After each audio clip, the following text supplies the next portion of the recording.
yes, the logic is the more stop signs you have, the more you're going to control speed in that regard. Uh, assuming this is going to be some very fuzzy math, but assuming you have a regular sized car, it's traveling 50 miles an hour on Pond Road, which there are times that we see that as a norm. Uh, and they are doing what we call emergency braking, i.e., stomp the brakes, ABS would kick in. They're doing everything they can to come to a stop. It would take the vehicle, your average vehicle, roughly 300 feet. The distance, according to Google Maps, from Huckle Hill Road to Ferret Drive, which is roughly the recreation center, is roughly 528 feet. So under non-emergency circumstances, a vehicle needing to come to a stop at Huckle Hill is going to need to begin braking uh, pretty much a little bit before Ferret Drive, which is what's going to cause them to reduce the speed at that point if they're the bad actor going 50 miles an hour on Pond Road. Ideally, I stop them before they get to the recreation center, but as you know, we can't be at the recreation center all the time. So that would be the benefit of putting it right at the Huckle Hill intersection, is you're actually going to start seeing people slowing down beforehand. Coming from the other side, the Newton Road side, I agree that it's certainly it's not going to stop the car or reduce their speed in that area. And so these are questions of, is a stop sign the appropriate tool to stick along the entire road? I would encourage either talking with someone who does traffic studies. I think VLCT does have a person who actually does this type of work, who's got a background in civil engineering and might actually be able to do the engineering study. Because there are people who actually look at this traffic counts, figure out how often, how frequent, what's appropriate based on flow. Another question is, are sidewalks actually something that the town might want to consider to get kids off the road? There is a lot of foot traffic that does follow Pond Road, and even if it's a sidewalk that extended from, I'm not sure necessarily where, but I'm thinking the Newton Road or Silver Lane area that would get kids up to the pool. That might be a valuable investment over the years. Certainly, it's not a one-year project. That's something to look at long-term, but maybe the Planning Commission could consider that as well. They did have a bicycle lane there. No, that was never considered a bicycle lane. It was supposed to be a breakdown Well, lane. when they put it in, they called it a bicycle lane when they first put it in. Yeah. Like thrown on the ground. And I think that when this has been brought up before, one of the issues is if you start putting a sidewalk with a curb, I think the road has to be a certain size, and it would have to be wider than it is now, because this has been discussed in the past. But David has all of that information. So it's not a real easy thing to do. Yeah, sidewalks do complicate it, no doubt, and David would definitely be the right person to talk to about that. Yeah. I'm not sure, it's a little tough, especially with the drainage ditches and everything. It's a little tough there, so I'm not sure how feasible it is. But foot traffic is usually good on sidewalk as a general rule of thumb. Bicycle traffic, not as good on it, but younger children who can get off their bike when they're coming across people walking, that's we would prefer them to be protected by the curb than the white line that's called the bike lane. So. Yeah. Hey, Tom, I see your hand up. Go ahead. Speaking as a driver, I feel that the kind of sign that flashes when you're exceeding the speed limit and in other cases just reflects your actual speed is very effective in making you conscious of how fast you're going. And it also serves as a reminder beyond the original permanent painted signs as to what the posted speed limit is on that road. And so I'd like to weigh in favor of considering that approach as opposed to or in addition to the stop signs. I appreciate that. And as you're talking about that, and we're talking about the north end of Pond Road and down towards Newton Road and Silver Lane. What if we considered putting those flashing signs that the sheriff has suggested down somewhere between Newton Road and Silver Lane, and one somewhere down by the horse farm down towards Jean? And then if we made that intersection at the rec center a three-way stop, I think that we've got the majority of that road covered. We have them notified prior to getting to the wreck that you're driving too fast. And that covers that whole span that that Linda brought up, where the kids are walking far beyond the reaches of the wreck. So we're flashing them, and then they get there, and then they have to stop and start again. So I don't know if that would be a solution. In my mind, it seems like we're covering a lot more of Pond Road that way. Than we would be by just having a stop intersection or just having those signs. At this point, I think that we have an awful lot to think about with that. What is the select board's thoughts and feelings on where we should be looking, and possibly myself and Tom Carino reaching out to VLCT or whoever we may need to further this discussion? But in order to do that, I need some direction. Sandy? Yeah, I think you should reach out to VLCT. I like the flashing light very much, this flashing sign, especially for Linda. Jean, your thoughts? I also like the idea of the flashing sign, and perhaps getting a study or evaluation of really what they think would work in this situation. So, Michael? I like the ideas. I think we should get with the road commissioner as well, and definitely get some quotes from Sheriff Anderson, because I've looked online and they're twice the price online than his idea he thought he paid for them. So going through them would save us a lot of money if we do go that route. Not everything's cheaper on Amazon, Michael. It's just on Google. Free Going through my shipping. construction links from when I worked in construction. Thank you. All right, any other questions for the sheriff on that? So we can let him out of here. Mark, if you could send us the information on that, the flashing signs, and how that would work if we did that through you. Yep. It sounds like, based off from your rough numbers, that we'd be somewhere in the ballpark of 3,500-ish with the signs and the extra batteries and nonsense.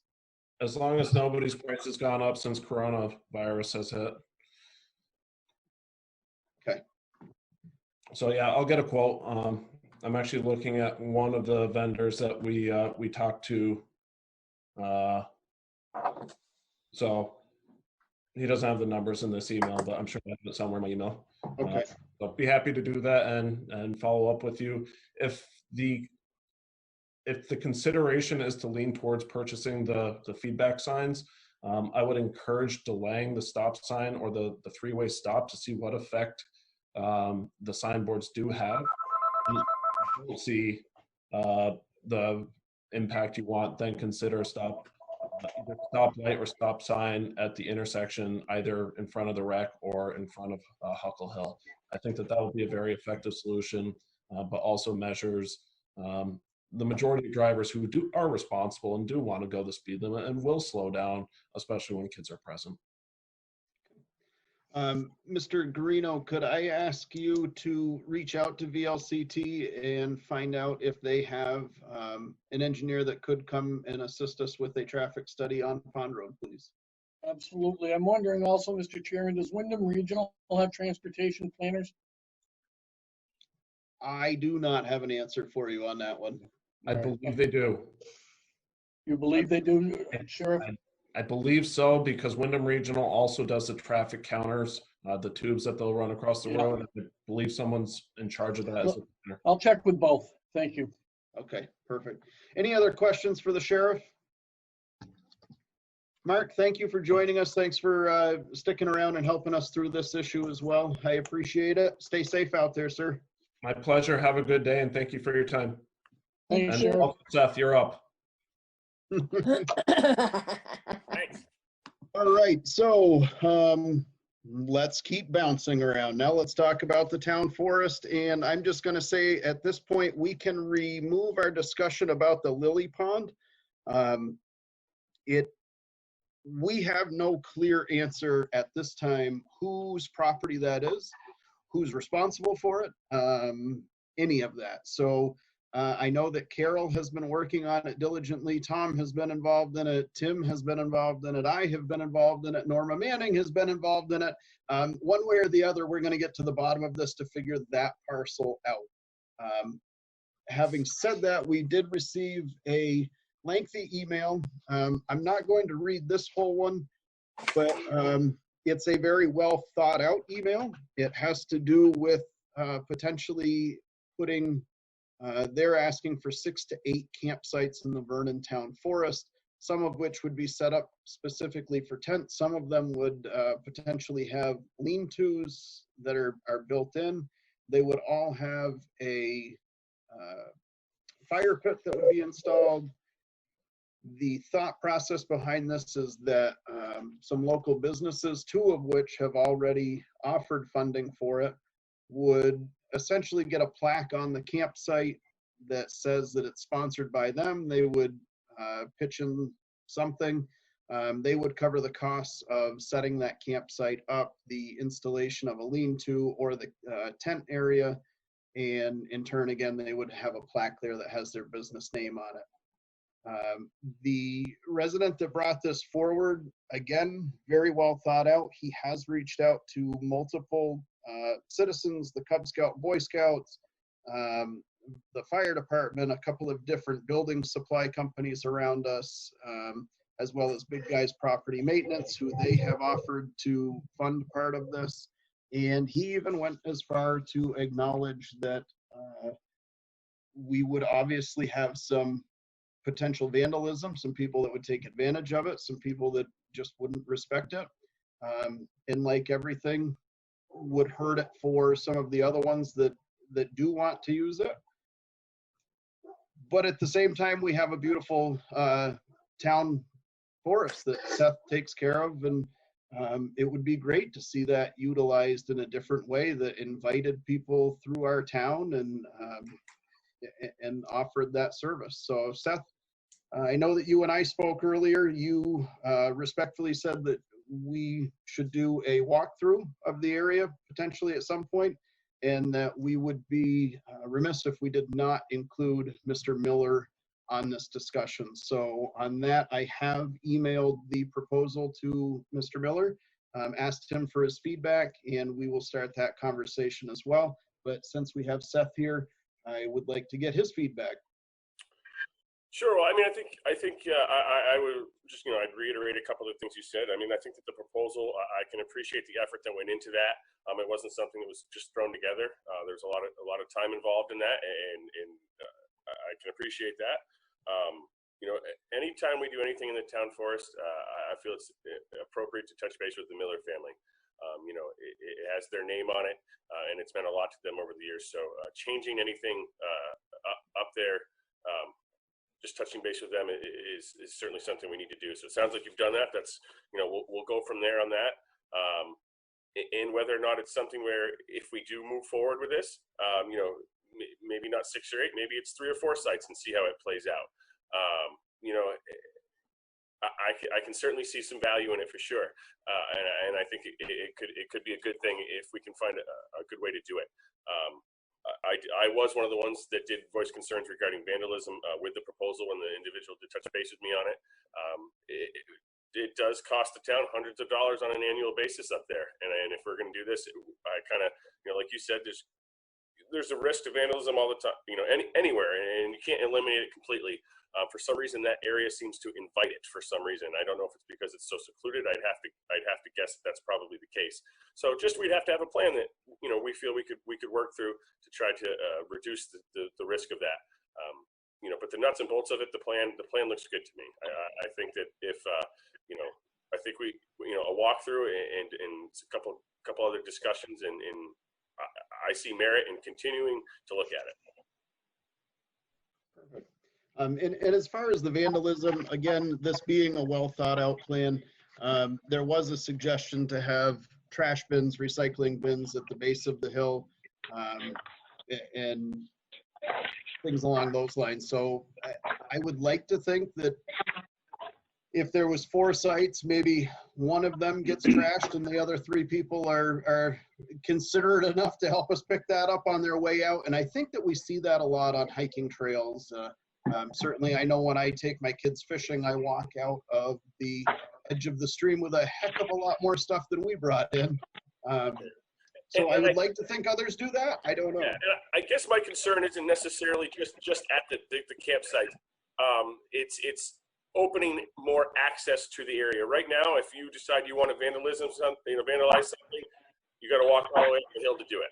You know, when the gates open, a plan to include a gate, you know, further up. So well thought out. You know, definitely worth looking further into. Okay. Jean, your thoughts?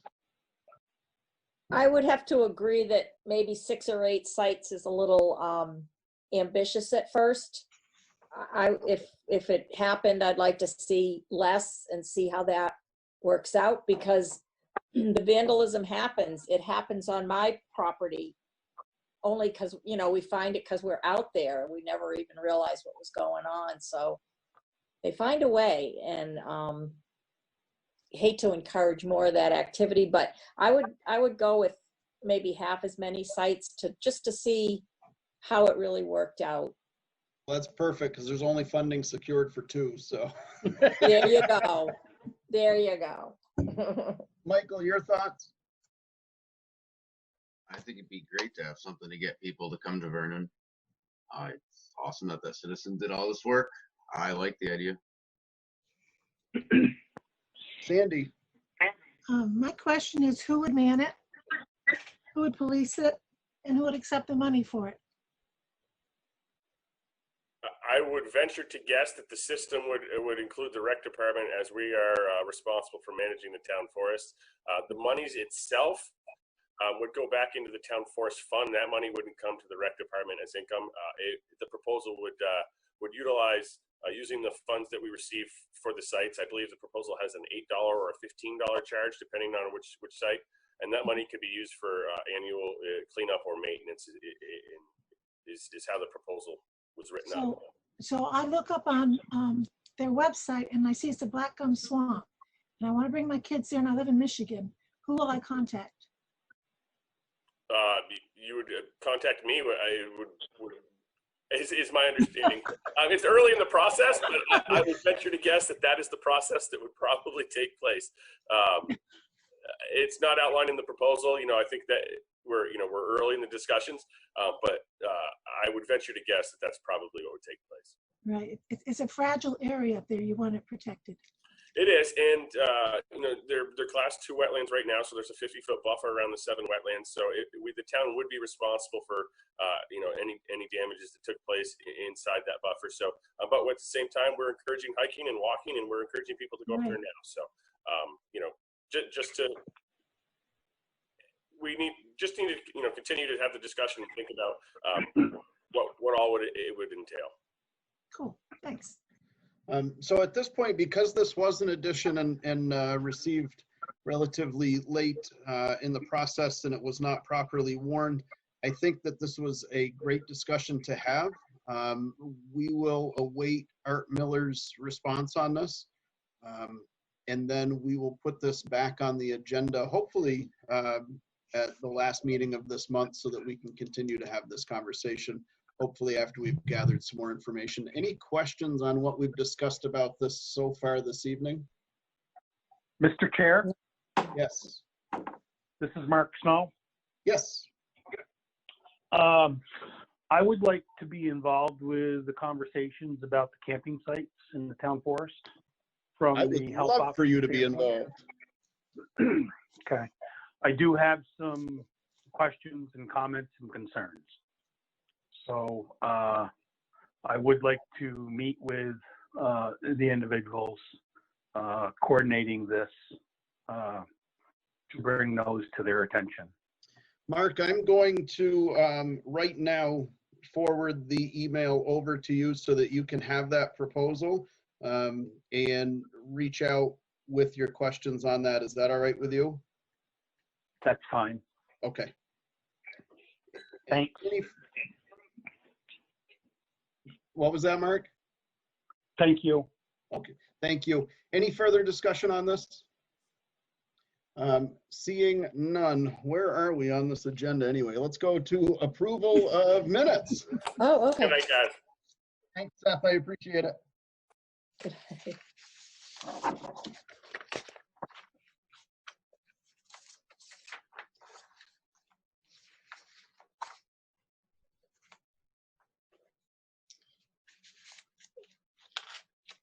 Okay. Mr. Chair, Yes, on May 19th minutes, we need to get a last name for Natalia and Greg. yes, and they are both different names as well. I thought that I had it here and I do not.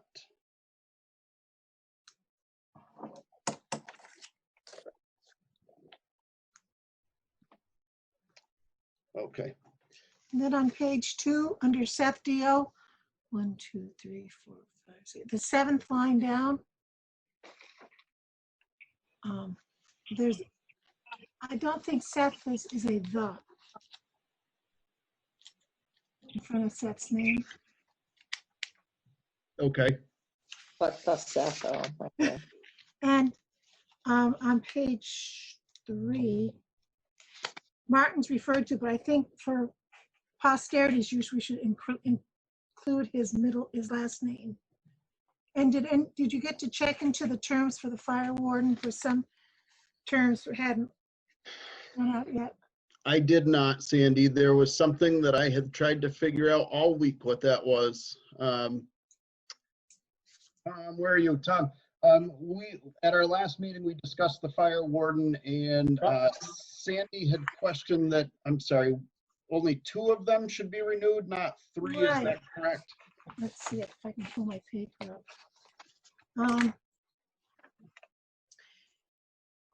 I got him here. Jesse John Jacobs. Wielden, Yep. Jim, Jesse Jobin. Okay, his term didn't end until 2021. Okay. So I wondered why we were appointing him again. Well, I will say what I didn't say on the road last time is that's because that's what the state sent to us. They only sent, Okay, the state sent these 3 names, Jobin, Chapin. Todd Chapin, Chapin. yeah. Yeah. And Mr. Wielden. Okay, that was just my question. That's all I had. So I guess because I completely dropped the ball on that, what do we need to do about this? Because we've got to get that signed and off to them, don't we, Tom? By the end of the month. I think we could sign it and just put a letter in there Yeah. asking why. Okay. We can put a note to that.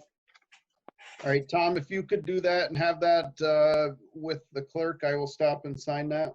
It's asking for the majority of, at least the majority of the board on the signatures. Yeah. Okay. No, I forgot. That was the one that Gene, yes, okay. So a note on Jobin.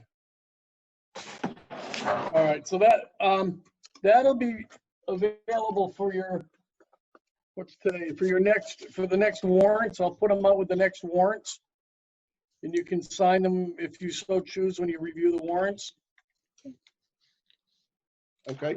Is that okay? Does that Sure. work for the board? Sounds Yeah. good. Sounds Okay. good. Okay. All right. Anything else on those minutes, Sandy? That's all I had. Gene was- Anybody else? Gene? I think Jason O'Brien is also on the planning commission. Is that right? Is he on? Yeah. So I don't know where he should fall on this guest list, so.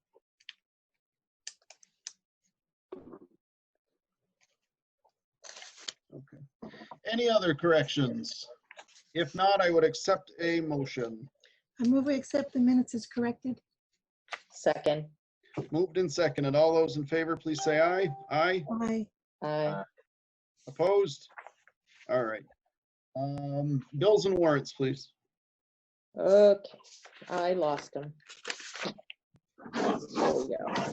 Mr. Chair, I move that we approve payment of the following warrant. 24T, accounts payable, $28,431.06. 20S, payroll, $7,091.03. 21S, payroll, $7,853.71. Second. Moved and seconded. All those in favor of accepting the bills and warrants, please say aye. Aye. Aye. Opposed? Perfect. All right. Smoking on town property discussion. I mean, there's, the only ordinance we have is that you cannot smoke inside of a building. That is a town ordinance, that is a state law. My personal opinion is that there should be an ordinance that states no smoking in town vehicles, and that there really does not need to be any smoking on town property. Highway department, town garage, the rec center, the school, fire department, any of that, I don't see. So, discussion. So it's not a law that to prohibit smoking on town property? That's not a law then? Is that what you're saying? It's not a No, state. I'm saying that currently the law states that you can't do it inside of a building. Inside the buildings? I Yeah, thought it but was, there, but I did look at our town ordinances yesterday, and there is nothing. That is the only ordinance that we have in play, is the no smoking in a town building, but nothing about town-owned. property. Hmm. But yeah, well, I was thinking the vehicles, and then just the property in general. I mean, cigarettes, smoking of any, it generally leads to some type of littering or garbage, and I just don't think that it Right. needs to be right out in front of town buildings. So that is my own personal thought. And for anybody that would like to, I did smoke for a very long time in my life, so I'm just grabbing to make sure that I didn't miss the ordinance, but. I could say Sandy, from your thoughts? on, sorry, No, go ahead, Michael. on the Air Force bases, they made it this way where you can't smoke unless you're in a designated smoking area, but they can't control you in your own personal vehicle, so that caused more people to smoke in their cars and litter their cigarettes outside of their car. So if we're gonna do something, I would set a set location for each building just for fire reasons, but other than that, you're not gonna stop people, and you're gonna have littering all over the parking lot instead. Sandy? I agree with Michael. So if we did that, that would require us to, We'd have to amend our policy, wouldn't we? well, I'm curious if that would mean that we would have to supply those smoking poles, the ashtrays that The they butt, would. the butt receptacles, yeah. Yeah, Don't we have them outside the town office? that I'm not sure of. Used to. I don't think it's still there, Sandy. It may be, but I haven't. It used to be remember one it by the used to police be in department there. door. Yeah, it may have gone the way of the flower pots. Yeah. Linda, why didn't you speak up? I just found a more current ordinance that has your name on it. Oh, Linda. So this one was not in the ordinance book that I found at the town office yesterday, but this one says the town of Vernon, Vermont, in order to comply with provisions of 18 VSA 1421, has established this policy to protect workers by prohibiting smoking and use of smokeless tobacco products in the workplace, except for 30 feet away from town buildings and vehicles. I think I did that when I was reviewing the town policy. book. And at that time, that was what the Vermont statute was. So, I mean, this says 30 feet or more. Right. So the statute says that, Linda? It did at that time. I don't know what it does now, Sandy. I mean, this is approved on 10/5 of '09. There is 4 signatures, and I apologize. The only one that I can make out is Linda's, and it looks like maybe Bob Miller's. That's when I was first on the select board, Okay. because So, I was elected to the select board. so it sounds like this is in play, which would turn into more of an enforcement issue as opposed to having to make changes to this. And I can tell you, I am a former smoker, and my husband is, who now has COPD really bad. So the only reason I stopped smoking was because my workplace said I couldn't smoke. And I think anything we can do to help people not smoke is a public service. And when they get to be our age, they'll wish they didn't smoke. So I'm wondering if perhaps maybe we should just reiterate this policy to the department heads, and Tom, if I could task you with sending a friendly reminder with this attached that this is the rule of the town and that it needs to be followed. I certainly would, Mr. Chairman. I'd be more than happy to. I might suggest to the board, they might want to look at amending that policy only in as much as not allowing any smoking on recreation property where the kids are. Right. There is a state law on that. Hold Yep. on, I have it up. Act 135? School grounds and childcare, you're not allowed to smoke on their grounds. The school actually has a sign for that. Right. But I would- Workplaces, motor vehicles, public places, school grounds, and childcare settings. That's Act 135 and Act 108. Right, but the playground, the rec center isn't well, it's a They would childcare setting in the summer, I guess. I just brought that up as a. Like, makes sense, but I consider it a childcare facility. That's me. Yeah, during the time the childcare is going, that they have the rec programs going. I mean, I'm I sorry. understand what you're both saying. I was just looking at this as far as your idea to amend, and I'm wondering if that 30-foot should just come out of there, and that it is no smoking on town property. Period. Done. Hospitals, everybody around here does it. You can't smoke anywhere anymore, and I don't think that it needs to be on town property.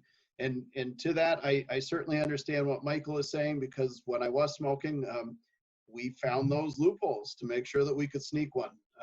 And I'm certain that we're still going to have those, but with the ordinance in place and potentially being town employees or town volunteers, we would have that to fall back on for those purposes. Brana, you had your hand up. Go ahead.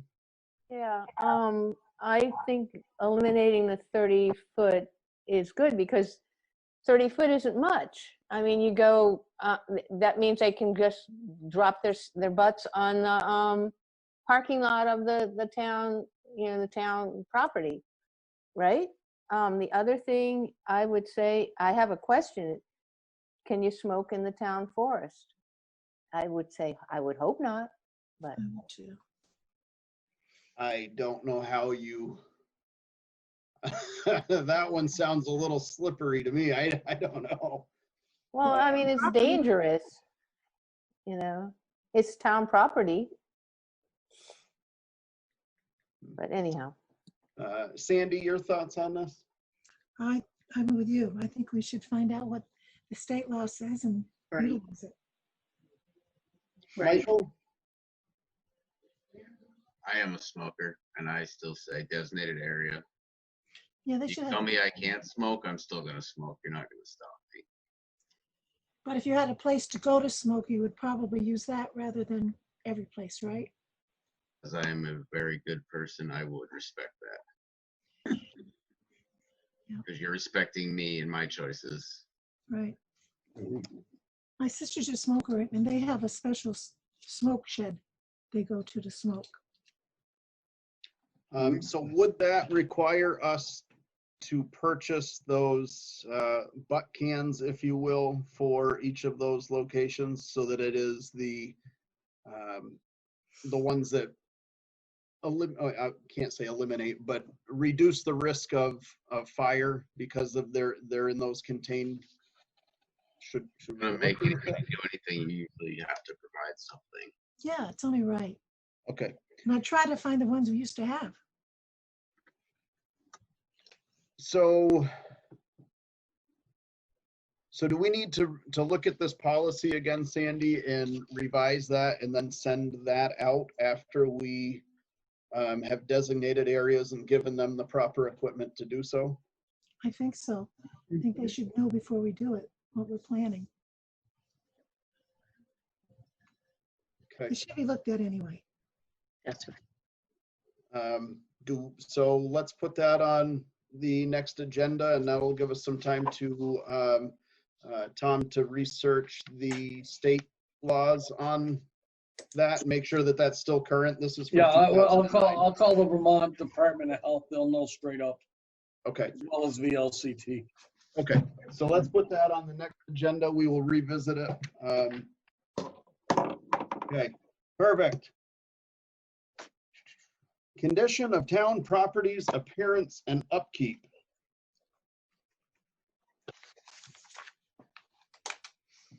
Sent some pictures around to the board.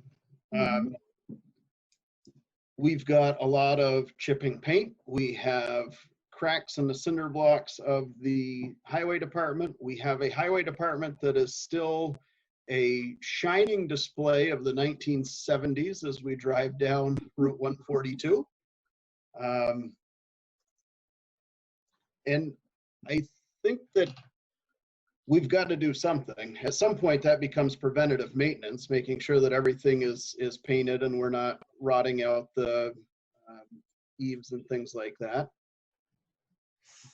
But also, if we want our town to ever be taken seriously when our planning commission is seeking potential investors in our town, when we want other people to move to our town and bring their children to our school, I think that our town property has to kind of look the part, the same as we're replacing the stairs at the town offices for safety and for aesthetics. So that's why I brought this up. Again, I did send those pictures around, and I'm just curious the board's thoughts. Sandy? I think we need to take care of our infrastructure. Jean? I've been fighting for this for years. And fallen on deaf ears, but I was thinking that our budget was built with a line item for an evaluation of this sort. I'm trying to find it. Do you remember that discussion? And About, so that is actually under, we have that coming up under old business A, Oh. town facility inspection to okay. continue that movement. But yes, you're absolutely right that we do have that, and that did pass at town meeting, and that's why the discussion is here this evening, so that hopefully we can get back on track with that. COVID stalled an awful lot of things. Linda, I apologize. Were you a part of any of that discussion when we talked about having that firm come in and look at all of our buildings the same as Guilford did? Well, yes, our whole committee was, because Okay. when, I think it was Tom, weren't you the one that you found that out when you went to Guilford and brought that information back to the committee, and the committee brought it to the select board? Yes, I spoke to the town administrator, if that's his title, in Guilford, and he told me about having gone through the process very recently where they hired a consultant and they were very pleased with the result. He not only went through and made an assessment of all of the town-owned properties, but he also recommended priorities for which things needed to be tackled immediately and which things could wait. And it wasn't necessarily what the select board in the town had in their minds in terms of the priorities. So they were very grateful to have an expert opinion on that aspect as well as an estimate of the approximate cost. So he heartily recommended that as a way to approach the infrastructure problem. So, And I don't know, Sandy, Jean, if anybody remembers, I believe that it was up to $15,000 that we voted on, or was it? yes, Yeah, I think Okay. so. yes. Because I think that Guilford came in around $6,000 and they had fewer buildings than we did, so we went up to that 15,000.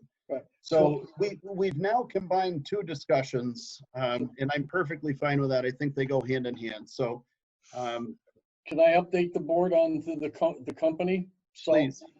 back on April 23rd, I received an email from Danielle Sweeney, who was with the engineering firm. It's Criterium Lancet and Dudka engineers. They're the people that did Guilford. Wanting to know when they could get going on a field work, to get going on the field work for the project.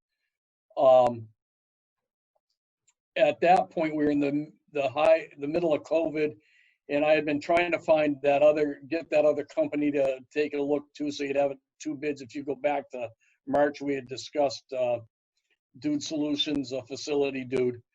Now I've had emails back and forth with them, but nothing to any fruit. So I given that this particular firm was so highly recommended, I did reach back out to Danielle to let her know just recently that if she could contact me, and then I could come back to the board and we could perhaps start the field work on this project. Guilford was very pleased. I think they were $4,200 or $4,800 in Guilford at the end. But that's the name of the firm. They're out of Rutland and they're ready to go at your convenience. Now, this is not something that we can do before July 1, is it? We might be able to get the field work done, and it's in the capital plan, so wouldn't that carry over anyways? It's not in the that's not in the capital plan. That was voted on in our budget, wasn't it? I think that was added to our budget. Well, so what could happen, Mr. Chairman, if I could, if there's a contract signed for that amount, that money would be encumbered until the project was complete, if it got started before June 30th. Yeah, we couldn't pay until then. 7/1. Okay. I'm all for reaching back out to Danielle and asking them when we can get that scheduled. Yeah. And yeah, I think it's been voted on. We've all agreed on it. I think that we need to move forward on that.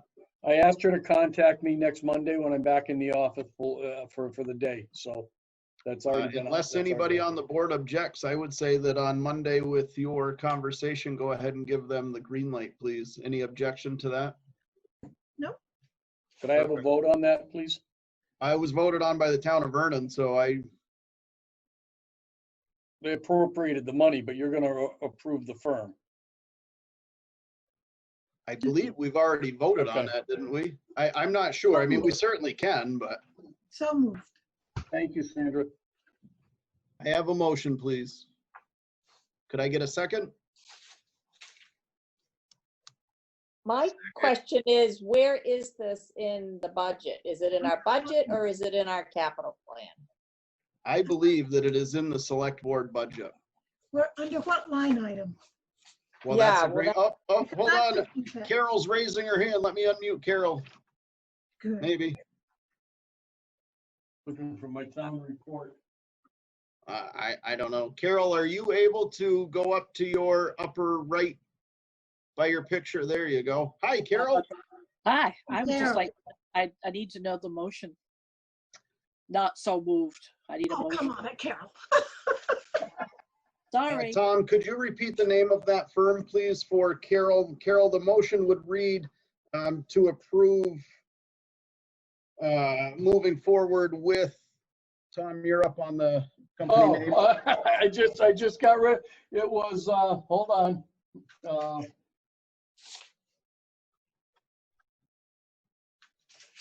Yeah, that would be,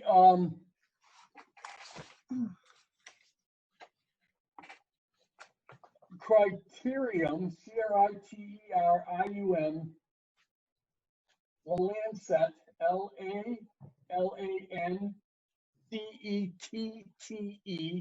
in Dudka, Dudka, engineers.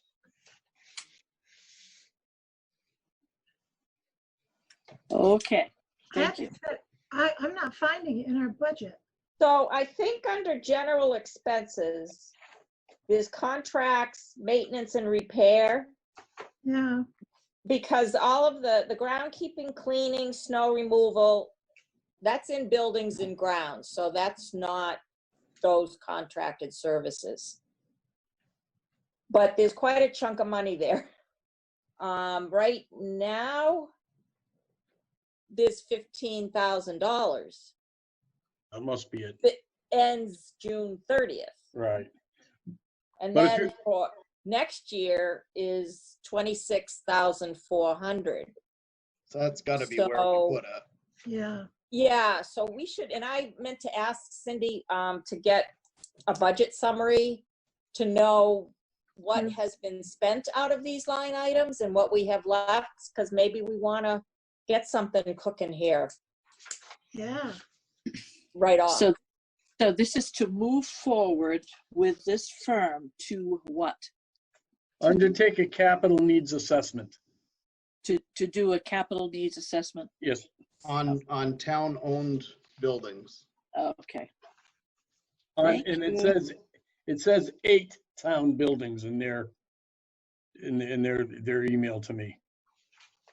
Okay.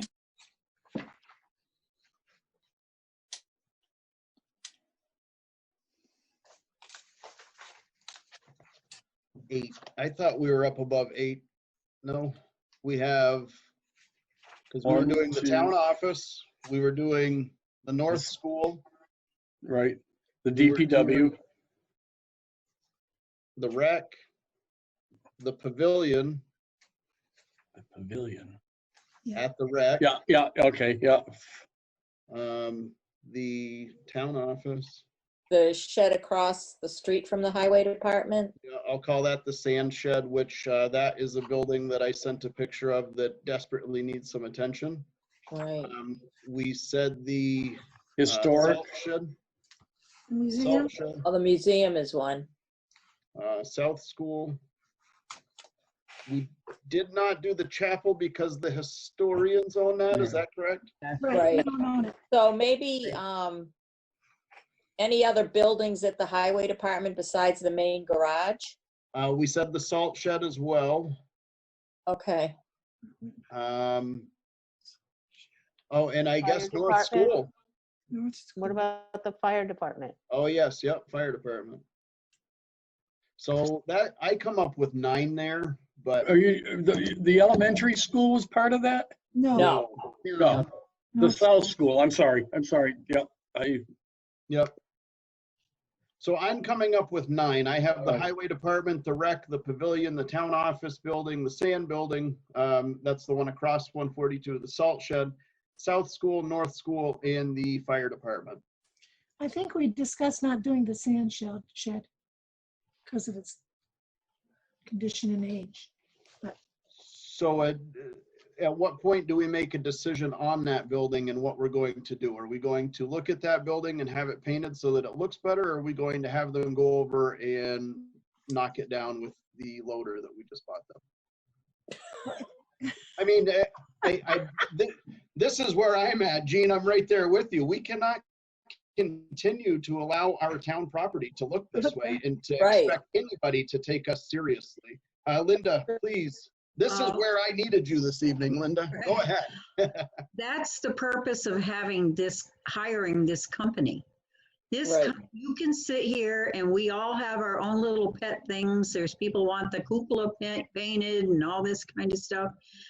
That company, that's their job. They will come in and they will look at your properties. They will tell you what's wrong with them, what needs to be fixed, and then you can decide, and they'll tell you in what order they think it should be done, but you're the ultimate decider. So I would have them look at all the buildings. They're coming here anyway. Look at all the buildings. Let them evaluate all the buildings, let you know what condition they're in, and then you can make the decision at that time when you have some information. Right now, it's just, I look at this building and it bothers me. Jean looks at that one and it's an eyesore to her. And, it's all, we aren't professional people. These people are building structure people. They're professionals. Well, I think if his bid only included 8, you need to ask him to increase it to 9. Yeah, I mean, the intent was to go over everything, It was. I thought. I thought it was at first, but then when he said 9, we had discussed the other one, but. Yeah. So, Linda, I absolutely respect what you just said. And my concern is more about the fire department, for instance, if we look up at the eaves or that soffit area, the amount of paint that is peeling and the amount of water that is running over that peeled paint, and the same on the backside of the highway department, again, up in the soffit eave area, the paint is coming off from it and that water is just pouring down over what is raw wood at that point. So yes, we need them to come in and let us know where we're at with our capital plan as far as projections and where we really need to be focused more and maybe not look at this direction.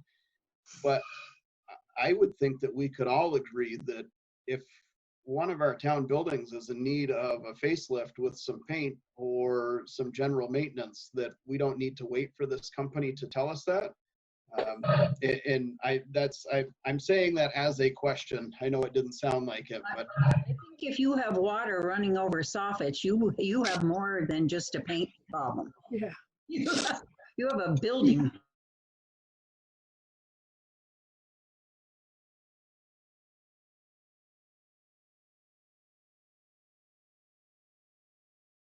I don't know, Sandra. I'll have to, I just sent, reach out to them from April. So I'm gonna have to follow up with them. They're gonna call me when I'm back in the office. And we're gonna move forward from there. I will know better early next week. so if this company comes out and says, I'll stay on the fire department, if this company comes out and says, wow, those soffits are in rough shape,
I'm all set. We got- Okay.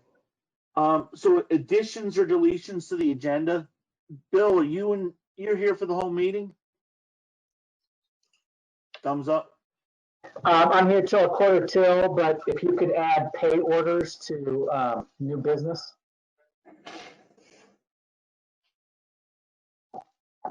And Rich, Okay. to old business, can you just add website? Wow, we did really bad. Okay. Anybody else? Kate, you all good? All good. Laura, you good? Yep. No. Okay. Members of the public, I don't see any unless you got something, Lauren.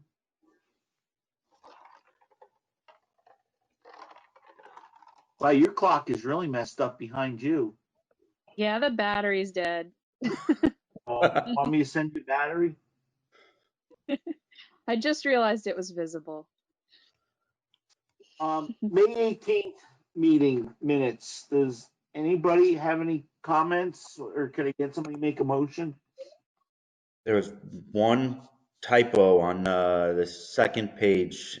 Bill's name was spelled, it was missing one N in the middle of the second page. I'm trying to pull it up to tell you exactly where.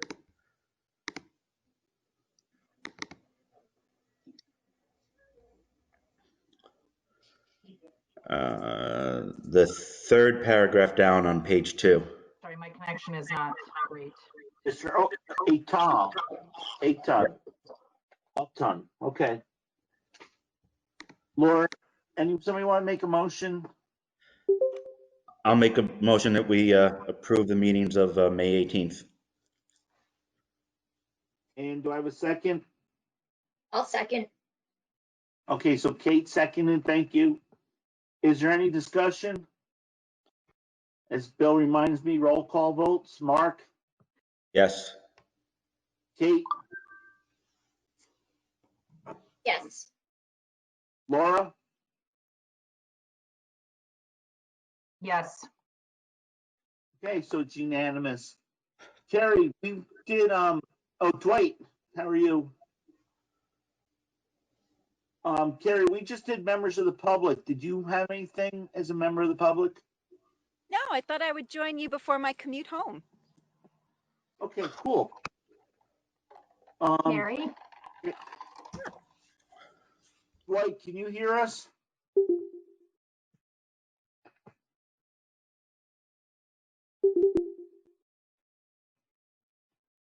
Wow, Peter looks scary, as does Lauren. Okay, correspondence, I didn't have anything. Bill, Matt, or Tammy, was there anything from you guys? Okay, old business. Equity, placeholder for future discussion. Let's, since we don't have a lot of stuff, now it's gone. Since we don't have a lot of stuff going on, Bill and Tammy and Matt, let's make that next meeting's discussion. So let's have some stuff together. And Laura, are you around? You're going to be there for the next meeting?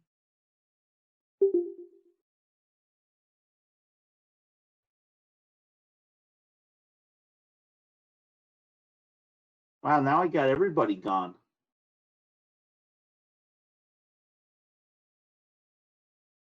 Hello?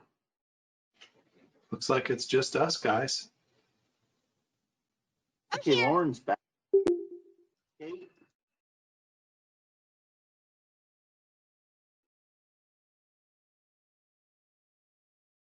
I don't know. Steam update. So we got something from Tammy. You had done some work on what you saw that your position being with the Steam positions. So do you want to? Correct. Sure. Well, Lori and I met last week to discuss the financials, which I included in one of the documents that I sent off. HR also drafted up a stipend agreement, which I also attached with your documents. I really just think that this is the best path forward for all. It's consistent with what we're doing within the district. And I think it's really what's going to be best for our students, given the circumstances. So if you can, just read over the documents, and I'm here to answer any questions that you may have. Okay, so does anybody have any questions of Tammy? First off, everybody got her paperwork. There was a sample contract with no names, and then there was a backup document as to what the position was going to do, which we'd asked for at the last meeting.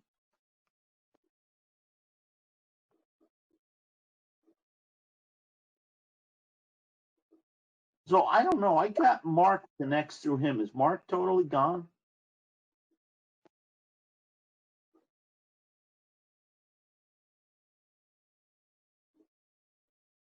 Mark, are you there? Yeah, I saw a thing that said Mark has left the meeting, but now I see it looks like he's coming back in. Okay, Dwight, can you hear me? Hi. And Laura, you hear us? I can hear you now. Yeah. Okay, was I gone for a while? I was gone for a while. Everybody was gone for a while. Not everybody. Okay, Lauren's shaking her head. Matt, who's gone? There was I a love time these where meetings. it was just Tammy, Bill, Rich, and I. And I think maybe Carrie was still on at that point. Okay. TJ told me Okay, I see Consolidated Kate has again. big outages. I'm sorry, what? Oh, we want to turn like really, everything was black. It was like looking at ghosts. Thought I was on sci-fi. Was a Even little Kate- scary. Oh my God. Is everybody good with the equity issue? Laura, we're going to talk about equity at the next meeting. So we're going to talk about equity at the next meeting. Can I give you Right, my, I've asked Bill. okay. Go ahead. Do you want my update, my 30-second update on the weights? Well, no, because that would be okay under new business, but Okay. the equity thing that we want to talk about for, equity in river valleys. Excuse me, could you orient me? Last I heard, it was all in favor. Right, so the correspondence, everybody voted in favor of approving the minutes. We had no correspondence. We asked Bill, Tammy, and Matt for next meeting to have prepared a discussion for the equity on old business for the placeholder for future discussion. And I was checking with Laura because she was the one who originally brought that up to make sure she was going to be at the meeting. So is everybody up to speed? Thank you. Okay, and then we went to Tammy and we had a discussion about the Steam update, and Tammy had updated us. Did everybody from hear what Tammy reported? Lauren shaking her head. Kate? I did not. We're having some really touchy internet today. It's consolidated. Day. Yeah, Consolidated's having a very challenging day. So as usual. Worse than normal though. Tammy. So Tammy, so we got something with the principal's report about the Steam and a sample contract that Tammy want to give for a person to be like the STEAM coordinator, like we have IB coordinators at the Dover building. We want to have something like that at the building. So Tammy, can you just do your dog and pony show again? Tammy, before you go, Rich, question for Rich BCTV. I'm showing recording is paused.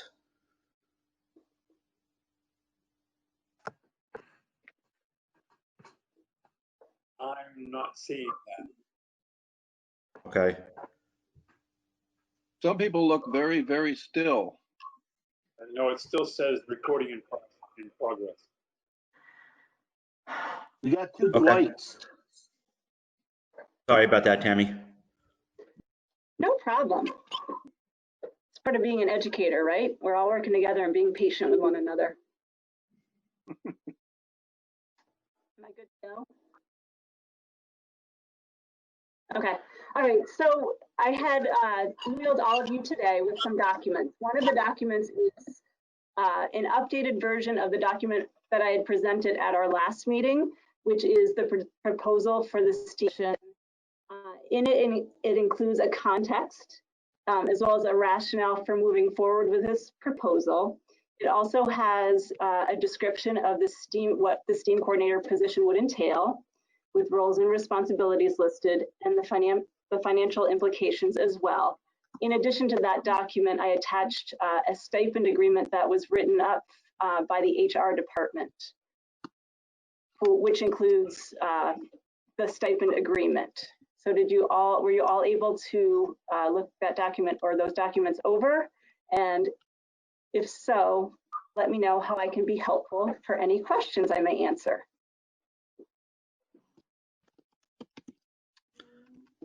I don't think I received it.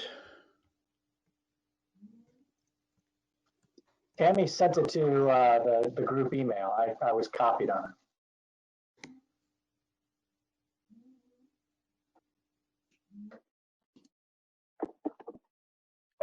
Maybe you just send it again, Tam. Yep. Yeah, I did not receive it.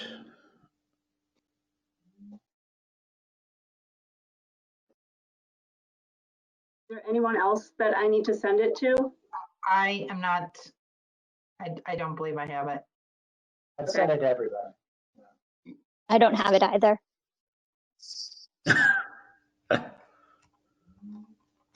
Sorry, guys. It's okay. It happens to everybody. Yeah.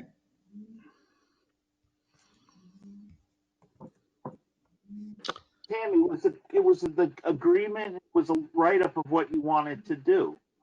Yes. What the position too. Yeah, okay. Yeah. I thought that came in this morning. It did. Yep. From Tammy? Yeah, I don't have an email from you.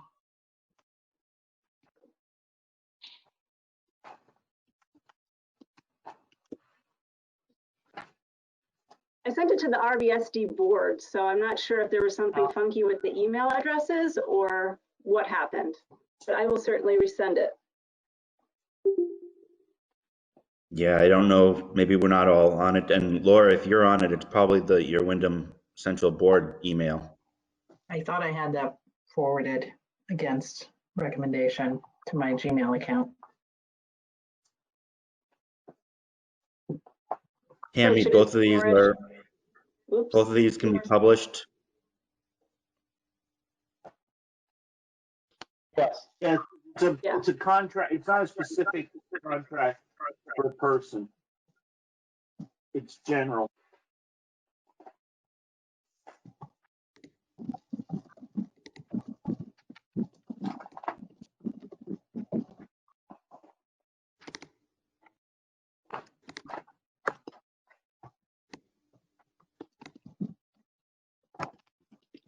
So I forwarded those documents to Kate, Dwight, Mark, and everyone? Or Laura to your Gmail account. Okay, great. I just put a link in the chat. I just added those two documents to that folder. Oh, I got it.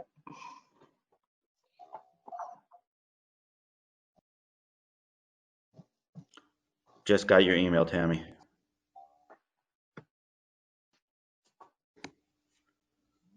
You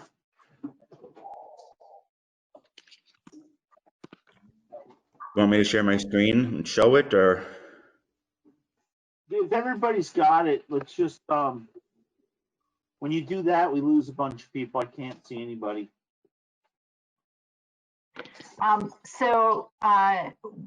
Right now, do we want any typos or do we just want big picture?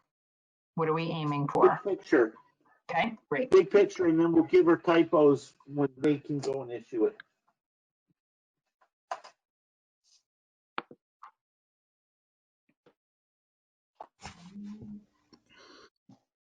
Does anybody have any comments on the content? Would you like this appended?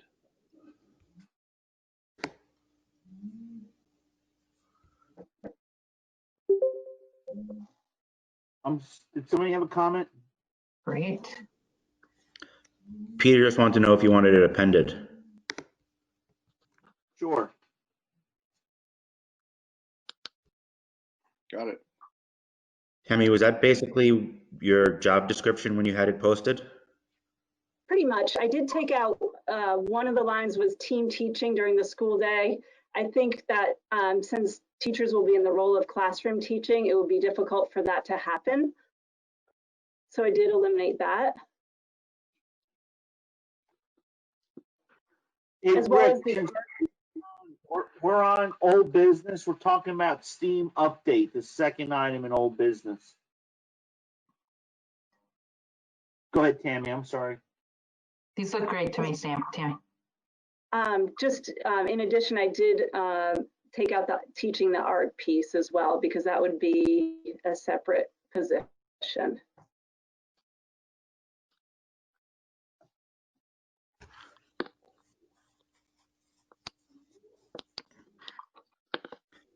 Is 6,000 what we pay the IB coordinators? Their stipend? Yes. Yeah. Okay. That's what I thought. All right. Yeah, it looks good to me. So, Kate, you have any comments? No, it looks good. Okay. Dwight? Yeah, no, it looks good. Well done. Okay. Rick? I read it over quickly. It looked fine to me. Okay. And then Mark? Good. Laura? Good. So I want to make one point, just something I'd asked about. So there is an escape clause kind of at the bottom, because if they decide not to have any school at all next year, then we can pull that contract. So I think with that in it, that we're really protecting, everybody so I think that should work well for us. So I'd be good with it. So I guess, Tammy, you've got approval to move forward, you and Bill and Matt. Just, whatever contract will have to come to us to be signed and approved when you get the individual you want to put the name in. Okay. Thank you. Okay, if everybody's good with that, then Rick, under old business, we added the website too, under additions and deletions to the agenda. So Mark, I'm going to turn that over to you and let you talk about that. Yeah, it's going to be pretty short. I've received a grand total of 0 requests for the RFP. So what I wanted to talk about with Bill was how we can get this on a more national platform rather than just local newspapers, because this really doesn't need to be somebody local, as nice as it would be to have someone local.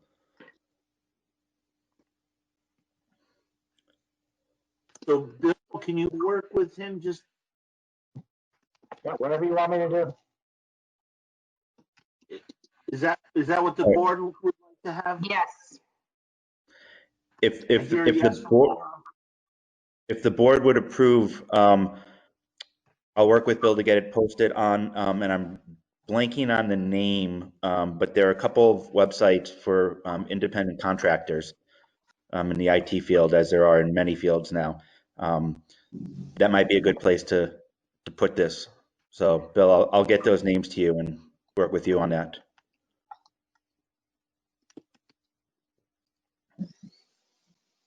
Everybody okay with that? Just shake your heads and. Yes. Yes. I can't see you. Okay, Rick, thank you. Okay, and that's all under old business unless I missed something. New business, Bill submitted the end of the year cabinet report to everybody. Are there any questions on that? I hate to have him, he spends a lot of time typing it up, so I hate to just rehash what's in it. unless somebody has something specific that they want to question.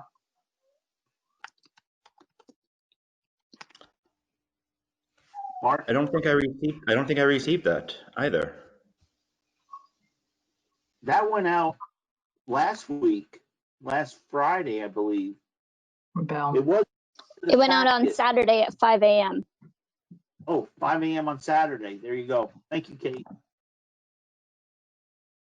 Okay. What were you doing at 5 o'clock on Saturday morning? It's the time that Mr. Antone gets alone time. Yes. You speak that language well. So, just by a show of hands, did nobody else receive it, or did anybody else see it besides me? I saw it. Okay, so Laura and Kate saw it. Since 3 people didn't see it, Bill, I'm going to put that off till next meeting. Let's carry that forward. And then if you have any questions, we'll talk about, we'll bring up questions at the next meeting if everybody's okay with that. So, Bill, besides what was in your report, is there anything else from you? Just that the leadership team is going to be meeting this Friday. We received a document from the Vermont Superintendents Association last Thursday, talking about guidelines based on the CDC for opening school. We are waiting for the Agency of Education to get us something, but we are going to go ahead and start planning on Friday because we can't wait much longer. Fortunately, we are doing some pilot summer schools in the WCSU at Leland and Gray and Newbrook. Our Director of Operations, Mr. Medina, has spent countless hours dissecting all the CDC guidance and getting us ready to practice so that we can be prepared for the fall. So on Friday, Tammy and Matt and I will be meeting with the other principals to move that work forward. As Tammy and I met today, that work's going to continue over the summer. She made a very good point that we're not going to all finish it right now because things change and we're trying to get as prepared as possible. But right now, we're preparing for in-person instruction in August in both Wardsboro and in Dover.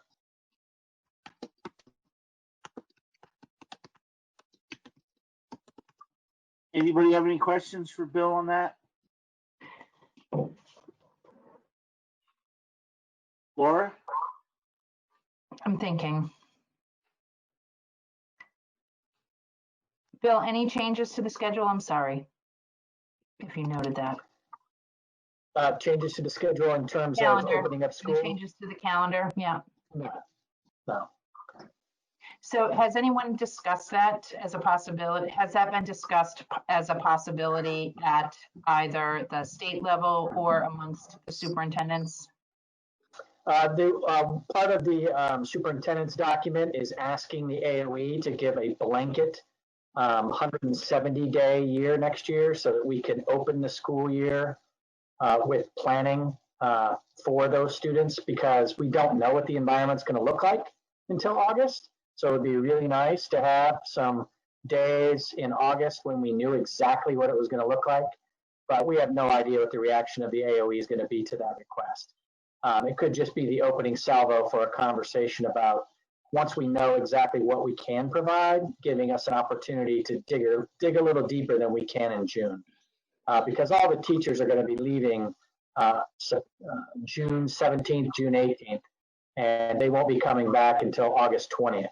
So if we had the opportunity, or at least the flexibility to do something like that, we would really prefer that. So the superintendents have asked for that, but we have not heard back from the Agency of Education. And so the Agency of Education, if they were to give that guidance, would that allow flexibility with staff to reschedule staff according to health needs? Say that, what do you mean healthcare needs? Well, I mean, if the schools needed to be closed or, I guess what I'm kind of getting around to, we heard my son's college, they're talking about opening earlier. Yeah. closing earlier, right after Thanksgiving. Taking a much longer break. So that was the kind of the beginning part of my question. And I heard you say that you're asking for, the superintendents have asked AOE for more guidance around some flexibility for 170 days. Is flexibility the correct word, or am I using the wrong word? No, it's just converting 5 student days to 5 preparation days. I see.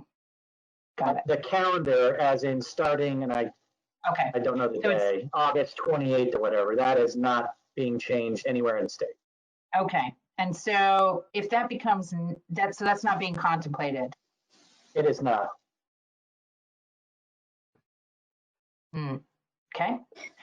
So, but I assume that we're planning for either online or in school. So yes.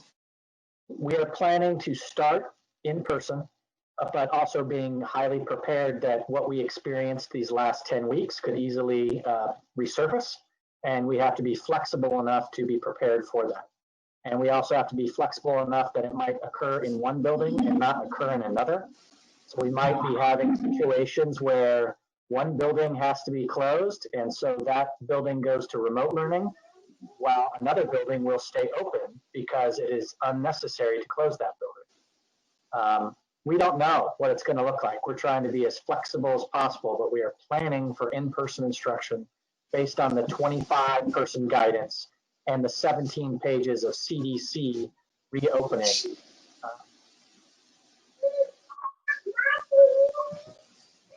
Okay. Thank you.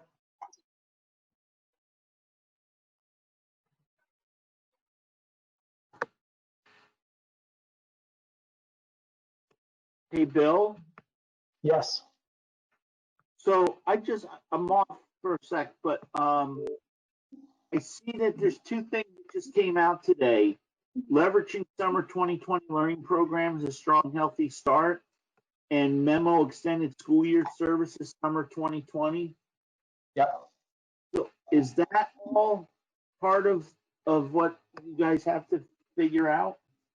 So those are guidances that we receive on a daily basis. The first one is about planning, using summer planning, kind of what I referenced earlier, to practice the protocols and the arrivals and the safety mechanisms that we'll be putting into place at Newbrook and at Leland and Gray to see if they are feasible, see if they make sense, to see how they need to be changed so that we can learn and then distribute that knowledge to all of our other schools. And then the second one is extended school year, ESY, and that refers specifically to special education services. And so basically that gives us the flexibility that if you would like to deliver those services via a virtual manner, as we are now, that is allowed, but you can also have small groups that you can bring into a school. And our Director of Special Education, Stephanie Beatty-Hancock, has been planning on all of that for about the past 30 days. So even though that guidance came out very recently, we've been projecting that that was going to be the case and planning accordingly. Okay, thank you. Is there any other questions for the superintendent? Go ahead, Mark. This might be for a combination of you and the principals, but do we know what our current expected class sizes are? Like, do either of the schools have classes larger than 20 at this point? Matt and Tammy would have to be specific, but my last recollection is nothing is larger than 20. So that is actually fantastic because that allows us to have the teacher, the students. You could have specialists flow in and out, special educators flow in and out. The guidance is to keep the kids together, not merge for cafeteria, not merge for recess. We're going to see how that works over the summer and see how we can keep kids safe while still giving them the experience of school in person. Great, thank you. Laura? Yep. Laura and then Kate. No, I'm good. Oh, Kate. So has the CDC, have they talked about guidelines on transportation to school?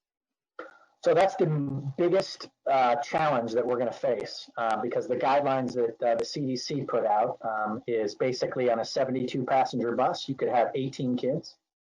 So the Superintendent's Association has asked the Vermont Department of Health and the AOE to dig a little deeper into that because it's just not going to be feasible to run 3 separate or 4 separate buses at the same intervals, even if they were spaced apart. No one has enough drivers. No one has enough physical buses.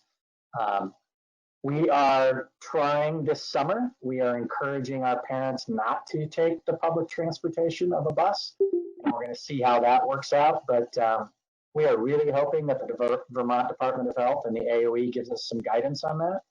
But that is the most challenging thing. Everything else in the CDC guidance we can take care of. We can have one way, we can clean, we can keep kids isolated, we can have less than 25. We have cleaning products, we have masks, but the transportation is by far the biggest challenge right now for us to try to accomplish in the fall. And I don't have a solution right now. And what about after school programming, the laughter program that they have at, some of the different schools? Is that still going to be a viable option to offer next year, or where does that stand? Should not be a problem because we'll follow the exact same guidelines that we're following in the summer and in school, smaller groups of 25. Again, the challenge for that will be transportation. Because of the work of our director of operations, we feel very confident in having our buildings prepared. It's the transportation that we just need to see if that guidance evolves. If we could just get from 18 to 36 on a bus, I think we might be able to make it happen by heavy encouragement of parents if you don't absolutely have to take the bus. But again, I just don't know what that's going to look like in the next 75 days. Thank you. You bet.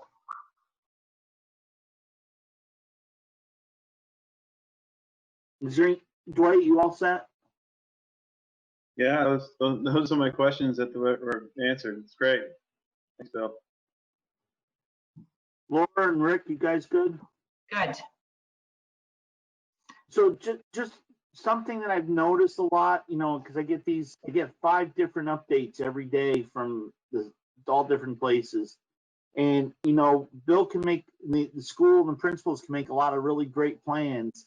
And then next week they come up with something new and, they're all going to change too. So I think it's going to be a really fluid situation. And like Bill said, almost every other day, there's a new memo or 2 new memos from the Department of Education saying, oh, wow, this is what you got to do now.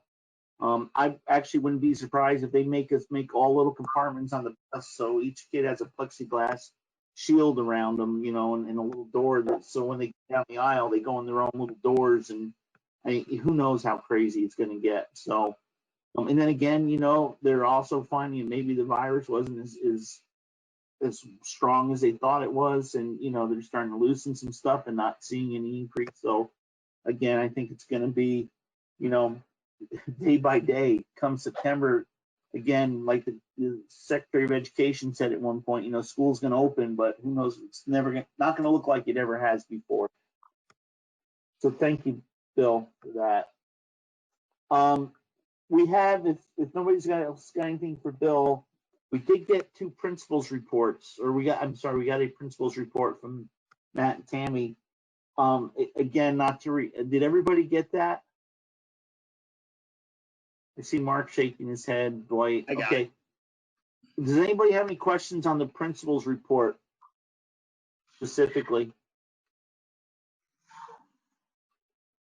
Laura? I do not. Okay. Dwight, Kate, you guys are all good over in the upper right? All good. Rick? Look fine to me. Mark? Thumbs up? Okay. You guys got off easy. Does anybody have any comments or questions, or Matt or Tammy, do you have anything that wasn't in the report that you'd like to share?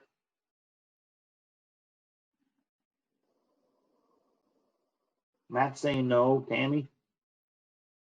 No? Okay. Moving right, well, according to Lauren's clock, we just have only taken about a minute. End of year plans. That was something I asked for. Matt and did include it in his. I think Matt and Tammy included it in their in the principal's report. And Matt, you'd sent an email about Dover School used to have a couple awards, Friends of Dover School and Above and Beyond Reward, but they were specific to Dover. So I don't really, unless somebody else has a comment or question or something, I think, to me, that ended when Dover School ended. If we want to do a River Valleys thing, I think that's appropriate, but it should be between the two schools. And, Rick and Kate and Dwight and Tammy, I don't know if Wardsboro used to have any kind of award they would present at your 6th grade graduation that you guys would think of, but, maybe that's something that we can use to kind of combine. If you guys can maybe think of, maybe we could do something for, somebody that really helped smooth the transition over the last, for this school year. Maybe we could just do a River Valleys award for somebody, parent, a staff member, whatever you guys think, unless somebody on the board has a different idea. The Wardsboro actually does do a Friends of Education award every year at graduation. So maybe to be consistent, we could do a River Valleys Friend of Education award and do one for each building. Does that make sense? I like it. Yeah. So Tammy, who would pick that? Like in Dover, the 6th grade class with their teacher would pick it. So actually, typically our staff picks it. We actually picked our Friend of Education today during our staff meeting. In future years, we can certainly include the students to change it up. It's already been decided for this year. I was just thinking of doing something consistent between the two because we are one district in 2 buildings. Hey, Rich. Yeah, Matt. We could do something like that as well. Have a staff pick in Dover. That would be manageable. That's helpful. Yeah. So would it be possible for you two to come up, like maybe do a new award? So like whoever the last one was last year, that's it. And then, between Wardsboro and Dover, come up with a new name that's not from either school. So it's kind of unique to River Valleys. And then we could do it for, each building. Is that possible? What do you think, Tam? I think we can put our 2 heads together and do that for sure. I think it's a great idea. Is everybody from the board okay with that? Yes. Dwight? I like that idea. Just to be clear, so sorry. You're creating one award for the whole district? One award for the district, but awarded separately in each building. So there'll be 2 awards giving, but so it'll be the same award. It'll be the ABC award for the River Valleys, and this person is the person chosen for the Wardsboro building, and this person's chosen for the building. Sounds great. Kate, you good with that? That sounds great. Okay, Rick, I heard you say it was okay. Yeah, it sounds great. And Mark, you're the only one I didn't hear. Yep, sounds good. Okay. So then maybe the other thing we can do then, so the Above and Beyond award that Dover had used to be from the board specifically. So maybe the board, if the board wanted to, maybe we could do one award to a person, be it a staff member or a community member, and we could do somebody that really helped the River Valley School gel this year in its first year, and we could just do that, and that could be announced at both places, but it would only be one award given. And maybe we can do it like the Spelling Bee Award, whichever building that person was more associated with, that's where the award can sit for that year, or something like that. Does that sound like something we can try to do, or do we want to not bother with that this year, maybe try that next year?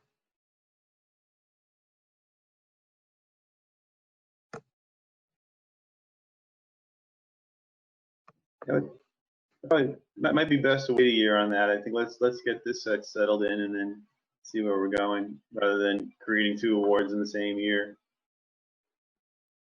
Just my opinion. Rick? I think we're probably, I mean, have you both already picked for this year? Tammy and Matt? We did, yes. We have not selected yet in Dover. Okay. What are the basic criteria, Matt, for yours? So let me just pull that up real quick. The awards that Dover's been given in the past have been primarily given by the board. Here is one called the Friends of Dover School. And then there was the one Rich talked about, Above and Beyond. The Above and Beyond, some notes here say somebody who's consistently dedicated. Students refer to them as a family member, respected by colleagues. This one looks like it's tended to go toward a staff member. Correct me if I'm wrong, Rich and Bill. No, the original Friends of Dover School Award was not supposed to ever go to a staff member. It was supposed to be somebody from the public, and it was picked by the 6th grade students. So the board started the Above and Beyond because we started recognizing staff members, and you know, it's not really appropriate because the staff members are supposed to be a friend of the students and friends of the school, you know, so that was why we did that. So the Above and Beyond was a board pick, and the Friends of Dover School was, even though the board presented the certificate to the whoever was chosen, that was definitely the 6th grade class picked that person. For a long time, it was whoever was most involved in the trip to, you know, Montreal.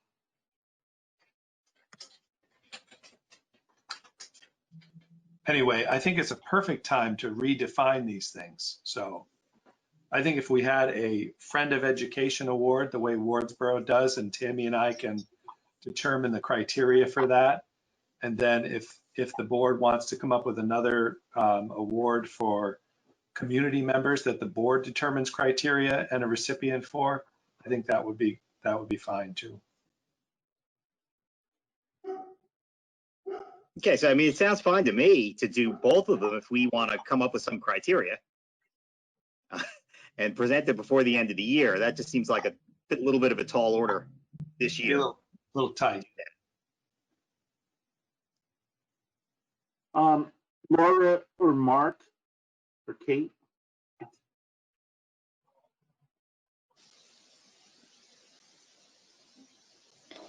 I think it definitely seems like, you know, you've got to have clear criteria to be able to pick a recipient.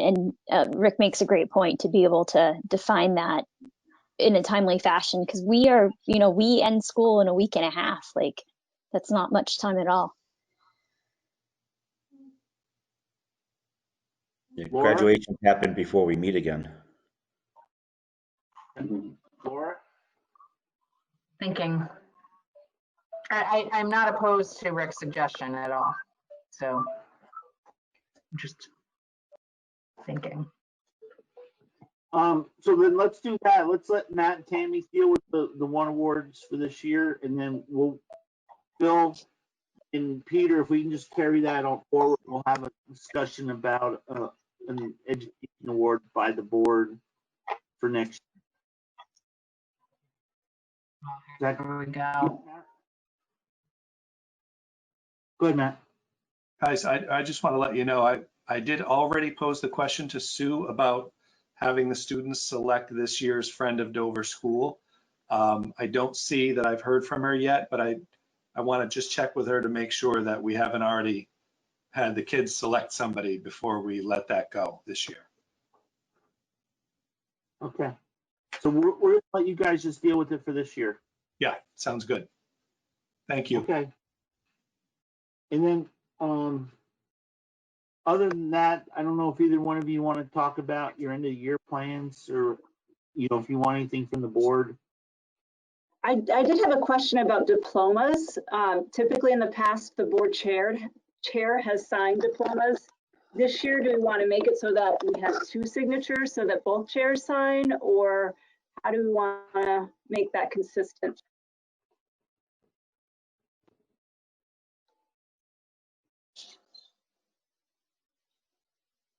That's a really good question.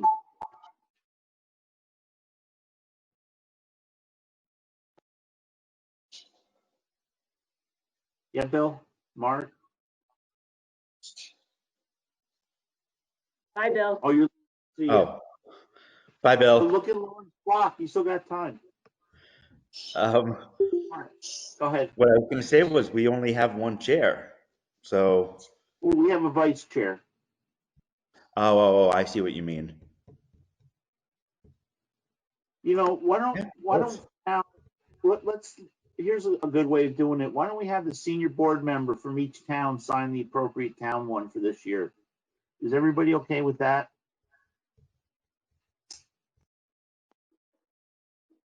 So one person will sign each town's, or both on both? Yeah. No, the senior board member from each town will sign that specific building's diploma. So, Rick and Dwight will have to duke it out because they've both been on the same length of time. And The Lauren, duking, it's Rick. I'm not duking it out with you, Dwight. And I'm out of town over there, their graduation in Wardsboro. So. You'll be there anyway, would you? No. Duty to you, Dwight. Good. Laura, are you good with that? I am good with that, yes. Kate, are you okay with that? That sounds good to me, yes. Okay, Mark, you okay with that? Yeah, I think I'd rather see both of you sign both, but we can do that in future years. Well, if that's what the wish of the board is, we can do that. Rick and I can both sign. I mean, that's pretty easy too. I just think we're trying to be one district. Yes. Let's do it the same way. I like the idea very much. Okay, so let me say what happens one year when Dwight and Rick are both chairman and vice chairman. Well, we can make it the scene. Well, They would be changing it again. I would stick to the chair and vice chair, regardless of what towns they're from. At least it's consistent. Okay, so Laura, you good with that? Yes. Rick? I'm fine with that. Dwight? Yeah, sounds good. Kate? All good. Okay, so why don't we do that? If you guys want, Matt and Tammy, just get them together, and Rick and I will figure out how we're going to sign them for you. So the chair and vice chair will sign everybody's diplomas? Correct. Thank you. Okay, and then is there anything else that, Tammy, you want from the board? Are you going to have like a drive-by thing? Do you want some board members there or not? So we have chosen to have an in-person graduation. We have 4 students that are graduating. It will be held in our outdoor classroom, only open to family members. So it will be only the immediate family. I think there'll be 21 or 22 of us in total. We're going to, as I said, we're going to hold it in the outdoor classroom. We've got benches that will be reserved for each family. They'll be spaced out 6 feet apart. Sam and I will give speeches. We are trying to figure out a way for students to either have their speeches projected for all of us to watch, or for them to actually recite their speeches live. Just something, really quick.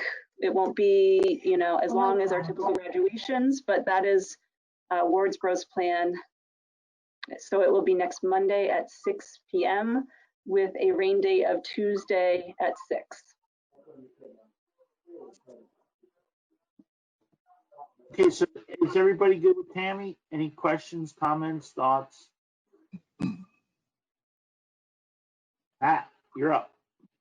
So in Dover, excuse me, in Dover, we're doing the drive-in style graduation because we do have 14 students graduating. It also will be open to immediate family only.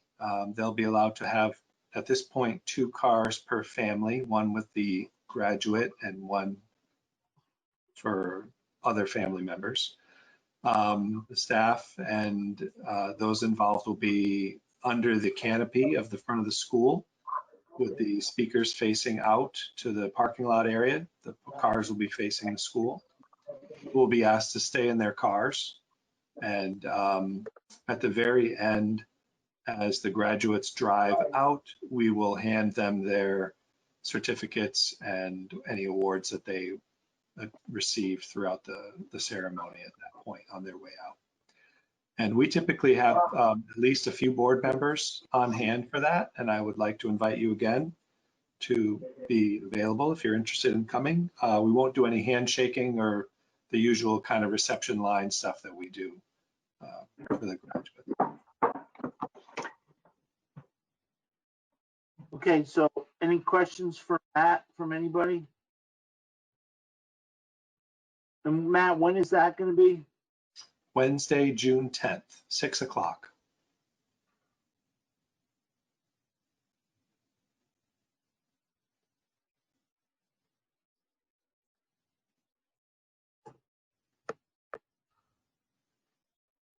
I see nobody moving, so I think you're good, Matt. Thank you. Thank you, Matt. Thank you, Thanks, guys. Matt. You guys did a great job this year. I mean, with everything that was thrown at us, could you imagine what else could we've had happen? So, good job getting us through the year there. You too, Bill, even though you're gone. Under new business, Bill asked us to look at the pay orders. So there was an email that went out a little while ago for pay orders. Did anybody in the board get that? See that? Was that the one from like a week and a half ago? No, it just came out today. It's for $416,899.08. It came from the accounts payable person, which is not Lori Garland. It is the other Lori, isn't it? Lori Langevin? I believe so. It came out really late. I did not receive anything. I did not either. Neither did I.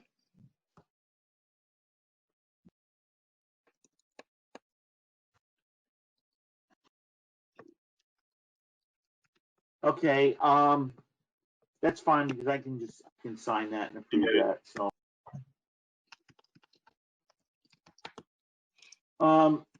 that's all I had until Could I have that amount again? Pardon? Could I have that amount again? Yeah, it's 416,899.08. Thank you. Mrs. Twitchell said it's not a no, it's a 0. Okay. We got an executive session. We've got some contractual issues. Matt and Tammy, do you have anything for us? I think I'm all set. Okay. The next meeting should be on June 15th. So we're allowed to have up to 25 people. We gotta have 6-foot spacing. So if you think about it, we have 6 board members and we're supposed to be 6 feet apart. We're gonna be about 36 feet. That'll be probably the width of either gym or cafetorium or utility room or anything. So I think for now, we probably ought to plan on at least the next June meeting to be virtual, and then maybe we'll reassess it after that, if that's okay with everybody. Yes. Mark? I would just say that, at least from my personal perspective, until there's a vaccine, I'm not going to want to be in large groups. Peter's giving us thumbs up. Anybody else? I'm willing to take it as, take it on a month-by-month basis.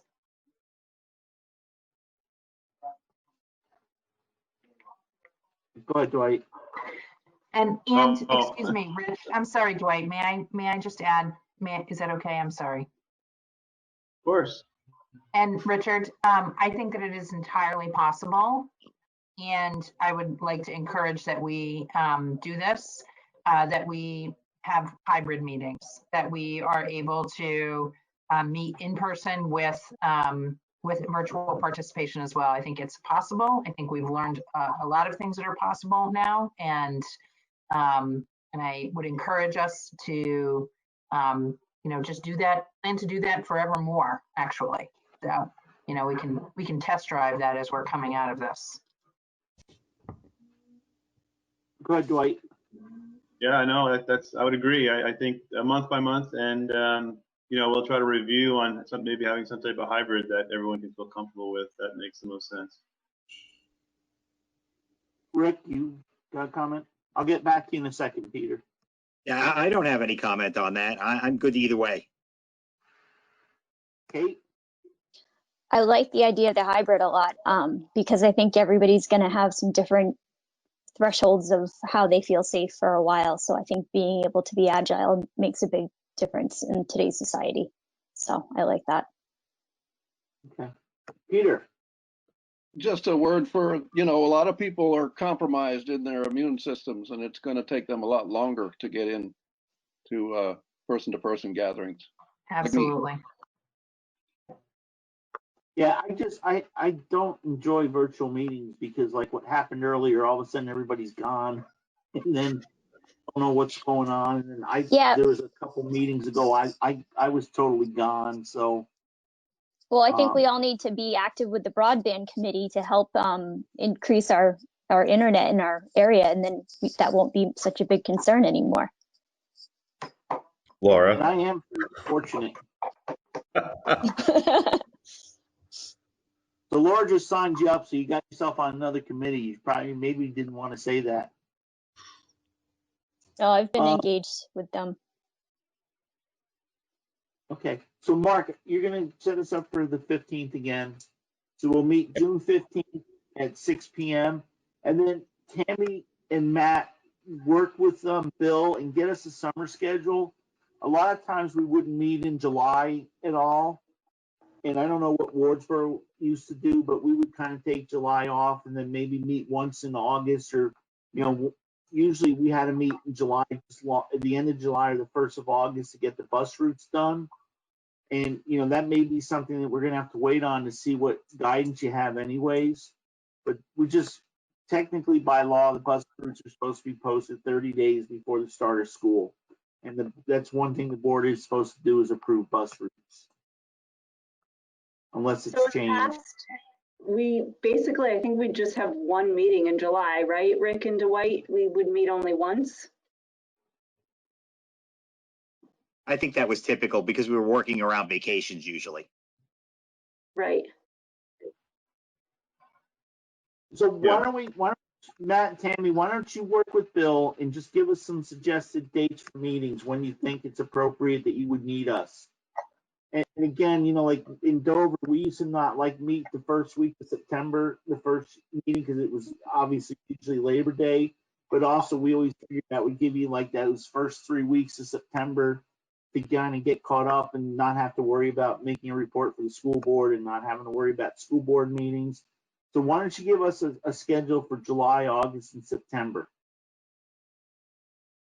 And just remember, though, that we got budgets coming up, and budgets are, we don't know. They're supposed to, I keep saying there's going to be that mini budget or that 3-month budget, and we don't know what things are going to look like. So, we may wind up spending a lot more time, but we do have some more time because we did push the annual meeting out a little bit. So other than that, I think we're all set to move into executive session for contractual issues. And I don't know if we're gonna make a decision or not. So Peter, Mark, what do? You kick everybody off and then you bring them back when we're done?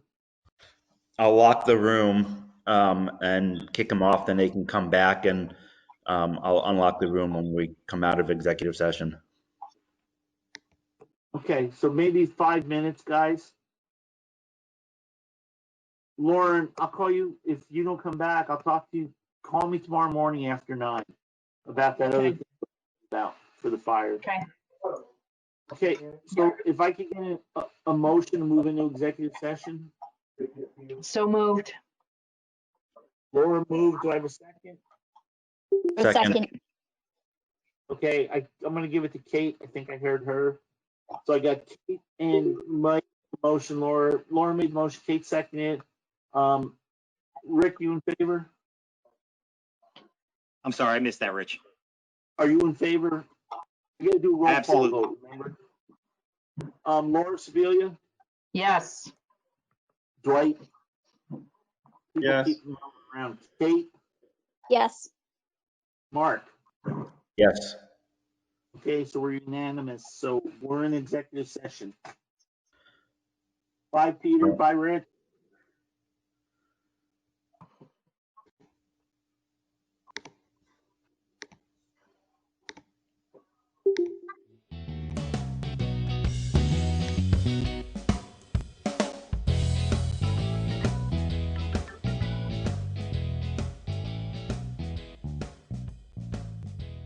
Was on the call a little while ago. Harry, I just got back. Okay, Peter, do we gotta wait for Rich? Rich, give us a thumbs up when we're ready to go.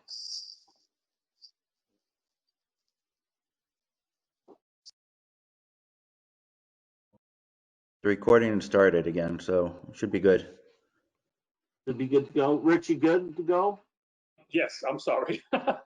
Okay, so the board by unanimous consent came out of executive session. Rich and Mark are gonna send to the superintendent a couple more edits to the agreement and hopefully get it to the board before the next meeting so it can be discussed and finalized at the next meeting. I'm sorry, we'll get what to the superintendent? Some changes to the agreement, to the contract. Got it. And some clarification.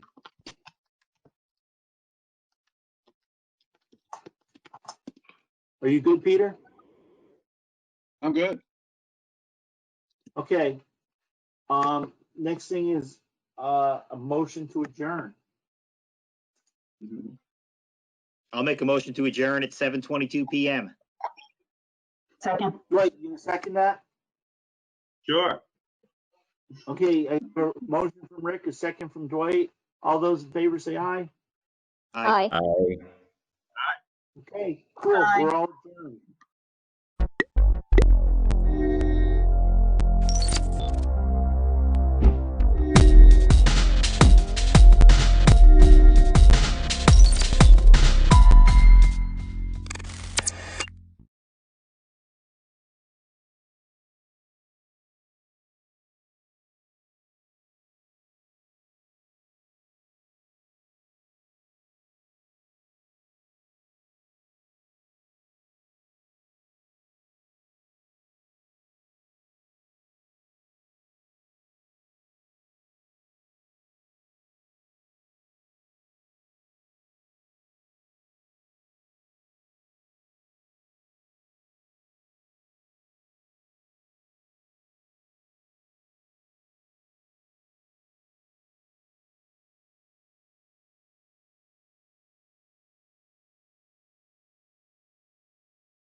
Everybody, welcome to House Judiciary Committee. I want to thank everybody, committee members, IT, committee assistants, witnesses who are hanging around for your patience. It was a tricky morning, but I'm glad that we are able to meet this afternoon.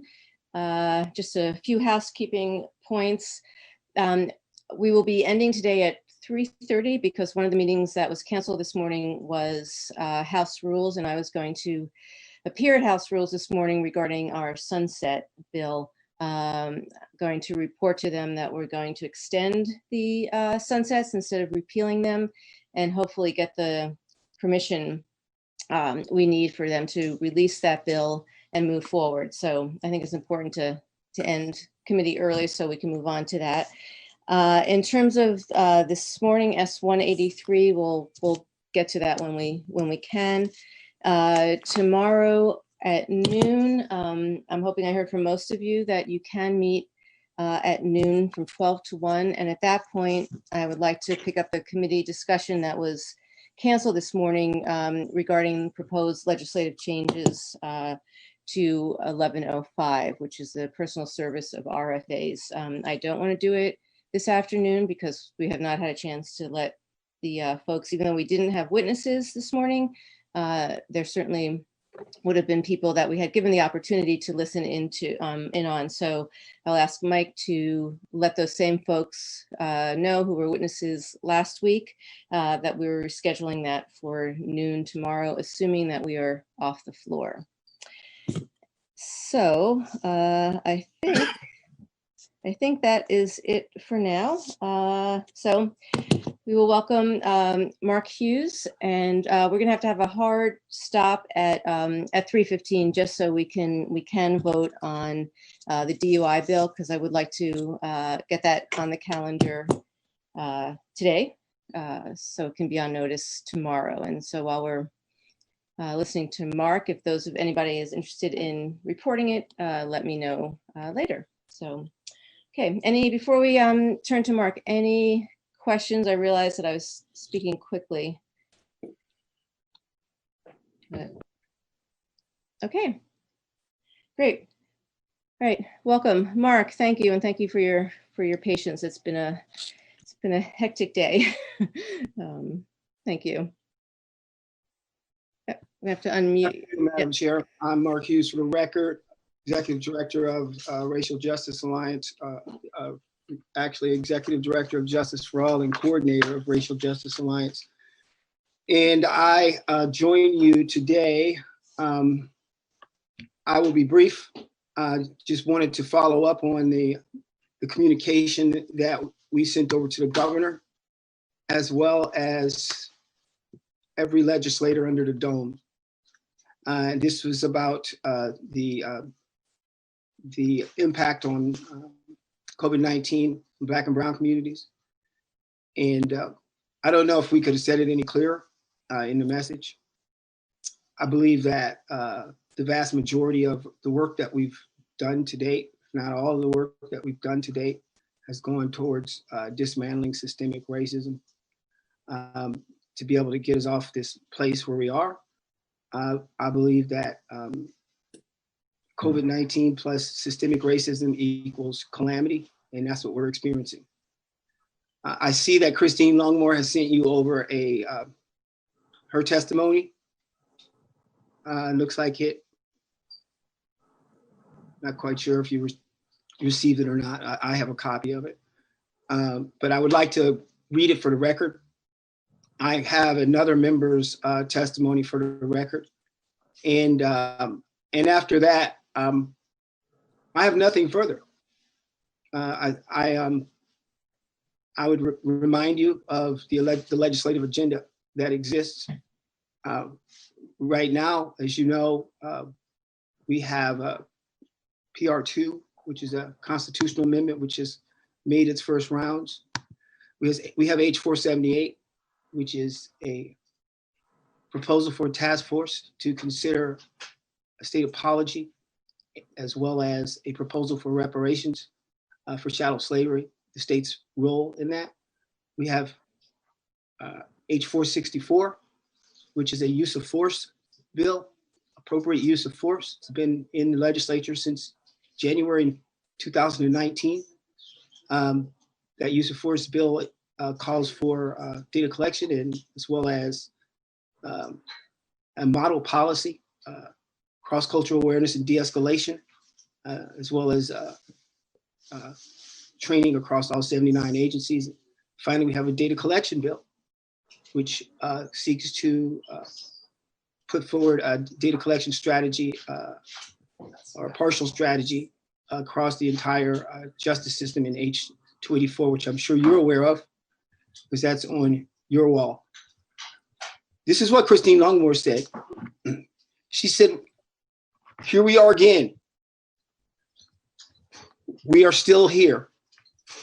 Systems of racism and economic exploitation built this country, including the brave little state of Vermont. The killing of Black and brown people have no consequences, and it continues. The issues you have been educated about and the reports that have been written about, including from our Human Rights Commission and Attorney General's office, state very clearly that systemic racism is a thing throughout all states' systems. It's real, it exists, it's here in Vermont. Systemic racism and the economic exploitation that is as American as apple pie and baseball causes suffering to vulnerable communities that have just been made even more vulnerable every day. Emphasis. It's time for action that moves us beyond symbolic one-off gestures that create an appearance of caring and devotion to an issue that is not going away and by all measures is creating an even more alarming impact. It's time for you as public servants to commit to not approaching solutions as the same way you always have, that have resulted in little or no real measurable progress. In Burlington, time and energy and city resources were just used to debate the ultimately remove an offensive mural. Why now? Why is it so hard to understand that it was not a major priority before COVID-19? What tangible impact did that make? The appearance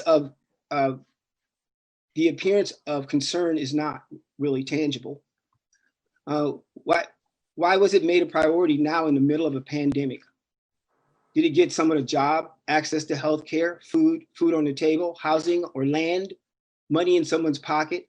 The city was worried about getting sued though. As you make your decisions, what are you worried about? Results-based accountability is a must as a starting place. In 6 months of a year, what will you be able to point at in terms of progress that you use for your powerful resources and to what effect? While it's customary for me to thank you for the opportunity to testify before you, I'm not able to do that today. I will certainly thank you in 6 months or a year if you've actually done something that is worthy of the positions, power, and advantage you enjoy and actually lifts the most vulnerable up in a measurable and a verifiable way. At that point, you will have served the purpose that you took an oath to uphold. Christine Kemp Longmore. I have another statement from a member for you.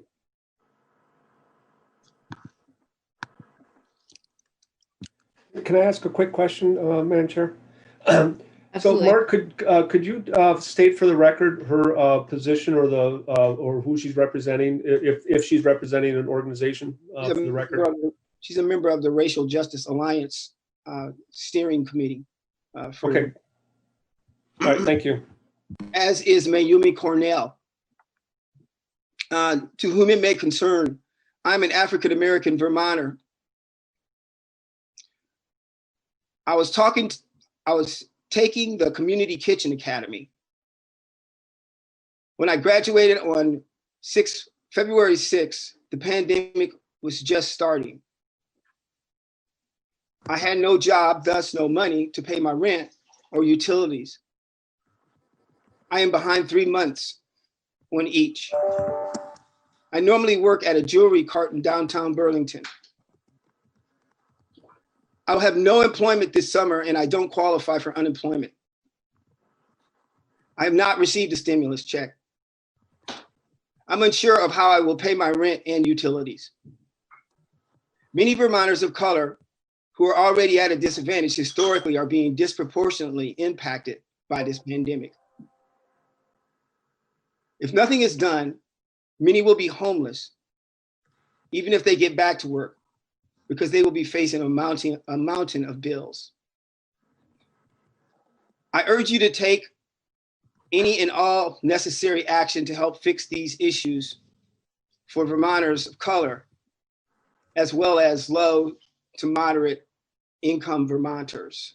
That is, for the record, Mayumi, M-A-Y-U-M-I, Cornell, another member of the steering committee, the People of Color Steering Committee of the Racial Justice Alliance.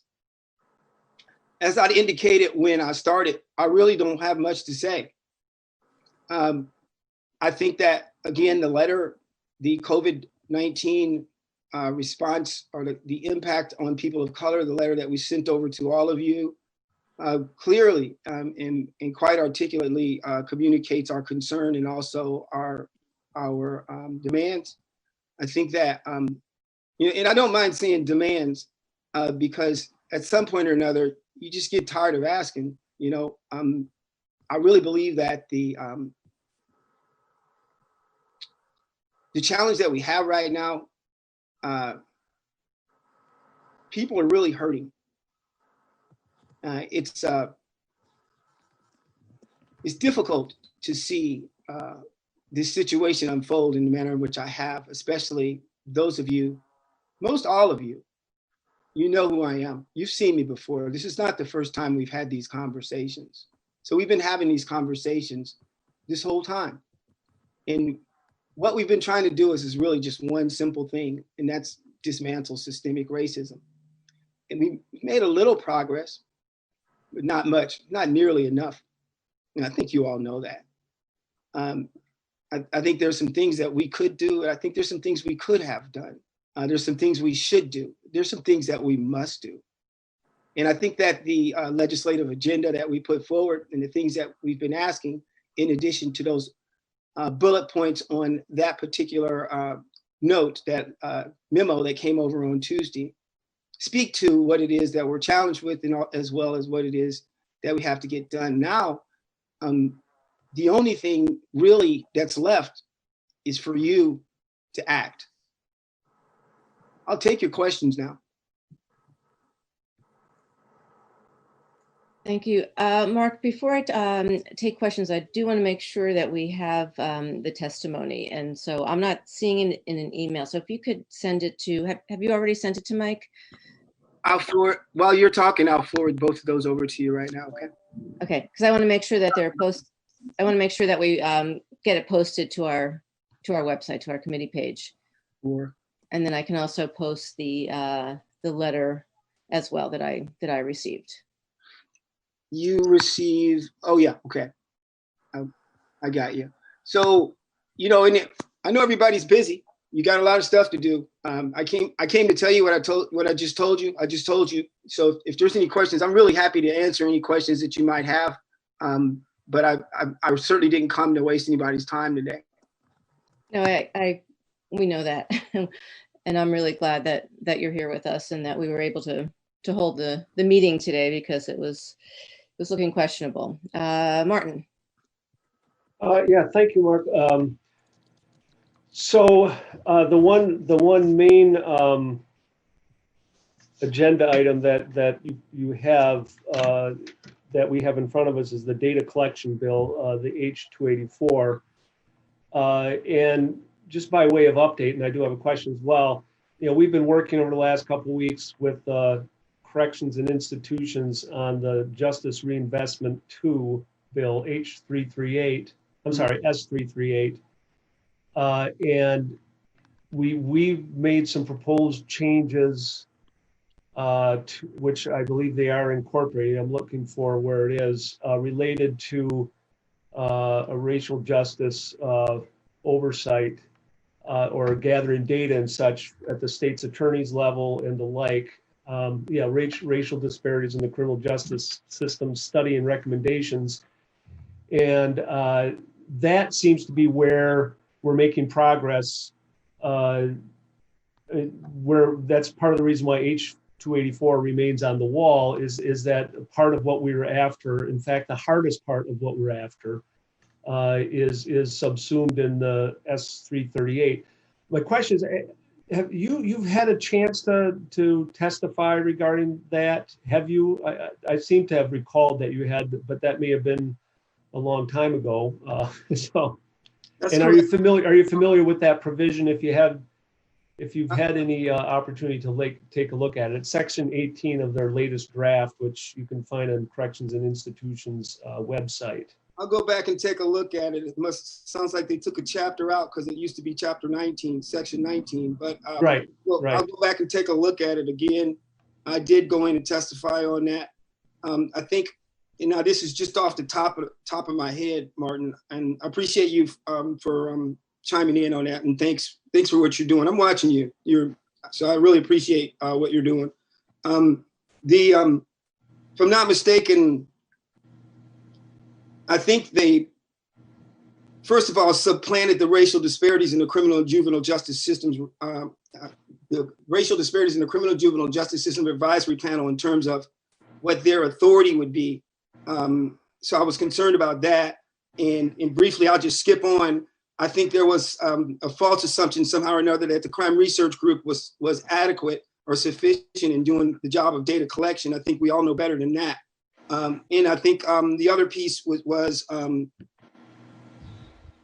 want to say that there was a I'll come back to it, but I will certainly take a look at it. Do you know, is that coming over from correction? Is that in your committee right now? We are not taking possession of it. It was, but we provided input to Corrections and Institutions, which I think they may even be voting it out soon if they haven't already. I just remembered. So I think it's I think what it was is that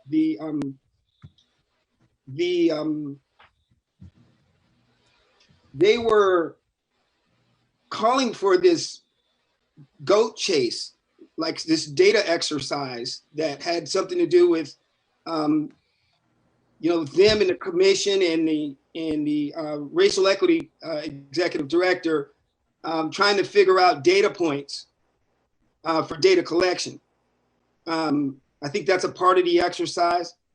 And it was always my opinion that is precisely where H284 intersects with S338 is that should have been integrated into that chapter.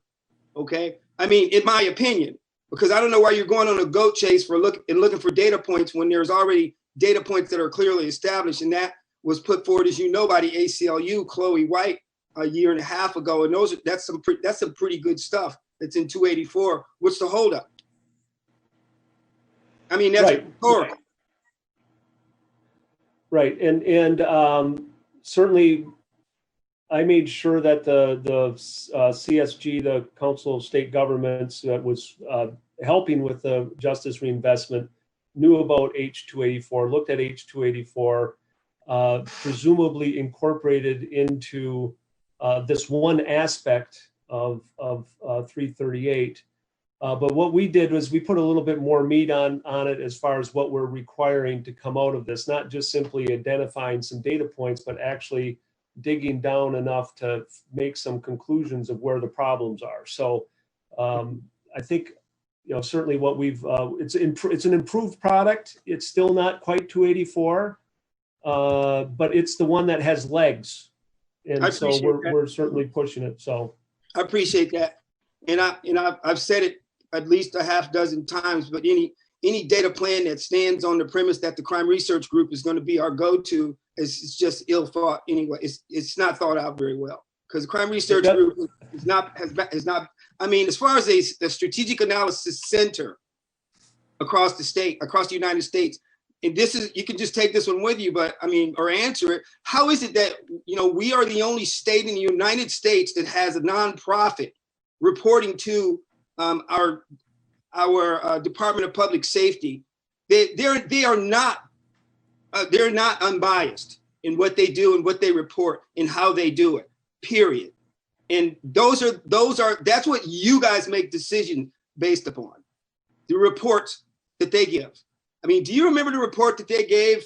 I won't even go into it, but I'm just saying, I can come and lay reports on your desk, report after report. Nothing against Karen, great folks. Robin, wonderful. But you know what?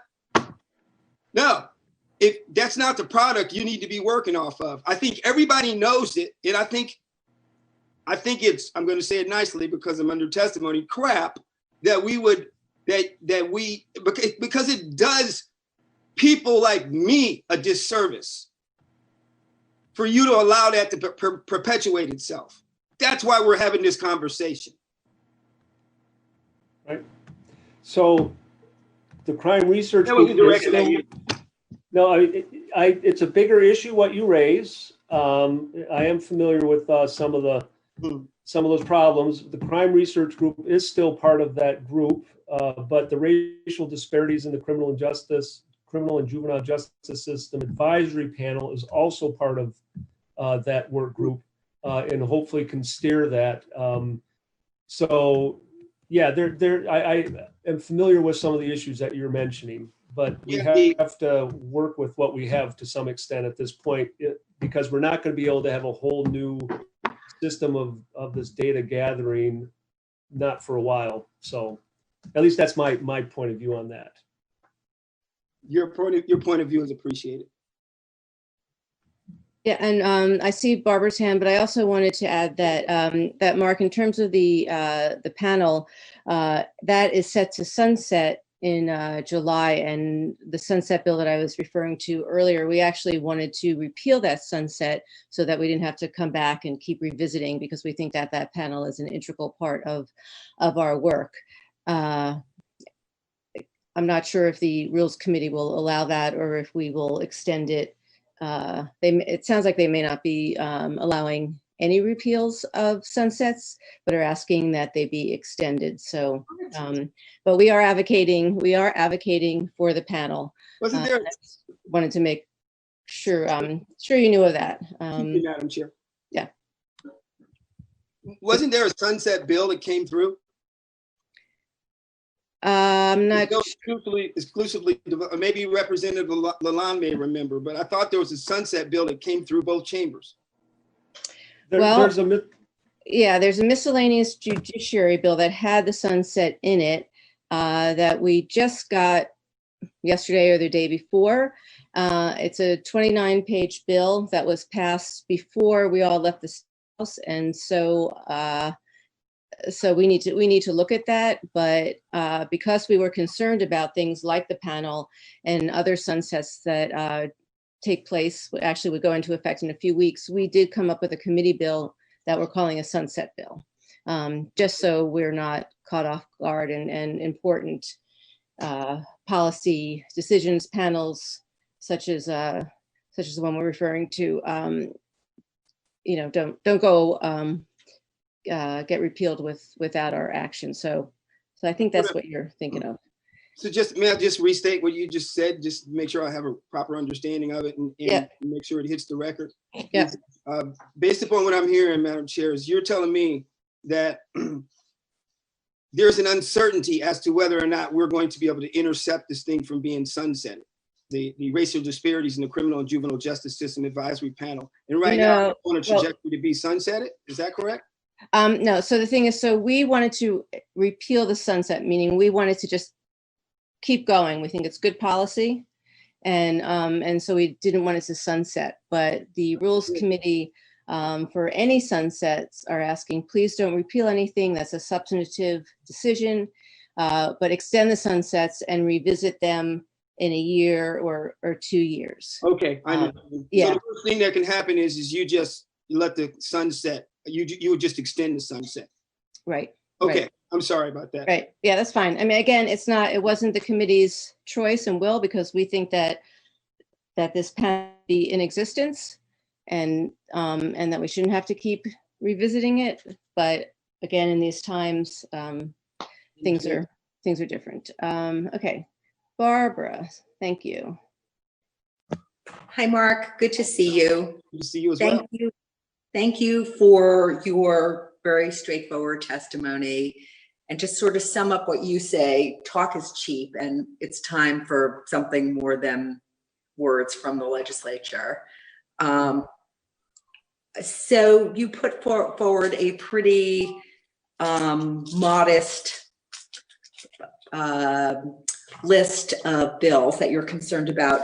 And one thing that we talked about the last time you were in that you didn't touch on today, or if you did, I missed it as I was writing some notes, was we were talking about the COVID-19 money and where it was going and making sure that it was making a difference for people of color and people that aren't able necessarily aren't lobbying for the money as some other groups and causes are.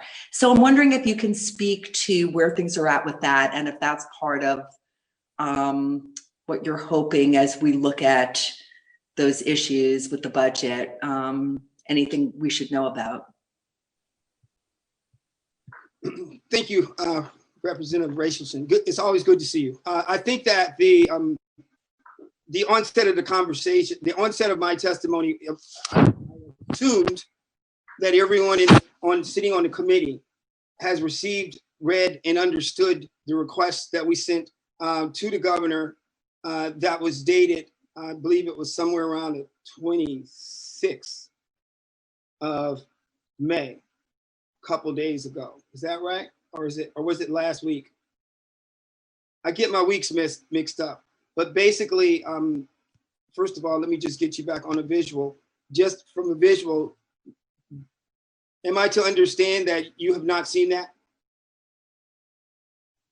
I have not seen it, but that is my fault, I'm sure. Madam Chair, you've seen it? Because the 26th was like Tuesday, right? Yes, I did. I have seen it. Monday of this week was Labor Day, right? Memorial Day. Yeah, yeah. Okay, so we dropped it on Tuesday, and everybody, Representative Lalonde, did you receive a copy of it? You did. So the assumption is that all members of the committee, Representative Bratt, Charlie Gosselin, Coach, I was assuming at the onset of this testimony that everybody on this committee had seen this testimony, had seen this letter, because it was the reason why I was invited to testify.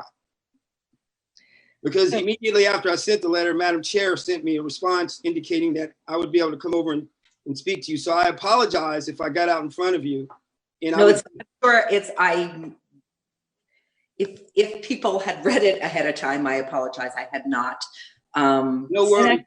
And actually, if I could clarify something. So Mark, I had originally asked you to come talk about the Department of Health, the task force that you had asked for when I had read the Digger article, and then yes, mentioned the COVID funds, but this is just the very beginning of that discussion. So we're going to actually start that formally next week, and so we'll have you back for that, or whoever you designate for that. Okay, well, I'll need to take some responsibility for some of that confusion. And I would just conclude, Representative Rachelson, with just as an excerpt, maybe an extract, if you will, from that particular letter. We cited the fact that in Act 54, the AG, and this is Act 54, 2017, which came out of your committee. It's when I first met you. That Attorney General's HRC task force, that report, I guess there's words, and I'll quote them.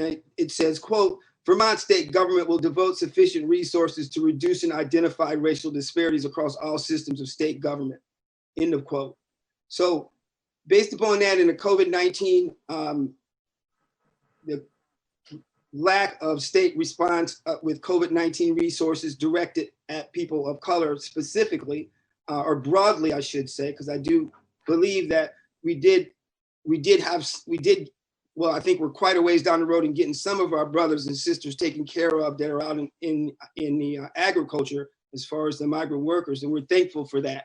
And we don't think it's enough, but we're thankful for that. But that people of color doesn't equal migrant workers.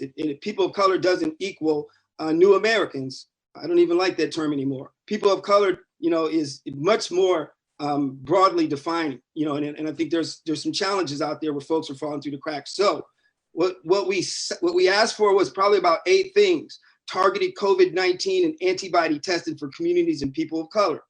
2, funding to provide people of color the option to shelter in place or stay safe. Number 3, centralized and funded language translation and targeted communications dissemination. Number 4, personal protection gear and access and support. Number 5, technology and broadband for broadband carrier, technology and broadband carrier and family access assistance for remote learners. Number 6, financial assistance with utilities and rent, especially for accruals after post-COVID-19. Number 7, economic stimulus to those who are left behind from the federal and the state programs. Number 8, economic development packages that include enhanced employment development, transition assistance, as well as reentry, targeted for these communities. So that's what we asked for in that particular letter. And then we went back and hit up on some of the things I've already covered. And I'll just conclude by saying those long-term or those more strategic approaches that we were looking to, and I'm in that letter in the last paragraph with 5 bullet points. One says the standardization, transparency, and accountability for all law enforcement use of force. Number 2, it says mandatory reporting of high impact, high discretion, racially disaggregated data collection with ongoing prominent public visibility across all systems of state government.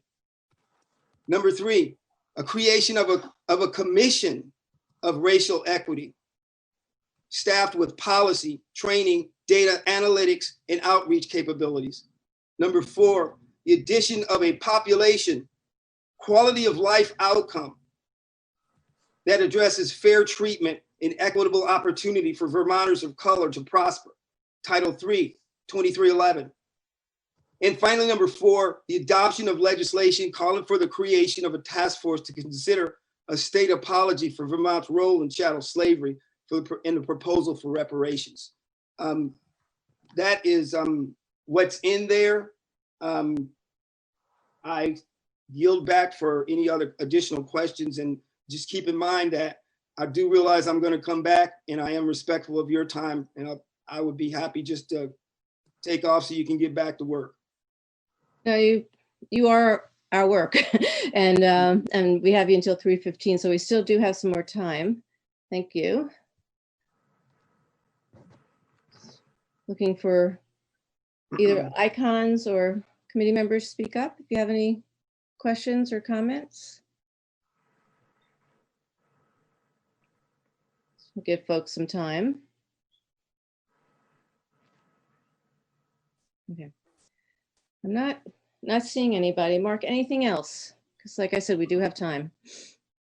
Well, I'm not going to take time for the sake of time, because at some point or another, you just get tired of talking. So I want to thank you. I will thank you for having invited me before your committee. Thanks for stopping and taking the time out. I cannot overemphasize how stressed people are out here. I'll take a moment, just a moment. It deserves probably much more than that, just to reflect back on George Floyd.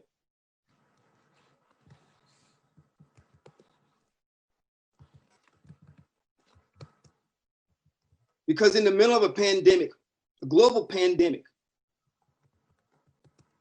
it hasn't happened in 102 years. There's 100,000 people that are dead, the vast majority of them which are Black and brown people, many of whom cannot stay home. They have to go to work because all of a sudden they're essential. Living on top of one another because of multi-generational housing. 80% of them do not have jobs that will accommodate them to be able to stay at home anyway. The healthcare system failed them before this started, and it's failing them now. Systemic racism existed in that report I cited to you across all systems of state government: housing, education, employment, health services access, economic development, and yes, the so-called criminal justice system. And those have all been exacerbated by this global pandemic called COVID-19. And people are hurting. Folks were unemployed before this happened. The unemployment rate of Black people has been 2 times the rate of unemployment of white people throughout all history. Check the records. So we got some serious challenges out here, you know, and then with the elevated, I should say, the increased level of pretext under which law enforcement can now stop people of color here in Vermont in a climate whereby already we were being stopped at disproportionate rates. This is not fun out here. Yet, we're still burying Black and brown people at the hands of law enforcement. So if you look at the policies that I put before you, after you look through the things that we put over there in the letter, and you just look at the policies that we've been kicking down the road for the last 4 years, you should see some type of connection. You should see some type of continuity in the message that I've been talking about. Systemic racism. How do we fix it? You know, it's not just all policy. Of course, you can't policy it away. That's why we're working hard in these communities, teaching folks about these issues. We've got 4 webinars in the next 7 days. So again, I thank you for your attention. If this doesn't get your attention, then I really don't know what else to tell you. There's nothing else I can tell you. There's nothing else I can really say. Thank you for your time. Thank you. Thank you. Take care. Have a No, good I'll be in day. touch. Yeah. Thank you. Thank you. Okay. All right. I know some of you joined a little later. I'll just repeat that we are going to adjourn at 3:30 so I can go to House Rules and ask that we extend the sunsets and hopefully get permission to release the bill. Eric did do a new draft for us. It drops the spousal maintenance that sunset because that still has another year on it. So I'm hoping a simplified bill will go. And in the meantime, I will be looking at the miscellaneous judiciary bill. As I said, that was passed before we left the State House. So whether or not how much of it is relevant, doable in these times, I just can't answer that yet. But it did have some important sunsets in it that I do want to make sure that we address. So, okay. So I do want to take a vote on 347, the DUI. Did do a straw poll the other day, but I have gotten permission to actually do a vote. So we can do it by voice vote. So our clerk, Ken, who is our sitting clerk, our interim clerk, whatever, acting clerk. Our esteemed clerk. There you go. So, would you like, why don't we give you the opportunity to, once we have a motion and a second, to call the roll. And I know that Mike sent you the form. I assume you got it, right? Yeah, and I just ran over there and I printed off really quick so it wouldn't look so ridiculous.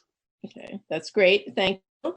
And just back to, in terms of the testimony that we just heard, Mark did forward it to us, but while we're Zooming, Mike can't post testimony while we're Zooming. It's just one of those things. So if you're not seeing it on our website now, that's because it just can't be done at this point, but it will be.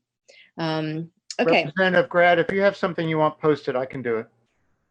Okay. All right. I have 2 machines up and running, so if you. Okay. All right. Wonderful. I'm going to need to forward them to you. Actually, Mike said he will do it later. I can't. I can't. Okay. I can multitask some things, but I can't do that right now. But I appreciate it. I appreciate you jumping in and helping us out. Thank you. So S347, folks know what we're working on, right? Okay. Great. So I would appreciate. Do you need a motion on that, Maxine? That'd be great. And would be a motion to concur with S347 as passed by the Senate. I'd like to make a motion to concur with S347 as passed by the Senate. Great. Second?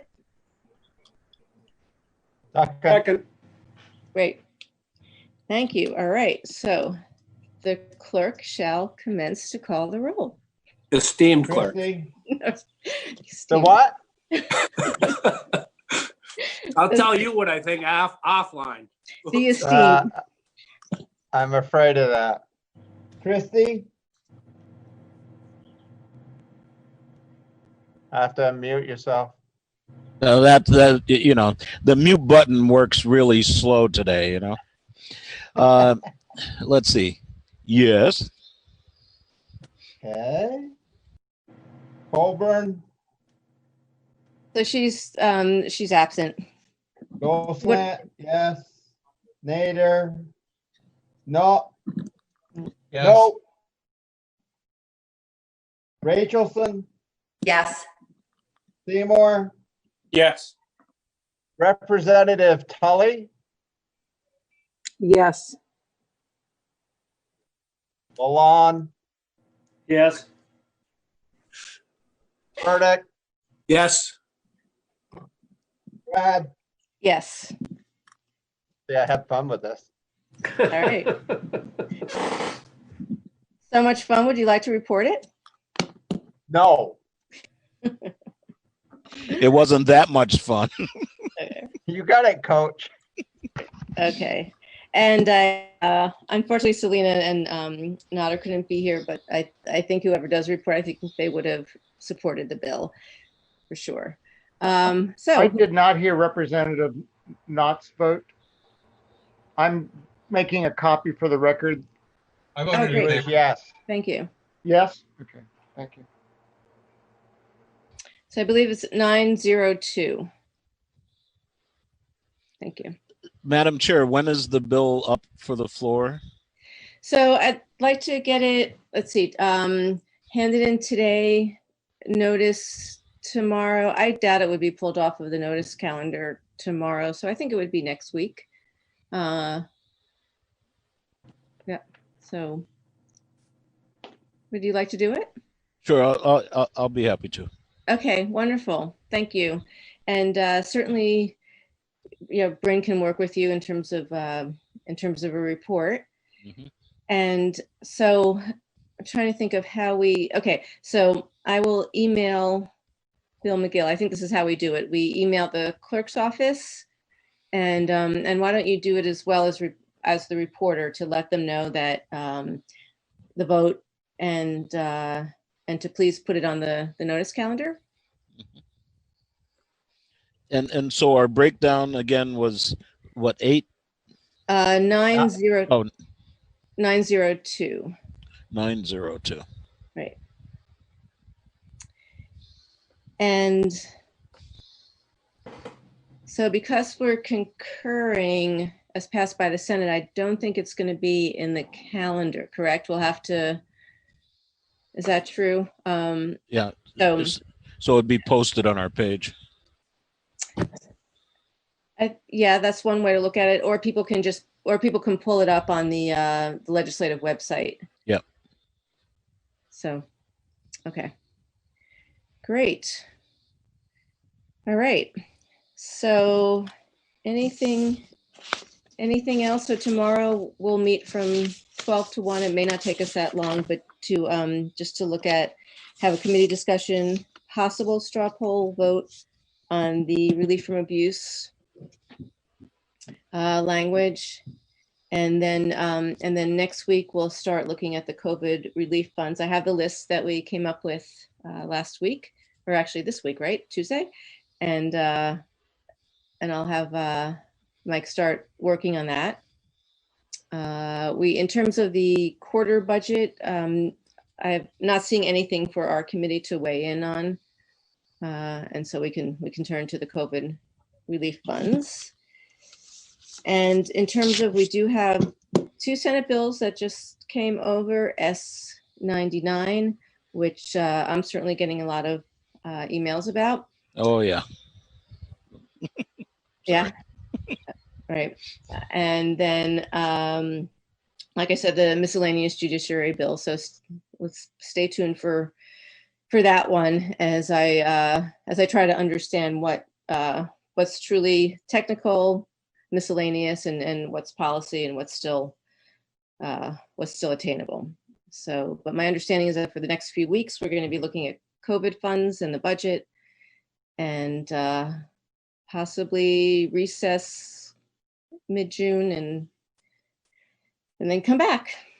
So, all right, great. So thank you, everybody. Thank you for your flexibility, and we'll see you tomorrow on the floor. And if for some reason we are still on the floor come noon, I'll send out an email and we'll just go with it. Okay. Any questions, comments before we go off the record? Yeah, what time are we on the floor tomorrow? Is it 10? Yes. Okay. Yeah. Thank you. Barbara. So Maxine, I feel sensitive to Mark's anger and frustration with the bills and I have since found that letter. Mm-hmm. And I'm wondering what we as a committee can be doing, or if Mark's testifying that, like, it does seem like things are extremely tense racially in our country right now. And this has obviously been a miserable, embarrassing week. And I wonder what we can be doing, because it does seem like us doing nothing as a legislature doesn't seem like a good thing. Right. Not to say that we're going to do nothing, but I feel like we should do something. Right. Well, certainly speaking to our colleagues, and certainly speaking, for instance, me speaking to other chairs, but I think speaking to our colleagues, some of those bills are in other committees. Right. And so looking at those bills, where they're at, understanding where they're at. Martin, I appreciate you speaking up about the data bill, because that was something that that I, as a member of Justice Reinvestment 2, and Martin, who attended the meetings, we did speak to Council of State Governments quite a bit. So I think we need to keep the conversation going. Yeah. And again, we will hear from Mark and others again next week in terms of the relief funds, and come up with a proposal. Right. Thank you. Yeah. Thank you, Coach. Well, I think part of the difficulty for everybody, is the bills that we felt strongly about, that basically, it was just like running into a stop sign, when the pandemic hit, because here we were moving forward. We had bills in the queue. We had bills we had taken testimony on, and then all of a sudden, our primary work has shifted into the effect of COVID on Vermonters directly. And anything that doesn't have that disease effect, so to speak, is put on hold until we come back, I guess. I checked in on a couple of bills that are in other committees, and needless to say, their priority is like ours. It's directly dealing with the COVID piece. And unless there is a direct correlation between that bill and COVID, it doesn't rise to that level of attention, at least in the next 2 weeks. That kind of thing, which is frustrating in a lot of ways, because a lot of work went into a lot of the things that we're working on as committees per se, and it's just generally frustrating, I guess. But that was my observation because I just got off an email stream with another committee, and they shared their list of bills that they have to do, and so, and needless to say, some of the ones that Mark had mentioned that they had taken a lot of testimony on kind of got put into the other pile. So, anyways, it's tough because certainly COVID exacerbates the issues that that Mark was talking about, and it's a matter of just continuing advocating that that they are COVID bills. Yeah, so, thank you. Barbara, is your hand up from before or again? No. Okay, same thing with you, Coach. Sorry, I'll lower it. Yeah, no worries. Anybody else? Okay, so off to rules I go. Good luck. Thank you. All right, take care, everybody. Have fun. Yeah. See you tomorrow. Yeah, thank you. And thank you, Ron.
I'll call this meeting to order, and we have to add under bills for payment, cemetery number 2.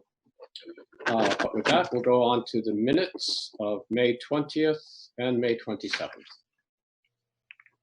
I'll make a motion to approve minutes for May 20th and May 27th.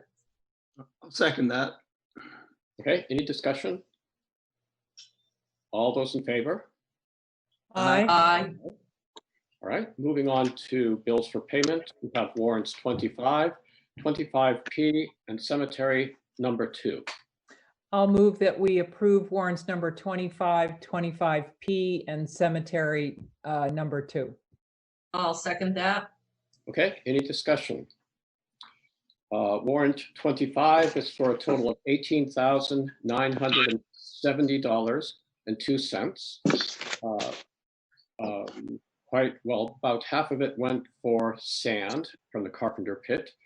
The Highway Department repairs and supplies, fuel, some calcium chloride, and payroll transfers. Any other discussion?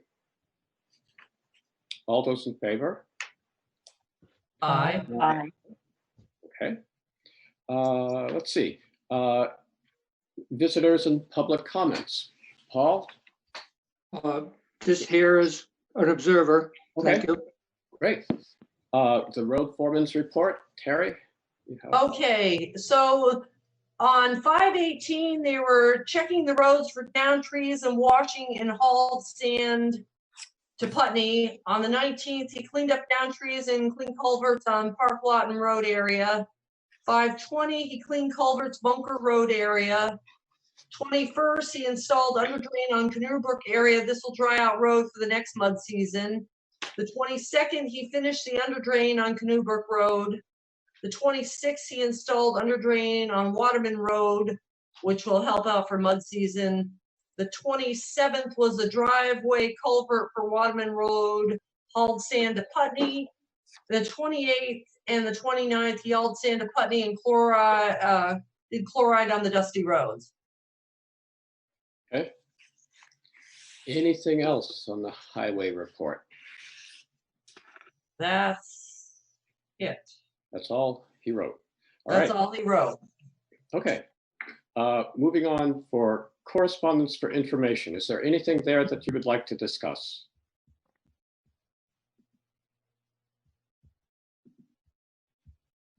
Okay. We have nothing under correspondence for discussion and or action. So under new business, we had an email from Chris Olson regarding the broadband survey update. What would you like to do there?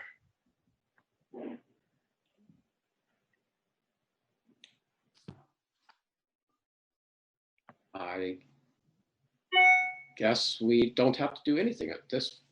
Well, Zeke, can you say for, the recording what it was about? Yes, and I looked for that email earlier to just freshen up my memory, and I wasn't able to find it. But before the virus came along, they were doing a survey on broadband service to different parts of the state with the idea of starting community. What was the term for it? Partners. Collaborative? No. No. Yeah. No. Yeah, I know what you mean. A community group. Yeah. And so Chris Olson has been sort of the lead person on this. And he had some information. If we were to pursue this, we would join the Deerfield. Association. Association.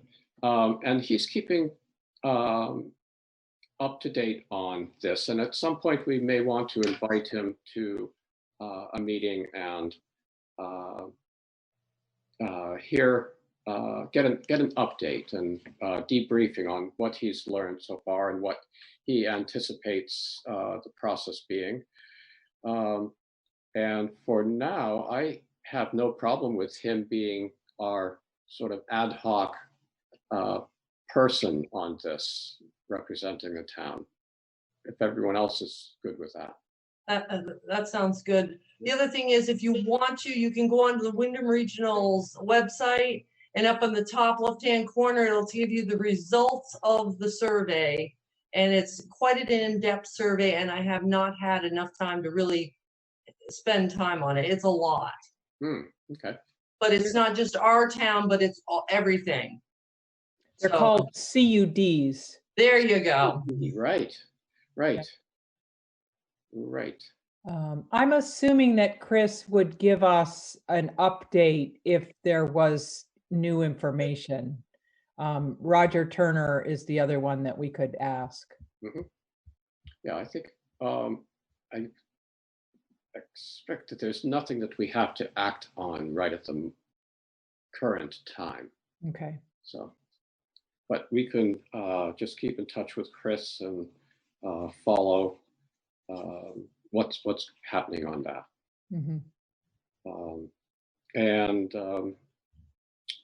So I can send him a note thanking him for his work and asking that we that he let us know when there are new developments. Good. So, well, Stickney Brook Road shooting complaint. I'm still working on that.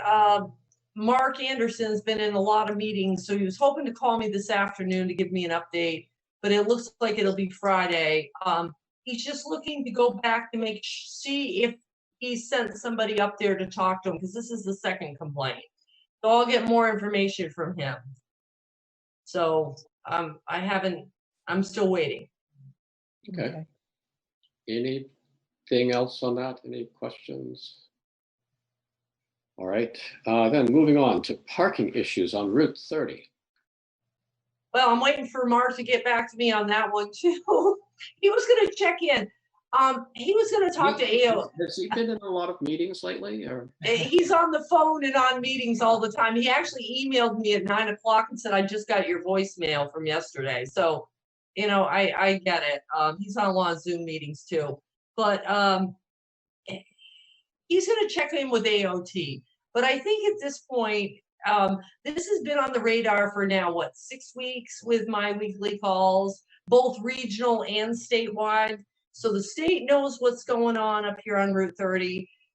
They were supposed to work with AOT at the top, and then Chris Campany was supposed to work with AOT at the bottom, and nobody's come up with what they want to do. So and talking about Williamsville Road, where Williamsville, the Rock River comes out. Right, exactly, okay. In the park, because we are starting to now get complaints at our town office for the parking, because they call Newfane, and of course that's not Newfane, so they call Dummerston. So I don't really know what we're going to do, or if anybody's going to do anything. I mean, it's up in the air right now, but it's not like we're not all aware of it in the state.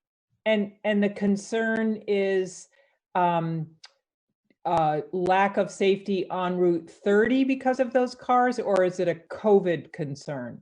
It's the whole thing. It's the lack of safety because of the amount of cars that are there. It's the safety when they're down in there. So for Newfane's side, in terms of rescue, if they need to do rescue, right? It's COVID. It's the amount of out-of-state vehicles that are there. That's running about 80 to 90% out-of-state vehicles. So it's the whole bailiwick that everybody's complaining about. Yeah, so I have a hard time understanding why we can't just put no trespassing signs up. Well, what they wanted to do, and it was a Newfane's suggestion, both regional and the state meeting, was to put no parking signs on the southbound. Okay, but we can't seem to get any answers if that's going to happen. Now, if Mark can get AOT to decide to put them on the southbound, they could actually, the state police, the sheriff's department could tow. But Mark could put his no parking signs, but those aren't towable signs to put there. So it would kind of, I mean, we could do it, but it'd show. So it's all a state highway. But there's also the issue of blocking the access to the river. That's private property. Right. Yeah, you can't do that. Well, The See, state, the yeah. property, ahead. the property owner could. Yeah. No, those waterways belong to the state, and they are, anyone can have access to waterway. So this comes up every few years. I know it comes up every year, but I think that the COVID situation is an extreme,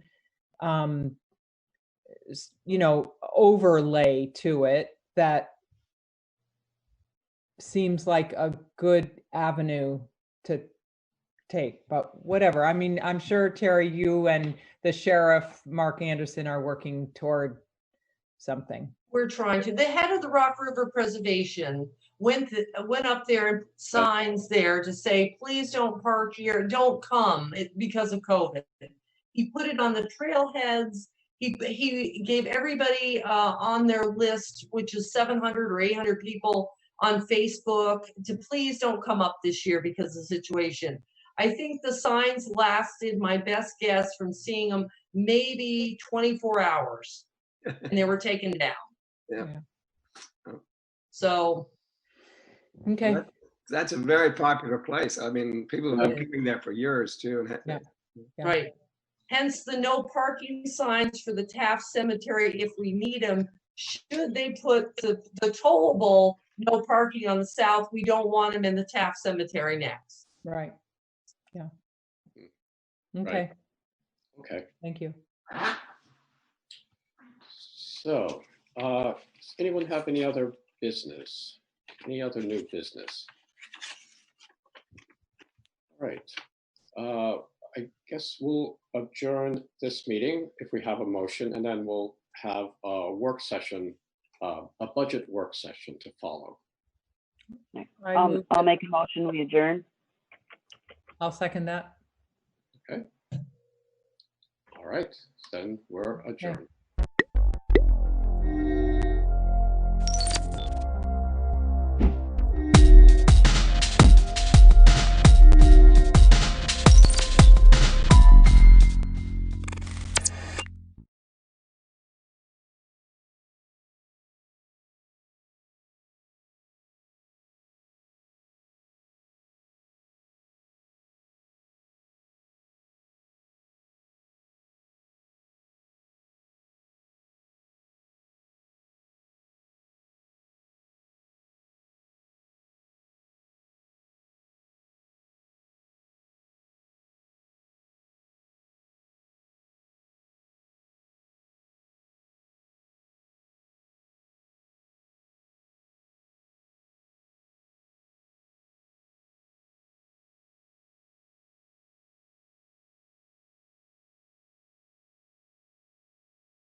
Hey, good morning, everyone. We're live on YouTube.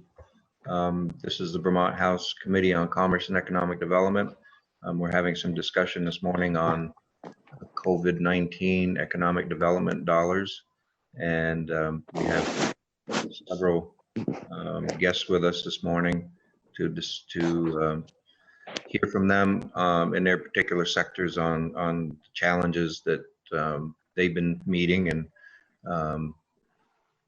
hopefully the information that we receive from them will help us structure the economic development bill, which is being drafted today by David. We had to change our plans a little bit. David, we didn't get the draft from the administration until 4 o'clock yesterday, so we had to make a few changes. Tomorrow morning we'll be in a joint hearing with the Senate to go through the language with David for an hour. And then we'll really get to work on it. We have about a week and a half to get this bill taken care of. So we have a lot of work ahead of us. So with that, I would ask everyone to mute. And okay. So first up, Sue, good morning. Glad you could join us.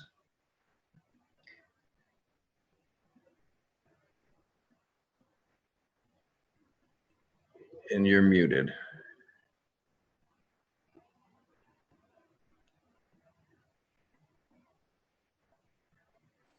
Can you hear me now? There you go. Yep, that's good. So before you get started, I just, everyone that we're hearing from today, try to be as concise and to the point as possible. We have lots and lots of people to hear from over the course of the next week or so. And we're trying to make sure we have time to hear from everyone so that we can craft this bill. So with that, good morning, Sue. Thank you for joining us. Thank you. And I'm just sort of pulling my thoughts together quickly, having been asked last night to say a few words. And I guess I want to start out by thanking you so much for reaching out to us and for this opportunity to share what the COVID pandemic experience really is like from the lens of our neighbors, our families, and our businesses. I'm pleased to present to you both as the Executive Director of Capstone Community Action and on behalf of the 5 community action agencies that comprise the Vermont Community Action Partnership. I think you know that community action agencies have always been an open door for folks struggling with economic security and distress. And for 50 years, it has really been our mission to lift people out of poverty. And I think that our success really stems from what we understand as poverty being very complex and multifaceted, and programs that really are client-centered and build opportunity and economic security through a range of activities, whether it's providing food, housing, and new opportunities for building economic security through workforce development, through our financial empowerment programs, and our micro-business development programs. So I just want to say as background, I took on the job of leading Capstone Community Action, and I never really understood the breadth and depth of poverty in Vermont. And this is, of course, pre-COVID, but it has been an amazing education in just the range of people that fill our waiting rooms on a daily basis when we were able to be open. We continue our services now remotely and very actively, and the needs are pressing and swelling. But it is critical to see that this pandemic has actually brought the community action mission to the forefront, both our mission and our expertise. Because we know that even before COVID, which is of course just a few short months ago, some 40% of Vermonters were but a paycheck away from economic disaster. Well, now the paychecks have stopped, and the numbers of folks in economic distress and really on the precipice are swelling. And the demands of our staff have been magnified. We see that what began as an extraordinary and tragic health disaster or crisis has really very swiftly unfolded into an economic crisis that is the greatest of our lifetimes. And I believe that we need to meet the magnitude of this crisis with a corresponding and coordinated response. And I know that community action agencies and our partners across the state are an existing network of organizations that essentially make up the proverbial safety net. And I think we are critically and uniquely suited to be a part of the response.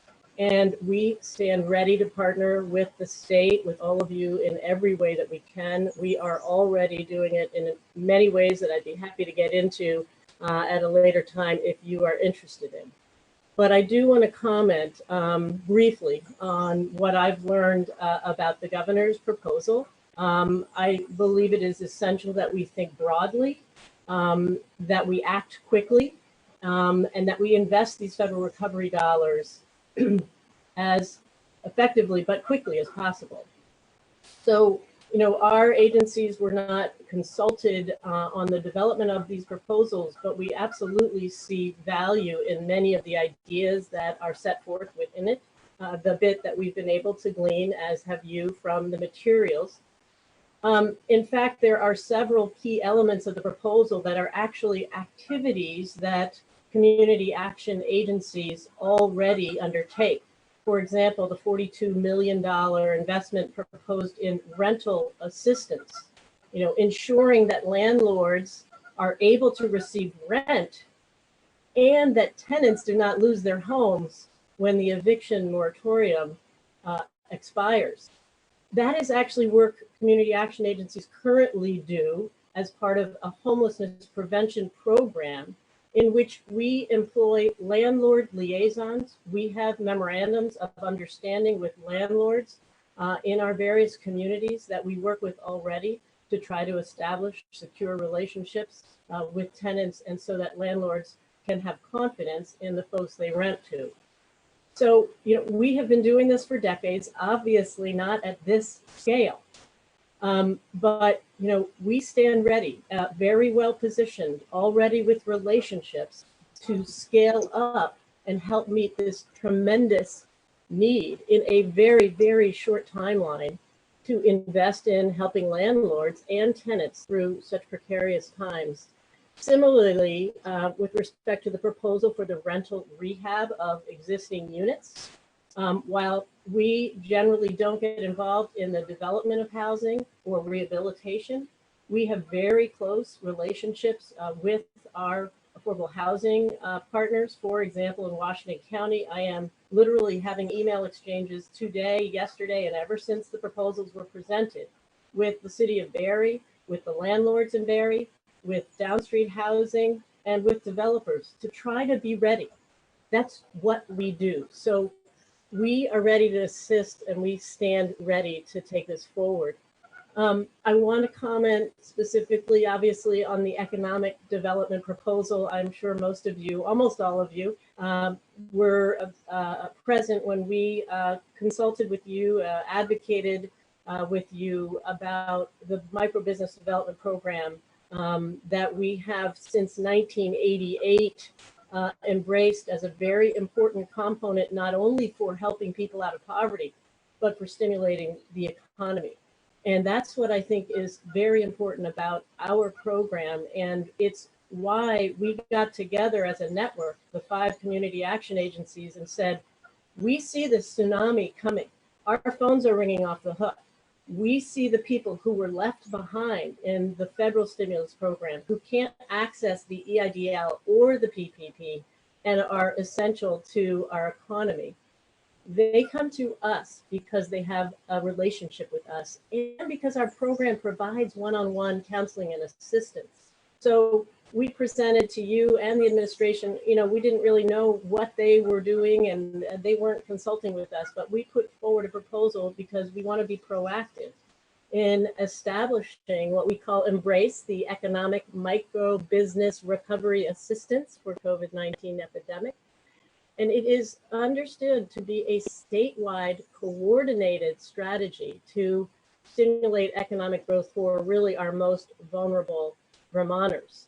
We recognize that there is a very strong correlation, and if you get a chance to read our proposal, you will see the graphic that demonstrates with unemployment, there is a corresponding correlation with the increase in micro business. In fact, we've put out an estimate that we think there will be a demand for 5,000 new micro business efforts. And we are proposing to you, to anyone who will listen, to invest in us, to help us establish a specific micro business information hub, to hire 5 new counselors at each, one at each of the existing 5. Now, I do want to say for a moment, our proposal assumes that the base funding that you had supported in the appropriations bill, which, as you may recall, was eliminated under the governor's proposal. Understand that if the governor's proposal stands, our entire micro business program is over. We believe that would be a terrible move in this moment of all times, and are proposing that not only do we fund that, but that we scale up and essentially double the number of counselors in each of the 5 areas, and that we create a new access to working capital. We already have a relationship with Community Capital of Vermont. We are having conversations with VSECU to help create a secured credit building loan, which everyone would be eligible for $2,500. We really believe that this approach and this deployment of resources will have a dual positive impact of creating economic stimulus, new businesses and jobs, while also avoiding the likelihood that more Vermonters needing crisis services like food and housing, fuel assistance, rental assistance will be sustained. The governor's proposal does excellent and important things to help larger businesses and even small businesses. But the micro businesses that we work with are really not included in the relief that he's presenting. And I think that's what I want to convey to you. Our program is a slice of the pie and a very important one. 50% of Vermont's businesses are micro businesses. 26% of Vermont's workforce are in micro businesses. So if we aren't proactive at this moment in addressing this need by supporting the folks who have been doing this work, I think we are really missing an important point. And just to emphasize, more and more people right now are on the economic edge. And this program is dedicated to helping those people step back from that edge. It is clear from history that low-income Vermonters are the hardest hit in every disaster, whether it's a natural disaster or an economic disaster. They're also the longest to recover. That's why it's important to be thinking about them now. I want to conclude by just sharing what it really feels like on what I would say is the front lines of this economic crisis for vulnerable Vermonters. I really see fires raging. I think you don't have to look far to see how hot and how pervasive these fires are. Every day we have food distribution, and I've been involved in a state emergency operations center planning of these mass food distributions. It doesn't matter if you're in Coventry, in Springfield, in Hyde Park, Peru, Vermont. Every single day, 1,000 boxes now being distributed, and 3 and 4 times the amount of people are coming for food, waiting sometimes 4 hours in hot sun. These are not people interested in getting a freebie. They're not interested in freeloading or hoarding. They are in crisis, and that is what we experience, because that's who's on the phone with us. That's who we're trying to work for. And I do want to say that one of the parts of the governor's proposal that is troubling for us is sort of the manner with which it envisions getting it going, which is an RFP, request for proposal process, you know, where we are going to be expected to compete for something. I understand why, but let's remember this. There are fires raging right now. And when you have a fire, you call out all the firefighters you have to help work together in every way that they're trained to do.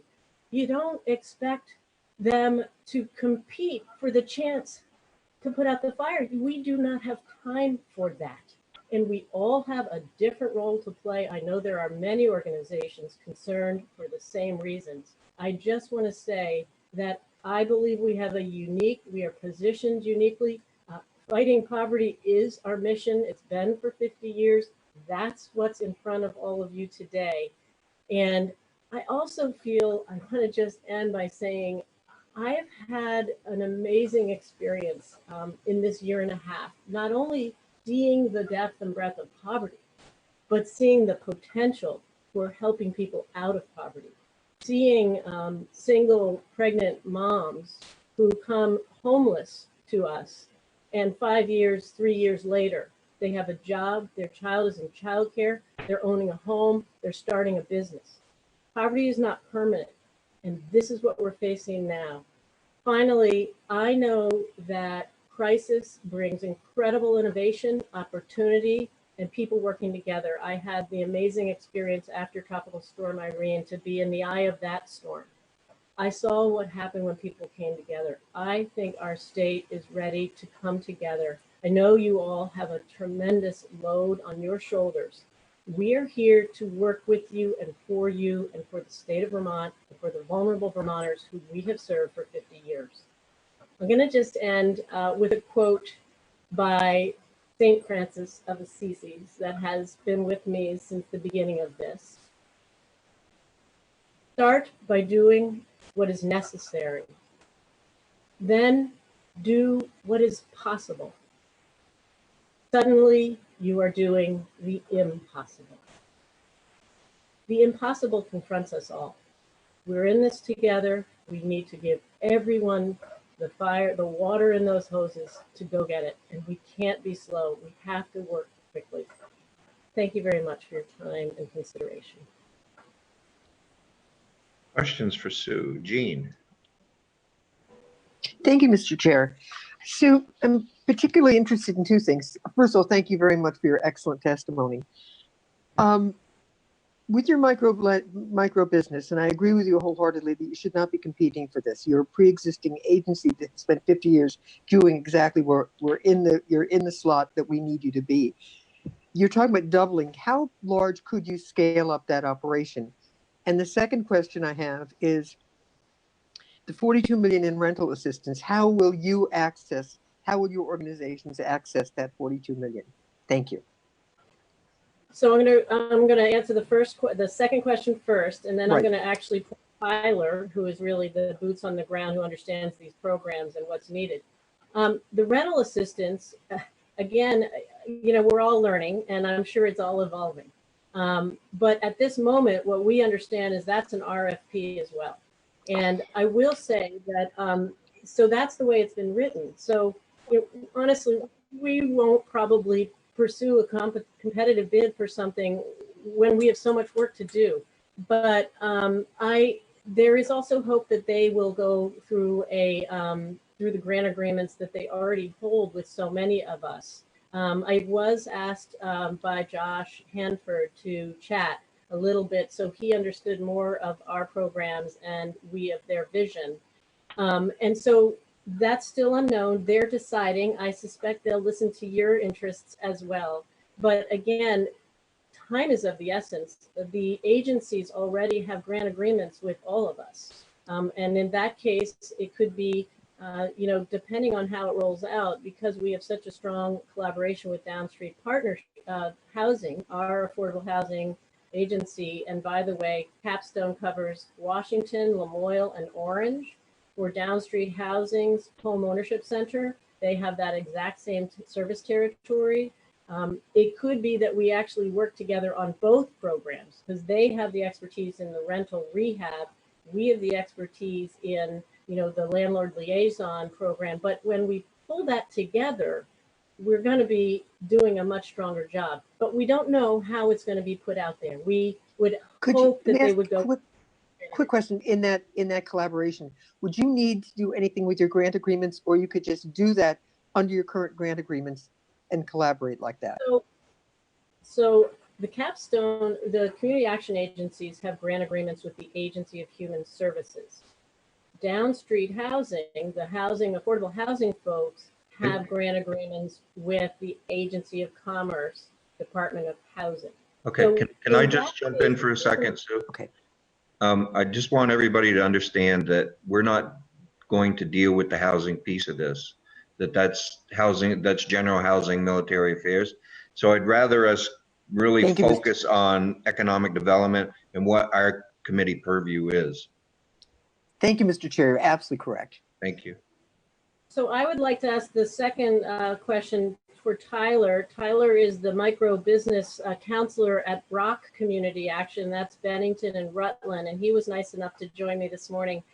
He has been working with his colleagues in the Vermont Community Action Agency network to develop this proposal that they believe is the first step. But the question was, Tyler, what do you really think we could be capable of? Is doubling enough, and would there possibly be more? Thank you. So the reason that we reached the number initially was I took the 10-year correlation study between the microbusiness development program and the Vermont unemployment rate, and this is figure 1 on page 6. And there's a direct correlation of 6.15% between the unemployment rate and the amount of participants total in the microbusiness development program. Utilizing that 6.15% figure, I then go to figure 2 on page 6, and that's with the correlation between unemployment as it is today and with a 6.15% correlation, projecting us to have a 5,000 participants in the microbusiness development program. Now, obviously, because of COVID, we cannot use the 10-year historical correlation to be tied to it directly. So we've gone on the side of caution on this and are looking to scale up to 1,750 to 2,000 participants in the microbusiness development program from the around 700 that we had in 2019.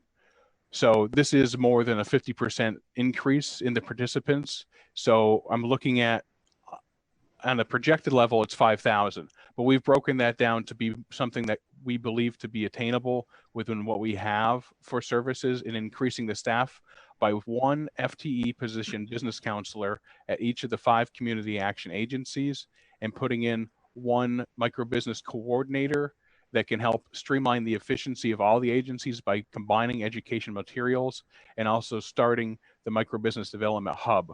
Now, the important difference between us and other business educational resources is we really focus on the micro business. Everything 5 employees and below. That is where we focus. That's where I live every day.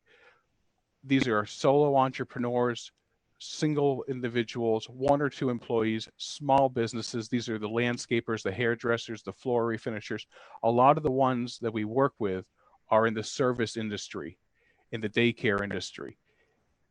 So because they're small, the governor's proposal is really tying a lot of it in to tax revenue between alcohol revenue, sales tax revenue, meals and rooms revenue, but that really leaves out the service industry from this. They're also looking for 3 years of tax information to be able to base that correlation on for the majority of their businesses, and that will not work for the micro businesses in the state. A lot of them do not have great record keeping, do not have the ability and resources to pull together things necessary for this. They're struggling daily. I know, because I'm on the phone with 6 to 8 of them every single day, trying to work through confusions and problems related to getting through PPP and EIDL. I'm on the COVID-19 Business Coalition that Ted Brady is a part of and leads, and I'm in depth in this every single day from the start of COVID-19 and beyond. And from my understanding, the proposal is not going to help the individuals who are most vulnerable, which is our micro business clients. These individuals do not make a lot of money, but they do contribute to Vermont's economy and a great deal. These are the side of the road, small businesses. This is really hometown Vermont and what makes Vermont so special. And I really feel that if we leave these people behind, it's going to have a rippling impact for years to come. Now, 10 years ago, the micro business development program was really into high gear. And we still have many businesses that were started 10 years ago through this program that are open and thriving. They have been sold on to the next generation. The original owners have passed on in some cases. It's hard to track down businesses from 10 years, but they are still doing wonderful. And when you hear those stories, the emotional impact of them, and these are thousands of micro businesses that we've served, but just one of those, somebody goes through and they're doing really well in life. And then something happens. They have a seizure disorder. They have a drug issue. They have economic fallout. And they go and they come down to the lowest level and they lose self-esteem. And somehow they find us through the food shelf, through the fuel assistance, through the rental assistance. And they're connected with that spark of hope that they can start a business, that they can do this. And then they're reached out and they're entered into a partnership with a micro business counselor who knows how to get through the red tape, who understands how to start the business, who's been there and done it. I've ran 2 businesses myself. The counselors are well educated. They've been there. We deal with a multitude of business, positioning us the perfect people to help with micro businesses. And right now in this economy, there is not another proposal out there on the table that specifically addresses the bottom 50% of all businesses in the state, which are micro businesses. We need help for the small businesses, but just as importantly, we need to focus on the micro business. This is a time that we cannot just stand by and let the impoverished and the underprivileged once again be passed by and looked over. This is a time where we need to stand together and really say that this is the time where Vermont comes through and that we can just work together to build this. This proposal was built and drafted in a combination through all of the Vermont community action agencies because we understand the needs. So as part of the projected percent and of helping to increase the staff, we're looking for an increase of 5 FTEs, bringing up to 10 business counselors, micro business counselors statewide, 2 for each community action agency. Will be evenly dispersed throughout the state of Vermont with 1 coordinator to be able to control and help make efficiency amongst them, as well as getting this online hub. The technical difficulties, a lot of our clients don't have computers, don't have access to internet. We help them reach those things. We help them break down whatever barrier is holding them back. They bring the energy, the motivation, and their skill set, and we help connect them in something that can be viable and economically feasible for them to meet. Their goal might be to open a restaurant. Well, we start them with a food truck. We start them with a food cart. We start them where they are and the resources that we have to try to connect them. This plan has been carefully thought out to be a very good and efficient use of the funds. Every dollar is accounted for. We're not using a cannon to throw $100 million at this. This is a very small $2 million investment that's going to be used efficiently and thoughtfully to implement into 420 micro businesses with direct grants of $2,500 apiece. We're projecting to see 1,000 positive outcomes between all of these micro businesses. 1,000 positive outcomes where many of them will stand for the next decade and beyond. The children of these entrepreneurs wake up and they see their parent was able to achieve the dream of entrepreneurship and self-employment and inspires the next generation. If we stand by and do not help them now, that dream could go out, and the parts that we love about Vermont, the roadside, the tourist attraction coming in to see the small Vermont businesses and locals will be gone. And yes, we'll have small business and we'll have large business, but we will have very few micro businesses. They cannot survive in this climate. Thank you. Tyler. Charlie. Yes, thank you, Mr. Chair. So I just sent to Amy and asked her to post the 28-page report that I think Tyler was referencing that I don't know if the entire committee has had a chance to review. So it's to make sure that we have that first, and that'll be posted to the web page. I guess one of the questions I have for either Sue or Tyler is that many months ago when we were actually in person in the legislature, we talked about the evidence of success of the different micro business lending programs as part of a condition of looking for additional financing. And one of the things we talked about is the evidence of the improvement and the actual earnings for the recipients from what they had before receiving the micro grants and then what they had for earnings after the micro grants. And we're talking about a lack of evidentiary or evidence that existed. And we know that the number of businesses started, all that kind of stuff, but it's really about how is this program lifting people out of poverty is one of the questions.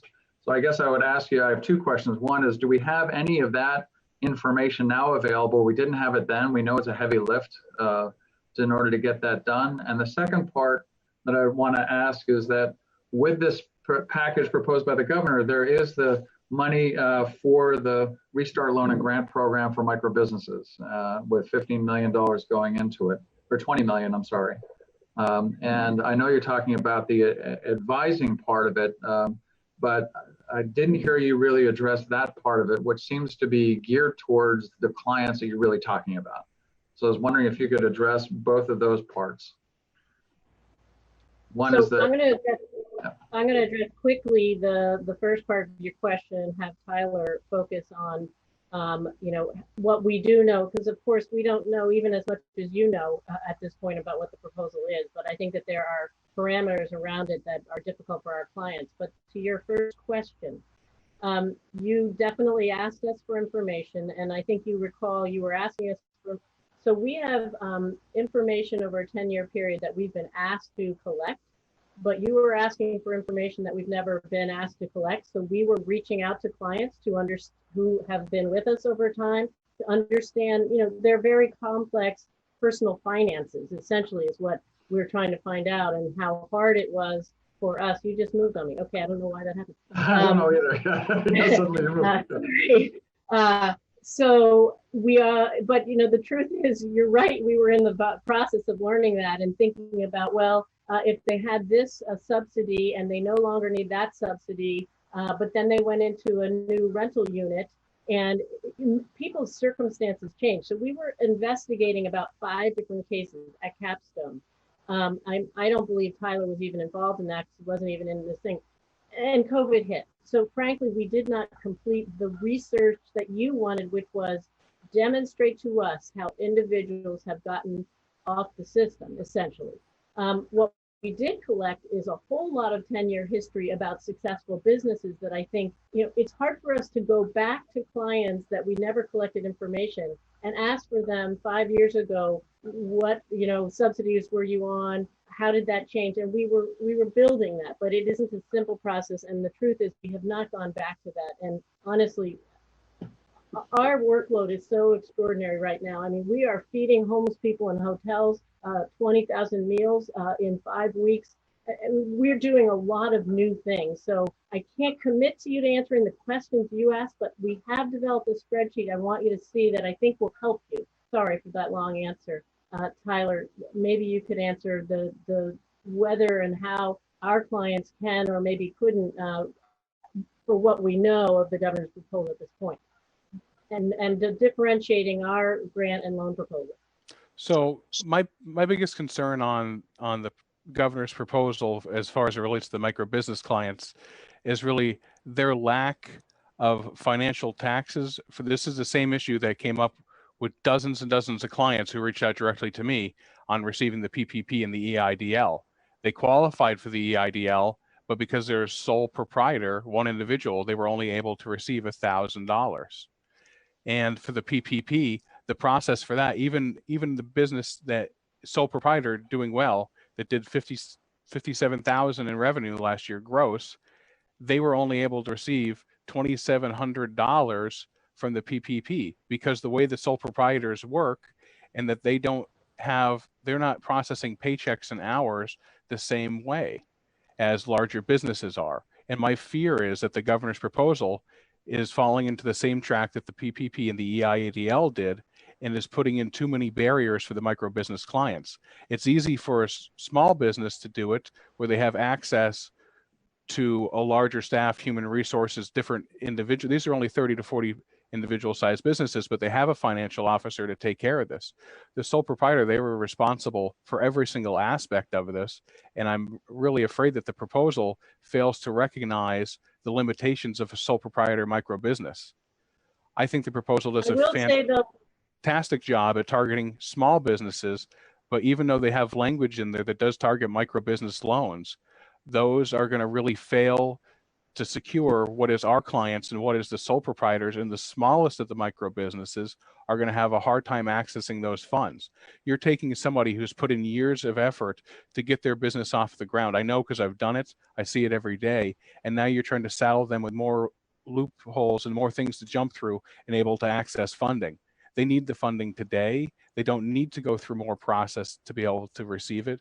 What the governor's proposal is trying to put them through, and I understand why. I understand that there's not enough fund to be able to go through and put everyone for a direct grant, but we're just asking for 420 small direct grants to be targeted specifically to individual micro businesses that meet one-on-one with a business counselor that is a proven combination for success in starting a business. Having somebody for guidance or for counseling during that business process goes a long way. It's just throwing money at them will not help them succeed and navigate this new endeavor, new process. And I understand there's language in there for $5 million as far as technical assistance providers, but a lot of that is going to be reimbursed back or paid to CPAs, lawyers, accountants, and such, and is not going to direct one-on-one business counseling, especially into. Some of that will be going through the Vermont SBDC.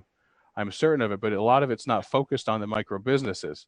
And from what I've seen, our proposal is the only one that has into it a 2-to-1 return on investment, where there has been no shown from any of the other proposals what their projected return is on that investment.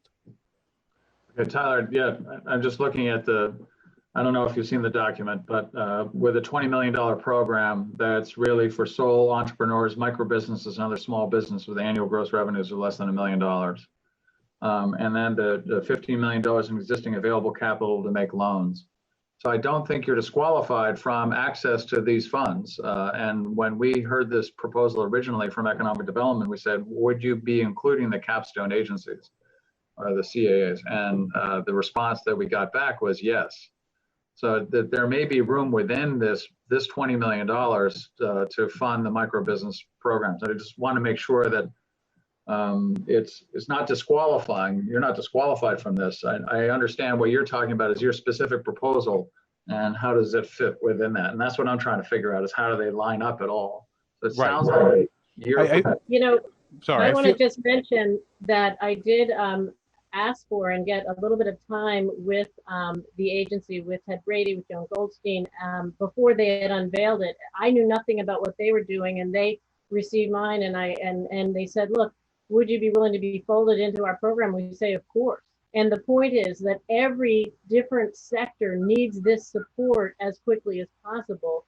But I think because ours is this one-on-one counseling, I don't think that was envisioned as much with the proposal as we've understood it. But obviously we're open and interested in the more, honestly, I think there should be one hub. We have this vision of a hub because we want it to be a network. And if there is one hub, and it can be micro businesses that we work with and small businesses and larger businesses all working together in one effort, that would be great. I don't know exactly how to make that happen, but I think the more we work at the idea of partnership, it's the how to compete for the money I don't understand, but maybe they won't go that direction. Thank you. And Representative Kimball, I do want to mention, we will get back to the request and to try to come up with some examples, but it will not be a comprehensive. But we also have a spreadsheet to share with you of what we've learned in 10 years of businesses that we pulled together, and I'll give it to you, send it to you right after this. So if this was to be combined in with the governor's proposal, especially on the specific grant portion of that, I think that could be an interesting proposition that would probably work well if the language in that was just tweaked slightly to be able to focus more on the caps and onto the micro businesses for the grant portion. That would decrease the cost of our Embrace proposal by $1 million because that would take out our grant portion of it, and that would just leave the funding of the increased FTEs as well as the micro business development hub site with the statewide coordinator. So if there was a concession made on ours in combination with their grant program to be able to increase our staffing for the one-on-one counseling, that's really the important part. And that's, I believe it's a three-leg stool, but if that one of those legs is being covered by the governor's proposal for the grants for the microbusiness program, then the other two legs could be our hub site for the microbusinesses as well as increasing the staffing in the coordinator position. So I think there could be a compromise there that would be a good way to kind of bridge the divide and go at it that way. I think that today more than ever, we need to kind of break down those barriers of where different things are and where people stand. And we really need to all put aside our own ideas and egos once in a while and really move this forward based on what we need to do. Might not be what we all want to do, but it's really what we need to do. Hey, Jim. Thank you, Mr. Chairman. This is for Tyler. This is Representative Carol Bennington 22. With respect to you know, the proposed increase with these funds, what kind of framework would you put into place for outreach? And furthermore, what have you done with respect to outreach in Bennington currently? Yes, sir. So I'm the microbusiness development counselor right now for MEDP in Rutland and Bennington County. And right now, as it stands, and I think it's been unfairly for years that Bennington has not received the same amount of attention as Rutland County has. And part of that is Brock's office is a satellite office in Bennington, and Brock does a tremendous amount of work in Bennington, but the microbusiness counselor, I am one individual, and I am tied between Rutland and Bennington County. So the difficulty is I make it down to Bennington once a week to the Brock office and meet with clients one-on-one. But this proposal would allow us to increase staffing so I could have one dedicated counselor in Bennington County, which they need at least one, and one dedicated counselor in Rutland County. So this proposal would increase staffing to be able to better represent Bennington. And it is my thing. Every week I try to be able to reach out and have more activity in Bennington, but right now it's difficult with me in my main office being at Rutland. So I would divide the counseling position and have one focused on Bennington County and one focused on Rutland to really understand the difference. And there's a tremendous difference in geography, in business resources, in the borders between Massachusetts and New York and Bennington over Rutland County. There's a tremendous difference. And I want to have somebody in there who's a specialist for Bennington County. And this proposal would give that specialist to be in Bennington County. Okay, but you're telling me that you're coming down here once a week. How many clients have you met from Bennington? I have over 20 clients in Bennington, between Bennington and Manchester. You know, Representative Carroll, you asked a really important question about outreach. And frankly, there are so many programs that we foresee a tremendous need to scale up, this being one of them. What's I think also important about our proposal is that we are a network. And when we combine, we're going to be able to share resources. We're going to be doing an expertise in remote learning, obviously, because that's what's needed right now. But it does avail everyone to have, let's say in the Northeast Kingdom, our microbusiness counselor has expertise in landscaping. They're going to be able to have as much connection to someone in Bennington with that interest as they would with a Brock counselor. That's part of the network, the information hub, and the information sharing we envision. And when we are ready to actually receive the people who need help, then we will be able to do effective outreach statewide.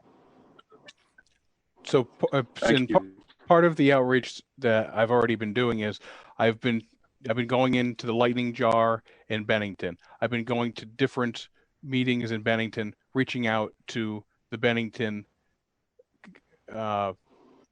business council there, reaching out to individuals there as best as I can. And it's definitely very difficult when I'm only kind of budgeted and time allowed to have one day down there to set those meetings up and to be down there. Having somebody who's in that office every day that people can know that they're there every day to call, to drop in, to ask a question. That's what makes the kind of synergy work in Rutland so much better, is that everyone knows that I'm in the office every day. They know they can call, they know they can drop in, they know that we can schedule an appointment, we can meet tomorrow. I don't have to schedule the appointment a week out. So it works so much better, especially when businesses are right in that time. And right now I have 3 or 4 businesses that are getting set to open this spring. And that navigation, sometimes it's an every other day thing where we're working on the next step, getting this health certification done, getting this open. And it really needs to be that one-on-one in-depth thing where the counselor needs to really understand every aspect about that individual's life and their business to be able to give good counseling. It's not enough just to have a brief overview. The clients that I deal with at work and become really successful are the ones where we have a fantastic back and forth information sharing, where we're both working together in a synergy. They're bringing the technical expertise in their field, and I'm helping bring in the broader business education and more formal college education into that setting, where a lot of them, because of their financial background, they lack the college education, they lack the more traditional education and the traditional resources. While I am that person who can help bridge that gap for them and give them a level playing field in the fight for business, because we're able to give them that technical expertise that the majority of them are lacking because of other factors in their life leading up to this point. One final question. With respect to the work that you're doing here in Bennington, provide me with a report of the businesses that, so that, you know, in my own small way, I may be able to offer some assistance, but I would just like to see, you know, what kind of work is being done down here. And I think many of us would like to know the impact and the results that you're getting. It'll be my absolute pleasure to do that. But part of this is the fact that right now I'm trying to go between 2 counties. We have one individual trying to go between Windsor and Windham County. We are stretched right now on staffing for the amount of phone calls that are coming into the micro business program, the amount of clients that are needing help right now during this time. So right after this call at 10 o'clock, I'm going to get off and I have a call with a client right there that's working on starting a flagging business. From there, I have 4 more clients lined up to go through this afternoon, one call after the next. I was up till 10 o'clock last night working on different aspects of this. We need more staffing to be able to get more data to you. That's part of the big thing, is right now the hours are stretched very thin and the staffing level is very low for the amount of expertise we need to be able to provide to these individuals. Thank you. Sue and Tyler, thank you very much. The document has been posted to our webpage so that everyone has access to it. And we'll be looking at that as we go forward. Thank you. Thank you so much for your time and for all the hard work you're doing. I know it's a heavy burden, and we're there to be your partners. Thanks. Great. Thank you, Sue. Matt, how are you? I'm not bad. Thanks for having me. So if you could tell us a little bit of what's happening with our contracting world right now, and how we could be of assistance when we're looking at this, when we start looking at this economic development package that the administration is bringing to us. Great. Great, I appreciate it. So just for the record, Matt Musgrave, I'm with the Associated General Contractors. And just a disclosure, if you see me reach for a tissue or sneeze or something like that, it's not COVID. I have allergies pretty bad. So if you hear me sniffling or clearing my throat, I'm healthy and well. I just have seasonal allergies. Well, just as long as you're by yourself, we're fine. Great, great, terrific. Well, thanks again for having me.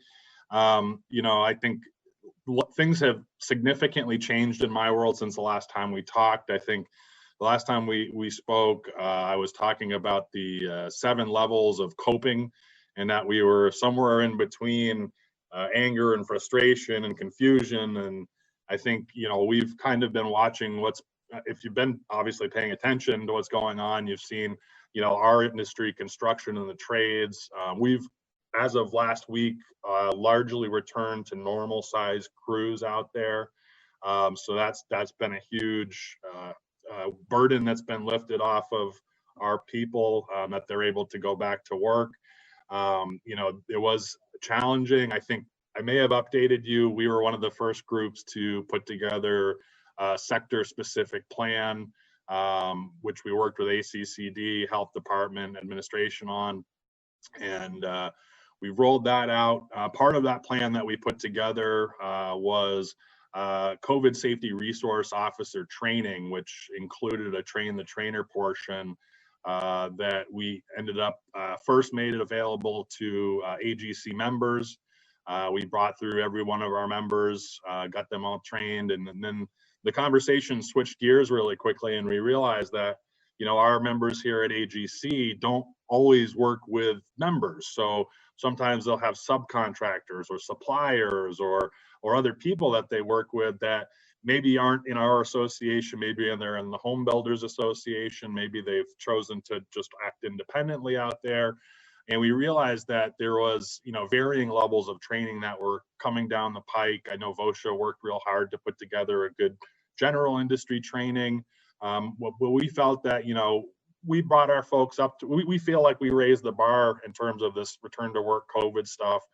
And we wanted to make sure that when our members were out there, as well as the rest of the construction community, that there was an opportunity for everybody to follow a same basic set of protocols that were intended to do three different things, really. One, keep our staff safe when they go to work, but also as important to that, and this is one of those things that we've never done training at AGC for a recognized hazard that you could actually step into at work and bring home with you and hurt someone else.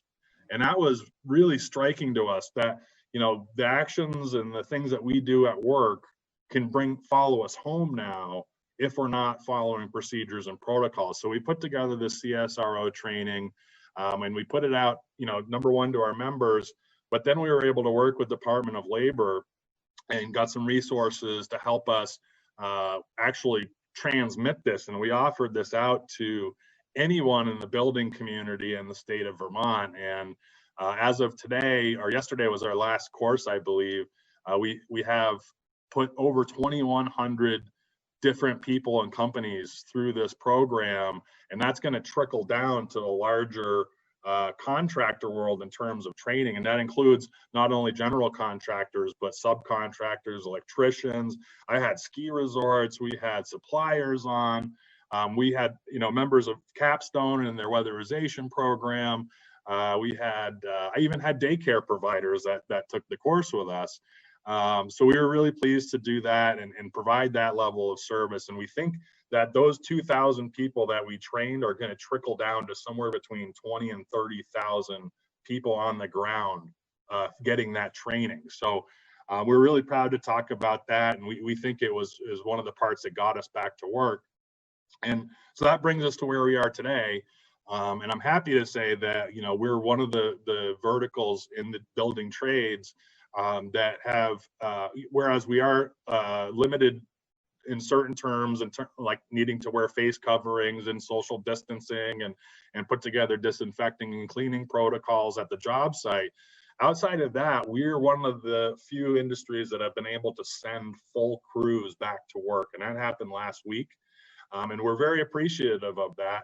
And reason why I reached out to the committee to talk today or whenever was that we did see this economic recovery plan come down, and we're cognizant of the fact that a lot of our members and other folks in the contractor community were able to take care of the PPP plan, or in the worst case scenario, if people had to get laid off, we were able to at least make our workers right, so to speak, that they were able to continue with their lives and pay rent, and enjoy the expanded unemployment as well as the federal program.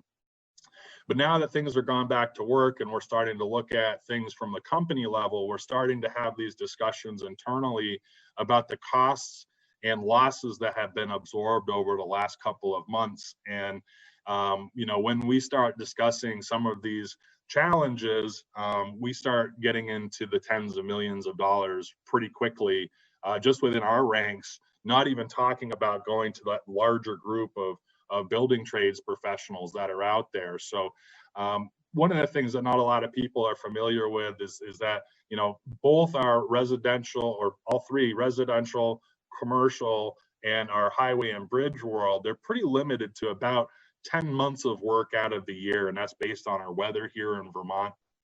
And basically with a number of these companies, with the exception of you can do some interior work and over the winter, but you're certainly not doing new starts and stuff like that, and definitely not doing roads and bridges. That season is pretty clear.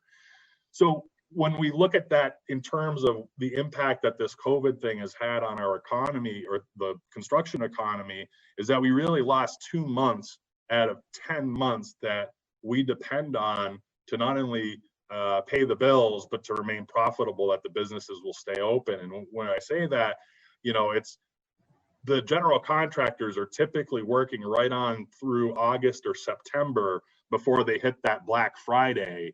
And they depend on those last 2 months of the cycle to really get them through that winter period, and that they may enjoy some level of profit as well as paying the bills. And in this year, we've actually, because we lost 2 months, we lost about 20% of that earning time that people were out there for. And, you know, arguably, I think we're going to have some of the contracts, particularly with our AOT, as well as BGS contracts that were already budgeted. I know that you may do some adjusting or whatnot, but those are going to come back. But that's a small fraction. You know, when we look at what but I think between buildings and general services and AOT, we'll probably see $500 to $700 million. And then you have another percentage, which is that private residential as well as commercial. And then you start getting up, you know, I want to say the non-residential is right around 500 to 600 million. And then the residential, I'd have to ask the home builders, but, you know, I'd say that's more in the closer to the $100 million range there. So we need to look at how much money was lost, and we started tossing around figures, and these are based on, you know, there's two different types of cost elements that we deal with. One is those fixed costs, and the other is those variable costs. And variable costs are things like buying supplies to go out and do the build, hiring labor to go out and do things, maybe leasing equipment or hiring professional help. Whereas you have those fixed costs that include your buildings, and a lot of these construction firms they don't generally just have one property. They're going to have multiple properties. Maybe they'll have a sand and gravel pit, they'll have a business office, they'll have a work shed.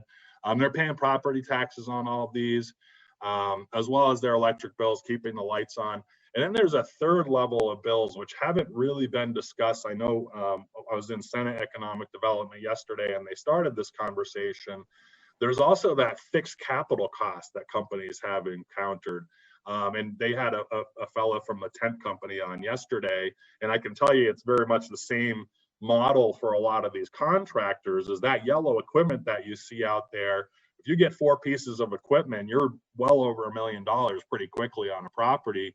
And a lot of that stuff comes through financing from banks. So whereas that's not necessarily a fixed cost, that's a capital cost, it does become part of that revolving monthly cost of doing business. And they, unfortunately, you know, unlike some of the mortgage lenders and folks like that out there that are willing to be a little lenient with some of these payments, a lot of the commercial lenders just frankly aren't. So those are built-in costs that they've had to occur over those last couple of months. So we realize that there's been differences, and one of the things that we really like about this plan, and we are supportive of the governor's plan, and I'm here specifically to talk to the Economic Injury Disaster Program. That's the $80 million program.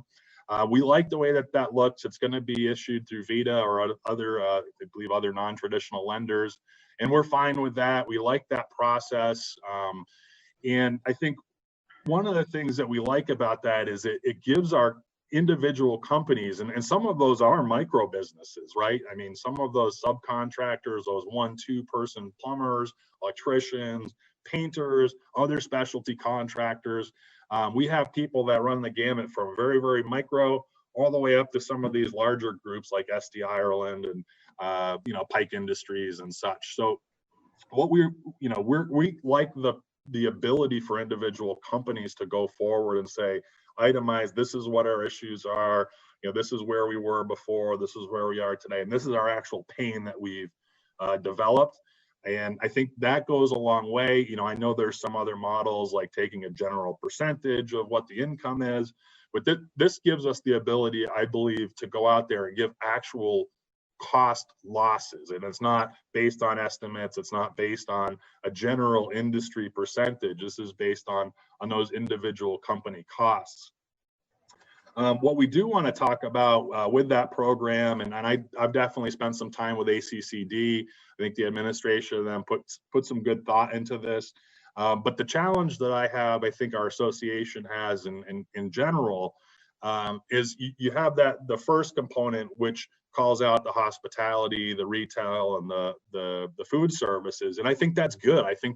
I believe that you do need to delineate a certain level of funds for those businesses and the way that they're hit, because that creates some sort of rules to the game of where these public funds are actually going to. And I think, largely it's going to be easy for the hotels, restaurants, and retail to say, this is what our till generally is for these 2 months, and this is what we've lost.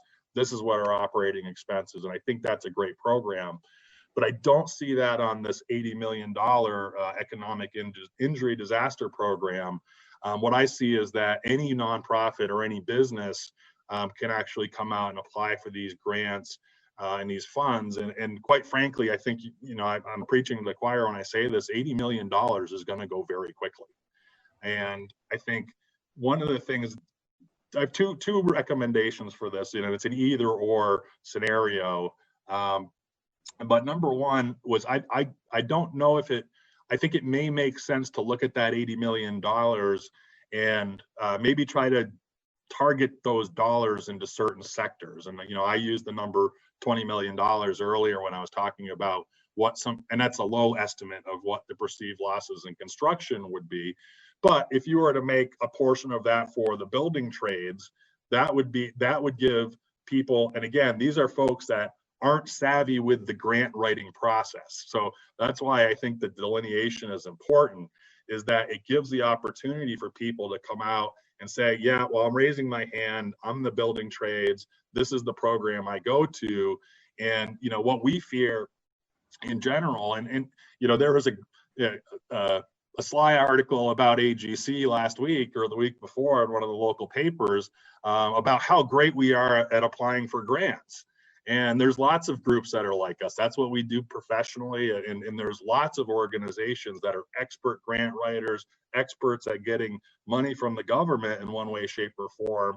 And we don't want to see that $80 million just disappear to professional grant writers and professionals at taking money from government. What we think that money is there for is to help companies that are a part of the economy, that contribute to our economy, that employ people. And I'll call out Capstone. I think Capstone does a great job. And I think that is a group that would be well served to get some of this money and to keep their mission alive. But I'm also aware there's a lot of duplicative services that maybe don't have that same level of impact on our economy and on Vermonters. So either one, look at maybe finding a way to delineate some of these $80 million, and maybe it's not $20 million, maybe it's $5 or $10 million, but you're able to earmark those funds into different business verticals. And that maybe it's not just construction, maybe all of a sudden you have a tech vertical, or you have an education vertical, or so look at a way that we can get this money to roll out to get to people so that it creates a benefit to not just people like us that are good at grant writing, but to the larger group, maybe someone that works out in the woods and has never written a grant, so we want to make it easy for them to come out and take advantage of that.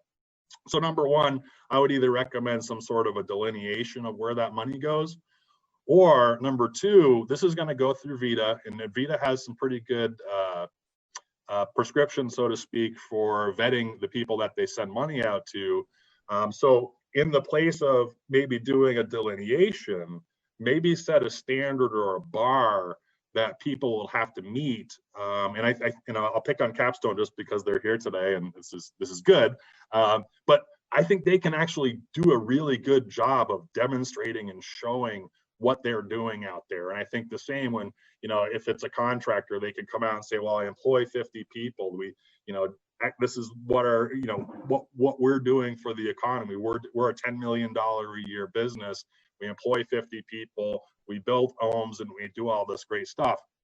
So I think putting some sort of a litmus test to that money that exceeds my ability to write grants is something that's important out there. So basically, the real reason behind this is what our big ask is on this, is that we know that this money is going to come back one way, shape, or form. We're aware that we're either going to get grants for those immediate losses from the operating costs, and there'll be loans for other monies. But we see this as an alternative to the real fact that we may have to increase costs across the board to make up for the money lost over that 2-month period. And again, we're not just thinking about what's going on today. A lot of us have our contracts written through this summer, and that's from private as well as the public sector. But we're also recognizing that next year is when we're going to get hit in a loss of new build starts, because you're going to likely see less new businesses coming out. You're going to see people maybe not expanding where they wanted to because we're dealing with this larger challenge. And the worst thing that can happen is that we have to raise prices while people's budgets go down. That's going to stop the building. That's going to impact employment in Vermont and overall our economy. So that's what our ask is that we'd like to see this done very purposefully. I'm not going to speak to any other parts of the proposal, but you know, I do agree that VITA is a good authority to get this money out. But I just think that there should be some set of guidelines that people are following, so the good grant writers like me don't suck up all the money. Questions for Matt? Jean, do you still have your hand up from last time, or? Okay. I'm sorry. Yes, I'll get rid of Okay. that. And Jim, same with you?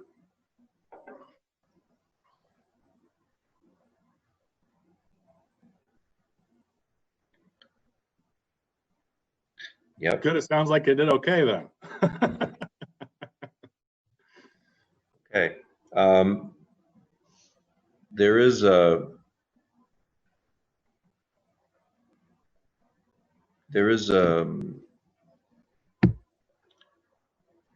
piece in the bill, where there will be, that talks about technical assistance, and just wondering if there's going to be some pieces in that people could access if they don't know how to grant write. So that's something that we can certainly discuss and try to figure out. Yeah, I mean, we're certainly going to be supportive of people that are calling us, and you know, our members, certainly other folks that are out there. We do a lot of work with outside people as well. So we're certainly ready to be a resource for it. But it's just one of those things where you see people. I mean, I'm sure you're getting contacted by everybody under the sun that needs the money right now. And our point is, this is going to go quickly, and that's one of the challenges, I think. And we saw that with PPP. It just went. And people were left by the wayside because things happen so quickly. Yeah. Okay. Thanks, Matt. Thank you. Appreciate it. Thanks for all the work you're doing. Thank you. Karen and Christopher, good morning. Good morning. I'm Karen Middleman, Executive Director of the Vermont Arts Council. Thank you. I'm really grateful for this chance to talk to you all about the impacts that we're seeing of COVID-19 on the creative sector. And I'll be joined, Christopher Kaufman-Ilstrup's here from the Humanities Council, and we'll be joined any minute now by Jody Freed from Catamount Arts. So I know you're hearing stories of devastation from every sector across Vermont right now. What I'd like to do is share some data that we've collected about the financial distress in the arts and culture sector and some aggregate data from the creative sector. Our cultural organizations, I think you know, were among the very first to close to protect public health in communities across Vermont. And many of them, especially the ones that rely on mass public gatherings and large public audiences, they're going to be the last ones to be able to reopen. So across Vermont, hundreds of theaters, community arts centers, galleries are shuttered or they're operating at extremely reduced capacity. And these are organizations that are economic anchors for our downtowns. So we're already seeing the ripple effects of those closures throughout our communities. Some of those arts nonprofits and creative businesses have been able to take advantage of CARES Act relief. And a lot of them are pivoting creatively and reimagining their missions and their programming. I have to say I've been incredibly inspired and stunned by the creativity in our sector and all of the online programming and drive-by programming and downtown car parades and other kinds of ways that they've invented to keep our communities' spirits up and to keep people engaged and keep audiences connected. But I can tell you that all of those creative pivots and all of the reimagining of business models in the world is not going to be enough. What I want to impress on you most of all today is that without substantial support, many, if not most, of the core cultural organizations in our communities are not going to make it. The data show that they will not weather this storm without substantial support. Arts and humanities organizations across Vermont have already reported millions of dollars in financial losses due to COVID-19 closures. There was a survey early on, just about a month into the pandemic, that showed from about 150 organizations that responded, they were already down 6.3 million. Our data is more recent. As of last week, 168 organizations showed that number has climbed to 13.6 million in losses. The majority expect the impact of the coronavirus on their institutions to be severe or extremely severe. For organizations that rely on live in-person events and mass public gatherings, the economic future through the end of 2020 or even into 2021, as you know, looks pretty grim. Nationwide, only 45% of arts and entertainment businesses expect that they're going to survive if the crisis lasts 4 months. If the crisis lasts 6 months, that number goes down to 35%. Many Vermont organizations, like the contractors that Matt just talked about, rely on the May to October season to bring in revenue from the spring and summer season that is going to sustain them through the winter months when they tend to lose money. And just like the construction business, just like our farmers, they're not seeing that revenue now to carry them through the winter months, which means that even if they are allowed to reopen soon, even if they can reopen in August or after Labor Day, they're down 4 months of critical revenue that won't take them through the winter months. The costs of operating a creative business or an organization don't go away just because the doors are closed to the public. We collected a little bit of data over the past few days from about a dozen organizations. We asked them what their fixed operating costs are when they're in shutdown mode. And the numbers, I think, are pretty stunning. The Chandler Center for the Arts in Randolph reports that they're looking at fixed overhead costs during the closed phase of nearly $20,000 to $21,000 per month. Northern Stage in White River Junction has been tracking fixed operating expenses that exceed $7,500 a week. Southern Vermont Arts Center reports that they're spending close to $21,000 per month, and that's without any staff. You'll hear in a moment from Jody, Director of Calumet Arts, about the challenges he's facing in keeping his organization afloat. And I know this committee has heard from Jody and from me in the past about why it matters to support our arts and culture organizations. Because they provide jobs, because they anchor our downtowns, because they're critical to the vitality and the survival of our communities.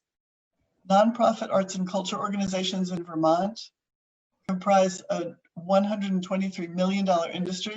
It generates 3.2% of our GDP. The broader creative sector that includes arts and culture and also related industries accounts for more than 9% of Vermont jobs. That was more than 40,900 jobs in 2018. Many of our downtown theaters, and that includes the Chandler, the Latches in Brattleboro, Barry Opera House, they're not just economic engines for our communities. They also represent decades and decades of public and private investment. We've invested through private donations, through the Preservation Trust, through state funds and other public funds. We've invested in saving those buildings and restoring their facilities. That entire cultural and historic infrastructure and all of the decades of investment behind it is in jeopardy right now.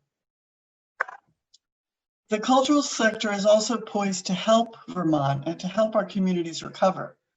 But we need our arts organizations to survive and to weather the storm so they can be there to help us when we're on the other side, to help us to recover. So here's what we think that looks like and what's needed to help Vermont's cultural sector to survive. We're asking you to immediately allocate emergency funds from the CARES Act funds that Vermont received to help our arts and culture organizations to survive and recover.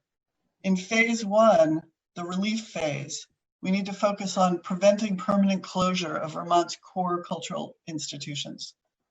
That means grants to cover 3 to 6 months of basic operating expenses. Arts organizations desperately need direct grants, not loans, to cover at least a portion of these basic operating expenses until they can safely reopen. It also means specific support that's targeted at our large performing arts venues. They're in a different boat than the rest of the sector that might be able to look at reopening in late summer or early fall. As we know, the large performing arts venues that have a capacity of 200, 300, 400, 800 seats, they're not going to be looking at mass public gatherings and ticket revenue anytime soon. They need longer term support so that they can still be here in 2021 when they're allowed to open. There are a limited number of those venues, but they're critical to the survival of Vermont's culture and to our downtowns. Part of the governor's plan that we particularly like describes recovery guides that would help organizations and creative businesses to navigate. And I would hope that we could allocate some funding towards recovery guides specifically for the creative sector. Our arts organizations and our executive directors are poised and ready to reimagine their organizations, to take advantage of the financial resources that are out there, but they need help. They need help with business planning, legal advice, financial planning, grant writing. So recovery guides specifically aimed at the creative sector would be incredibly helpful. There's also a portion of the governor's plan that focuses on statewide and regional marketing. Arts organizations are drivers of tourism and drivers of consumer spending, as you all know. Arts and culture events generate a massive amount of spending across the state of Vermont. And these organizations stand ready to be partners and should be central to arts and marketing efforts, both on the statewide level and on the regional level. In phase two, once organizations are moving into the reopening and recovery stage, they'll need support for COVID-related operating costs. And those are things that you can imagine right now: extra staff for temperature checks, PPE for staff to make sure that their employees are safe and that the public is safe. Everything from backpack foggers to sanitize auditoriums to deep cleaning services on a weekly basis to clean between performances. And all of the other adaptations to their facilities that you might imagine to allow arts organizations to comply with the new social distancing protocols. Finally, we'd like to see reopening and restoration grants to support our arts organizations in rehiring staff, in adapting their facilities, in marketing, and in rebuilding the consumer support and the audience base that they've lost during the many months that they're closed. We anticipate that a minimum of at least $35 million to $50 million will be necessary simply to prevent Vermont's core cultural organizations from going out of business. Without that support, we're going to lose many of these anchor organizations that are not just economic engines, but the heart of many of our Vermont communities. And that's a perfect segue for me to turn things over to the director of one of those organizations, Jody Freed from Catamount Arts. Morning, Jody. Thanks for having me. I just need to let you know I have a hard off at 10:30 because I'm going to be joining House or Representative Welch on another call. So I'll try and be as brief as I can here. The arts sector, creative sector is facing an existential threat. I think that Karen has really summed it up well. The big issue that we're finding is with Catamount specifically is the inability to generate any form of meaningful revenue. And it's a combination, it's been a perfect storm. We haven't been in a good position to fit into the federal dollars that have flown out to a lot of the small businesses. Our ticketing revenue from our shows and everything that we're doing from a presentation standpoint has stopped. And in addition to that, philanthropy has made a hard pivot, your foundations towards essential services. And we've seen that very little of those dollars are flowing towards the arts and cultural organizations because they're not considered essential based on the definition that has been put out there. So, and then the final step is, or piece of this is that there's so much economic uncertainty that just your general private donations and your philanthropy that is coming in from private donors has dropped off. So it's kind of the perfect storm for the arts organizations. And there is, I would say, we don't have any clear path forward in terms of the timing. We're being very creative and innovative. I mean, we announced this weekend we're going to be doing drive-in concerts and movies, that we're going to be doing online talent shows. We've been doing things working with the healthcare community to help in terms of dealing with trauma and isolation.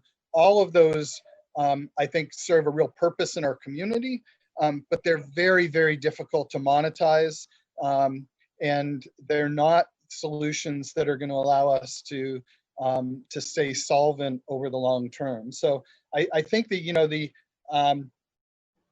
if I could convey one thing today to you guys, would be the urgency of this, that as Karen mentioned, the larger organizations, especially the ones that are sitting on infrastructure and arts centers or theaters, are carrying significant fixed costs. So we closed on March 15th at Catamount. We laid off our entire staff. We have 6 out of our 18 folks that are working 5 to 10 hours a week. We have 12 folks that are completely laid off. And our run rate on a monthly basis is at about $26,000. 18 of that is fixed. And then we have we're running at $2,000 a week in terms of payroll to do that minimal programming that I was talking to you about.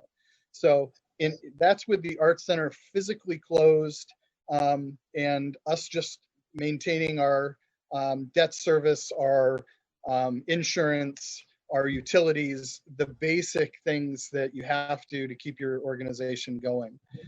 And so as we move forward, it's going to be extremely important that there is support there. Can I just check in with you guys? My screen has frozen. Are you still there? So far. Okay.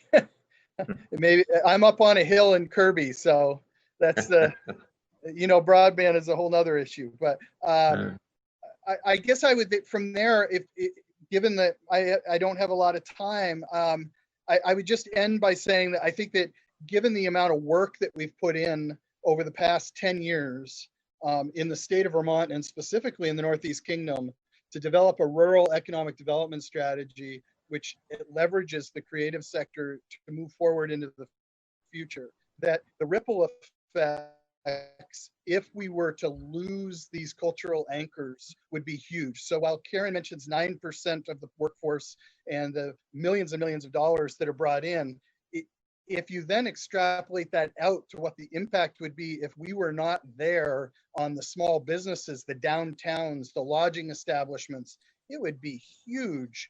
And I think that, you know, this is a case where we need to make sure that all of that work that we've done is protected during this really, you know, unprecedented event. And the initial impact phase here where these organizations just are not in a position because of the public health safety issues to be able to open their doors and have revenue flowing in. I'd be happy to answer a few questions before I have to drop off, and I'm sorry I have to drop off, but. Any questions for Jody? Charlie? Hey, Jody, thank you for coming in, for being on. When did your organization apply for any of the federal dollars, either the emergency economic injury disaster loan or for the PPP loans? We did, and so we received the PPP loan. It's sitting in a savings account, but because we have been unable to bring any of that staff back and in any meaningful way, we've been advised not to touch that. We're hopeful that the legislation, that's what I'm going to be talking to Peter Welch about in another 5 minutes, that they're going to allow some flexibility with the PPP to go through the end of the year, hopefully, in terms of being able to spend that down, and also in terms of the percentages. And if that were to happen, we would have that funding in the bank to cover the staff side of things and some of our infrastructure costs. But that it's going to be dependent on there being changes at a federal congressional level. Yeah, because the reason I asked is that part of this economic recovery package says that if you already have one of those federal loans, then you wouldn't qualify for one of the loan programs or grant programs here. So if you have it, but then you give it back, that's a different deal. But just wanted to find that out first. If the rules would change, would you have? It's an unfair question, but if the rules change so that you'd be able to be forgiven it for the organization, would you still need financial help from the state? Absolutely. So I mean, the PPP that we would have there would cover us for probably about 3 months in terms of our payroll as we start to hopefully engage again with these drive-in concerts and those types of things. But it's not going to replace what we've lost in terms of our revenue stream. So it's a piece of the solution. It's not going to be the entire solution. Okay, thank you. Any more questions for Jody? Jody, thank you for taking time, and I hope that Congressman Welch will be successful in working with our other members of the delegation to persuade Congress to loosen the purse strings up a little bit and make it a little easier for businesses and people to access this money. Yeah, I don't think we're alone in the fact that the PPP program, even though we actually were successful in getting the award of it, being able to use it's a different story. So we're hearing the same issues from restaurants. They have the money and it's sitting in their account and they don't dare to touch it. Yeah. Thank you very much. Thank you all for what you guys are doing. I appreciate all the hard work. Thank you, and you as well. Christopher. Thank you, Jody. Christopher, you're muted. Is that better? There you go. Yeah. Hi. Thanks for having us, Chairman Market, and all of the representatives. It's an honor to be able to be here and speak to this. I'd like to emphasize a little bit what Jody said, that the PPP program only covers 2 months worth of payroll and a little bit of infrastructure, and the damages that we're seeing in the cultural sector, of course, are well beyond 2 months and are likely to be closer to a year or more before people are back to normal. So it really is only a piece of the solution, and an imperfect piece of the solution at that, the way the rules are currently set up. To speak on the humanities side of the issue, again, my name is Christopher Kaufman Ilstrup. I'm the Executive Director of the Vermont Humanities Council, Karen's counterpart. We are the state affiliate of the National Endowment for the Humanities, and we've had the privilege of working with the Arts Council to distribute almost $800,000 of CARES funding from the NEH and the NEA. We run as an organization ourselves direct programming in schools, libraries, community centers, museums, correctional facilities across the state. And we support nonprofit humanities programming in the arts, history, philosophy, literature, civic engagement, and more through our grant making program that's now in its 46th year of operation. We are deeply thankful for the work of Congressman Welch and the rest of the congressional delegation in securing the funding for the NEH and the NEA. But it was apparent before we even began the grant process that the small amount of direct aid that came to Vermont would be nowhere near enough to support the critical and indeed essential part of Vermont's economy that is the cultural sector.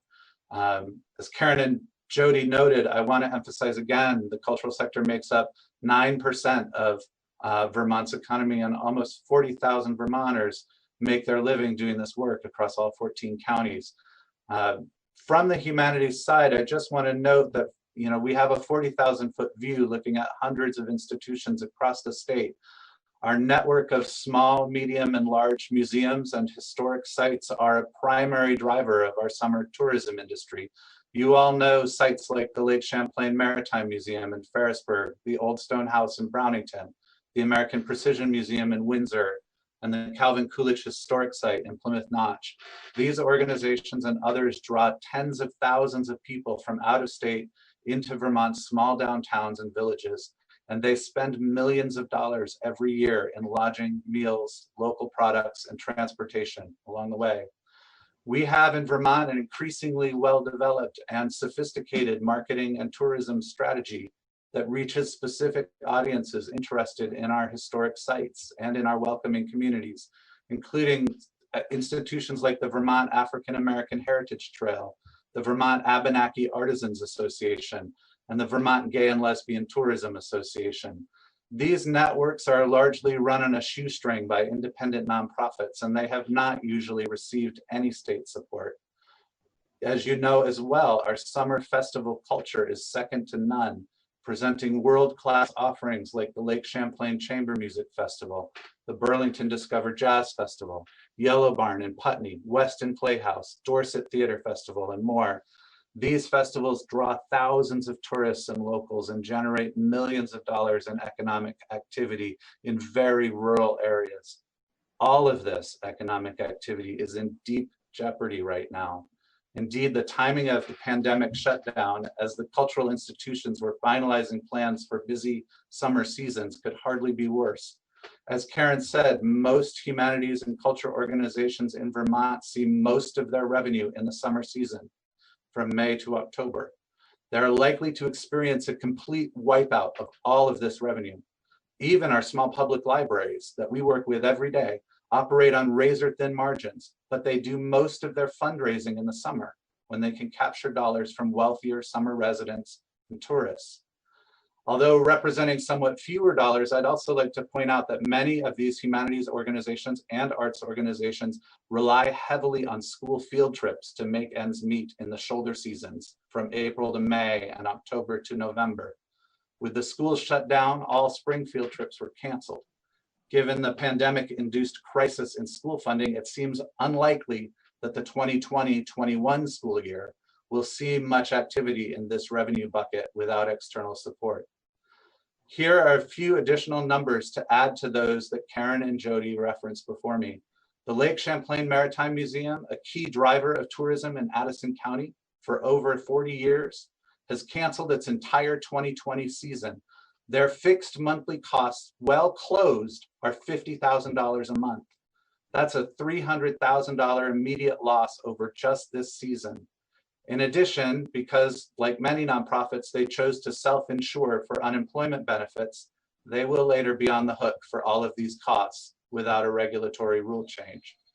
The Fairbanks Museum in St. Johnsbury, a key resource for the Northeast Kingdom, predicts that it will lose more than $200,000 this summer, and they're unable to run the Balch Nature Preschool that provides early education and childcare for dozens of Caledonia County families. The Billings Farm and Museum in Woodstock will also remain closed throughout the summer season, but they must continue to run a full-fledged dairy operation while generating no revenue, with a predicted loss of over $700,000. Many smaller institutions with long histories of excellent community development work are predicting the loss of virtually their entire revenue stream for the year. Organizations like the St. Albans Museum in Franklin County, Big Heavy World in Burlington, and the Main Street Museum, an eclectic cultural driver of White River Junction's Renaissance, could vanish without a trace. Even our mega institutions, like the Shelburne Museum, operate on a much thinner margin than you might expect. The Shelburne might feel like an immovable force under the withering glare of the ghost of Mrs. Webb, but they predict a summer season loss of at least $2.5 million. It's easy to see that the initial support provided through the CARES Act grants from Vermont Humanities and Vermont Arts Council is simply not sufficient. For Vermont to weather this storm with its cultural identity intact and contributing to our recovery in full force, there must be additional resources deployed. At Vermont Humanities, we stand shoulder to shoulder with the Vermont Arts Council to state unambiguously that it is clear our cultural institutions are suffering losses in the tens of millions of dollars, and that these losses pose an existential threat to linchpin community institutions. Our hope is that you will work with us in the legislature to identify additional CARES Act resources to support this sector throughout their expected very long recovery period. Again, as Karen said, we recommend providing grants, not loans, to cover 3 to 6 months of basic operating expenses, including cultural sector businesses like galleries and craft centers in the retail category of the recovery plan, offering specific support to sustain linchpin large performing arts venues. We're talking about the Flynn Center, Paramount, Latches, Barry Opera House, the Chandler Center, that are likely to remain closed well into 2021. Hiring recovery navigators for the creative sector to help them in this new landscape, and investing in recovery marketing and tourism support for the sector. As Karen said, it seems likely that a minimum of at least $35 to $50 million will be necessary to maintain the cultural infrastructure that has been built up through decades of hard-won community investment in the sector. Without support, we will lose many of the organizations that help to make Vermont unique and help our downtowns to thrive. We really appreciate you having us here today. Thank you so much for listening, and I'm happy and Karen's happy to answer any questions that you might have. Any questions for Karen or Christopher?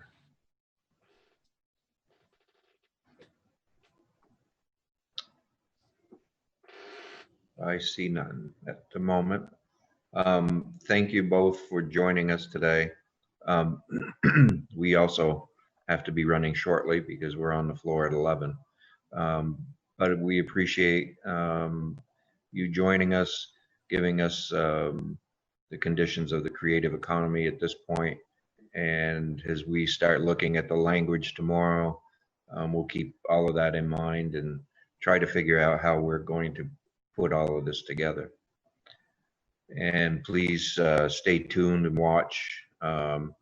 If there's anything that you feel that we need to understand or know more, don't be afraid, don't hesitate to contact any one of us, and we'll make sure that the committee gets the message from you.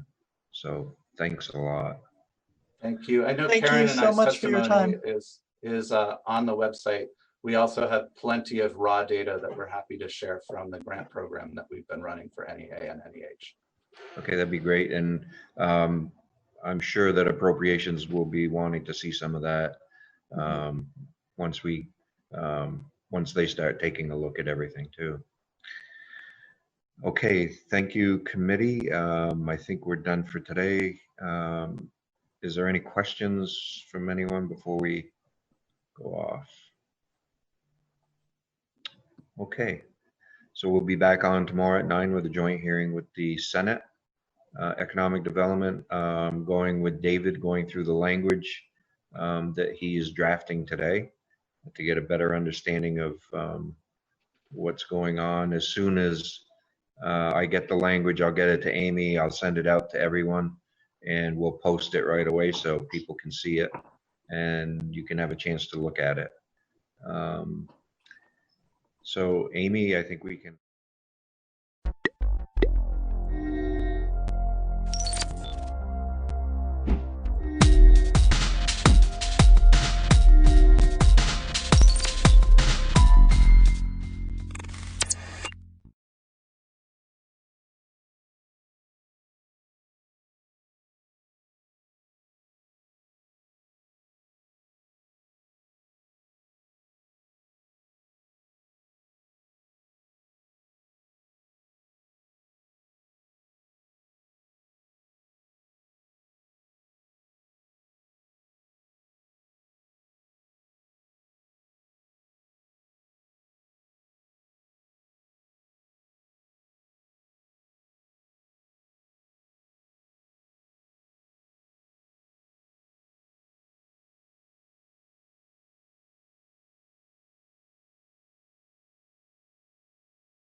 that the sun shines down its power to all the world and makes the wind blow strong as it will. I want to hope gentle rains can fall upon the land, so lovely earth can stay lovely still.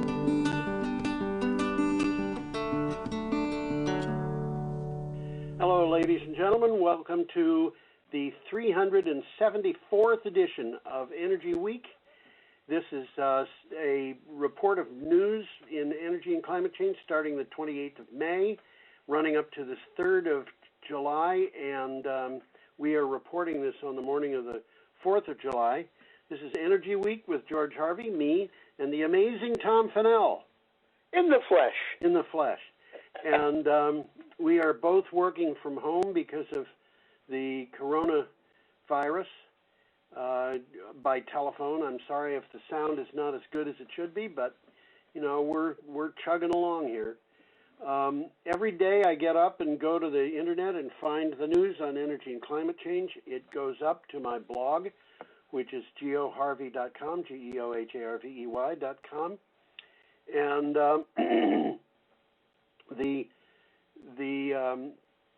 the script, the thing I call a script that Tom and I work from, is available at a blog site. If you watch this at BCTV, or if you are at YouTube or wherever, you should have that blog site available to you. It's called energyweeknews.wordpress.com with a date. It might come up as a bit.ly link. And also, the various sites should have a copy of that script that you can download. Anyway. Well, some of these sites are well worth looking at. And as a matter of fact, we're going to hit one or two today that are almost mandatory. I would think so. You know, we've got some really interesting stuff going on in the world today. As I said, we're going to start on the 28th of May. If you go to any of these blogs, there are links to the original articles. And we will start with a painting from the 19th century by Frederick Edwin Church of icebergs. And that's what it's called. Interesting painting. Take a look in the foreground, almost to the center. There's a ship there, a shipwreck in that picture. I think that's correct, yeah. And you can see the mast has been knocked over. Yes. This is kind of a romantic thing that, you know, a person would use to add interest to. Well, this guy Church was rather well known in his time. As a matter of fact, he was the best known landscape painter in the middle 1800s. I believe it. I've looked at his work. There's a lot of it, and it's a lot of this particular article has a lot of his art there, and it's worth seeing. Yes, it is. It's good art. This is from the BBC, by the way. There's a picture on this. Yeah, it is. It is from this website. There's a picture of what's called Ice Watch, and it's more recent. It's not the 1860s. And what it is more than 24 blocks of ice that had already been lost from Greenland's ice sheet were placed in London and left to melt. Yes. As an exhibition, a display. Yeah, and the ice is a metaphor for the damage that humans have inflicted on the Earth. Yeah. What do you got for a title for the article, Tom? Well, how about that? The climate change clues hidden in art history. As scientists, policymakers, and members of the public attempt to make sense of the climate crisis, art historians are finding clues about how the relationship with nature has changed, about past and present society's ideas of climate, and even about the physical changes of the planet.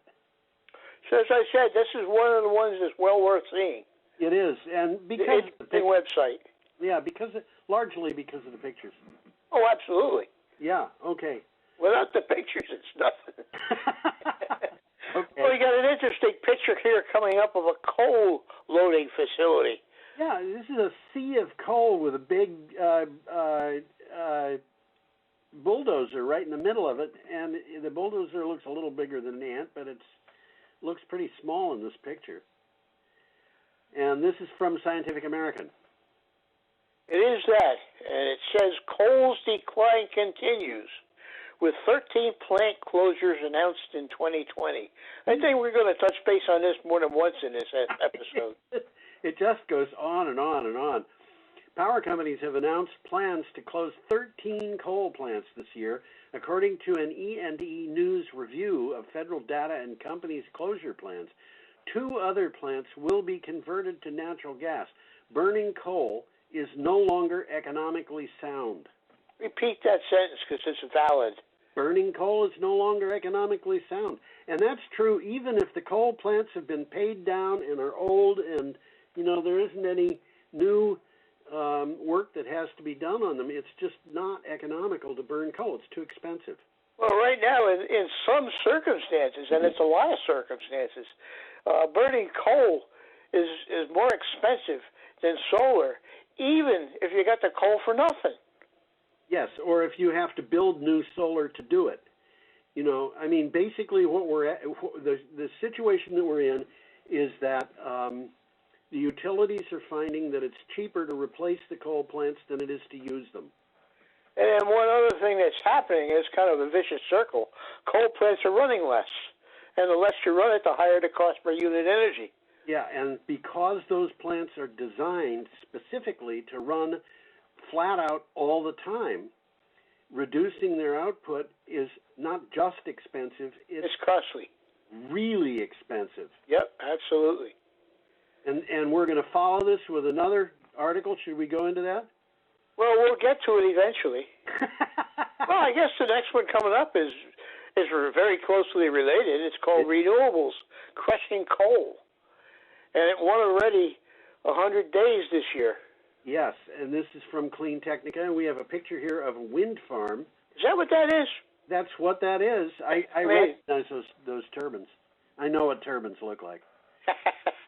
The U.S. has seen year-to-date performance for renewables that is dramatically above any previous years. Renewables are on a streak going on right now, overtaking coal for production of electricity on a daily basis for 100 days so far this year and for 60 days in a row.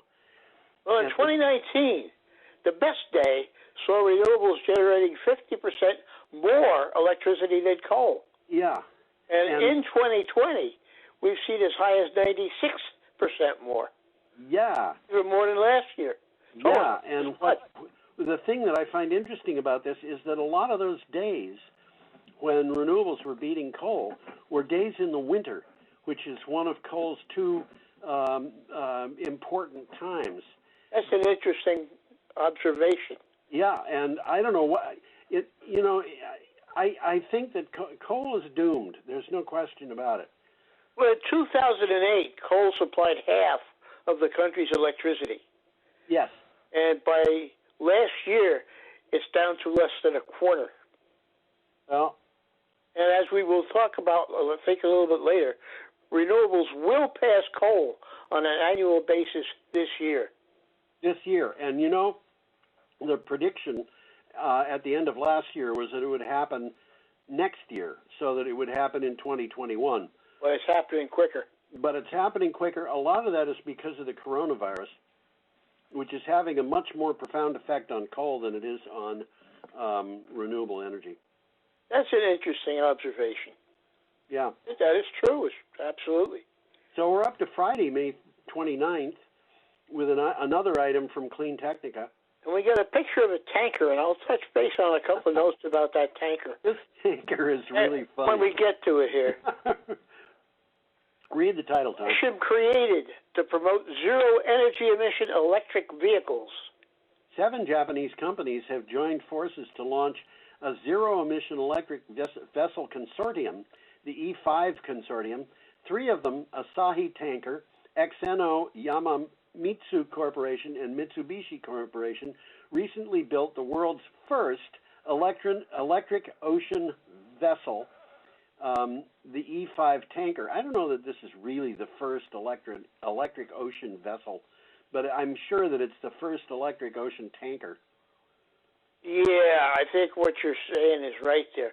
Well, this isn't really, they call it an ocean tanker, and it operates in the ocean, but it's really a coastal tanker. This is small. This only 200 feet long. Yes, and its purpose is to offload oil from a super tanker and bring it closer to shore or directly to a ship like a cruise ship.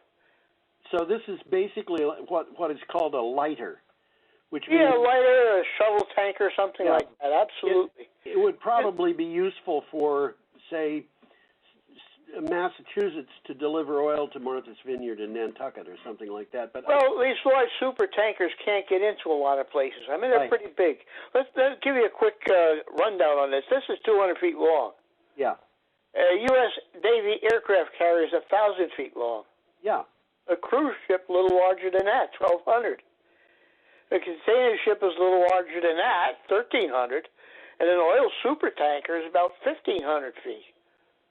And one of the things that's interesting is this tanker is 499 tons, but what they call the ultra super tanker, those things actually go up over 500,000 tons. So they're 1,000 times as big as this. And there's an interesting 3.5-minute video of this ship in operation, and it can go in any direction. It can sail sideways. I mean, literally, it can. It does that to get in where it's got to get into. Well, of course. I mean, this is what they can do now. They've got directional jets. There are a lot of ships that'll sail sideways now. Not very fast, though. Well, the E5 has a goal of establishing new ocean shipping infrastructure services to develop and commercialize zero-emission vehicles. Right. And that's what this article is really all about. Right. Okay. Let's move along here. We're moving to the Antarctica. With a view of a research ship. And this is from CNN. A little bit of ice. A little bit of ice. Antarctic ice sheets capable of much faster melting than we thought. That's not good news. No, it's not. Antarctic ice sheets retreated at rates of up to 50 meters a day. That's 164 feet at the end of the last ice age. Researchers have found. Almost faster than you can walk. Well, no, I'm not. If you're old enough, maybe. But they warn that we could soon see similar levels of ice retreat should climate change carry on weakening ice shelves in coming decades. There's huge implications here for global sea levels. Yeah, huge. And NOAA is saying also these sea levels are going to rise faster, and this is not good. This is not a good time to buy seaside property, I think. Well, you get it cheap in some spots. That's true. Yeah. That's true. You want to go on, Tom? Yeah, let's move along. We see a couple of interesting buses here. Yeah, this is an interesting picture. I want to point out there are overhead lines in this picture. I'm looking at that, and they're dual lines. And they have tracks below them. So I looked at that too. There's an electric trolley that's running through this area. Well, trolleys usually need one wire. They got electric buses in Boston. Yes. And they run with wires. Yeah. And they got two wires like that. It wouldn't surprise me that over the years they've had trolleys running there. They've had electric buses with pantographs on them. And this is the latest iteration. These are battery powered. Right. But the thing that's interesting to me about those overhead lines is if they can change entirely from trolleys that are powered with overhead lines to vehicles, it could be trolleys, but certainly buses that are powered by batteries, those overhead lines are going to come down. They will. That picture would be a lot prettier without them. I think. Yeah, anyway, this is an item from Clean Technica. You got a title? The city of Krakow orders 50 electric buses. Yeah, in Poland, the city of Krakow has decided to order 50 Solaris Urbino 18 electric buses to help clean up its air and stop global warming. The new 50 buses will be added to an existing fleet of 28 Solaris electric buses The order, including 50 bus charging stations, is to be delivered this year. These buses are big, by the way. Look at that. That's not. Well, they're a bus and a half there. Yeah, this is an Articulated. articulated bus, and They're permanently attached. yeah.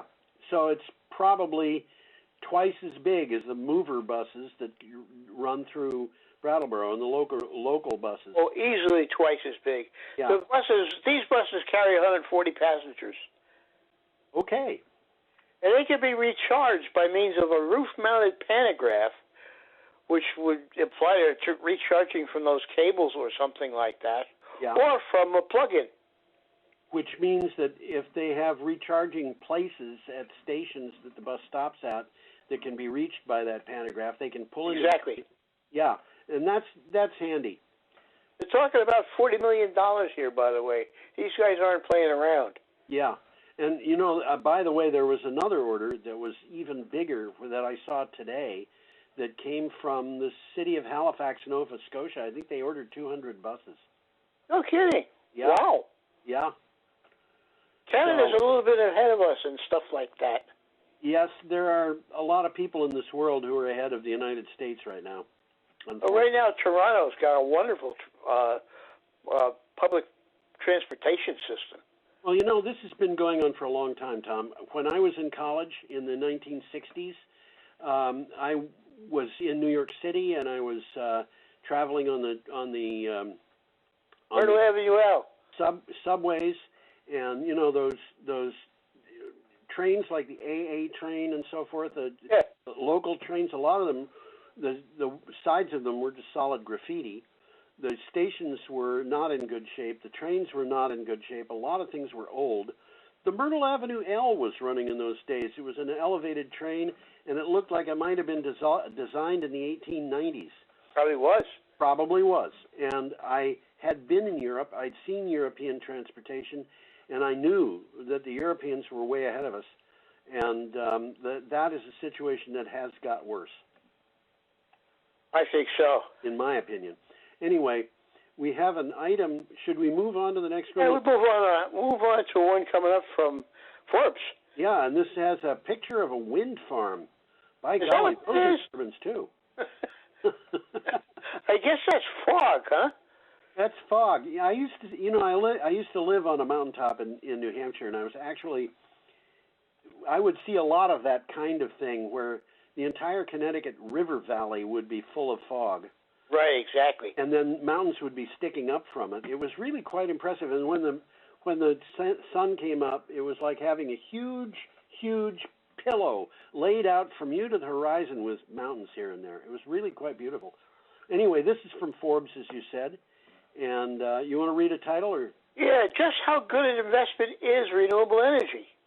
New study reveals all. Renewable energy investments deliver massively better returns than fossil fuels in the United States, the UK, and Europe, according to analysis. Despite this, the total volume of investment is still nowhere near what will be required to mitigate climate change.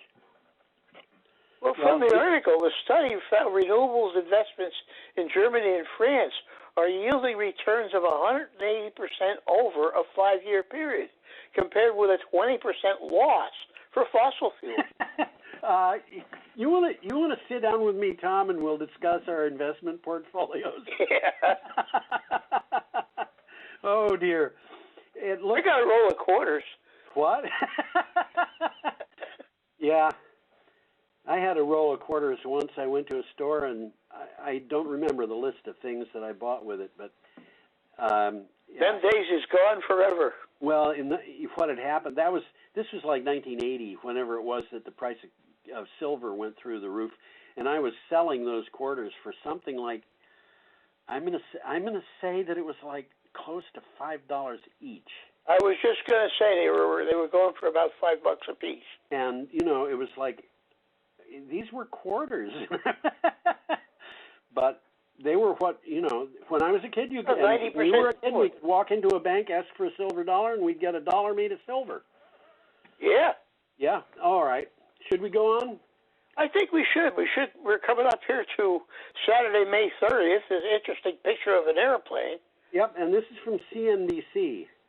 And that is an electric Cessna. Yes, it is an interesting airplane. What do you got for a title? The world's largest all-electric commercial aircraft has completed its first flight. Now, that particular airplane is based upon a conventional propeller-driven, internal combustion airplane that's been operating very, very well for a long time. Yes. It's a workhorse, but Yes. this is the first time it's been electrified. Yes. When I saw that, I wondered if anybody would pull out any DC-3s and electrify them. Hey, what? DC-3? Oh. It flew on a DC-3. It's just not much smaller than a DC-3, really. Yeah, well, it's smaller. Format, but its carrying capacity is big. Yes. The DC-3 was, I actually flew on a DC-3 in 1962. And the last time I looked, they were still in use. And that was probably 5 years ago. These are things that go back to the Second World War. Anyway, did you read the title? I think you did. So I'll read the... I'm not sure that I did, but I'll do it again. Okay, do it again. The world's largest all-electric commercial aircraft has completed its first flight. The largest all-electric commercial aircraft completed its maiden flight. The Cessna 208B Grand Caravan was flown at Moses Lake, Washington, and used a 750 horsepower all-electric developed by Magnix, a company based in Redmond, Washington. The idea of a 750 horsepower motor being put into an aircraft just strikes me as wild. Well, we've taken a look at that, and they're making them a lot smaller than they used to. They sure are. They got super magnets now. Well, from the article, the iconic Caravan, this plane, has been a workhorse of industry, moving people and transporting goods on short routes for decades. So This is another step on the road to operating these aircraft at a fraction of the cost with zero emissions and from and to smaller airports. So it's an old plane, old-fashioned plane, but it's still significant and it's still quite useful. Yeah, they're still making this particular model. Definitely. Oh yeah. An important thing that you just said was that it was at lower cost. Oh yeah. And a lot of this, when you think about aircraft, if you know people who have flown in airplanes, of their own and things like that, they constantly talk about engine checks that come up after a certain number of hours. Exactly. You're sort of talking about what's going on around in my head. Yeah, and these aircraft are not cheap. They really are not. They're much more reliable, and they cost a lot less to operate. Yes, these electric aircraft, by comparison to internal combustion aircraft, are cheap, and yes, as you said, they're a lot more reliable. As are the automobiles. As are the automobiles. As are the buses. The last time I looked, an electric bus, which is in some ways comparable to this, cost 150% of a diesel-powered bus, but the difference in maintenance costs and fuel costs was so great that difference was paid back in 4.5 years. So, that makes sense. Yep. Yep. Okay, should we move on? Yeah, you got another picture of, guess what? Turbines. Is that what those are? Here, I thought they were children's whirligigs. Our engineering magazine is responsible for this particular. It is that, right. U.S. renewable energy consumption surpasses. You there? You want to read that again, Tom? There was an interference. U.S. renewable energy consumption surpasses coal for the first time in over 130 years. In 2019, U.S. annual energy consumption from renewable resources exceeded consumption of energy from coal for the first time since 1885, according to the U.S. Energy Administration's monthly energy review. Well, wind is now the most used source of renewable energy for electricity generation in the United States. Right. And that's why we've got wind turbines up on this. But this is again the decline of coal, and the decline of coal is extremely rapid, and it's inexorable. It's just I something. think it's much faster than anybody would have predicted a couple of years ago. Oh, much, I think. Well, you and I think, were predicting that it would go faster than the predictions that other people were making. I think so. That was a little bit of nostalgia, maybe. Yeah, we can pat ourselves on the back, and if we're wrong, then we get backpack pats anyway. So our next item is from oilprice.com, unless you've got more from that. No, I just don't have a note that it's from oilprice.com. But that's Aha, okay. It's a picture of solar panels we see. And that's what it looks like to me. I did not get any indication of where those solar panels are located. So I'm sorry to say I don't know. I think I did, and I think they're in France. Okay, somehow that doesn't look like any part of France I've ever been in, but there are a lot of parts of France I've never been in. So well, France borders Spain with the Pyrenees. You're absolutely right.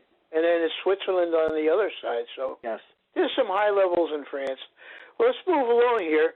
Huge natural gas company looks to power operations with solar energy. That's kind of ironic, isn't it? I guess it's ironic. U.S. natural gas processing and transmission firm Williams is looking to develop solar installations on land it owns close to existing facilities to power its operations with electricity from solar energy. Williams owns and operates about 30,000 miles of pipelines. This is a big company. They handle about a third of the natural gas in the United States. Yeah, and this is, I mean, it's a company that most of us have never heard of, so they keep a low profile, but they're finding it more advantageous to use solar to operate their own facilities than to use their own gas. Which I guess they want to sell, you know. That's it's kind of like that tanker what is the tanker that we just saw, the little tanker, yeah, the 500-ton tanker. It's powered by electricity, but what is it carrying? Is it carrying oil? Carrying oil. Is this ironic? It is. I will repeat something I said a few weeks ago on this show. I was working in a patent office in Washington, D.C., and I told one of the attorneys that if I ever got rich, I was going to fulfill dreams in 3 fields simultaneously. One was technology, one was ships in the sea, and the third was music. And he said, "What would you do?" And I said, not that I would actually do this, I would build a nuclear-powered collier.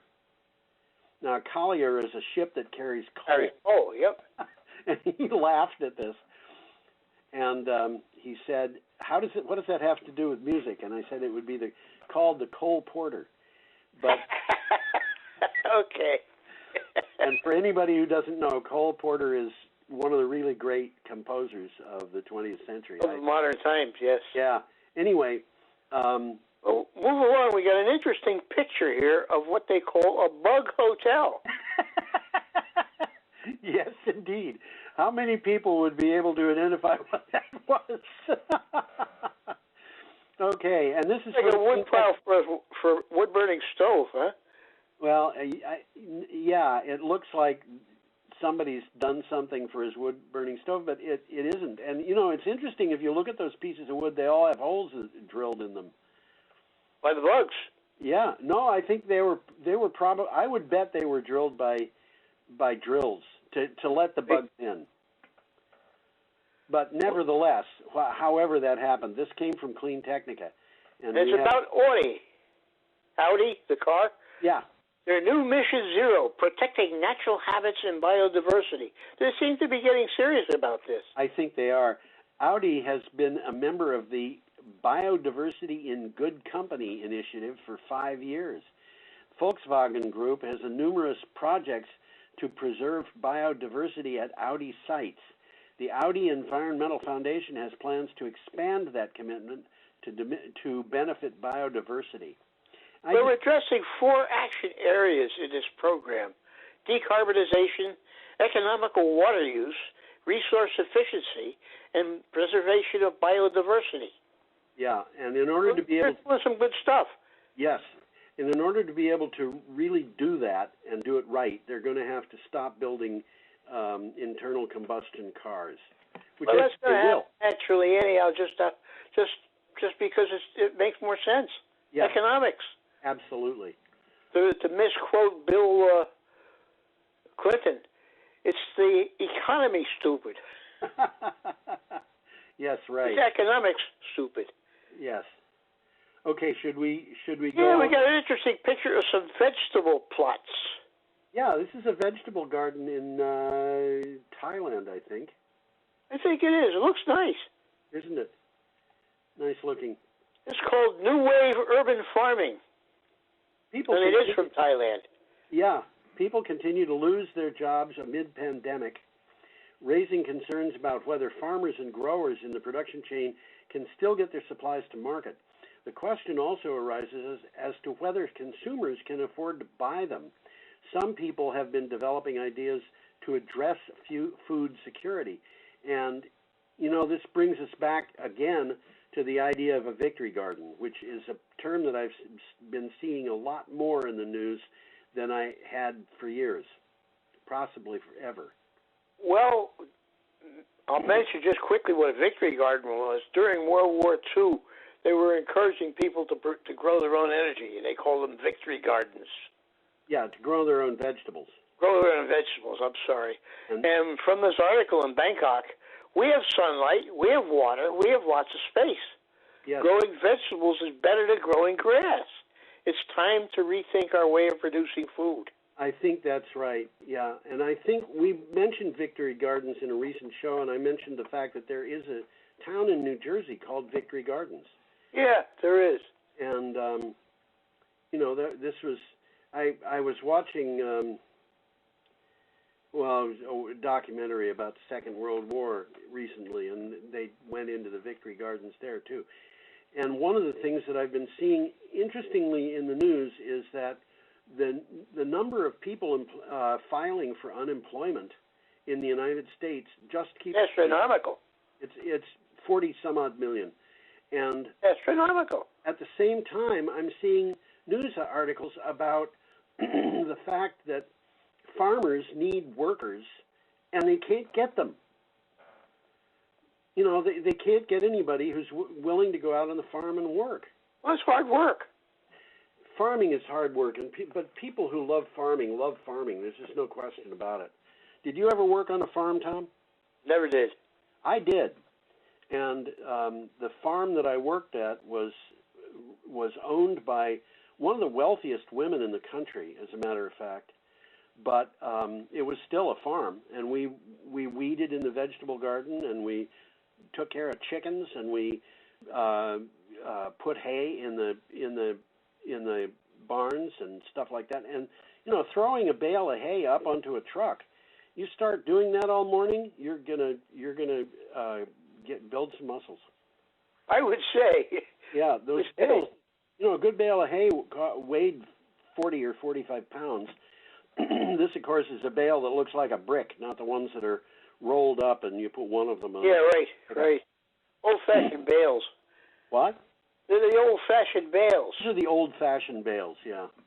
Well, let's move along here. We got a nice picture of the Empire State Building. Is that what that is? I thought it was a wind turbine. Well, they might put one on the roof one of these days. Who knows?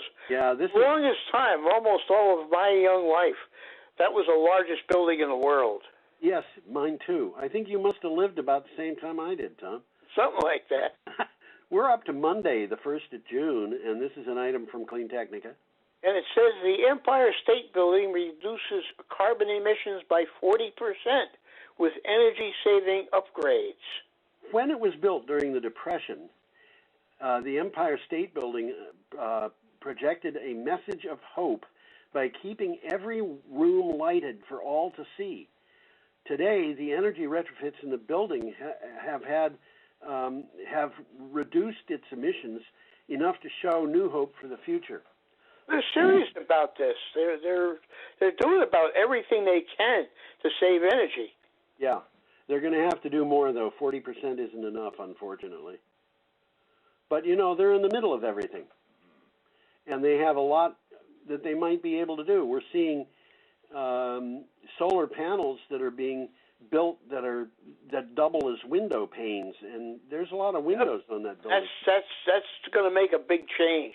I think it is, yeah. I mean, it's going to take a while for this stuff to filter down, but we're here. We're operating at the leading edge of technology, what we're talking about. Yes, yes. Well, one of the interesting things is what the Empire State Building is doing is serving as a model for other large buildings in the city, of which there are many. Of which there are many, yes, that's true. And a 40% reduction is actually impressive when you consider, here's a building. Oh, absolutely. It was, what was it, built 85 years ago? It was built in the 30s. Yeah, before I was born. 30. Okay, should we go on? I think so. We have an item from PV Magazine USA and a picture of rooftop solar panels in Hawaii. Is that what that is? I think that's what it is. Either that or it's Wisconsin. Well, it's not Vermont. I think it's not Vermont. Yeah. Cities could generate hundreds of times more solar power than they do today. Oh, absolutely. These people should talk to the people who run the Empire State Building. While applauding the rooftop solar progress of dozens of cities, a report from Environment Texas offers policy options for further progress. Per capita solar leaders are Honolulu, San Diego, Albuquerque, San Jose, and Burlington, Vermont. Yeah, that surprised me. Didn't surprise me. You're well aware that they're doing a lot of solar up there? Yeah, yeah. People What's the name of that guy that lives up that way that's big in solar?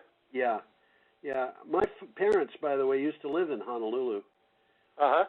And they had to leave because of mean people who were there, who came by. You mean the Japanese? Yes. Yeah. Yeah. My father was in the Navy. Naval officer for the entire war, beginning to end. He had 13 battle stars. Wow. He was on the island of Corregidor the day before the Marines landed. Can you believe that? Yeah. I can, but that's still something.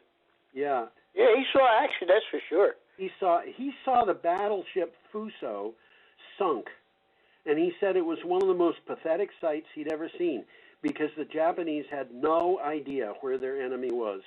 So they trained their guns out randomly and fired. No kidding. No kidding. Wow.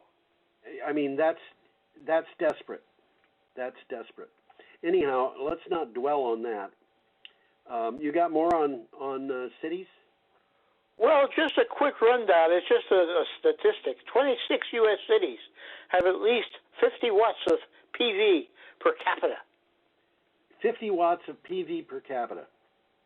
And Burlington obviously is one of them. Burlington is one of the top ones. Yep. Yeah, and Honolulu, I forget the figure for Honolulu. Do you have it in front of you? I don't have it, no. It was like 350 watts or something. When you've got that much power, you're getting onto the point where you're pushing in the direction of enough power to keep a modest household going modestly. Yeah. Double modest, and you're okay. Well, it's going to happen slowly, but a lot of people are going to be turning into solar just to lower their electric bills. Oh, yes, that's true. Okay, should we move on, Tom? Yeah, we got a picture of a Danish offshore wind farm here. Is that what that is? That's what that is. Oh, okay. And this is an interesting article. What will coronavirus do to renewable energy? This is from the Bulletin of Atomic Scientists, believe it or not. Before the COVID-19 pandemic, renewable energy was growing, but not fast enough to meet the Paris Agreement's carbon reduction goals, let alone to deal with climate change. Now, the economic shock of COVID-19 is slowing the growth of renewables, at least temporarily. It's just going to be temporary. It's going to be temporary. The thing that I find interesting about this is I see articles, probably on the average half a dozen of them every day at least, about the future of renewable energy when the pandemic is over. Now, we have no idea when the pandemic is going to be over. We really don't. It could go on for years. We just don't know. hopefully, Yeah, nobody knows what's going on. yeah, hopefully it won't go that long.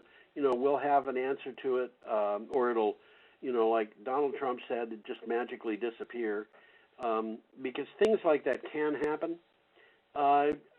Without speculating on where the pandemic goes, we do have to deal with climate change, and this. The various articles, some of them say renewables are in terrible trouble, and not very many say that.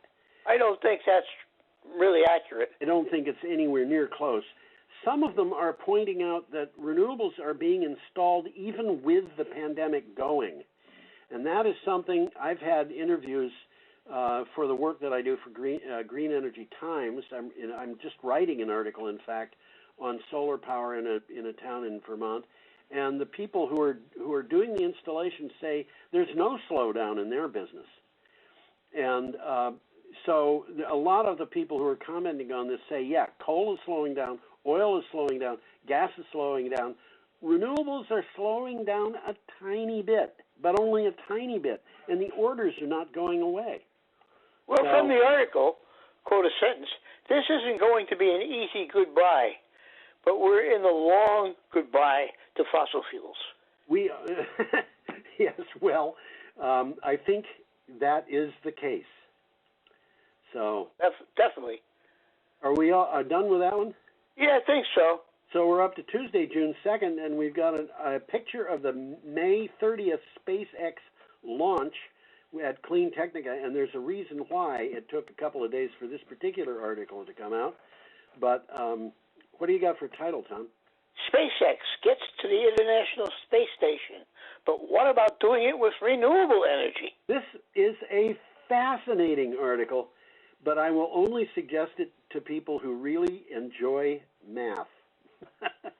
Yeah, you're right about that. They do the math right in the article. Well, Michael Barnard, who is the guy who wrote this article, is a person I've been familiar with for, I don't know, probably 8 years. And he used to work for IBM, and I don't know what he did there. I think he might have been a computer programmer. But he dropped out of IBM and just went into writing about renewable energy and energy in general. And he's a really successful writer. He's got articles in the New York Times and Forbes and you name it. But he's really big on numbers.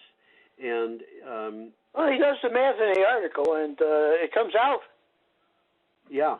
Okay, I should read the synopsis, shouldn't I? SpaceX, I think so. NASA launched 2 astronauts to the International Space Station on the SpaceX Crew Dragon. These SpaceX modules are called Dragons, and there's a Crew Dragon and a I forget what the other one is called, but it's for moving items around. Calculations show that we could turn water into rocket fuel sufficient for a shuttle launch using a month's wind power from a small wind farm at a cost of about $285,000. That's about 8 turbines he's talking about. Yes, it's not big. But the thing that's interesting about this is if you compare it to the cost of the fuel that's going into the launch anyway, which is $450 million. Yeah, but this is not saving money to have it done from a wind farm, but it is basically a similar cost. Well, I think the point of it is it's about spending money. It's about spending money and making waste, both. Yeah. If you're going to make hydrogen and oxygen by electrolysis and fuel it with coal, you're going to have a space launch that is expensive in terms of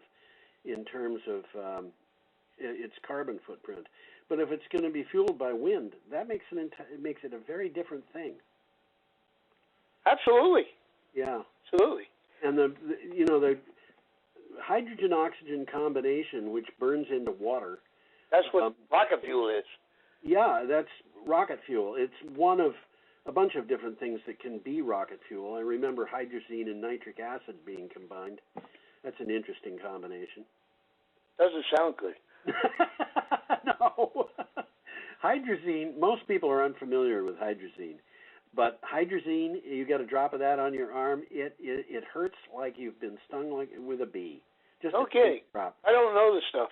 Well, if you get a drop of hydrazine onto a drop of nitric acid, that's going to do a little bit worse than a sting by a bee, because hydrazine is a very powerful base, where nitric acid is a very powerful acid. But nitric acid is an oxidizer, and hydrazine is a deoxidizer. What do they call those? Off the top of my head, I can't. I don't remember, but it's a strong reducing agent, and all of a sudden you've got two things there. The molecules, they really want to react, and so all you have to do is feed the two together. You don't have to light anything. It just produces power. But they're both pretty nasty to deal with. Sounds like it to me. Just the name hydrazine alone scares me. Have you ever dealt with formic acid? No, I haven't. Formic acid. Sounds like ants. It is ants. It was an acid that was first identified by fractionally distilling ants. Okay. And the story there is, and I got this from a guy who had a doctorate in pharmaceutical chemistry, formic acid is the only antacid that's acid. Huh? Oh, okay, I get it. It's a pun. Well, maybe we should escape from that humor. Yeah, let's move on before somebody recognizes what we just said. Okay. A plunging cost of wind and solar marks a turning point in energy transition. This is the picture of a wind farm in France, and the item is from Reuters, and it says... I've seen that picture before. I'm sure. You know, there's, in fact, I think there's another picture farther down in this broadcast that is a reuse of one that we had a couple of months ago. I don't like doing that, but sometimes, you know, particularly when I'm in a hurry in the morning, I just let one slip by. Well, I've seen the picture, but you had nothing to do with it. Aha. Plunging costs of renewables mark a turning point in a global transition to low-carbon energy, as it is increasingly cheaper to build solar and wind farms than to run existing coal plants, a report from the International Renewable Energy Agency shows. Now, well, that's what we've been saying all along. That we talked about that earlier in the show. Absolutely. So there you have it. Well, scientists still say the world needs to stage a much faster transition to mitigate the worst impacts of climate change. The transition that we have to do has to be as fast as the reduction that we've had in fuel use from the COVID-19 pandemic, but it has to happen every year like that. I guess that's a good way of looking at it, and it sounds scary until you realize how much money it's going to save us all. Well, just using renewables from this article, the world could save up to $23 billion a year. Yeah. Just using renewables. Yeah. Yeah. So it's the economics, stupid. It's the economics. We should move on, Tom. It is. Yeah, I think we should. We got a picture of a natural gas pipeline here. A rather small one, I think. This is from Huffington Post, which is also called HuffPost. What do you got for a title? The EPA mounts a new strike on states' rights, this time to boost pipeline companies. A little politics going on here. People should pay attention to this. You know, if you think about this from a conservative point of view, the conservatives talk about states' rights. And that's the whole point. Yep, and what they are doing is they're saying the states' rights have to be held back. So this is not a conservative EPA. This is a Trump EPA. And it's the synopsis says, as chaos grips the nation, the EPA is changing water permitting rules to make it harder for states to block construction of fossil fuel pipelines. The EPA's new rule prohibits regulators from factoring in a project's impact on climate change. And, you know, this is mind-boggling. How can they do such a thing? The EPA is doing this? This is the Environmental Protection Agency? Yeah. Well, they're protecting the environment, but not for people like us, but more for the people who own the oil. Yes, that's right. And this is also another violation of conservative tenets, because what they're doing is they're picking the winners and losers. And in this particular case, they're picking the winners despite the fact that the winners are losers. And so, you know what I think about when I see this? I think the United States, particularly if you compare it with other countries and what they're doing, like China, where 98% of the world's electric buses are made, and they have taken over more than half of the bus market worldwide because of that. The United States is acting like it's in a race of chariots that are drawn by 4 horses each, and in the case of the American chariot, it isn't really a chariot, it's really a farm wagon, and it's drawn by 3 horses, 4 horses, 3 of which are lame, and the 4th one is dead. I don't think we're going to lose. Yeah, we get the last day of the show, Wednesday, June 3rd. That's yesterday, isn't it? It sure is. There's a picture of a Indian guy called Gautam Adani, and he's an interesting guy. He is an interesting guy, and he's the chairman of the Adani Group. And I wonder if that's a coincidence, do you think, Tom, or is maybe he... That's just the luck of the draw. That's the luck of the draw. Okay, this is from PV Magazine Australia. What do you got for a title? Adani chief talks solar and hydrogen storage opportunity. This guy, he knows what he's doing. He knows what he's doing. And this is, you know, is over and over again. We're hearing the word hydrogen more often than we're hearing, you know, a lot of words that you would think people would talk about. But hydrogen is getting really important. Here is this guy's from India. Yeah. And he's competing worldwide. He's competing worldwide. That's right. In a market that the United States could be in, but is it in? Not the way he is. COVID-19 presents an opportunity to pause, rethink, and design a faster transition to clean energy future.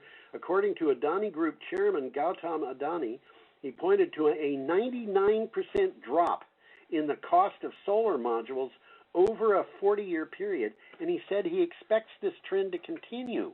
That's another 99% drop he's talking about. Which means that you're taking the price of solar power down to, well, right now... almost nothing. Oh, very close to nothing. So what do you got? You got solar panels that cost almost nothing.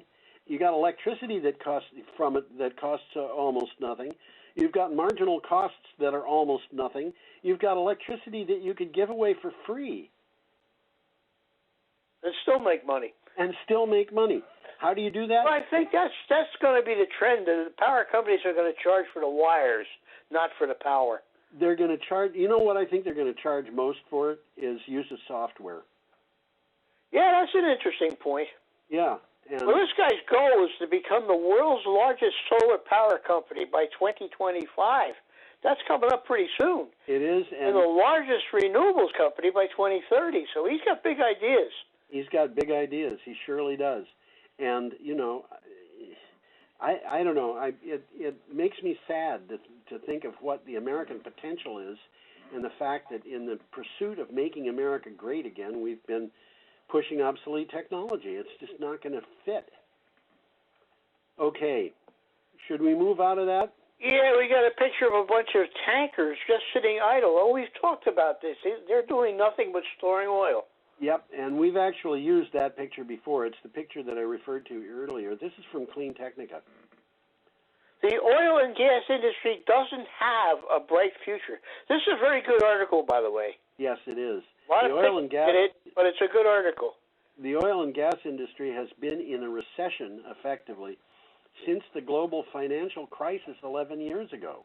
Each year, production volumes have increased by more than global demand. So the production is going up faster than demand is, meaning that the market has been in decline with lower prices for crude oil and natural gas, the natural result. And you want to know why, you know, Russia and Saudi Arabia are angry at the United States? It has something to do with the fact that we're producing oil at below cost and dumping it on the world market through fracking. And, you know, this basically, yes. I mean, it's costing us more to frack it than we can sell it for. Yeah. And we're not doing it we're not doing it we are doing it as a national policy, but it's being done in a way that I think is reminiscent of Ponzi schemes. Yeah, I think you're right. But it's not going to last very long. No, I don't think it's going to last very long. I think the majority of gas and oil companies in this country are probably going to go broke this year. Well, the little guys are anyhow. Yeah. I mean, the Exxon Mobils are, they got so much in reserve, they're not going to go broke. But a lot of little guys are going to be right out of business. They're going to be out of business, and this is something that that is an industry that we've talked about this, where the CEO of one of the companies was saying that it was the worst investment you could make was investing in fracking companies. Almost well, all of them. They're not coming anywhere near their potential or their predictions. Well, the overwhelming majority of them apparently go bankrupt, and when they go bankrupt, the stockholders get nothing out of the bankruptcy. So, our last picture has solar and wind power. In the same picture. Same picture? That's right. It's the same location, isn't it? Or is it a composite? I don't know. Anyway, this is from The Guardian. UK electricity, coal-free for the first month ever. The UK's electric system had its greenest month ever and ran without coal-fired electricity for the full month of May. National Grid, the energy system operator, said the UK's sunniest spring on record helped reduce the carbon intensity of the grid to its lowest level ever recorded. Now, those are two different statements. The fact that it's coal-free doesn't automatically make it the lowest carbon intensity, because you can. No, it's connected, but you're right. It's not absolute. You can get it. You can get the electricity from natural gas, and that's got carbon in it. And it's got carbon in it. But in this case, the natural gas is suffering too. And this is interesting because, according to the article, the UK's electricity system is run without coal-fired power for 54 consecutive days, and that was when they wrote this. Yes. So it's probably up over 2 months already. Yes, probably. I mean, I don't know what the weather is out there now. I was living in Devon through a period that they called a drought, and I got to tell you, that countryside was gloriously green during a drought. Was it, huh? Yeah, the thing that made it a drought was the fact that the sky was blue. It doesn't happen much in England, does it? It happens, but this was a beautiful, beautiful deep blue sky. Devon is fortunate at there's not anything really west of it that produces much in the way of haze or whatever. So there's no factories. I shouldn't say no factories. There's not a lot of factories in Cornwall. Okay. But whenever I think of Devon, I think of the 5 countries that make up the UK. Is it 5? 5. Okay. England, Scotland, Wales, North Ireland, and Cornwall. Well, Cornwall, they considered. Well, it was another country at one time, wasn't it? As far as you're concerned, it still is. They got a different accent down there. They have a different well, they've got they're. I'll talk like Long John Silver. Yeah. Anyway, Tom, I think we've got through our articles for the week, and we happen to have finished just at about the end of an hour. Well, there's a takeaway from that article. It says record low demand for electricity during the coronavirus lockdown has left little room for the UK's last remaining coal power plants to play a role. Yes. They were operating all that time at a zero capacity factor. Yep. How about that? Well, they're not coming back. What? They're not coming back. No, they're not coming back. They were scheduled to close down in Britain, I think, in 2025, but they're not going to last that long. No. Anyway, there is the show, And everybody knows, everybody who's been paying attention knows as much as we do.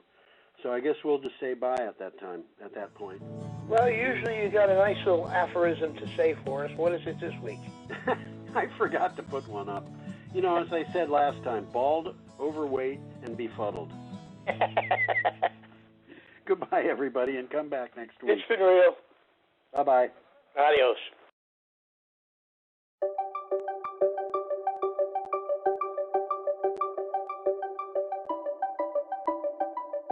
Hey everybody, this is Tim Ash, President of the Vermont State Senate, here with my daily update on Vermont's response to the COVID pandemic.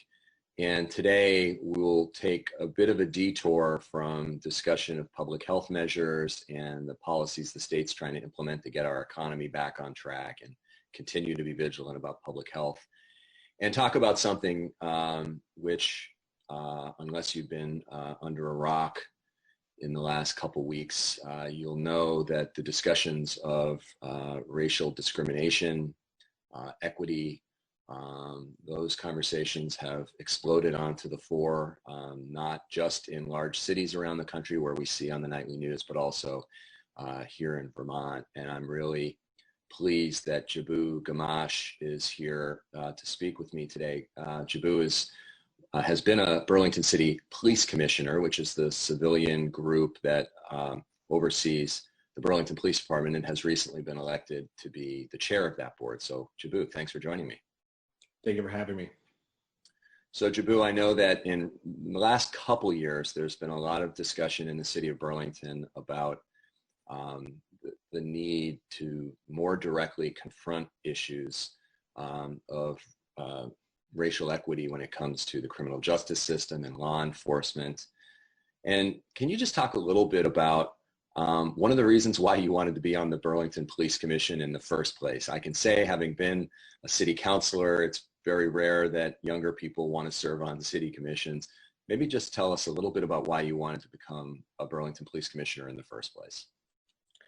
It really happened when the videos of the Melly Brothers incident came out. I didn't know Jeremy all that well prior to which, but his brother Alvin has been a good friend and a teammate of mine on my soccer team for many years now. And so when that video came out, it just like, obviously it's an emotional thing to recall, but for those who are less familiar with them by name, can you just give a quick summary of the incident? Well, you see in the video, Jeremy is having a heated discussion with another gentleman, looks like an employee from a bar, and then the officer walks up. Jeremy's unaware that he's even there, and the officer made no mention to announce himself and shoved him very hard into the wall. He went into the wall head first, was knocked out cold, and even started puking shortly thereafter due to that head injury. Yeah, and he is a person of color, so that's an important factor in this. Absolutely. So once you got on the police commission, obviously the police commission deals with many issues related to overseeing the police department, ranging probably from federal grants to the actual personnel issues and things. What's your experience been like so far as a police commissioner, as you knowing that one of the reasons you were motivated to get involved was to bring greater oversight, transparency, accountability to the department? Well, I guess what I noticed first off the bat was that we don't really have all that much, I guess, power oversight per se. It's like we're able to review the process of discipline being handed out, but other than really either agreeing or disagreeing, that's pretty much all the oversight power we have on that. We are able to like craft shape policy and directives at the department, which is a big help. But in terms of like actual accountability and oversight and things like that, we don't have the tools necessary to do those things. How have you found, just in this first, you've been a commissioner for about a little more than a year now? Is that right? It'll be a year exactly in July. Okay, so coming up on a year, what are some of the What are some of the policy areas that once you started to get more familiar with the department, you realized probably needed review or further discussion or more broad community input as you thought about them? Because I know, having had an activist background, you go into certain positions because you're passionate about something and want to bring new insights. Once you get there, you start, understanding kind of the lay of the land a little differently. Where have you been finding that, there does need to be more systemic review, more revisiting of existing policies? Anything stand out? I will say earlier on when I first joined this, I did think that, like retraining and, like updating use of force policy, and those were, I guess, not the be all end all, but like those were like the strongest ways that we could move forward and make, make this more accountable. But I've had a pretty profound shift in about last month and a half, especially over the last 2 weeks. And I don't like, sorry, I'm trying to choose my words carefully here. It's a very, very small piece are those things. To really make a difference, it's going to be a lot more than just policy and drafting directives, because those are a bit more reactionary. Those are in place for when someone does mess up. But how do we get to the point where they don't make these mistakes in the first place? And that's what I've noticed. Like that's what we need to really focus on. Yeah, I'll tell you, I've come to some of the same shifts in thinking myself in recent weeks, because I have had my hand in writing lots of legislation which was intended to help correct behaviors. And that, just as you say, it's often in response to when something goes wrong. Then everyone says, how could that have happened? Let's add a new training module, or let's require new data collection. And while it's not bad to do those things, it doesn't address the sort of foundational issues that are involved. As you've seen the protests the last couple of weeks, one of the things I feel is, whenever we have national protests like this, there's a tendency, especially in the national media, and I'm not, dissing them, but to say, this time it's different. The conversation is different this time. There's more momentum to actually take this seriously and take action. When you see what's going on in the wake of the George Floyd murder and all the protests, from your vantage point, you care deeply about these issues. Do you see anything different this time than whether it was Eric Garner or any of the other tragedies we've seen around the country? This time it does feel different. I mean, myself, and I'd say most Black people have always been mad, have been very, very mad. But this is the first time where I've finally seen a fair amount of white people in my life, almost, if not equally as mad. And yeah, so I do feel that this feels much different than time before. And I feel the onus is really now to really, I guess, lack of a better, strike while the iron's hot and use this momentum to see if we can actually make some significant strides and changes.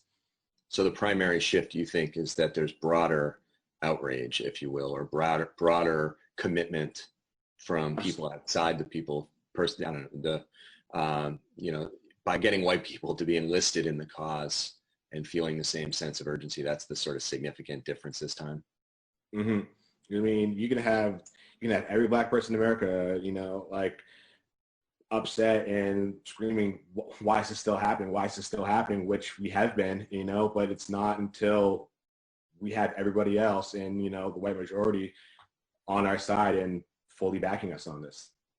Yeah. So tell me, you've come to know through work and now through your commissioner role, a number of police officers.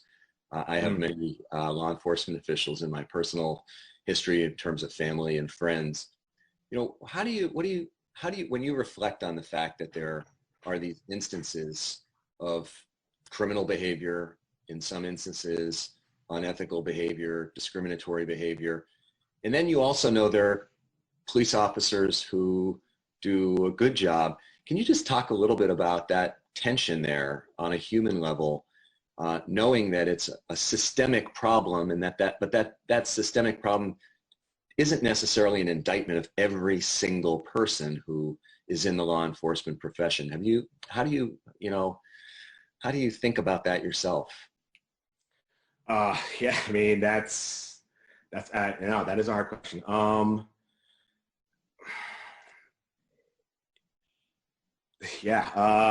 It's sorry. I'm trying to. No, I mean, these are the big questions, right? Because I feel like one of our primary, one of the most important things about successfully moving forward and helping upend the worst elements of our system is we need to support the best elements of our system as it is, and then try to make the whole system look like that, rather than cast one net to imply that if you're a law enforcement officer, you are part of the problem necessarily.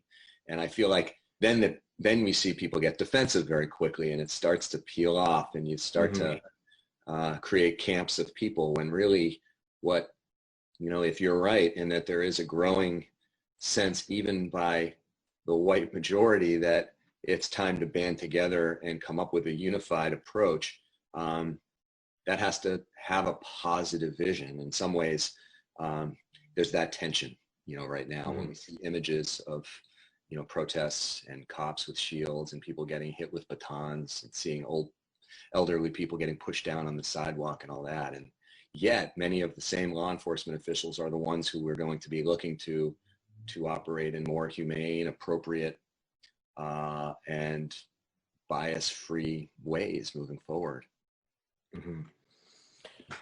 Yeah, I mean, from my time bartending downtown, I've seen hundreds upon hundreds of interactions between law enforcement and community members downtown, and most are fine without incident, and everyone goes about their day. But it's instances that don't. It's other times where the public trust is violated, and it's gone to the point where I feel that most people don't dislike or hate all cops, but the frustration is so palpable, so real, that's like it's hard to not lump, I guess, everyone together when it's an institution. Just because there's a lot of good apples, it's an institution, and like if you're part of the institution, it's hard to not get lumped in with it all. For sure. No, I think that's well put. And it's always one of the challenges as a white person to appreciate what it's like to not know who the good apples are and who the bad apples are, and who may subject you to treatment that is discriminatory at any given moment. So, when you look ahead, one of the things I've been thinking about in a slightly different context, but in terms of correctional officers, people who work inside our prisons, one of the things I've started to really appreciate more is that we need to start thinking about correctional officers in a different way, and not have it be a job where the person's primary daily routine is being like a guard and enforcing sort of coercive situations for those inside our correctional facilities, but rather be thinking about being part of the rehabilitative process. And I wonder, do you think that you mentioned how training is only a small piece of what's really a much more deep-rooted and systemic problem? Should we be changing the way we think about the profession of law enforcement entirely? I mean, it's a big question, but is there something about the nature of being a law enforcement officer which we should, as a society, be sort of infusing with a different elements? I think so. I think we should absolutely need to re-examine what exactly we need and what we want from our police. It's like, if you call 911 and you have an emergency, they'll ask you, sorry, you have an emergency? And you're like, yeah, there's a fire. And send the fire department over, or, like, hey, I broke my leg, send an EMT. But I mean, I don't know, it's really the best use of our resources if someone calls and says, hey, there's someone on Church Street, looking like they're in crisis and they need help, is an armed officer really the best use of our resources for that? And it's not to say that officer's not been, very well trained in de-escalation and whatnot, but is that the best way? I mean, I feel like there's so much on law enforcement's plate to deal with, and we've been just adding more things for them to deal with and for them to fix, and we haven't equipped them with the tools, and nor should that really be their job to, I guess, kind of fix some of these societal problems that we've kind of dumped on them. So yeah, we should. Well, I hope we need. One of the things I hope the state can do, working with not just the Burlington Police Department, but other communities that have their own police departments, is there are some counties, very large counties around the country, counties that are so big they probably have populations almost the same as Vermont's entire population, where they are treating 911 calls differently. So if someone calls 911 and it's a mental health call, there is a diversion of the call to a designated mental health team who go out and address the particular situation, rather than sending a police officer who oftentimes may have been trained in how to respond to mental health and de-escalation, but ultimately that's not that person's area of expertise, and then puts everybody in a very fraught situation. So that may be an opportunity moving ahead to help more appropriately respond to those instances, and not layer, as you put it, on top of a police officer the requirement that they be sort of expert in all of society's ills, which is probably not very reasonable. Well, we have a couple seconds left. Let me ask, we're right now, the passion, the anger, the call for action is echoing throughout the state. I suspect that protests and vigils and other actions will continue effectively indefinitely. What are some of the broad themes that you hope Vermont will confront in the coming months? Not necessarily a specific bill, but what are some of the things you think Vermont should be doing in the next couple months and trying to discuss and confront that would help us start to reshape and reform the way we handle law enforcement? I think by all of us, like we're doing right here, having these conversations and trying to come up with, plausible ways forward. Because I find a lot of the times, a lot of the ideas people have are great ideas, but the debate's not often framed in a way that people will understand. We have to like frame these ideas that we have in ways that are, make sense and are doable. And I think that's absolutely possible. I think it's absolutely possible and achievable that we can do that.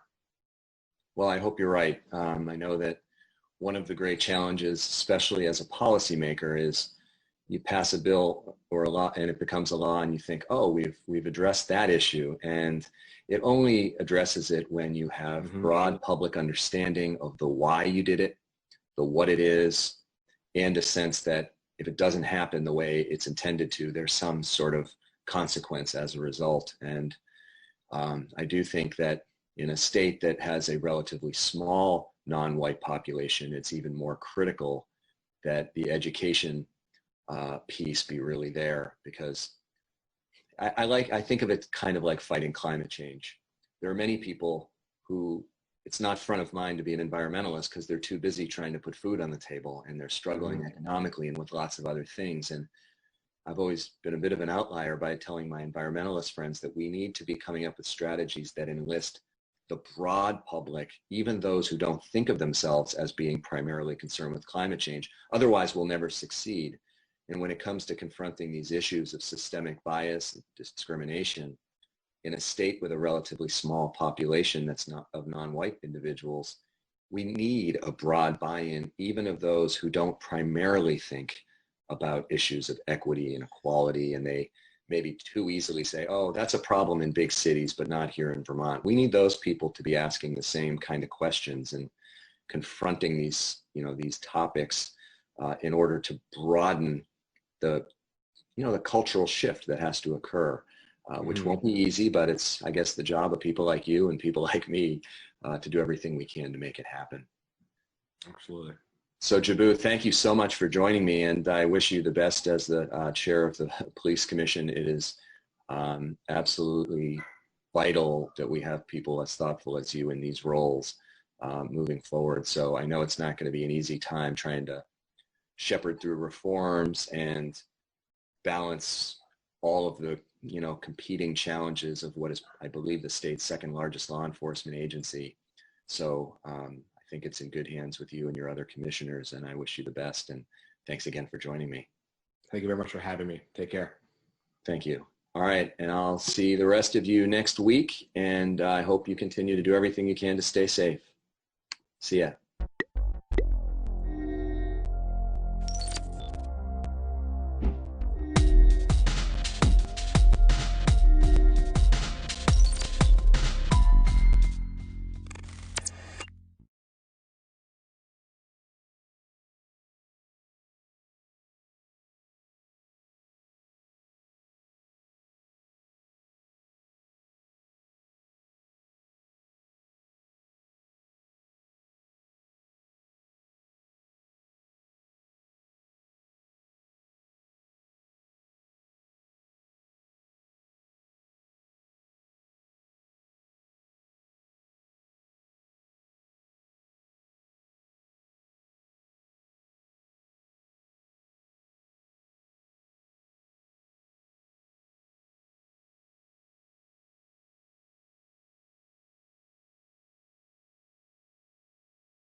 get this started, we're talking about the homework gap, and I'm going to start, then go to the Commissioner Rosenworcel, and then we're going to go to Superintendent Batsojorns, and then to the teacher on this call, Sophie Branson-Gill, and then to the parent who has to deal with the lack of the lack of access, and that's Lori Mawhinney, I think. So that's going to be the order, and then for folks who want to ask questions, and we've got some press on this call, we'll do that.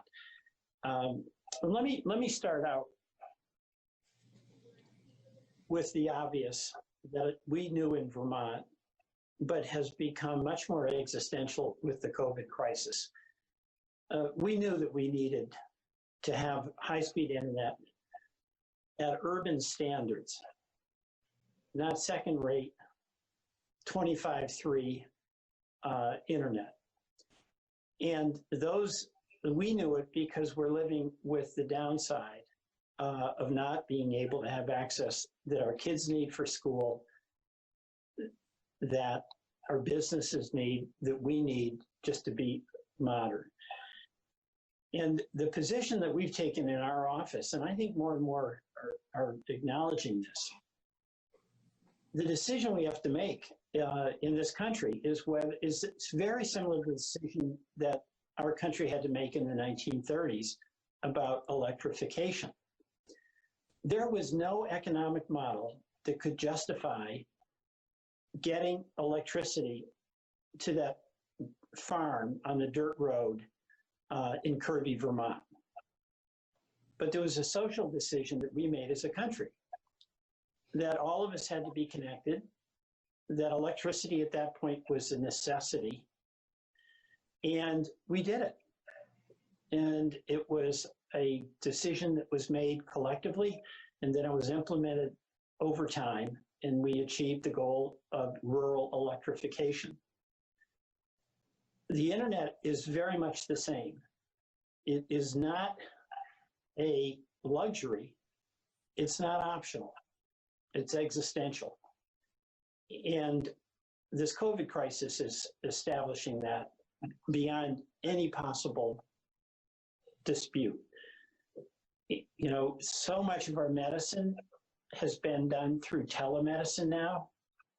It makes a huge difference, and the telemedicine is showing that in many cases, doctors say they have more intimate interactions with their patients. All of our businesses, everybody who's got a job has to work at home. You can't do that without high-speed internet. And of course,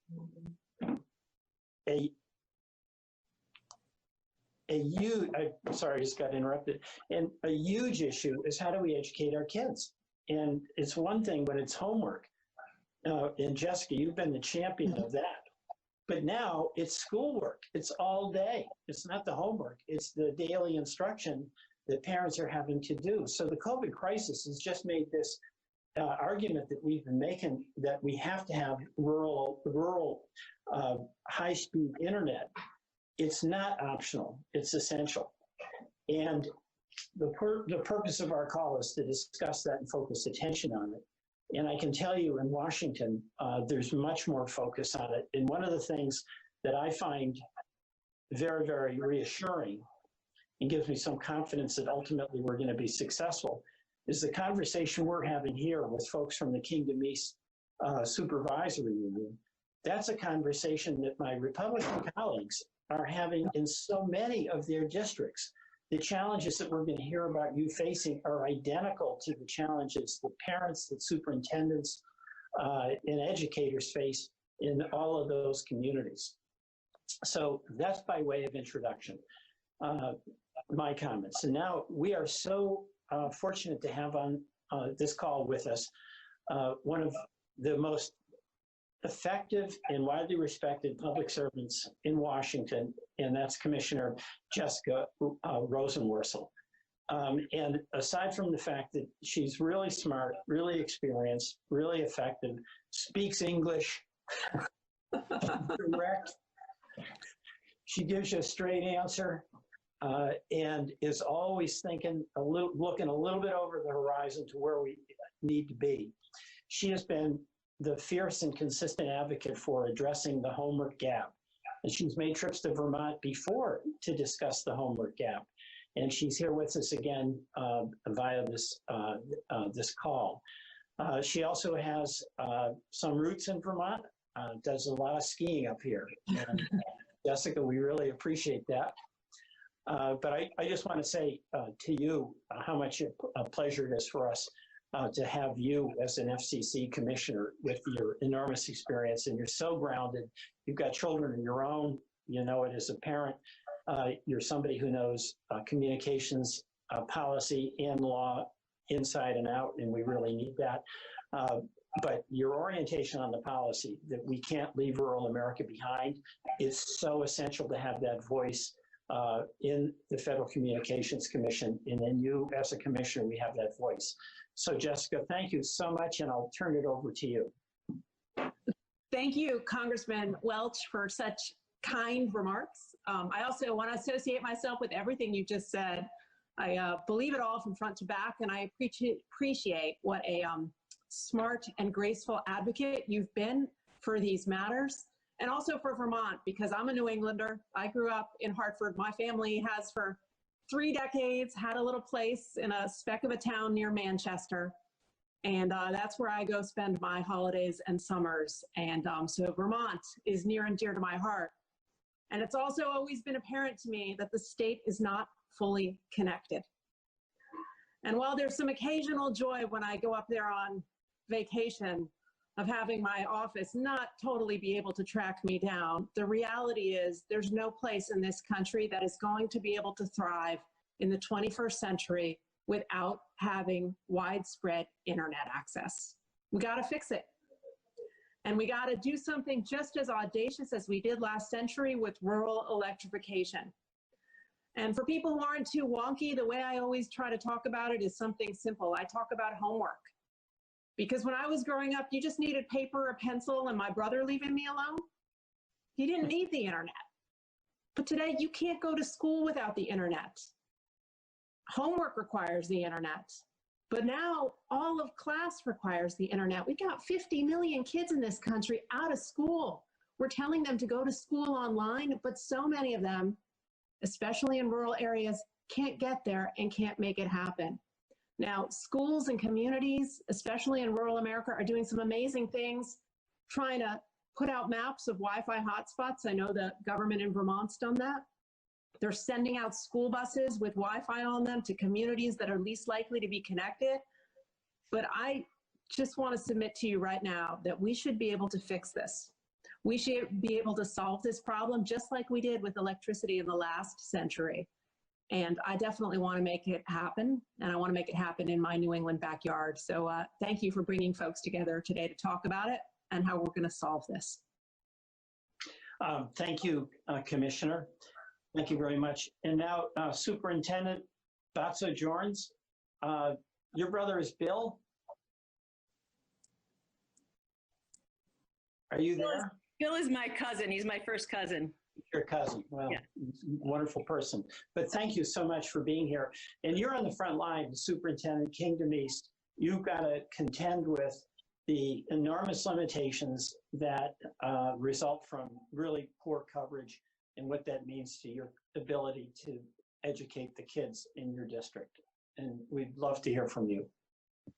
Thank you very much, Representative Welch and Commissioner Rosenworcel. I appreciate you letting us speak today. And I want to start by when I was getting my doctorate degree prior to becoming a superintendent, I did a research study in Finland. And after visiting Helsinki, my daughter and I went up to above the Arctic Circle to the international reindeer races. And I wanted to buy some reindeer pelts. And we didn't have enough cash. And the guy there whips out his internet unit from his breast pocket and says, oh, here in Finland, it's a constitutional right to have internet access. Wow. And the FCC defines broadband as a service, not a utility. And until we change it to being a utility, places like Kingdom East, and this is our district right here, we're going to have over 2,000 people who don't have good accessibility. And we had, for instance, VTEL said that they looked at the map and they said, okay, we can do 60 hotspots with families, but it ended up we could only do 2 because we didn't have the cell towers to transmit in the hollows. And our children need to do their homework. They need to be able to be actively engaged in school, just as everybody else is. And right now, Velco has the ability, the utilities and the transmission poles and the fiber assets to do this. But our big companies like Charter and Consolidated, it's not economically viable. So smaller companies like New England Wireless and the Cloud Alliance, they have less barriers and they can deploy. So our children who are at home doing their schoolwork can get access, and we don't have to rely, or they don't have to be stuck not able to use the internet. And we have between 40 to 90% of our children on free and reduced lunch. And my husband is a teacher, and I will see him playing Yahtzee with young children. And what will happen is one moment he'll have a child there and then they'll disappear and he won't hear from them for a few days. And I right now am not at home because I don't have reliable wireless. I was worried that I wouldn't have reliable wireless. So as we consider what needs to happen, we need the finances to run the towers so we can get these access points so that all of our children, it's really an equity issue. And in times of crisis, those who are hurt the most are the people who live in poverty. And that's why we're struggling. And we know that the education is the foundation of our democracy. And if we want to launch our children into this next generation of being leaders, we really need to be able to have them have equal access to schools. So those are my general comments, and I'll turn it over to Sophie Branson-Gill and Lori Mowini, who are amazing parents, teachers, community members, and can give more firsthand experience. So thank you. Yeah, thank you very much for that. Sophie? There we go. Everybody hear me okay? We do, and just for the other people, I understand you teach 7th grade. Yeah, so I have prepared, I've written something because otherwise it will all fly out of my mind as I'm talking. Even when I was on the phone with Megan yesterday, I was like, oh wait, I wanted to say this and then this. So I've written it down, so please excuse me if I read while we're chatting, but I just wanted to start by saying thank you for including me. I'm really excited to be a part of this conversation and also really honored to be a part of it, and to know that there's somebody looking out for our little corner of this country. And it's a pretty amazing little corner to be in. And it's finally sunny and warm, so we're happy. But I am a middle school humanities teacher. I'm also the president of our local union. I'm a mother, a wife, and a community member here in the Northeast Kingdom. And I've seen the impact of inconsistent or unavailable broadband in every part of my life. Even driving here to the grocery store, 15 minutes, cell service drops twice. So, hotspots, not the solution for us. But today I really want to talk specifically about teaching and how the lack of access to reliable and affordable broadband is impacting our school community. So what I love about our schools in Kingdom East is the fact that they create the opportunity to level the playing field for our students, for our families and kids. They walk through the doors of our buildings and they have opportunities. They don't just come to class, they have access to books, technology, art, music, athletics, after-school programs, counseling, nursing, healthy food, and adults who care. They might say a little too much sometimes, but we do. Our school is not just a place they go to learn and take tests to show how good they are at taking tests. It's where they go to create connections, to try new things, to get pushed by their teachers, to reach higher, and then turn around and push us right back to do the same thing. It doesn't matter what's going on outside of those doors for those 8 hours. We offer opportunities, which in turn creates equity. But it's more than just equity for us. It's really about 4 things for me personally. It's, yes, creating access to opportunities to advance equity, but also creating engaging and authentic learning for our students to tackle hard topics and face hard history. It's about building a community within our school, our town, our state, and our nation. And finally, it's about progress in all its varied forms. And this is where the technology comes in, especially now when our doors are shut and our buildings are closed to our kids.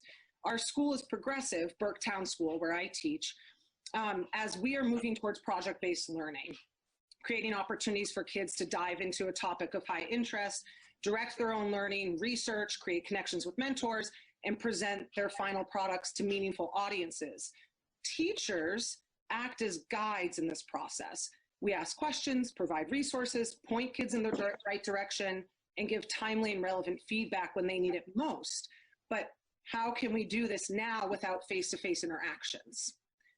Simply put, we can't if even a fraction of our students can't access broadband internet. In a classroom, I wouldn't say 15% of the kids don't get to participate today, but that's essentially what we're saying to kids and families right now. So in a district where, like Jen said, we range from 40 to 80 higher % of low-income families, how can we accept a parent paying any amount in data overage fees because they have to use their cell phones to access learning materials? Or how can we accept families? I had a family say this to me: we've run out of internet and our child won't be available for a week until it re-ups. We can't accept that. How do we even get materials to students who don't have access at all? So if education is about creating access to opportunities, engaging in authentic learning, community, and progress, we're falling short. And just to end, we never know what or who a child can become until they are given the opportunity to show us. And how can we offer those opportunities if our students can't access them? How do we engage them in their learning if we can't reach them? And how do we create connections without a connection? We can't do any of that. And I know in Vermont, we want to be at the forefront of progressive education. I see it every day in our teachers. But we simply can't do that without the infrastructure in place. So that's my spiel from the teacher point of view. Well, that's reality. Yeah. That's very well put. And I'm really quite touched by that term, running out of internet. It's just got to be accessible and affordable. But that, you just can imagine what it's like for a parent to have to say that. It's heartbreaking. Yeah, but thank you. And our last speaker is a parent who has 2 children in school. And I understand you've got, Lori, you've got 2 teenagers. So you're coping with this, and we really look forward to hearing what you have to say. Okay. Well, I am one of those parents who has run out of internet. So describe when that happens. So we live here, obviously in the Northeast Kingdom. Our internet is technically billed as unlimited, but once we use the data that we paid for, it throttles. Can I interrupt for just a second? My understanding is that you're in your car outside of school because it's the only place you could get coverage. I am. All right. I think that's important. Yep, outside the school or in town. Go ahead. Places that but at home, the video check, it is way too slow. So I actually work at the school, which is partly why I end up here. It's a comfortable place for me. I know where it is. And I've actually a little bit here and there delivery that we've been doing about meals a day. And I've been helping coordinating that in the bus to lift stuff. Here, thankfully, I have big kids that I can leave at home to work on their schoolwork. Though after about the first 2 weeks, it became clear to me that they weren't actually accessing all of the schoolwork. They were sending their teachers emails saying, oops, I couldn't connect. So we had to fix that real fast because I have students, they're both usually honor students, and getting the progress report saying that they weren't really reaching honors status, or that will wake up. I'm having my meetings, and we, get them connected that way. So normally in a given day, we do have internet, and I know there's a lot of people in our area who don't even have that. We do. We choose to pay for it, but it does have a data cap, or it slows down to pretty much speeds. You guys remember the modem with the ding ding and like the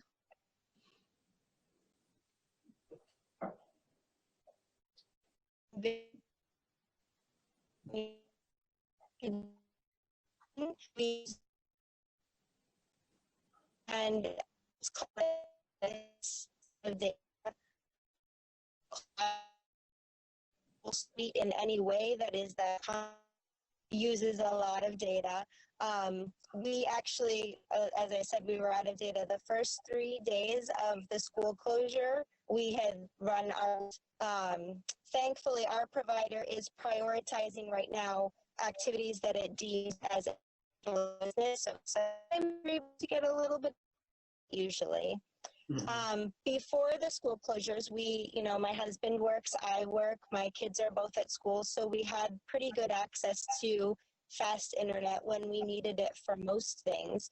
And we were able to download things at those locations and then bring them home with us. But that was when we could go in the building and we could sit and be comfortable at the library, or we could go to the local coffee shop. When it was still snowing and cold and the only place to be was if you could sit in your car outside of some place, that was not great. And now it's actually kind of toasty. So I'm ready for buildings to be open again. I gotta say that. We did recently some of our cell phone plans, but we do not have hotspot availability. We'd have to pay more to do that. As Megan found out when she tried to contact me yesterday, I was at home and the call did not stay connected the entire time. We had, are you there? Oh wait, I'm back. Hi. We just don't have great service. It's not good coverage. So I would love to see some better connectivity.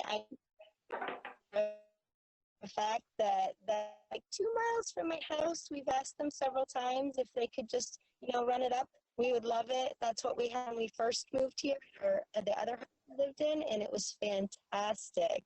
Like actually being in the 21st century. But now we do not have that accessibility. Wow. Well, thank you so much. And we got a little display of the quality of the connectivity that you have. It was a little sketchy in and out, but you were terrific. I want to go back to well, and this is good connection. What? Well, thank you. This is a good connection. Well, it's remarkable, and we've got we're here now because we've got to fix that. I want to go back to Commissioner Rosenworcel. You've been on the forefront of this for so long. One issue obviously is money, but there's policies that we've got to pursue.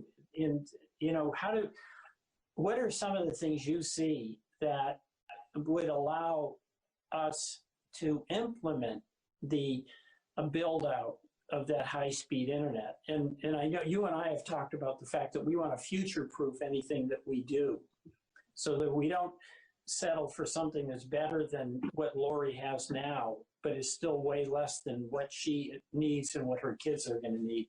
So could you just talk a bit about some of the things you've been wrestling with as a commissioner?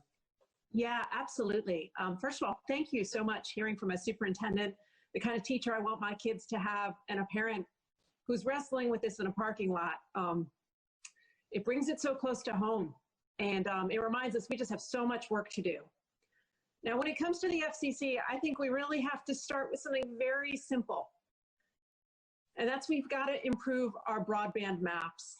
Right now, the FCC collects information about where broadband service is and is not all across the country. And it makes this assumption that if you have a single subscriber in a census block, Service is available throughout. So if you've got the subscriber on a historic downtown Vermont Main Street, we assume that in the hills nearby, there's service too. So we systematically overstate service in ways that are especially cruel to a state like Vermont. And the bottom line is you cannot manage what you do not measure. And if we don't measure where service is and is not accurately, then we can't figure out where to direct federal funds to help solve this problem. And all of our official maps say Vermont has a whole lot more service than my own lived experience in the state. So we've got to fix that. I mean, the good news is Congressman Welch worked with his colleagues in a totally bipartisan way to develop a new mapping structure in a bill called the Broadband Data Act. The president signed it into law in March. The not so good news is the FCC is not yet at work on how to fix it. And I really think that's the first job, because you've got to show where the gaps and holes are so that we make sure that federal funds are directed to the right places. And right now, I think our official data suggests a whole lot more service in Vermont than most Vermonters would recognize. You know, you're totally right on that. Our public service department, I talked about this at a couple of hearings, you may remember, but they sent a person out in a car to actually do real world measurements and compare it to what the map said. And we were living in Washington in this la-la land because all the maps said everything was great. We had 5G. And as I mentioned, in a lot of these places where we supposedly had that, we had no G. So my hope is that you're successful in the commission. There's politics on the commission just like everywhere else. But again, this is so urgent that we've seen this with what's happened with COVID. So my hope is we'll be able to accelerate this. I want to go back to Superintendent Batsojorns. Do you, just on the basis of what you've been hearing, do you have any questions or comments you'd like to make? I do. I'm curious about the intersection between a utility and a business, because my understanding is Velco has all the utility transmission poles, fiber assets that can be used, but Charter and Consolidated in our region, they won't hook up because it's not profitable for them. So I'm just curious about the business aspect of it versus making it a right, just like Sophie was saying about our education is a right and everyone has access to it. Right. You know, Commissioner, could you address that? I mean, I've heard that question a lot. There's lines and poles and things. So you've got a smaller local company like I'm on, where I live, we're on this entity called EC Fiber, which is a nonprofit. And they have been extremely successful wiring these very rural communities. I'm on an 8-mile dirt road and everybody has really good internet here. And it's a model, and this is what the superintendent, I think, is talking about, is community-based. And they don't have the same shareholder obligations that a big provider has. Are there impediments that we could address in Washington that would make us get to that model that the superintendent is talking about? Yeah, you know, there's a few things here. First, we've got to lower the cost to access to poles because that's infrastructure that's already in the ground, and making sure more entities can access it is important. But there's something very fundamental that you said just now and at the outset. We've got places in this country, and rural Vermont's one of them, where the business case for deployment is simply not as strong as more urban communities. And you know, in the last few years of this administration, so much of the focus on extending the reach of broadband has been on, well, if we deregulate things a little more, we'll make it go further. If we roll back the rules a little bit more, we'll extend the reach of the networks. But I think we've got to start recognizing there are some communities in this country where making it profitable from the start is very difficult. So again, let's figure out where they are, and let's borrow that model we used in the 1930s with rural electrification, where we figured out how to have cooperatives and public and private partnerships to come together to bring electricity to the parts of our country where the economics were hard. We've got to borrow that model and use it again. Now, in about half of our states, there are prohibitions on municipal broadband efforts and those kind of public-private partnerships I'm talking about. State legislatures have prevented them from taking place. It's my hope that if there's a subsequent bill with broadband build-out funds, that we prioritize the states that are willing to take a try and test out that proposition once again in the broadband age. Because I think it will yield more quickly for rural areas.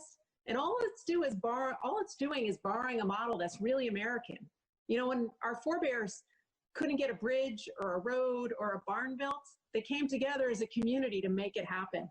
To me, this is no different. And there's something fundamentally American about communities trying to come together and do it themselves.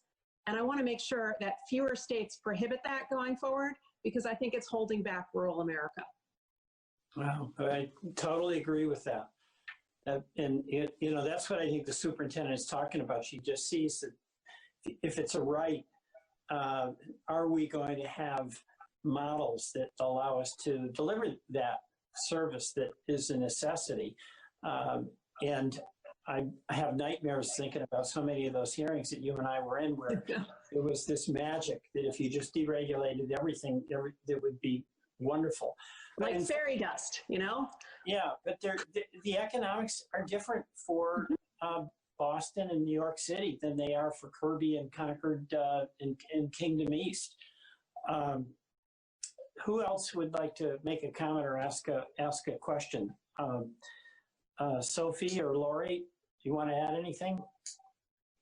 I just wanted to add one thing that we haven't really touched on yet, which is the impact on mental health and social emotional connections and stability with a lot of our kids who, you know, on a daily basis in a classroom or in school, I can see their face, I can interact, I can read them and see how they're doing and say, how are you today? Do you need someone? Do you need to talk? Do you need to check in? And those are some of our kids who don't have access. And that kind of emotional well-being, that ability to check in and touch base with a kid or a family, that's one of the things that actually keeps me up at night, is worrying about those kids and how we reach them. And, you know, even just less than a mile up the road from me, there's no internet. And I know there's a kid there who I need to talk to and I want to talk to, but I can't get them. So you're saying that really tends to reinforce a sense of isolation and separation? In a way, Congressman, that I can't even express. Kids checking in who now are just lonely or worried or unsure or stressed, anxious, and their usual support systems are gone. Wow, amazing. And it's just, I think that's really important. You know, the academics are very important and the opportunities are very important, but that social emotional well-being is. Yeah. Well, I mean, all kids need some confidence, right? I mean, in order to then be able to learn. I mean, that's pretty powerful what you're saying. Lori, you still there in your car outside school? You want to add anything? I know I'm here technically as the parent, but also as the person who works at the school, jumping on that. One of the big concerns that we've had going through this is that connectivity for students who have special needs educationally, that are receiving services through the school. And some of those kids, we do not have either good contact or sometimes any contact with in this. I'm fortunate that I have bigger kids. I know many of my colleagues who are teaching or working at school and also have their kiddos at home are trying to juggle a lot of that. I know that we have students at home who have multiple students and one computer. So even if they do have some internet, having connectivity to that and making a schedule for accessing is very difficult. So there's a lot of hurdles to this, but getting that main connectivity is kind of the first one, I think. Thank you very much for that. We do have some reporters that are on the call, and if any of you would like to have a question, Go ahead.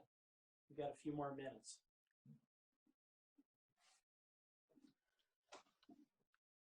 Hi, Can you guys hear Peter. me? It's Amy. Yeah. Oh, go ahead. Sorry, Amy. John Dillon, Vermont Public Radio. Just a question for Jessica. What is, in the current climate, the current makeup of the FCC, what's the likelihood of really universal broadband taking hold as a national policy? Not even on the scale of Finland as a constitutional right, but Right. just putting it front and center. Yeah, that's a really good question. And I'm going to tell you why I'm cautiously optimistic. Because before this crisis, I think a lot of people in Washington thought broadband was nice to have. But now, in this pandemic, it's become apparent it's need to have. School has migrated online. Work has migrated online. Healthcare has migrated online. Business opportunities now require you're online. There is no one in Congress who's returning to their community right now and isn't aware of that fact. And that makes me both impatient and optimistic that we have to do something. We have to seize this moment where people recognize the scope of the digital divide and the homework gap and how we're going to solve these things, because we're going to have a national crisis if we don't assign high priority to this and make sure every community is connected. You need this to thrive in the 21st century. So let's learn from this moment right now and work together to make it happen. What about the cost? I mean, estimates are in Vermont, it's $600 million just to, do broadband in the state of Vermont. Yeah, it's big. But I think that we have to recognize there's an even greater cost to consigning people in the state permanently to the wrong side of the digital divide. The state's economy, healthcare, and education won't recover unless we figure out a way to connect every community. It's that simple. Thank you, Jessica. Other questions?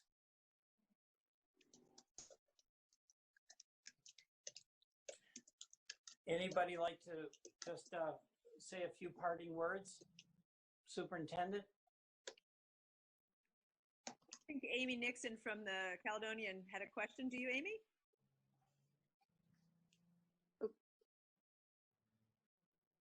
Hello? Jen? Jen?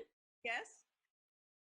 Yes, hi. Can you tell me how many students in Kingdom East really don't have access? How many kids? You showed the map with over 2,000 households. How many of your students are struggling? So to put an exact number on that is challenging, because I know that we recently gave out 6 phones or phone cards so people could just have phone access and talk to teachers on the phone. We're not even talking about internet. And then I know we have at least 65 families who aren't able to get on a regular basis. And then beyond that, we have people who have really bad connections who it's herky-jerky. So, so I would say we have at least 20% who do not regularly have the ability to access their education through technology. Those are rough numbers. And I understand. I'll make sure this. I do have something else I want to say is, in the summer, and I don't know if Sophie can attest to this, she lives in Burke, Kingdom Trails, people come mountain biking. In the summer, people who cannot get online because so many visitors are here taking up the bandwidth. And not only is it for education, it's for the economic vitality. We know we will have people move here. And then what can we do? Is there something that we, the community, can do? Letter writing, contacting people to help you in these efforts? Well, you're doing it with your advocacy. You really are. And I have, what Commissioner Rosenworcel said, I have some optimism, and your other word was impatience. It's the same. But it's interesting. I'll just give an example. In the Energy and Commerce Committee, I'm on the Telecom Subcommittee. There's a couple of Republicans on there that are on a bill with us that would take spectrum and allow it to be sold to raise billions of dollars.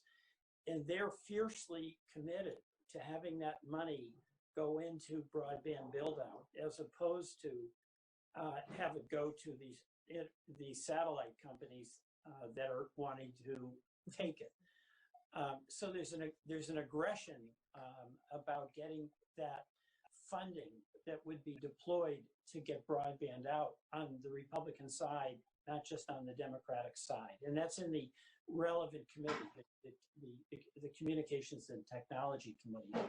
But I also do think, it's been, for me, talking to so many folks that are doctors, a lot of the hospital providers, they are visiting nurses. They are so thrilled finally that they can get reimbursed for telehealth. That was something that we did on an emergency basis. And they're talking about how much it helps their patients and helps them. And then, of course, everybody's working from home. You can't do it. I mean, I'm working from home. I couldn't do it if we didn't have EC fiber with this high-speed internet.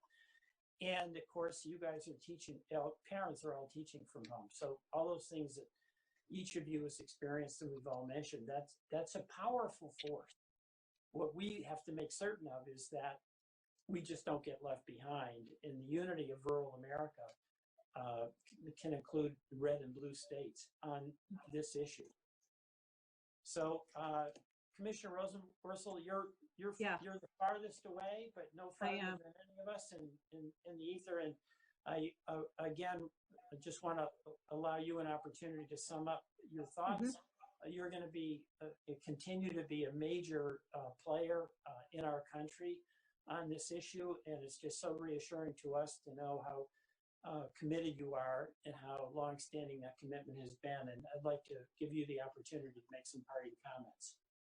Sure. Well, thank you. And I've been a standing crank on this issue, but I think that this crisis is really demonstrating how important it is. I do want to respond just to what the superintendent said, because there is some near-term effort right now.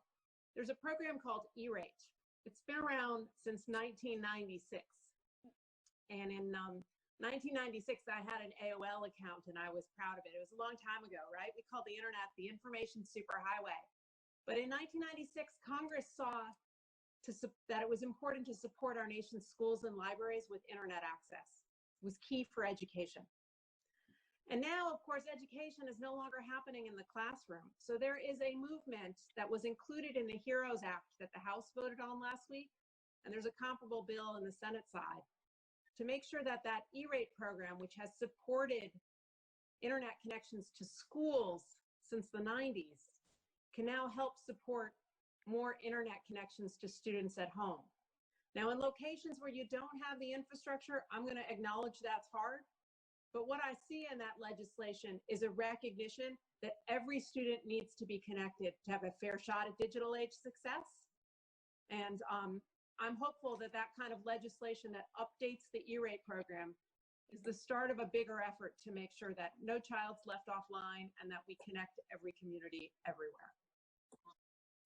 Well, thank you so very much. I really appreciate it. Commissioner Rosenworcel, Superintendent, thank you. And Sophie and Lori, really, really appreciate it. This is very helpful. There's work to be done, and Jessica and I will be in Washington doing everything we can, and each of you will be here in Vermont. And by the way, in Vermont, we got about over $1 billion in the CARES Act, and we're hoping for more, and there's some flexibility. So this debate is also going to occur in Montpelier about how and whether some of that money should be used to help extend broadband. So I want to thank each and every one of you and wish you a beautiful rest of the day here in sunny Vermont. And I don't know what it's like in DC, but we're pretty happy with our weather here today, Jessica. Bye-bye. Bye-bye. Take care. Bye-bye.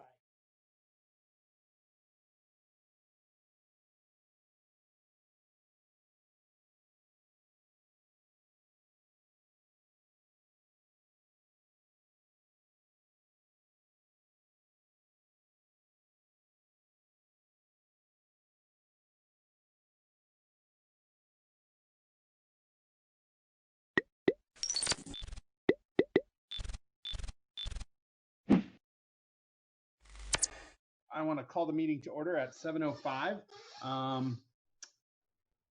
Brian, are you recording? Oh yeah, I see you are. Thank you. So anyway, are there any additions or corrections to the agenda, folks? All right, seeing none. I'll remind you quickly of the board norms. Stick to the agenda, be respectful, stay on topic. We've been doing a really good job of it, but it's important to keep that in front of us till we return to our name tags where it's actually in front of us. Okay, members of the public, if you have something you'd like to contribute that's not on the agenda, now's your time to speak up. If you can raise your hand, I can see it. If not, just unmute yourself and say something. If it's on the agenda, wait, we'll get to you then. Looks like nothing. Okay. Everybody got a chance to look at the minutes of May 11th. I'd just like, if there's no corrections to those, we could have a motion to approve them. Ken, you gotta unmute yourself. There.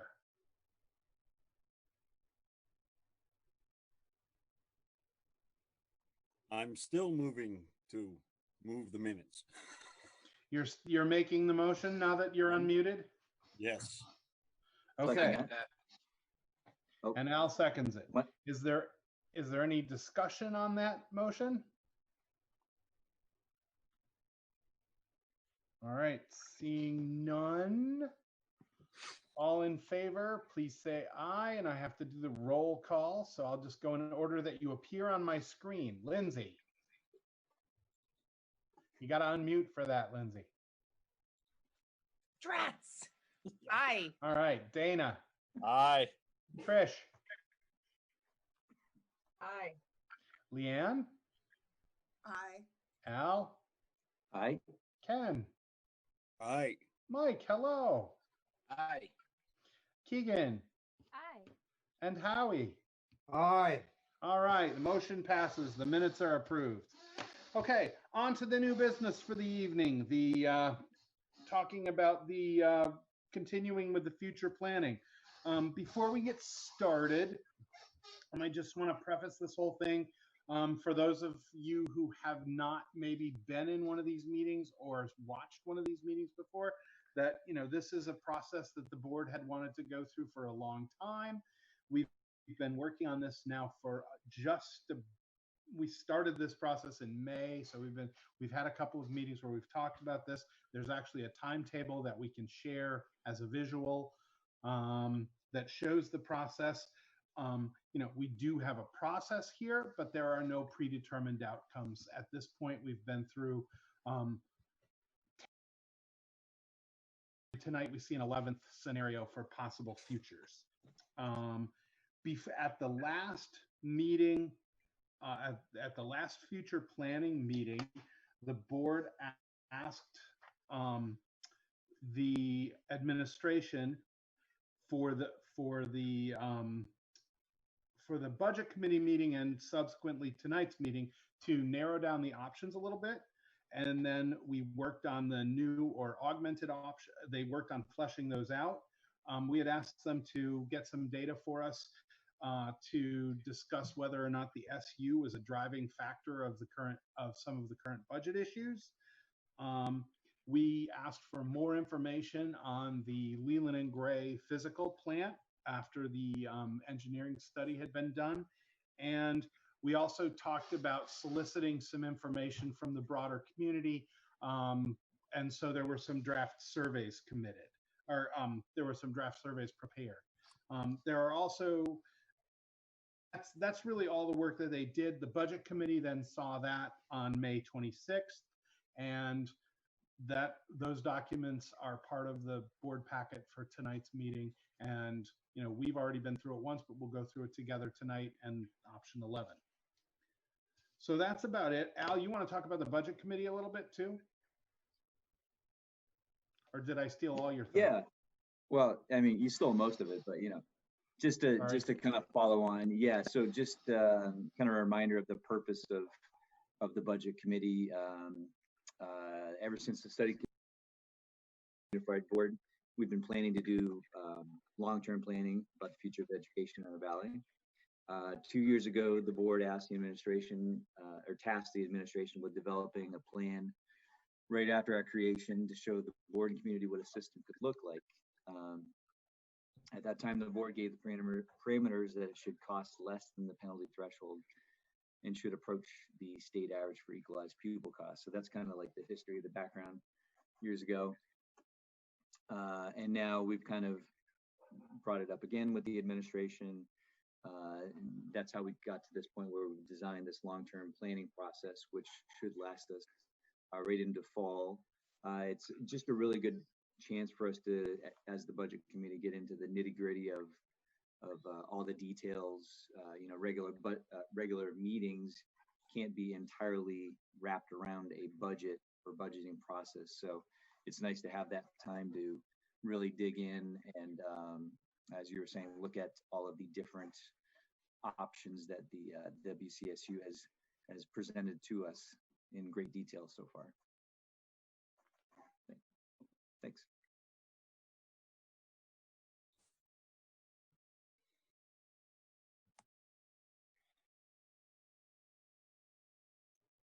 Thanks, Al. Are there any questions about this as we go through it at all? I keep looking for hands. Okay.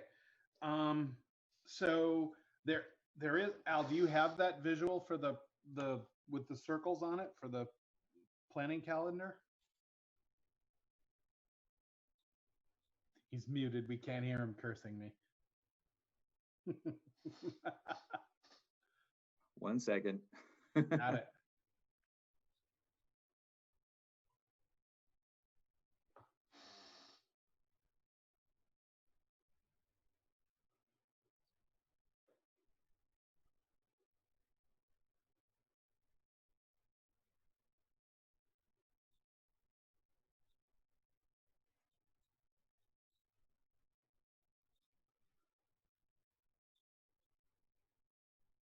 Okay, so that's the schedule that we're working on.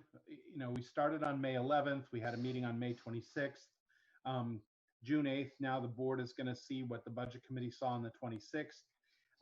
Then there will be another budget committee meeting. Tonight, after tonight's meeting, we will be tasking the administration with further inquiries, additional work that we want to see done as we move forward with this. And then the budget committee will see it on June 22nd, and the board will see it on July 13th. And those are dedicated meetings just to the future planning process. That continues through July and into August. And by the end of August, the hope is that we will have come to a decision about what makes the most sense for our students and our district going forward. If not, the schedule can flex a little bit, but that's the goal. That's why there are so many meetings, basically, 2 meetings a month dedicated strictly to future planning.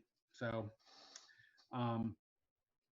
at the May 26th meeting, we got the reports back from the administration on the various tasks that we had given them. You want to start with the option 11. There's a graphic there.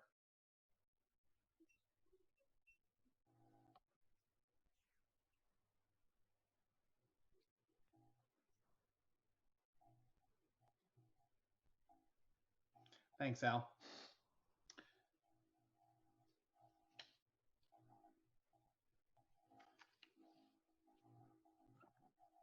Basically, this option is kind of a combination of other options that the board was interested in seeing. And you'll see on the, oh, go ahead. That's the old option 11 because it doesn't have the finance update from 6.2.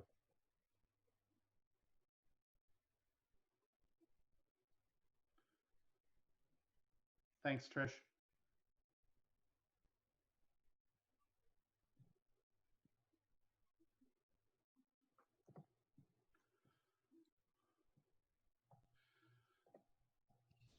Bill had put a link to, oh, there's, I was going to say he put a link to it in the Yeah. chat box. That's the current option.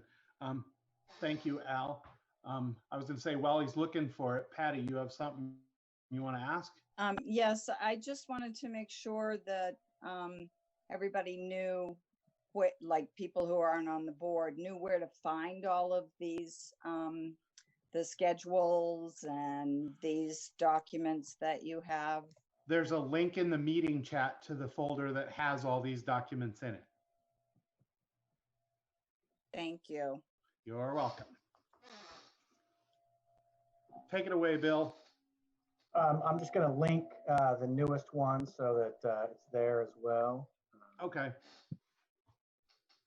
My apologies if I did not get that to everybody, but basically, this is a good one to show because the next document we're going to show you is going to be FY22 based on all the options and the pursued, not pursued. So we took the next step and went to FY22. So as you're seeing this, basically this is kind of a centralized location option that the board asked us to prepare.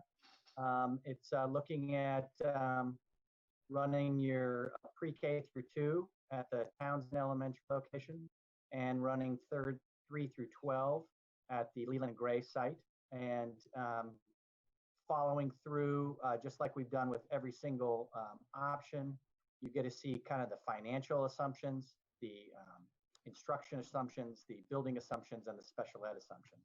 And you know, I guess the 5 of us could answer any questions on it, but essentially what you're doing is you're taking the option that had pre-K through 2 at Townsend and 3 through 5 at Newbrook, and you're bringing the 3 through 5 at Newbrook into the Leland and Gray facility so that you have a centralized kind of campus-like feel of right in the center of town. So that's kind of the narrative idea of the thought. Thanks. And some of the positives are we keep a teacher per grade. We can move educators from building to building. You know, we could actually use either one of the other schools, the buildings, the Jamaica School or the Newbrook School for special ed too. But those are all decisions that, you know, those are just sort of this is a high level look at what we could do with this. This one I think is actually in the estimated tax rate among the lowest. You know, I think in the next one, in the next pursued and not pursued, there's a tax rate. There should be the tax rate for everything, right? Yes, and that'll give us a good idea. But I believe this one comes in actually close to the low end of the tax rate for everything. Any questions on this specific option before we move along to the pursued and not pursued? Yes, Dana. Bill, is there room for, in case we get an increase in population through the COVID thing, is there room with this option for the schools to be able to take on more students? Should we get 100 more kids? The capacity at Townsend right now is about 150 students as currently constructed. If you did not build down and enclose classrooms in the bottom part of Townsend, which is a possibility, but as is, you can have 150 students. We built this on an average of 36 students per grade, so it's 144 in that Townsend building out of that 150. As Joe mentioned in the if you had Newbrook, that you brought the 3 through 5 to to Leland and Gray, you could have some possibility for augmentation where you might want to put all the pre-K in Newbrook, and then that would remove 36 students if you needed to respond to some population increases. But just for the sake of uniform comparison, we built it as, just a pre-K through 2 and 3 through 12. Okay, thank you. You bet. Thanks. Anything else regarding option 11? Joe? Yes. I'm sorry I can't put my hand up. Only on screen. Yeah, actually two things. One is when we were talking about moving, if we were to do all choice middle high school, that the students would have a harder time focusing on classes with a longer bus ride. Isn't that going to also be true with the younger kids? Now that they're all going to be in one central location, those who are way out in Jamaica and those who are all the way out in Williamsville? Go ahead, Bill. We didn't contemplate any of that, Ken. All we did was just build the option. I think you're asking an excellent question. That is the deeper level dive that I am hoping that the board gets to about the options you focus to really dive in deep about and pull some off the table and keep some on the table. But we didn't contemplate any of those situations. We just built the system based on what the board asked for. Okay, and my second question is, so now you're saying that we're gonna have just 2 buildings in this option. That is the way the option was built based on the request that was made, yes. That's fine. With 2 empty buildings, it's coming. If the towns do not want to take back the building, well, number one, if the town does not want to close the school, that's your first issue.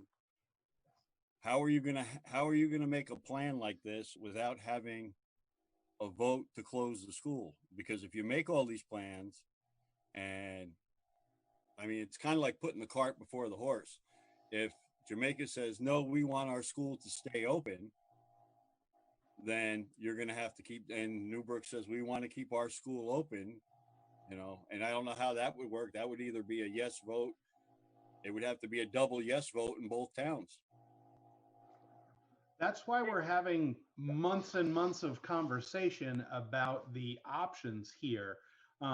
If obviously this is not an option if the voters of the district don't get on board with the fact that it does consolidate some buildings. But if we've had several months of conversation and the sentiment is that we don't want to consolidate buildings and we don't want to close schools, then there's no surprise in the $2.40 tax rate, because that's what it costs to provide those services at all those buildings. If that's what, I mean, we had the first meeting and we started talking about the options where Leland and Gray closed, and there was a great deal of support from the community and since then to keep Leland and Gray. Leland and Gray means a lot to the community. Leland and Gray means a lot to our students, and we've pretty much stepped away from many of those scenarios that get rid of Leland and Gray, because we lose something very important to our community by doing that. So that's one thing we've learned in this conversation. If we learn subsequently that we can't close those, that we have no tolerance for closing those schools, then obviously those options come off the table. But by taking those options off the table, the public has essentially agreed to pay for the options that they've chosen. And then when we present these budgets, we don't have the, there's no surprise in that the budgets are the budgets the way they are, because that's what you've asked us to run, and you can't run all of that on nothing, So that's why the conversation happens.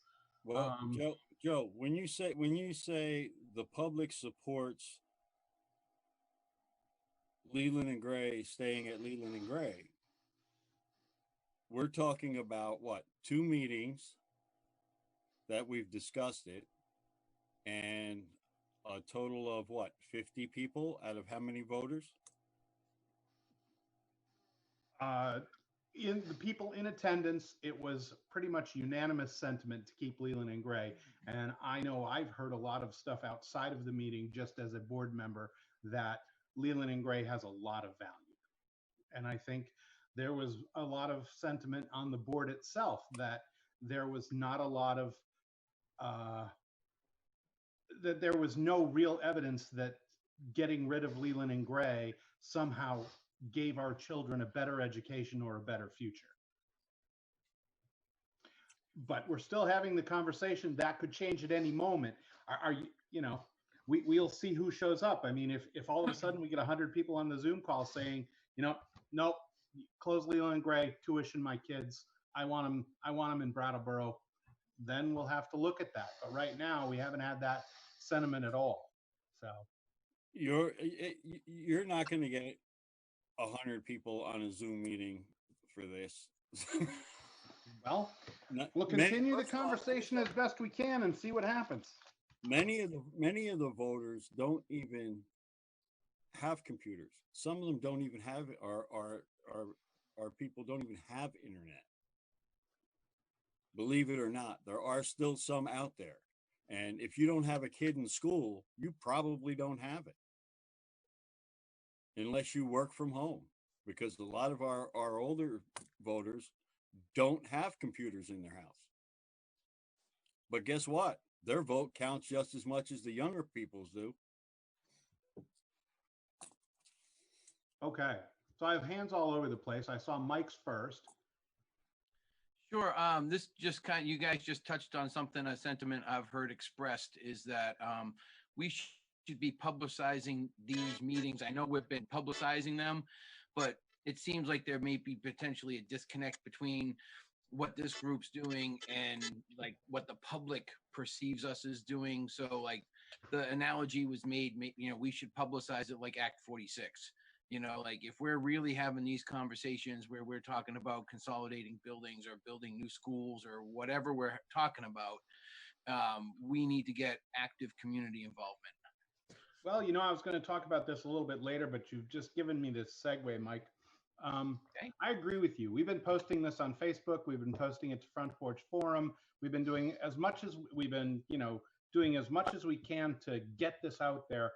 But what I'm thinking, and I mean, I don't need a directive, I don't think, from the board. But if there was sentiment to not have me do it, I'm thinking that what I want to do is write a letter after each one of these, you know, just sort of a press release. Here's what we talked about. Here's what we're going to talk about. Here's where we're going. We'll send it out to the Commons. We'll send it out to the Reformer. We'll send it out to where, you know, all the media outlets, and we'll see if it gets picked up. And that'll get used by the people who don't have the internet and who like to read the paper. You know, but I agree. We need to get this out as far and wide as possible. We definitely do.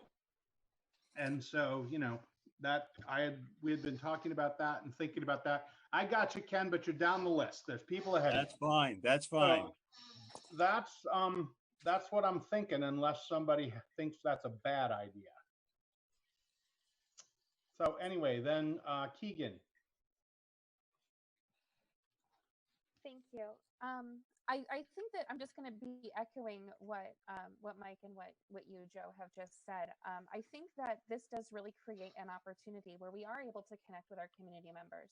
And we do recognize that not everyone who is part of the voting population has access to internet or chooses to engage in civic discourse electronically.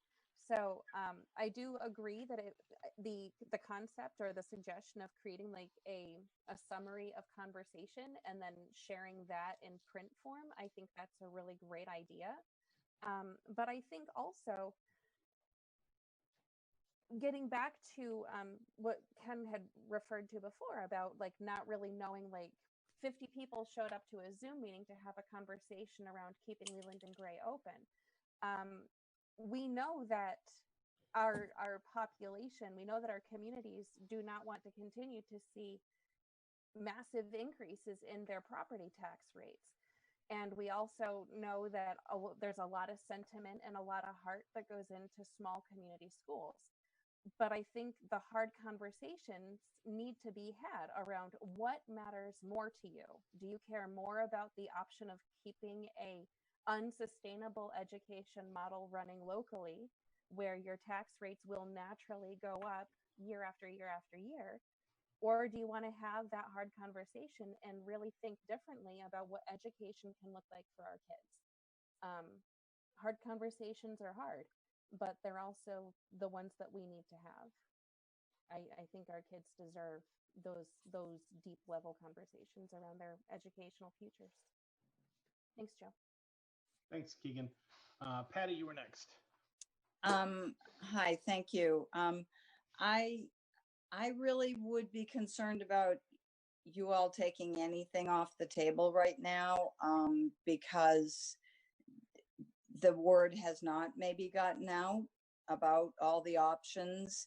And also, it's such a crazy time right now that we don't even know what's going to happen 5 days from now, much less 2 months from now. And I think you'd be wise to keep all the options on the table, because the school choice might actually work out to be something based on whatever happens with that building too. Thank you. Ken, you were next, and then Lindsay. Okay. Well, Lindsay, if you want to go first, go ahead, because I already spoke. I just wanted to just suggest that as everyone's talking about the trying to leave some options on the table, I mean, we potentially could leave an option on the table for future discussion and a little more in-depth look into a Leland and Gray option. I think even if the sentiment is among the board right now, the general sentiment seems to be that we would like to try and keep Leland and Gray. I think it's a little preemptive to completely remove it, and also to leave it on is a good reference point for future discussions, because it's going to continue to come up, and to have it on the list as this is what that means and this is what we're looking at every time we have that conversation, I think we're going to want to reference that. Just to clarify, taking them off the table just means that we're not going to spend a lot more administrative resources on taking that deeper dive. For instance, Ken said, in option 11, now doesn't everybody have a longer bus ride, and what's that? And that is a question that we should look at in much more in depth. But, until we actually say these are the ones that we think look the best right now and we want to go a lot deeper on them, we have to start taking things and not going as deeply on them, because we don't have the manpower to go deep diving on 11 options. So that's what off the table. I mean, they're not gone, and we've done some look at them, but we're not going to. What taking them off the table really means is more that we're not going to put serious resources into looking at them deeper at this time. Better? Okay. Ken. Okay. A couple of things here. One is if you do wind up closing the two buildings, okay, this is just if you do, there's expenses in having a closed building in the district. We went through this before, way back during the red study, and it wasn't put into building a new school and everything else, which is you still have to, unless the town immediately takes them over, you still have to pay for maintenance, upkeep. There has to be a phone in the building. Electricity you still have an electric bill. You'll still have a heat bill. All part of that deep dive that we would need to take if we pursued that option further. Well, yep. And this is what I'm saying. Though you cannot put out, it'll possibly cost this much without having that in there, because you'd be surprised at the expense, especially if the building is in need of a lot of repair, and that repair, by letting it sit dormant, is going to get accelerated. Just throwing that out there. At this point, all the numbers are calculated using the same assumptions. They're all high-level 10,000-foot numbers, and they would be narrow, they would be obviously fine-tuned as we pursued an option more aggressively. But that, you know, all of these numbers have a bunch of things that could affect them in there.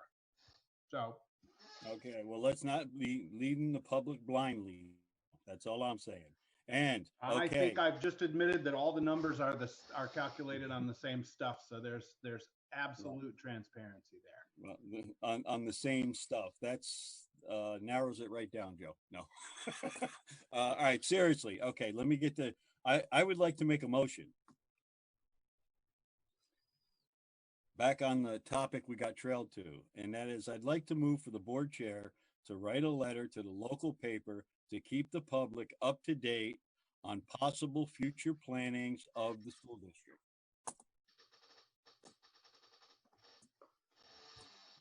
Is there a second? Verbally, anybody? I'll second it. Thank you, Dana. Okay, there were other hands up, but we got a motion on the floor now. So is there any discussion on the motion? Yes, Joe, Keegan. in the language that you use in the letter to the public, I think just stressing that this is a civic engagement, and if people have opinions, they should show up to our Zoom meetings and do the best they can to participate. Because I envision these press releases as, you know, absolutely an invitation to show up with information about what we have discussed and what we're planning to discuss, and soliciting input. You know, we'll have the Zoom link, you know, but yeah, that's the plan. love it. I'm on board. Okay. Anything else to do with the motion? Mike, I see your hand. My hand was up from before. Right. I'll come back to you after the motion. All right. I had seen you. Okay, so ready to vote? All in favor of the motion, please say aye. Lindsay? Aye. Dana? Aye. Ken? Keegan? Aye. Mike? Aye. Trish? Aye. Al? Aye. Leanne? Aye. Howie? Aye. Ken, coming back to you. Can you unmute? Aye. Thank you. All right, the motion carries. So I will be doing those press releases. Mike, your hand was next. Right. And so it's kind of, we were talking about option 11, but then we were talking about taking things off the table potentially. This is more in regards to option 10, because when we look at these numbers, it looks a lot more expensive. So if we were in the mood to kind of narrow our options a little bit, I think option 10 would be the one we'd want to narrow. We don't know what's going to happen with our state education funding. We don't know what's going to happen with future requirements as far as student safety and maybe building renovations or HVAC system upgrades or all that. So I was just thinking that one is expensive and there's a lot of unknowns, and we might be wise to table that one until we have more information. Gotcha. This is the first time that the whole board has seen that one. That was part of what was fleshed out for us at the last budget committee meeting. Mm-hmm. And, you know, I think that might be one that we don't pursue as aggressively as some of the other ones because, you know, simply because of the cost. But it was important to ask that question and see where we were, because worthy to ask. Now when somebody says, well, why didn't you build a new building? Well, because the tax rate went to 288. You know, and we can say that we looked at that from a fairly high level and investigated the costs of a bond and all of that, and we know, you know, we're making an informed decision. Mm-hmm. I agree. Okay, so Bill's got his hand up. Bill does. Oh, I can't see Bill. Go ahead, Bill. Well, I thought it might be a good idea for Chris and Lori just to kind of run you through these options. Lori dominantly, Chris can hop in when it involves building and operations, but just because we took the next step on the group that you're seeing here, and you're seeing FY22, and for a new building, you're seeing FY23. So I think context is important. So I think it might be important for Lori just to kind of explain it, and then Chris to kind of hop in so that the board and the people that are listening in, as well as the recording, have the full context of what you guys are looking at under this document. Is that okay? That's perfect. Thank you. Okay. Lori, can you kind of go for Sure, it? sure. So I went the next step and I just took, some really basic assumptions, which I've listed below there. So what does the current operation that is, 204 before any incentives, what does that compare to for next year? So I did, the increase in salary and benefits using a standard number that is, historical. We have typically seen an increase in special ed and an increase in transportation. There'll be an increase in food service. There will be a little bit of reduction in debt for next year as the Newbrook HVAC system is paid off. And then, depending on the plans, there's some FTE decreases, not in the number one in purple there. That is basically just taking fiscal year 21's budget and moving it up to fiscal year 22. And of course, there's no incentives. So, this is why you're doing this work, exactly why you're doing this work when you look at the tax rates, because this is what happens year after year. It's just built upon. And so the mid-range for that is $2.35. Then fiscal year 22, I didn't really do anything to this one except for apply those options. The tech-heavy one, we haven't really spent a lot of time with that one. Didn't seem to really grab anybody's interest when we came out of the gate. Number 3, again, applied the same assumptions for that. So you can see where that one falls at the 229 mid.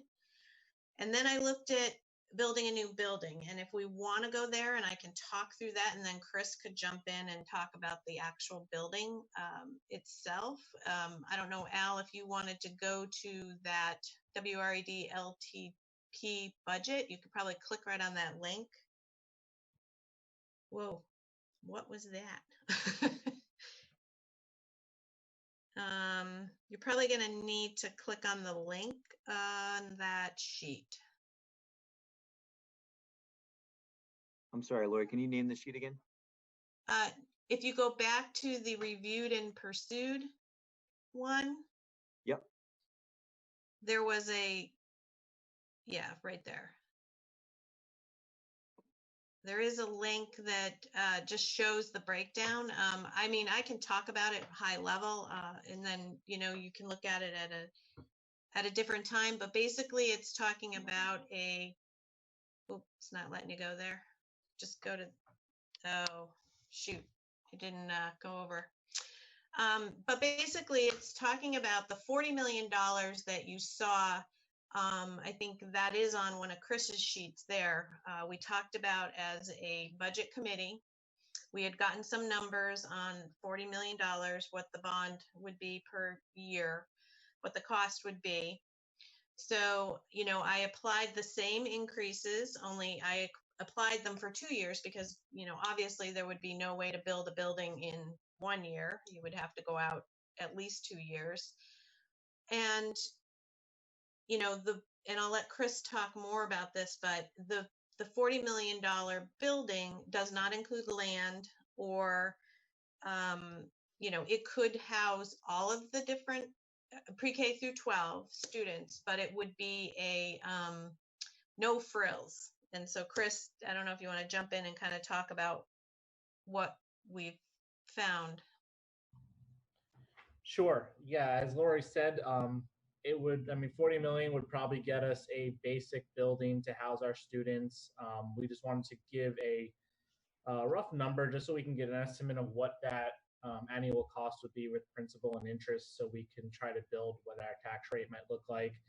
Obviously, if that option was going to be pursued further, as Lori said, we'd have to take into consideration land, what we're going to do with the current building, how we're going to make that transition, and obviously narrow down what we might want to offer into a new building, which could exponentially increase that cost from 40 million, up to 50, 60, depending on what else we wanted to offer: programming, additional cafeterias, more gymnasium space, auditorium. The list can go on, and that number can grow very quickly. So 40 million, again, we wanted to give a rough number of what a base building would cost, no frills, to house all our students if that option were to be pursued further. And just to talk about, I think last time at the budget committee meeting, we talked about that principal and interest is part of the exclusions of not paying a penalty. But when I actually ran the figures, it actually does not get rid of the penalty. It reduces the penalty, but because your cost of students is so much higher, it's proportional, I guess, is the answer. So the cost per student was somewhere in the $24,000 range without the penalty. So, while in the end it reduced the penalty somewhat from what you're paying now, it did not remove the penalty. And we did talk about that in the budget committee. So I just wanted to point that out. Yeah, and I'll just add to that, Mike hit the nail on the head before, is that there's a lot of unknowns still as far as aid from construction for schools, which we got close to seeing again, and then with COVID-19, I'm sure that got pushed back a little bit. But we did want to get this on the table to explore a little bit further to this point of what that tax rate might look like, because we have the unknowns about our structural assessment for Leland and Gray once we get those figures back, and we'll talk a little bit more about that further tonight. But so we can do a little bit of comparison on renovation versus rebuilding.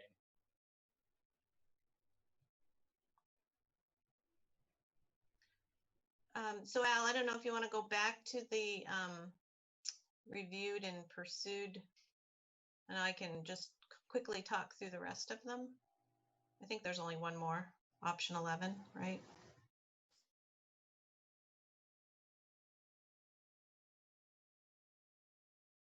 No, does Al hear me? Can anybody hear me? Give me a thumbs up. Okay. I can hear you, Lori. Thank you. Just checking. Ken's raising his hand and Patty's raising her hand.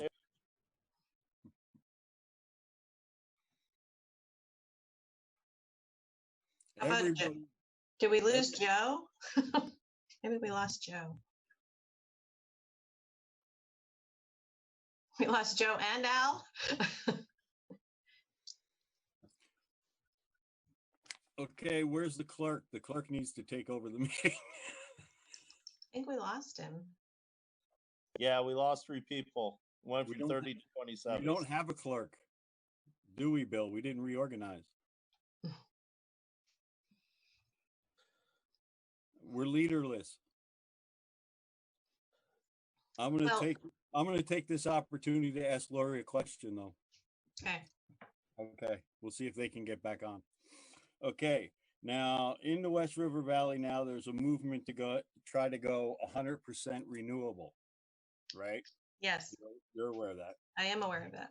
So if this no frills school is built, which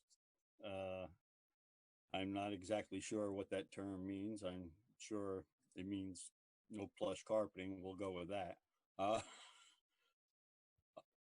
Would this new building be 100% renewable?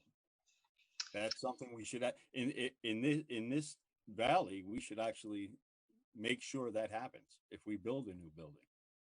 That should be automatically in the cost. I don't know if it's solar shingles, solar roofing. Right. would, I'm going to let Chris answer this for you, Ken, if that's okay. that's fine. Yeah, absolutely. I think it's great. And if we did pursue that route, the cost might increase, but we also might see some more incentives. You know, Efficiency Vermont particularly would be all over a project like that. Again, a lot of unknowns, but certainly up for discussion if we were to do a deeper dive into this conversation for this option.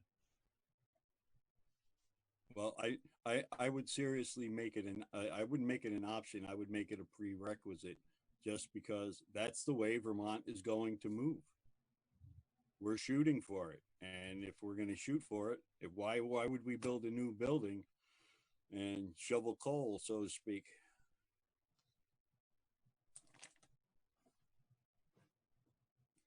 Nobody wants to talk but me. Well, Patty wants to talk. Patty, talk. Can you hear me?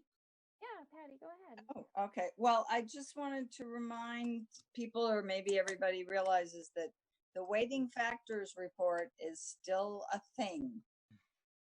And that we won't know until that actually, goes through all the legislature and stuff, but that could make things possible that previously were not possible. But that's another variable that is an unknown. Thank you. Mike, do you want to go next? Sure, Keegan. While we're in this free fall mode without people keeping us on task, that tech heavy agenda, tech heavy option. I would kind of like to know a little bit more about that, because I'm assuming it's like what we're doing now, right? With a bunch of people on Zoom. And I'm quite sure that there's kids that this is really working for. And maybe those are some of the kids who were struggling before, and now this is working for them. We should investigate that a little bit more, I would say. So, Mike, I'm gonna can I respond? I don't Sure. Normally we're getting called on, so this is a new zone for me. So, Mike, the question I have for you following up on that is, and it's also a little bit related to what Ken had mentioned earlier about how there's still a tech inequity going on within our different communities, and how some kids have internet, reliable, good, high-speed Wi-Fi at home, and some kids either have dial-up or nothing at all. So I think that to be tech-heavy, you need to think about tech equity too. And what does that look like? And is it on the parents of students to find ways to fund their own internet use at home? Or is that a school decision where we're going to be taking on the cost of putting in boosters in common areas within towns to make that happen? So there's a lot of conversation, and there's a lot of opportunity, I think, that we can kind of grow from this crisis response. Sure, those are learning that's like really well thought out and well planned for. right. Those are great points, Keegan. And we've seen, like, I know Velco ran fiber optic through a lot of our towns, and then we just did the whole broadband study for Windham County, right? So we're moving in that right direction anyway. I'm just saying it would be a shame. There are kids who this is really working for. And if it's a possible option that saves us taxpayer expense, I mean, maybe it's the difference between having to have an extra teacher or para in a classroom because, 5 kids decided they wanted to do it online or something like that. I think it's at least worthy of investigation, especially if we're looking at all these other options. I'd love to hear Bob's hand raised comment. Yeah, I guess first I would say, Mike, you're right. There are a lot of kids for whom this is working really well. However, I would give you the statistic that on a daily basis, we have less than 2/3 engagement of our student body with this method. Now, really? Granted, yep. Now, I grant you that's at a secondary level where they're using their parents less and less for support, obviously. And it was all started with pretty minimal training of staff on how to be most effective at it. Right. I think that's trial by fire. Sure.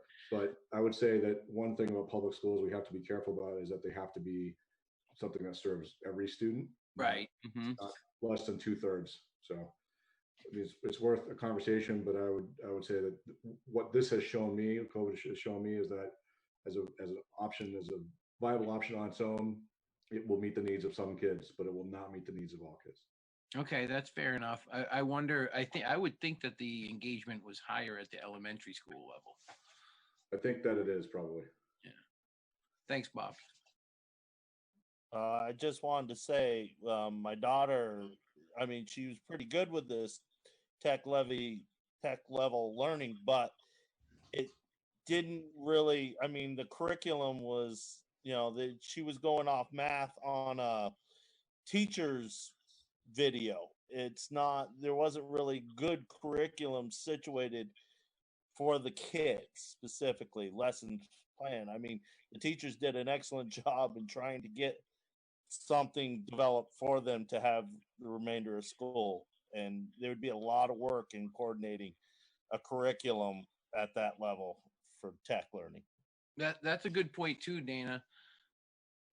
I think you can also, like, don't forget about, like, the whole social emotional connections that teachers naturally develop those relationships with their students too. They're not always positive ones, though. So Yes, Bill they is sending are, a though. message to us all that we're going to be moving the meeting. Okay. Okay, Okay. how? So here's what we're going to do. We're going to move to Google. I put it in the chat so anybody who's on can cut and paste that into a browser. I've sent it directly to all West River people, okay? And I heard from Al, they have lost their power. So Al and Joe are out. I'll open the meeting and I will put up the agenda and we'll rock and roll. Okay. Is that cool with everybody? Sounds good, Bill. Bill, the Google link isn't there. No link. Oh, sorry. I see it at 7:43. Oh no, that's the reviewed and pursued. Yeah, never mind. That. You guys see it now? I do. Thank you. Meet.google.com and a bunch of stuff. All right, Bill. Ken. Bill, I'm gonna make Ken. I would like to make a motion that we recess to move to Google. Okay, Second. Ken made a motion. Mike, you seconded. Okay, let's hear it. Ready? Ken, Aye. Keegan, Aye. Jilly, Leanne, Aye. Mike, Aye. Howie, Aye. Lindsay, Aye. Dana, Aye. Trish. Aye. Who'd I miss?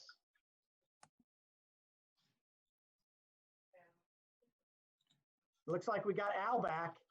Al? Yeah, Bill, I managed to make it back on. What am I voting on? We're going to move to Google and you're going to run the show. So get excited. Unless you can run I the had to Zoom run one to from where you are coverage. now. Oh, wait. Joe's back. I'm on my Yeah. cell phone. Wait, that's Will Cleaver. Yeah, that's our chief technical officer who actually has his name on the Zoom account. We don't have to go anywhere. Joe can keep running it. I had to go home. There's no power at my office. So I had to go No. home, but now I have power. All right. So Ken, will you withdraw your motion? You left already. Did you move to adjourn and leave? Just a Yes. recess. Just a recess. All right. Okay. You're so- back in charge, Joe. What? You're back in charge. Okay, so catch me up. Did we get through? Can I do one interruption? It looks like a whole page of people are gone, just FYI. I'll go on that site and tell them to go back. Okay, thank you. Well, and I don't know who's affected by the power loss. I mean, Grace Cottage is all out there. Generators are all running. I was sort of shocked when I walked home and there was internet here and power here when there isn't at my office. Yeah, work's telling me to come back to work, probably. So Mike, what do you think about that tech heavy option about right now? I still think that, we will have learned some things from it. And if we develop the kick butt curriculum for doing it tech heavy, then we can license it out to all the other districts and solve our financial problems.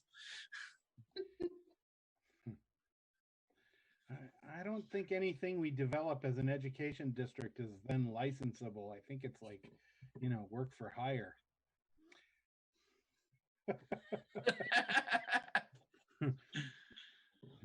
It's a nice idea. I like where you're going with that. You should get an eye patch. You pirate you. Go back. Go back. Go back where? Bill's trying to tell the people to come back. All right, I left that. I'm back to you guys. I was doing two at once. They're coming back. Okay. We should add sign language to the curriculum. First for the board members. I took some in college. I don't remember much. I was gonna say, Joe, I don't think that one sign is appropriate. No, right? no, not that. I know a few words and I know finger spelling pretty well, but that's about all I could do. I certainly wouldn't claim to be proficient. All right, you got Ken, you got Keegan, you got Molly Wilson. Oh, Bill, you became the host. And Bob. How? I don't know. But you are the host. So there are people in the waiting room and you can let them in as the host. You can also make me the host again. Yeah, I want to do that. How do I do that?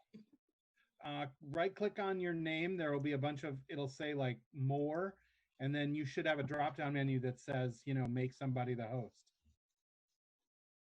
Oh my God.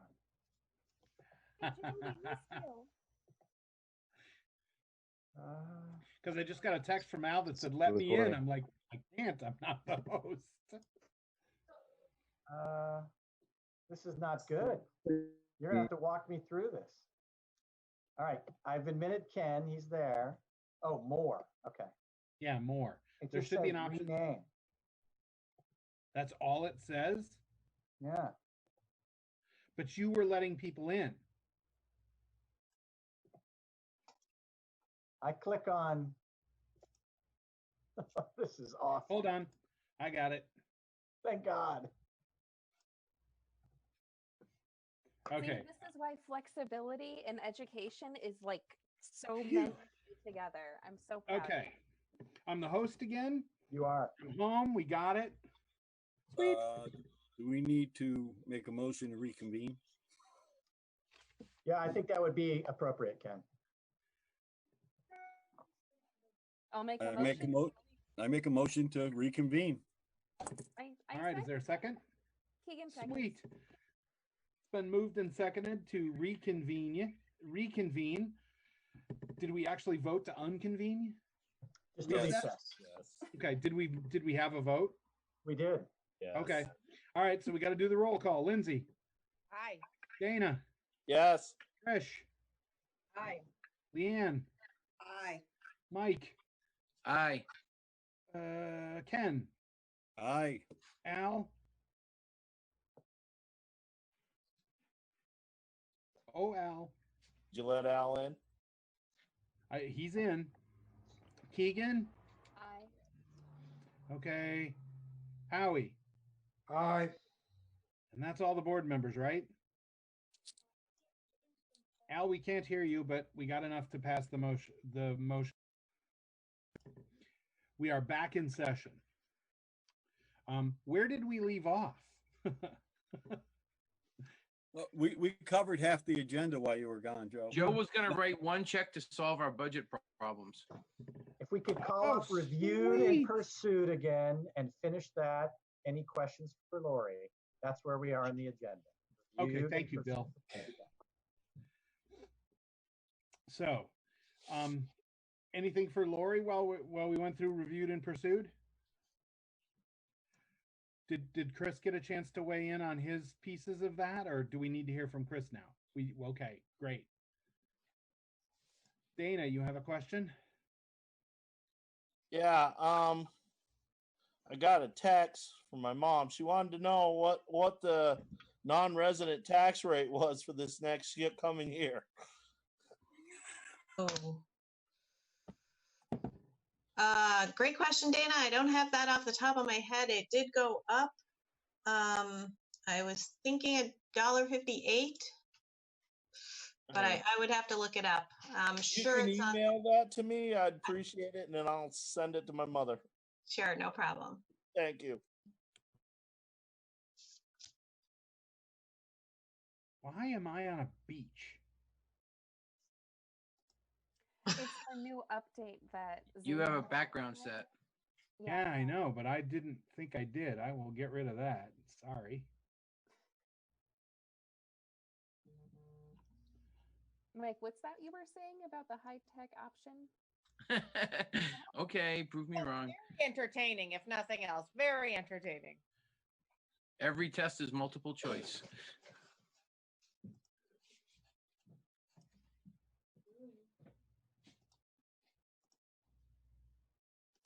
There, I'm off the beach now.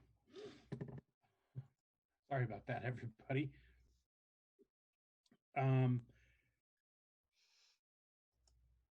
Okay, so we've gotten through reviewed and pursued. So now we're on to the SU as a driving factor.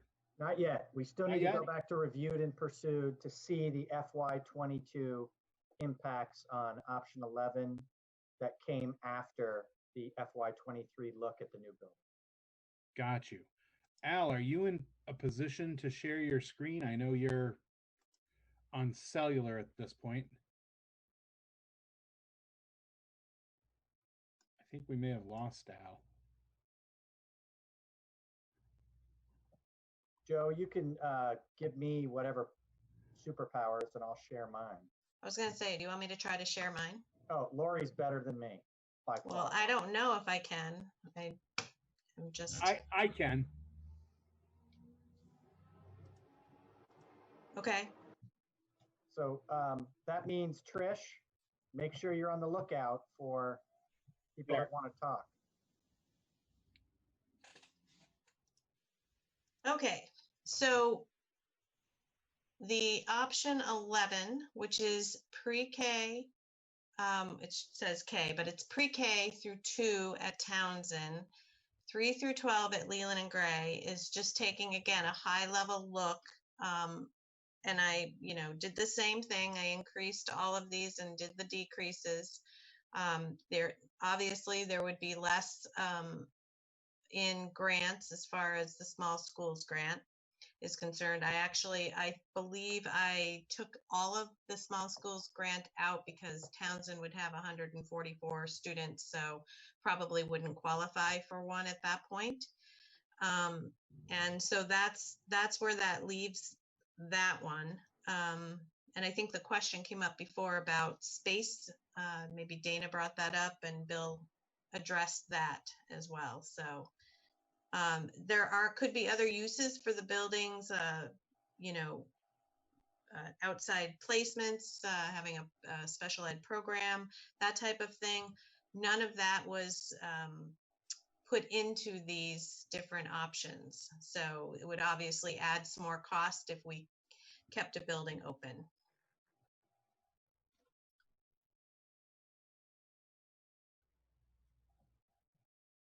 Is there any other questions about option 11? Yes, Lori, I have a question. Sorry. Okay. So this is with Newbrook being closed, correct? Yes, and Jamaica. Mm-hmm. Okay. Well, does that mean that that means that the solar field money?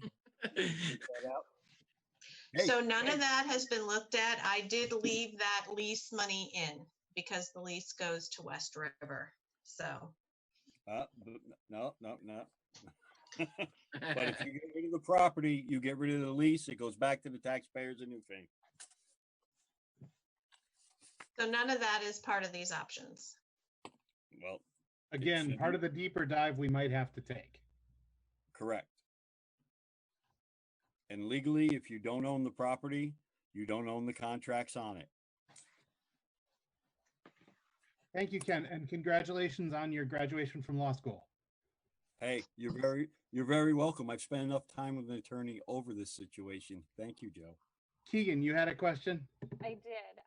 whoever is controlling the screen, I found that sheet 2 kind of cuts right down to the mustard of the actual tax cost for each one. So I think in like the most simplest of terms, am I correct to interpret this information to mean option 0 carries with it the same tax cost that option 11 would? So I'm seeing a different document here. That was sheet 2. This is sheet 2, Lori, of the reviewed and pursued options. I think it's the unified tax rate, maybe? Can you It's go just back to sheet 1? Okay. Well, hang on. Oops. Okay. So Keegan, to answer your question, fiscal year 21 is the budget that's, going before the voters on Wednesday, right? And so I basically took that budget and moved everything to 22 and applied these assumptions. Right. But I'm just clarifying that the option 0 with a tax rate of $2.04 would be the same as option 11 that would centralize or at least create the essence of a common campus for a K2 and 312 in Townsend. No, option 0 is what is the budget for fiscal year 21 right now? So should I not be looking at sheet 2 of this document then? Probably not. Thank I think she's looking at option 1 would be basically the current structure next year. Well, if you look at sheet 2, that's what I'm reading, but I'll start looking at sheet 2. Column J on sheet 1 gives you the comparison from 1, 2, 3, 10, and 11. Thank you. Knowing that number 10 is FY23, 1, 2, 3, and 11 are FY22. I had started to do something else on sheet 2 and then decided to put it all here. So sorry. Well, I'll delete sheet 2. Just look at sheet 1. Hey, Lori. Yeah. So, sorry if I can go. These assumptions, I know our district is facing a potential big liability in healthcare next year. Is that included in these? No. Okay, guys, I saw the increased salary and benefits. That's why I asked. It's just the basic. So every year, There's an increase. Their healthcare premiums increase. So I use that, percentage. But what you're talking about is when the statewide healthcare goes into effect, the potential liability that we might have is not figured into this. Right, and that was significant, right? That was like about $500,000 or more. It was. Mm-hmm. Yep, thank you. But it would affect all the budgets. Of course. Mm-hmm.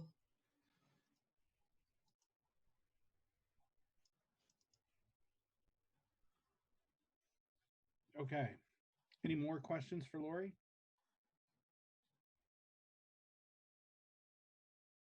Bill? Because this is the one document that has everything on there, not committing to any timelines, but, and I hate suggesting it because Lori will kick me under the virtual table, but are there any options that are under the reviewed section that the board would like to see move to an FY22 with assumptions?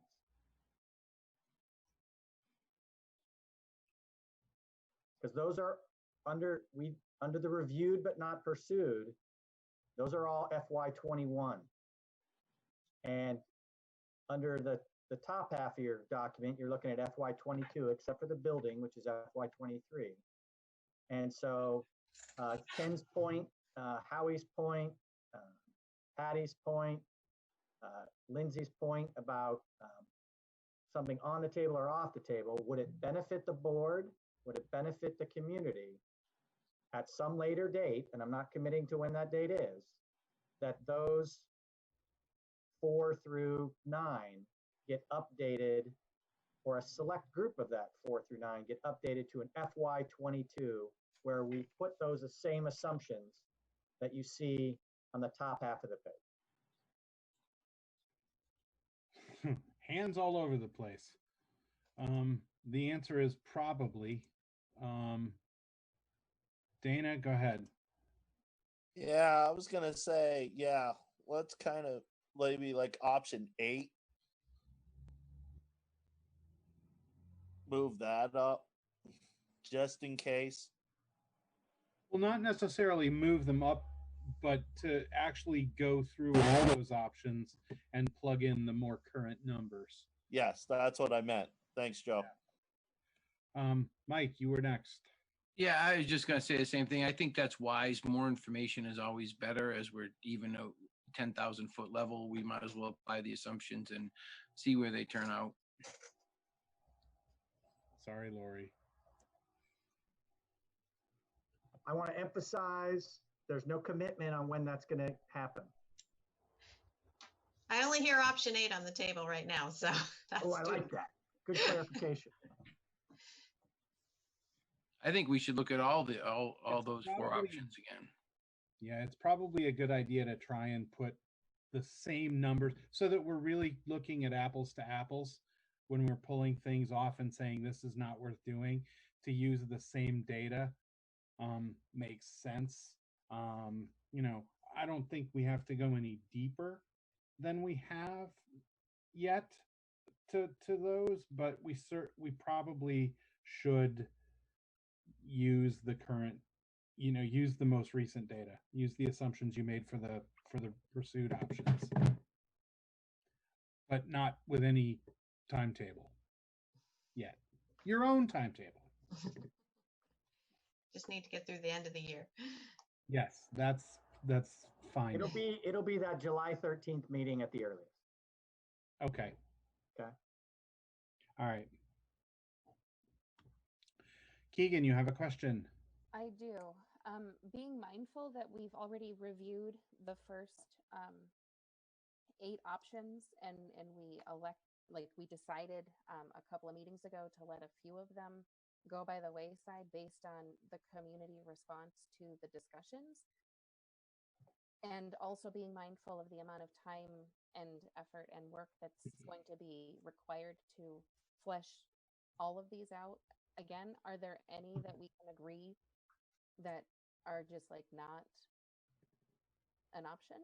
Or do you really want to have all 11 choices, all 11 options thoroughly fleshed out for consideration, knowing that we're only going to end up picking one? I'm only asking because we've had this conversation already. We narrowed down 4 through 8, and now we're adding them all back in. I think, forward progression is a smart way to go. But I'm one voice on this board, so. No, I understand what you're saying, but we're not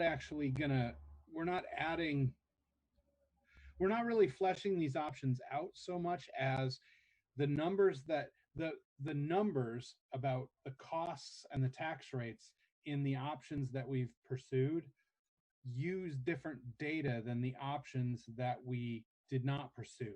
So I see. We're not comparing apples to apples necessarily. So, we're not going to look any more deeply. We're not going to do anything. We're just going to use the same assumptions for the cost analysis. Thank you. Lindsay, you had your hand up, I think. I take it back. Okay. Anything else on the reviewed and pursued? You guys have your task and you've all muted yourselves so you can curse us. So we're on to the SU as the driving factor of the budget. Bill, do you want to speak to that, or let Stephanie and Jen do it? Or No. I'll open it, and then who's sharing? Is it Lori, Miss Lori? I have been sharing. Hang on. You have been sharing. Okay, if you could pop it up. Yep. And then I'll open, and then I'll ask Jen and Steph to hop in. This is the sheet that's super and special ed 4-year comparison? Yes. So at the May 11th meeting, I think Mike brought up that there is a perception in the community that the SU is the driving force for the budget challenges that West River faces. I did. And I think it is a very important question. And so we wanted to be transparent and provide that information. And so to the budget committee, we provided this document. And then the budget committee asked us to flesh out the FTEs that fall below the budgetary costs, and then also to fill out some more detail on the special ed costs, looking at the child count. So I'll explain kind of the top one, and then I'll let Stephanie explain the bottom one, and then both Jen McCusick, our Director of Curriculum, and Stephanie Beatty-Hancock, our Director of Special Education, have created some documents that are independent of this that we can look at after this, that kind of talk about the actions that the SU is taking in order to provide high quality service and in a cost-effective manner.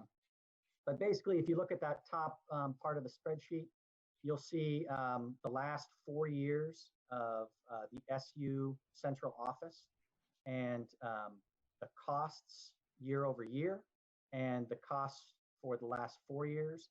So for the last 4 years, the central office has increased 5.92% and has increased 0.75 in FTEs. You can see that in FY20, there was an increase of the Director of Operations, as well as taking on the financials for Marlborough, Dover, and Stratton. And so that added to the capacity that we needed to deliver those services. And then you can see in the line 8, you can see specific to West River, where the costs for West River in the assessment from the central office has gone up and gone down, but over the 4 years, it has actually decreased 3%. So it's an overall increase of 6%, and West River has seen a decrease of 3% during those 4 years. So that's kind of that top half, explaining the central office. And then we realized that when people talk about the SU, they don't just talk about the central office, they talk about all the people employed by the central office. So those two dominant paths are special education and the agency fund. And the agency fund is basically a wash in the sense that it's what the boards want, and it's just they're hired by the SU, and it's kind of an in and an out. So you want a service of PE, and you only serve Townsend for 0.4, but it's 0.6 at Dover. Well, then that is a 1.0 WCSU employee, but only 0.4 is charged to West River because that's what has been asked for in the level of service, but you got to have a full-time employee, and 0.6 is charged to River Valley. So we focused on the central office employees, so that's me and the building on Route 30 and the staff there that is paid for by local funds. And then below is the special education. So I'll pause right there, and if anybody has any questions about the top half, I'm happy to answer. And then I'll pass it off to Stephanie to kind of talk about the special education.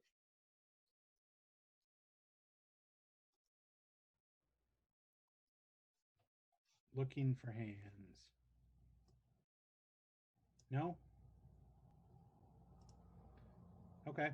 One thing about Zoom is we're very much getting better at wait time. So it's a good instructional practice for all of us. I appreciate that. All right, Stephanie, if you want to hop on and just kind of explain the net special education spending and what that looks like, that would be really helpful. Absolutely. And I just want to say my internet has been horrible tonight. I got kicked off at least once, I think twice actually. So if anything cuts out, I'm sorry, and I will try to get back in. You can always email me questions if this doesn't work. Can you hear me okay? Okay. Yeah. Okay. My head, everything's like very slow on mine. So you can see, I'm looking at this screen. I'm not ignoring you guys, but if you look at the child count, that is taken every December. We check how many students are in special education at that point in time. So it's literally just a snapshot. And you can see each year that there were pretty much increases year over year, which is pretty standard in special education. However, what's not being shown in this narrative is that we this year had 37 students exit. And part of that is kids moving out of district. Part of it is, kids not needing special education anymore because of the great work that our teachers, our staff, our academic support team, and special educators have been doing, and special ed team. So what you're not able to see within this snapshot is what the story behind the scenes is that students are coming in and out at any given time. So you can imagine this number used to be 37 more this past year than it is right now. So just want to put that out there. So if you look year over year, the increase in special education primarily is because of students needing out of district placements and transportation. We still keep like 1 to 18 ratio of a special educator to students on IEPs, and our our central office related service providers has been pretty consistent over the last few years. So I feel that that team is less, I don't know, it's less fluid than it used to be. I feel like it's pretty static on who we have and what we need. I feel like it's the solid team. And then your outliers are if we have an influx of students in any one location, we may need to hire a special educator, because if you have, a 1 to 18 ratio and all of a sudden 5 kids move in, that tips that person over the edge of not being able to provide the service for kids. So you need to bring somebody in. At that point, you have decisions to make on what kinds of services students need. Is it social, emotional, behavioral support? Is it academic? And you have to kind of factor that in when you're doing new hiring. So there is that piece. We are also working on implementing the recommendations for district management group for the big study that was done on special ed in our whole supervisory union. So we are working on making sure that we have diagnostic and prescriptive intervention.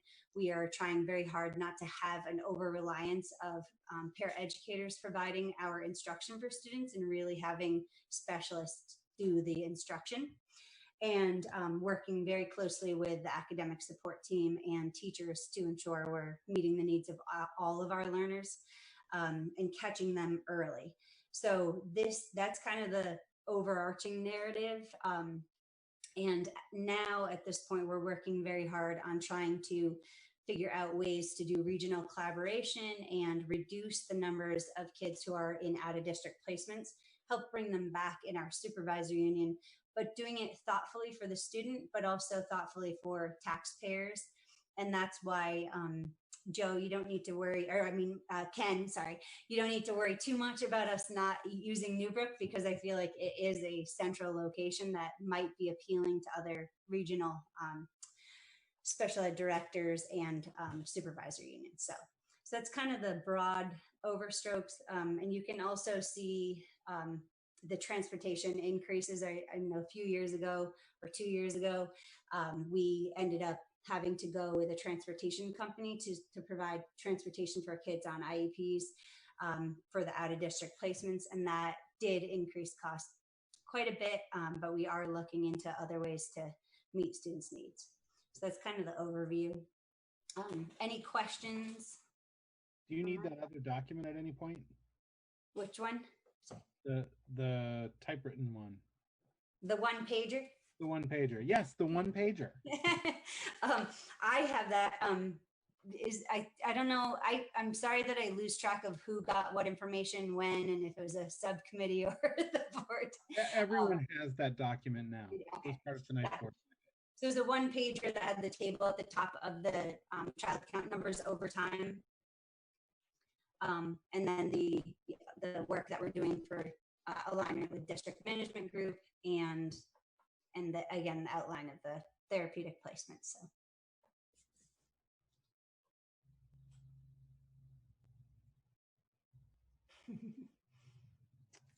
Any other questions?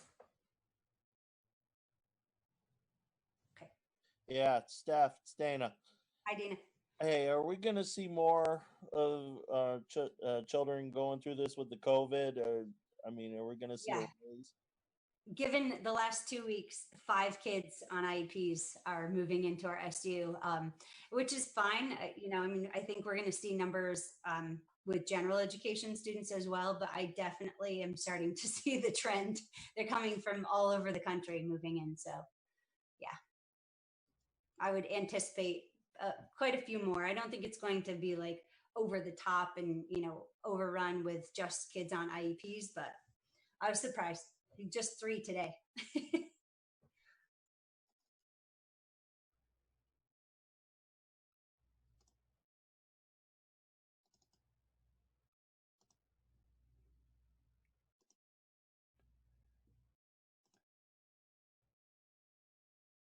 Any other questions? I'm looking for hands here. Okay. Thanks, Stephanie. Thank you, Stephanie. My pleasure, guys. There is a curriculum development piece of this too. Do we want to add that? Bill, you're muted, man.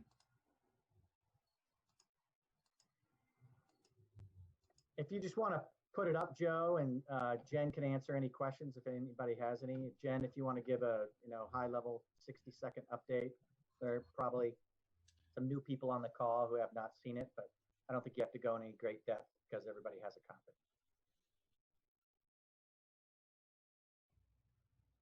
Sure. Hi, all. Can you hear me? Yes. Okay. Sorry, having some tech issues. Like, it seems like that's the theme tonight.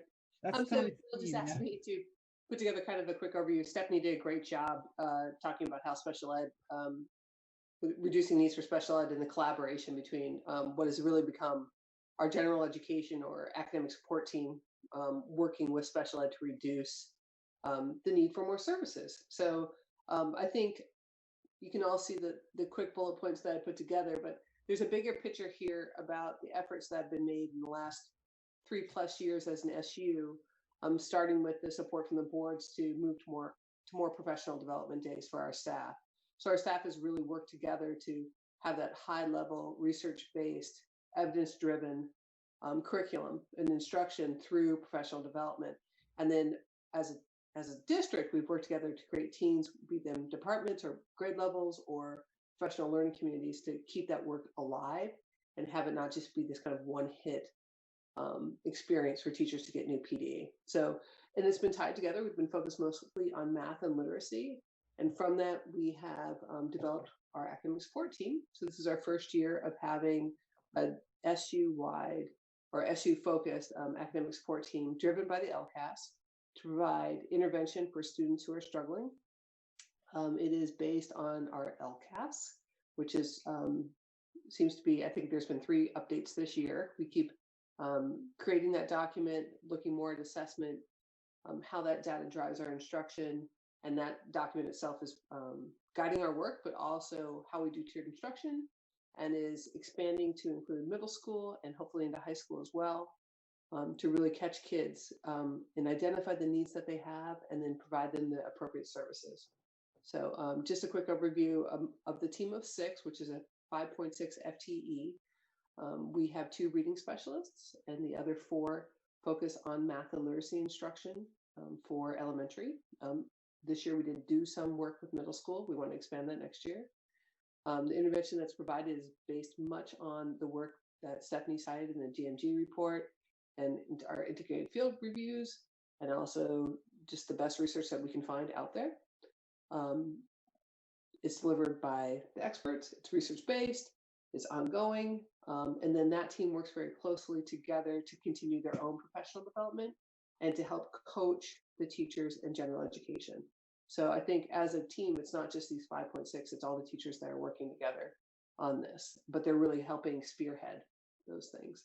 And then the long-term goal being, if we catch them sooner and fill in these gaps that kids have, we won't have a need for so much special ed services. So lastly, I'll just say that it's been a great collaboration. We've been able to share training with special ed, and with our academic support team, we've been able to offer training for individual teachers and then do that through a coaching model as well. So that's my quick overview. I try to be brief. Any questions, I'm glad to answer them. Thank you. Sure thing. Anybody have a question? I don't have a question. I just have a comment. Can I offer that? Sure. I just want to give a massive, massive shout out of gratitude to the special education division within this SU.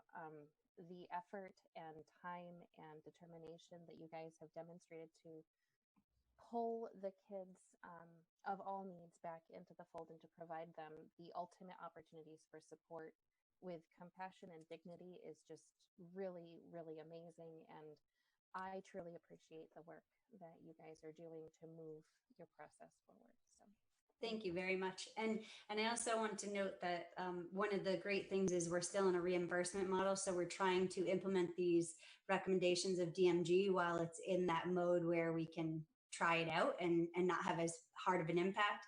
And then we'll see what the data shows us on how we should, proceed longer term. I also just wanted to add that in going through the process of hiring new staff and working on securing new staff for this upcoming year, it has been amazing, the interview processes and conversations. We have attracted some amazing people, and to be able to answer that, we have a very strong mentoring program. We have amazing PD. We have a great system of, multi-tiered system of support. It's very, very attractive to employees. So I just want to say that has been amazing. And I think that our students will continue to see that. And that's not to say that we don't already have great staff. We totally do, but it has been a very different conversation in our interview processes. So thank you guys for your support too.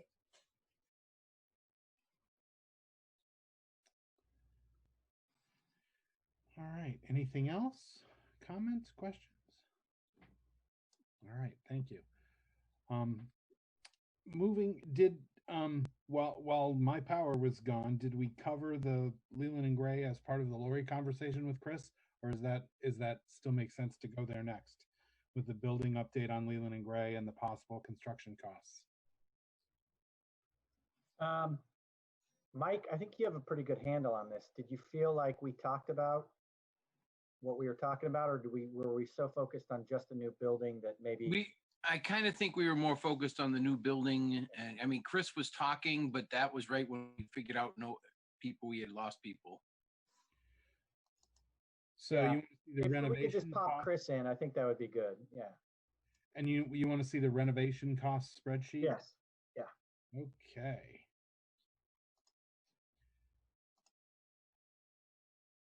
All right, Chris, if you want to talk about renovation rather than new construction, that'd be great. Sure. So this was a list that was just compiled of some of the engineering studies that we've had. So our deferred maintenance from our capital needs assessment for Leland and Gray is about $1 million. I'll skip over the site assessment one for now. There was also an engineering study done on the well and the water system at Leland and Gray. One of the items in question that the state of Vermont is looking for an answer on is the replacement of the 2 water storage tanks. One is a storage tank, the second is an atmospheric pressure tank. They were both installed in 1970 and they are beyond their useful life at this point. So to replace those, we're looking at about $120,000.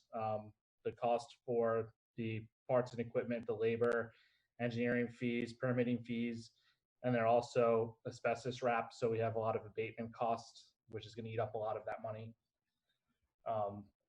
That building also does not have any whole building backup generator. The generator that's there just does some of the emergency lighting and the technology server equipment.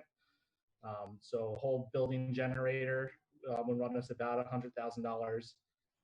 And then going back to the site assessment, that's the structural engineering assessment that's going on now. The engineers were out last week to do their further analysis, their phase 2 part of that study. We don't have any accurate costs or anything yet. They're doing their report now based on what they saw. I'm just putting a rough number on that at $2 million right now. So that'll bring us to about $3.2 million. And then just some other considerations to think about for that building. which aren't going to be included of either of these reports, is old electrical and plumbing. The plumbing, some of that we're running into with the Act 66 repairs that we're doing into the building. And the electrical component is something to look at for the future as we, introduce new technology into the building or add more students or spaces. A lot of the panels are going to start getting overloaded, so we're going to have to look at some upgrades with that. Other considerations, interior rooms around the center that have no natural light, no outdoor air from exterior windows or an exterior point of egress. And then if we wanted to do any renovations that added any square footage to the building, we would also need to add a fire suppression system, as there is currently not one.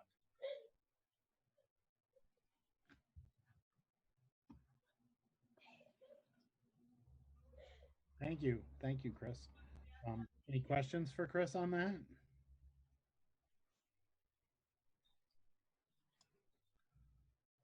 Yes, Dana. I was just wondering, is there any chance we could get some USDA grants on some of this stuff? If we could look into the possibility of that at some point? Yeah, absolutely. There are grants opportunities out there. We also started exploring one for the backup generator from FEMA. So there's money out there to be had. I think right now it might be a little bit harder with what's going on, but I mean, there are other opportunities with, in light of COVID for, HVAC grants and incentives. So it's just going to be a revolving door. But yes, short answer is there is funding.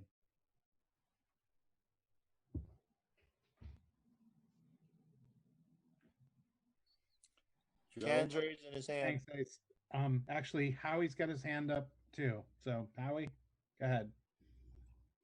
Yeah, when can we expect that accurate figure? Because that $2 million site assessment structural is just like out of your hat. I don't understand where that comes from. Sure. Yeah. We don't have a time frame of when we can expect that yet. It might be a few weeks for them to finish the analysis. They might want to come back and do some further testing. But from the preliminary report, there were a lot of building columns throughout that building that have deteriorated at this point from the inside out. All the metal I-beams that were used in that building are all concrete filled, and they are starting to rot out from the inside. And a lot of them have been covered at this point because they're pretty unsightly with rotting metal. So it might take a significant amount of money to really shore up that building to extend that useful life. Yeah, no question about it. So you're saying are we looking at a couple of months before we get a number from the structural engineer? I'm hoping it's more like a couple weeks, but I do not have an answer on that. Okay. Yeah, I don't think we can really, move on anything until we get that report. Ken, you're next. Yeah, I just want to point out to Chris about the generator only does certain things there, the water system and a few lights. Is that right? The generator doesn't even do the water system. So when we lose power, we do lose water for the school and for the town office. It just does some lights and mainly for the internet, because that's the servers for the internet for the district. Okay. All right. No, and I'm all for, I brought this up a long time ago about the generators. FEMA, I believe, I don't know if it's the same one that I was looking after. I'll have to go back through years of notes if I still have them. There is, through the state, it was, I can't remember the exact department, but it was, they cover, they put out a grant every year, and it's kind of like a first come, first serve for projects like the generators specifically. So yeah, keep your eyes open for that. Thank you. Sure. And while you're at it, see if we can get some for the other buildings.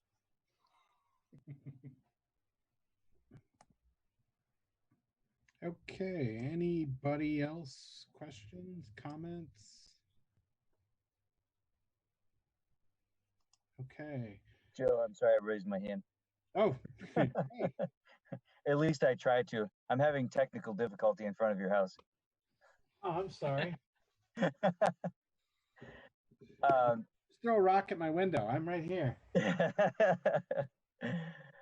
funny, I have to drive into town to get down to a meeting. Anyway, so just a question for Chris regarding all of these costs. So kind of back to the new construction analysis. Was the new construction analysis, Joe, you mentioned last meeting or the meeting before that, what would it be if we just knocked down Leland and Gray? And it almost seems at this point, all the laundry list items that Chris has mentioned, that should be a strong consideration. So I don't know if that was included in the new construction about knocking down on site and rebuilding or something to that effect. Yeah, absolutely. That's something that to definitely take into consideration, as Howie pointed out. As we get that real figure from the engineers, that'll drive this conversation one way or another. But did the new construction analysis just account for strictly a brand new building on a separate location or same on site or didn't matter? It didn't matter. We just looked at a $40 million bare bones building. It didn't take into consideration any purchase of land, any deconstruction of a current building as far as site goes, just building itself.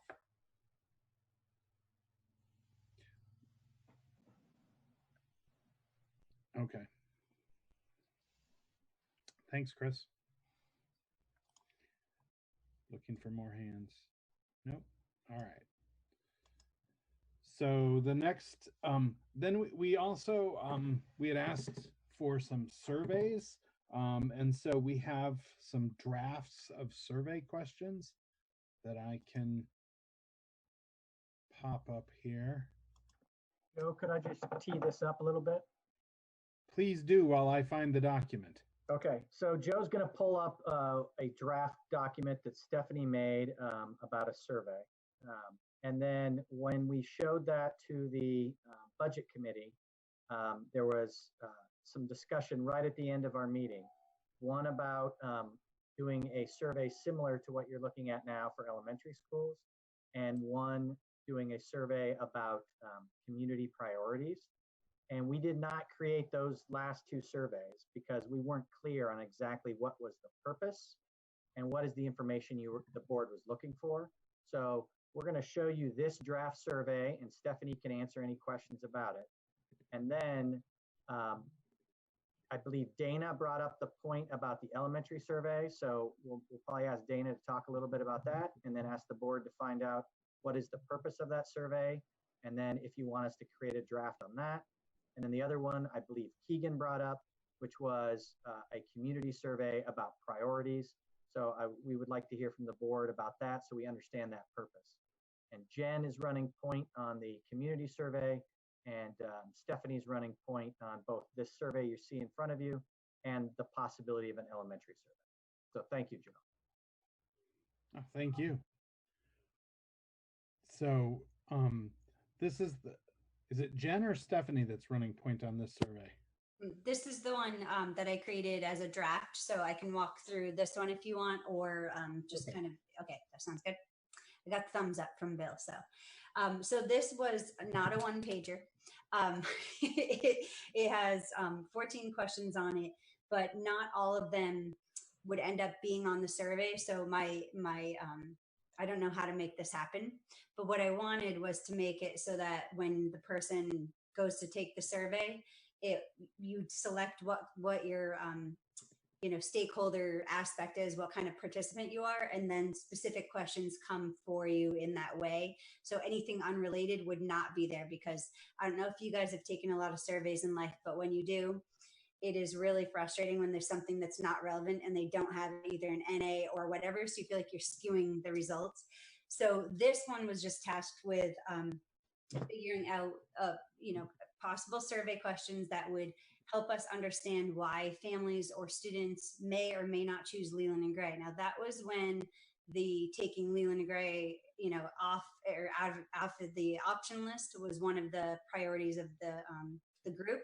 And then this was one of the things that was bringing it back in, of saying like, well, let's find out why people might choose or choose not to go to Leland and Gray. So that is, that's kind of how I developed this one. And, you know, I just did research on the internet of what kinds of questions private schools ask, what choice towns ask, things like that. And then I just try to keep it as simple as possible, but it would have to be done in a way that you have your stakeholder input done in a way that isn't skewing information. So. Thanks. I think that's a good start of a survey. So any questions on this survey, and then we can move on to the other two? I think Ken has a question. Ken has a question. Any other hands, Joe? No, I should just paint a little blue dot on yours, though. You got to learn how to use that. Yeah, well, it's not there. It's not coming up. It only came up during one meeting, but that's irrelevant. Anyway, okay, so for the participants of this survey, we have parents or guardians, and I assume that means of students. Yep.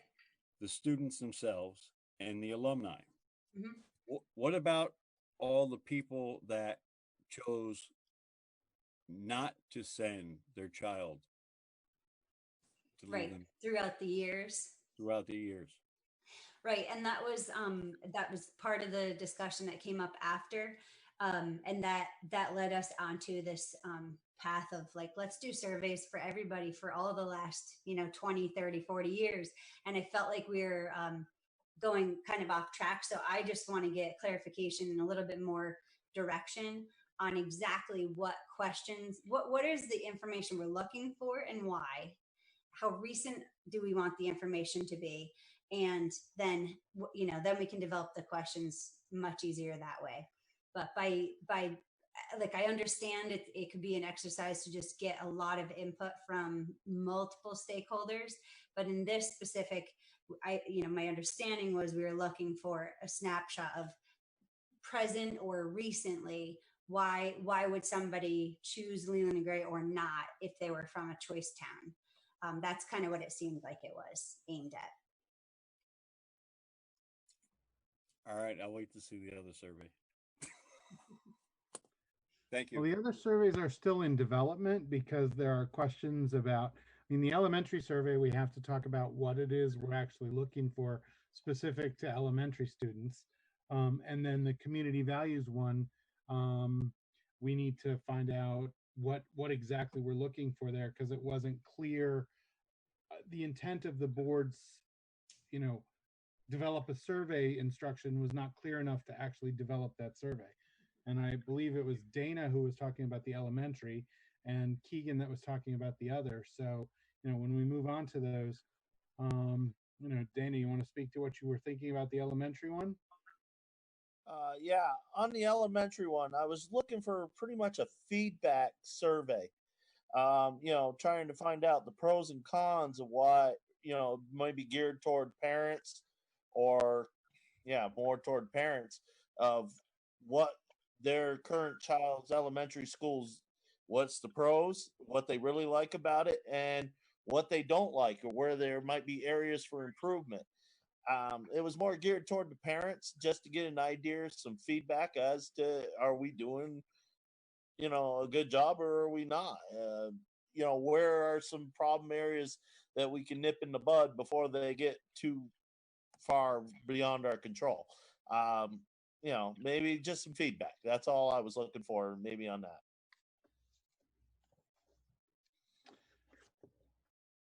Okay. Does that give you what you need? Yeah, that is definitely helpful. I would just want to make sure that I feel like that would be a much shorter one. It's really like a satisfaction survey of our current parents and probably our current homeschooled list, I would assume that you would want to know. Yeah. Okay. Yeah. And why, what it is that they're liking, what they're not. And so there might be some open-ended questions to kind of get some general from their words kinds of things, but also some multiple choice answers too, right? Yes, I don't know what those questions would be. If there was some particular area, I was just looking for some feedback. I mean, we sometimes we hear things, sometimes we don't, and I really would be, start with the grade school, work our way into the high school. I mean, your survey on the high school and middle school is definitely. I mean, I was alumni many years ago, but I would definitely be curious what more present alumni feel about it. Mhm. Okay. Thank you. Thank Joe, you. could I Yeah. ask a clarifying question? Since Sure. you've got it up. Dana, that was awesome because that was super clear. And before I have asked Stephanie to go off and build that, I'd really like the board to decide if that's the path they want on, just so that we make sure that we all agree. So we don't have to do that yet, but before we go off and do that work, Joe, if we could just make sure that that's what the board's looking for. And then this one that's up on the screen right now, I think Marty brought it up at the last one, and he was really impassioned about it, and it really had an impact. That hear from the students. What do the students have to say? And I'd love to hear from Marty to see if this kind of captures what he was talking about, and then two, I'd like to follow up on what Ken said. Is this the kind of survey the board wants? We just we don't want to go further down the road unless this is the direction the board wants. So that was it. Okay, gotcha. Jen, did you have a clarifying question too? I did, thanks. I just wanted to clarify, we currently do climate surveys every year. So all of our elementary and middle and high schools send out 3 different surveys. They do one with staff, they do one with students, and they do one with community members, which includes parents. That is about, I think, kind of what you're asking about, the pros and cons about their experience, what they like, what's worked well, and its curriculum, its connection to community, it's all of those things. So I'm kind of wondering if maybe some of this isn't already out there and available right now. So just throw it out there. Okay, my wife might have done that and I didn't know about it. Can we see that at the next meeting? And then maybe we don't have to recreate the wheel. Maybe we do have those answers. I think I'll let Bill answer that, but I believe that's a question really for principals who all have that data. I think it would be beneficial for us to try to collect it from the principals and then reflect it back to you all and then see if that's what you're looking for. And if it's not, then we can follow up with creating a survey. But if we already are collecting that data on a routine basis from the direct, yeah, exactly. So that would be a great direction from the board, just to bring that collection. Okay, perfect. I have a whole bunch of hands. I think Lindsay, you were first, then Howie, then Ken. Congratulations on figuring the handout. So I was touched on just a little bit after I had raised my hand, but I wanted to make sure that the high school survey includes families that choose to homeschool as it also, because we're looking at people making choices and why are they choosing that. So it's not just tuition kids. Gotcha. Thank you. Marty, I got you in there too. Howie? So is this a poll of voters or just guardians, students, and alumni? The survey that you're looking at right now is just guardians, students, and alumni, current Leland and Gray, So this is not the place to put a question that I'd like to hear from the voters on. Okay, thank you. Are we doing a poll of voters? That's what my idea for a survey was. Are we surveying voters?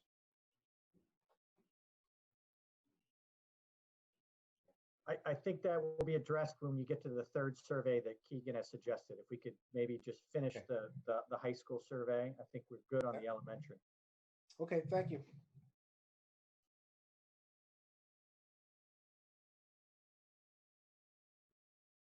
Did we lose you, Joe? Yeah, I think we did it. I'm not far from Joe, and the power blipped again, so he might be gone. Bill, you're muted. Bill, you're muted. Marty, then Ken. So I think Ken was before me. I don't want to step on his toes if he's. Okay. Ken, then Marty. It's okay, Marty. Go right ahead. Marty, then Ken. All right, I like it. I like it. I just wanted to, back what Bill said when we had this meeting a few weeks ago, and we were talking about a very similar situation. That's exactly what I meant, Bill. Is we can interview parents and guardians, we can interview alum, we can get the best of the best, but the only true voice you're going to hear, the only passionate true voice you're going to hear is from the kids. That's the bottom line. If you want to hear about how kids feel and appreciate what goes on inside those walls at Leland and Gray, you need to ask them and get their opinion. And they'll tell you how special of a place it is and what goes on in there and how things are great. So that's, to me, I know I hear Howie saying they want, voters. I hear other people saying, listen, what makes a school is the kids and the people inside of it. They're going to give you your honest opinion of what's going on inside that school and how valued it is by them. And that's really, at the end of the day, what matters. So, Marty, have you looked at the draft survey that was created and those questions? I have not. Okay. It is, I'll send you a link, but I mean, it's in all the board packets. It's linked on the website. It was linked in the chat earlier. Yeah. It'll be important. I mean, I think Stephanie did a nice job of really looking at a broad range of making sure that we ask those questions, but not just to current students. As Lindsay talked about, students that have chosen to homeschool or chose to do something different. But I think the point was to hear from the students and not have that voice be filtered. Absolutely. I mean, the students, right. It's at school. Students drive it. All right. Thank you, Marty. All right, Ken, that was very polite. Go ahead, buddy. Well, actually, before I put my hand up, I saw Patty's up and then it went down and it's up again. And so you're going to let Patty talk. Okay, you're very kind. All right, Patty. You go ahead, Ken. I'm not a board member, so. That's all right. You're the public. That's who we're here for. That's who we represent. Well, I just have a quick question on the possible participants. Are the parents and guardians, are they just parents and guardians of current students, or are they parents and guardians of alumni as well? Because I think I know the students are a big part of it, but parents decide where their kids go to school in a way. So I would think some of their thoughts as to why they did or didn't choose Leland and Gray would be important. Just a thought. No, that's great, Patty. Steph, thoughts on your design? I think the only thing that would be difficult is when we say alumni, it's the people who did graduate or stayed at Leland and Gray. So trying to figure out like how far back would we go to trying to capture all the people who didn't choose Leland and Gray. That might be hard, but it is good input. I just don't know how we might find them. Yeah, that's a tough. Yeah. But I mean, even just the individual schools that you could, and you don't have to go that far back really, because I think a lot of the things that are going on are more recent, the since we started losing students, which has been a while, but not a really long time. So, but it was just a question and a thought. Yeah, but thank you. Definitely a good one. I like that perspective too. And I just don't know. I will have to think about how we find them. Yeah. Okay. Thank you. Yeah. All right. I think you're up, Ken. Okay. See how patiently I can wait. Anyway, this survey here, it seems to me, that we're looking at, and while I do value the kids' opinion, is what this whole survey is looking at is does the board's values line up with what the students are saying? and what the parents are saying. It seems to be the whole gist of this survey. The bottom line is we need a survey to find out what kind of budget, what kind of school system with the ongoing changes, whether it's going to be one building, a new building, and refabbed old building, whatever. What is their tolerance to approve the budget? That's the key. Without a budget, you have nothing. We need to find out where the people are that are going to be paying for it. I think your question will be answered in what Keegan's going Number to talk 3. about. Yeah. Okay. All right. I think Marty's point, and I think what we heard from the budget committee and what we heard from the board on the 11th was simply, let's make sure that we hear the student voice. Let's do the best we can to capture students that chose to go to Leland and Gray and then, participated in homeschool or did something different if we can to the best of our ability. But make sure that we hear directly from the students. And I think your point, Ken, is incredibly important. And I think it goes to what both Howie and Keegan are looking for. But I'll let Keegan speak for herself. But let me just see if anybody else wants to talk about, is it worthwhile for us? This is what I want. Is it worthwhile for us to take the raw of what Stephanie created, put it into a nice little Google form, show it back to you, and get the okay before we ever put it out? So I'm not going to, can everybody just, I'm going to have to call on you, okay? Just say, yay, make a mock draft Google form, or nay. That's it, okay? You ready? Here we go. Howie.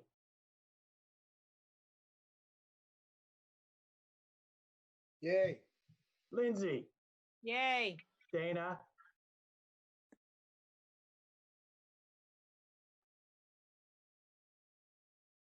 Yay. Trish. Yay. Kenny. Yay. Keegan. Yay. Mike. Did we lose Mike and Townsend too? All right, I got enough of you. Stephanie, we're going to make a draft one in Google, okay? And we'll go through another round of editing. Okay, and just so that I know, we're trying to capture the information on why people do or do not choose Leland and Gray and what's important to them in their experiences at Leland and Gray, correct? I think that we're getting a clap from Marty. That feels good to me. Okay. All right, Keegan. That's more than a clap. Give us your pitch.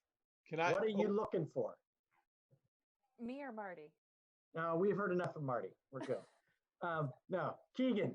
So really important for us is what is the purpose of the survey and what information are you looking to gather to inform the board? All right. So in speaking to what Ken had mentioned about wanting to know at the end of the day, what values are going to carry a budget forward through voters. So I think that this is all part of that broader conversation around like, what is the future of the school and the direction of education within our school district? And what I've been hearing at a lot of our meetings that we've been having, there seems to be 3 essential issues that people have things that they want. We want low tax rates. We want local schools open, and we want high quality 21st century education. And in my experience, you don't get all 3. If you want low taxes, you compromise a lot of your educational opportunities. If you want local schools open, you typically have to pay a lot more to continue to fund an unsustainable education model. So what I would think, I know what I would prefer, and I'm on Team Marty here. Schools are designed for children. Kids are why we're here. And in my experience, if you do what's right for kids, you're never going to be wrong. If you aim to please voters first, or if you aim to please a community from a financial standpoint first, you're oftentimes compromising either the integrity of your educational system or on the opportunities that you can offer your kids. So what I would like to see, or what I would like to hear, is those value statements. What's most important to these communities? Is it the tax rate? Is that the bent branch? Like, absolutely not, no more. 2.48 is not acceptable, whatever that number would be. And just kind of having like that priority list. I'm hearing like having kids on a bus for an extra 15 to 35 or 40 minutes takes away from time that kids could be learning. That is true. However, if you are sending all of your local kids, 5 of them, to a local school, then you need to come up with the funds to maintain a model like that. And if you want the high quality, top shelf, latest and greatest fiber optic cable, Wi-Fi in every classroom, one-to-one computer initiatives with whatever bells and whistles are amazing, that's not going to be free. So what I would like to see and what I would like to hear is, rather than guess about what our community wants and make assumptions based on my opinions and values around education and where I think we should be going to provide for the kids, I would be curious to know, like, what are the values? Are we so I don't even know what the expression is, but are we so focused on the sensitivity related to passing a budget and holding those purse strings and demanding that the tax rates stay low? Or are we willing to, like, is it more important to provide serious opportunities for our kids? And I know that that's probably like a real foolish person or foolish question to ask, but I think that that's the crux of it. What do we value the most? If we really only care about spending the least amount of money, like least amount of money for the most bang for your buck, then the high quality education piece and that local community center, I think, goes by the wayside. I don't think we should be making decisions around financials alone. So I'd be curious what are those sticking points? The So long if I hear you correctly, the purpose of a survey would be to find out in rank order yes. a community's priorities Mm-hmm. and force the choice of, this is the first priority, this is the second priority, this is the third priority, this is the fourth priority, so that the board would have that information to be able to assist them in making choices about the future for the school system. So eloquent and succinct. Yes, that is exactly what I'm looking for. Thank you. Okay, Jen, as the person who will correct me when I'm wrong, what did I not clarify there? I think that's good when you're, it's a good overall. We'll have to think a little bit about what that looks like. I think you don't want to set up your community members to have a dichotomy. Like, they're going to want to have some open response, and if you do a forced choice rank of saying low taxes or high quality education versus keeping schools open, they're not going to like that. They're going to want to be able to expound on what you're asking. So we'll have to give me a little while to wrap my head around about how that will look in a survey form. Thanks, Jen. But for that opening, we're pretty close. We're getting there. Okay. Yeah, I have more understanding of the purpose. Okay, Howie, then Lindsay. All right, I have one question for the taxpayers, and it's an either or. If you could only have one, which would you prefer? Local elementary schools, a local elementary school in each town as we have now, or a high school? And I would, given that in my opinion, this district can't afford both. So I would like to know which the taxpayers would prefer. And I think that would really inform our decisions moving forward. So to clarify, on the survey that is being suggested of reaching out to the community, you would like to have one specific question to be included in that survey. And that Yeah. one specific question is an either or. It's a forced choice. There. If you had to Either choose an between one of elementary the, school in each town or a high school. yes, I want to know what the community really wants to know, wants out of that. All right. Thank you. That I understand. Jen? Hey, I'm back. Yeah. Yes, sir. I have that. I'm writing that down. I think the board might want to consider some other things if they want to have people have that kind of this or that. Just having that one option on there may make people think that you already have a decision in mind and that they don't have other options. So just a little. To be fair, I would say, I don't think Howie said that's the only question.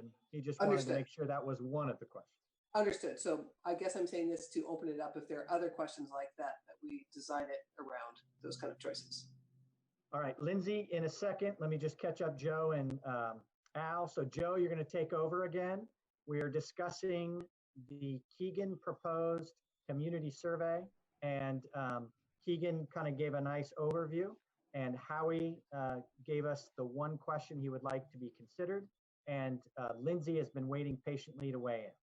And I'm going to pass it off to you, my man. Okay.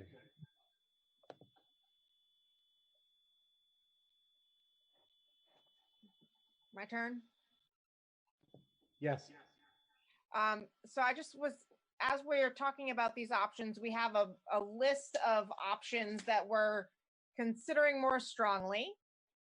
And it seems to me like putting those options out there in some form or another, whether it's specifically which of these feels nice to you, or if you can put it into words that are more general, where you're not giving them, here's the 6 options that we're considering, but you know, if there was some breakdown that was specific to those things that we are more strongly considering, then I feel like the data that we get back is going to be a lot more immediately useful. And I just worry a little bit about exactly what information we're getting back on this survey and how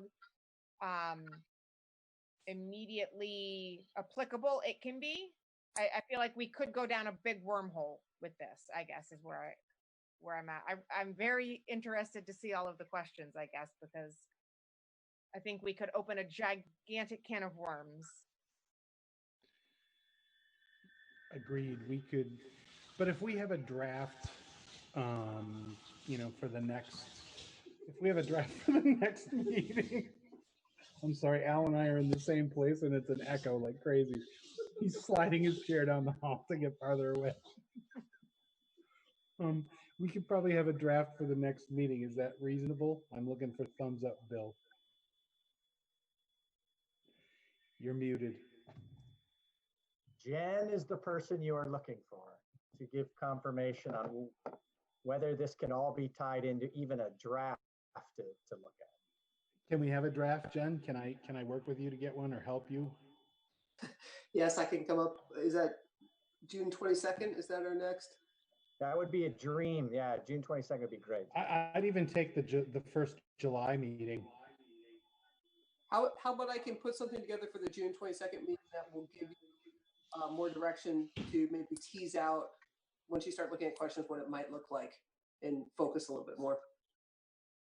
That is above and beyond. Thank you. Well, and I just want to point out, Jen will be on vacation, so I'll get to deliver and be a part of that conversation. So that works. Okay. Ken, your hand was up. Now it's down. Which is it? It's up. Okay. So I think Howie hit the nail right on the head, because by asking that question in the survey is going to give the board and the administration the narrowing of what options should be further delved into for the future. That's all I have to say. What was the question again? Yeah, Howie, why don't you share that with Joe and Al? Oh, the question is either if you have to choose between one or the other, which do you prefer? Local, keeping town elementary schools going and not offering high schools, or centralizing the elementary schools and running the district as a K-12 district? Okay. Got it. Thank you, Howie. You're welcome. I think Al wants to ask a question.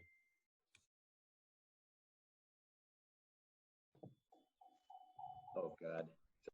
Sorry, I'm trying to need to do feedback here. Okay, good. Phew. So my question would be, who is this going out to? I mean, I thought we kind of heard loud and clear from folks that for sure we didn't want to take Leland and Gray off the table. I'm not sure where this is coming from.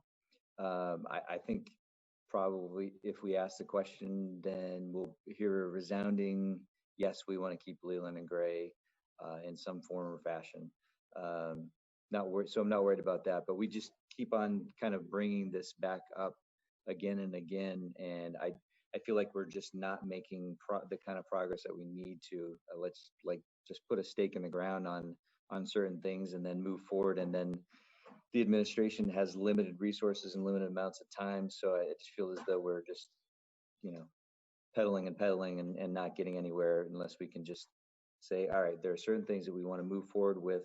This is one of them. Leland and Gray is going to stay in existence, and let's work from there and map out the rest of it. That's my thoughts. I agree with you, Al.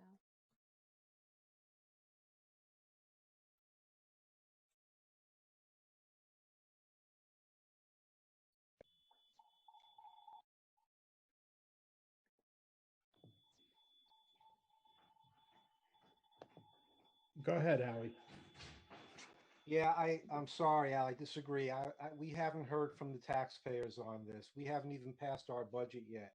I haven't seen anything coming up from anywhere that's any kind of reasonable plan for bringing down tax rates, and taxpayers are pretty, fed up. So we need real direction.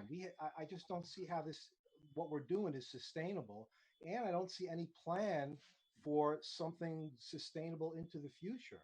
I mean, the taxpayers are just not going to support ever increasing taxes, and town schools are written into the Vermont Constitution. So if we are going to take actions to consolidate our elementary schools and leave towns without an elementary school, I really want to hear loud and clear from the taxpayers that that's the direction they want to move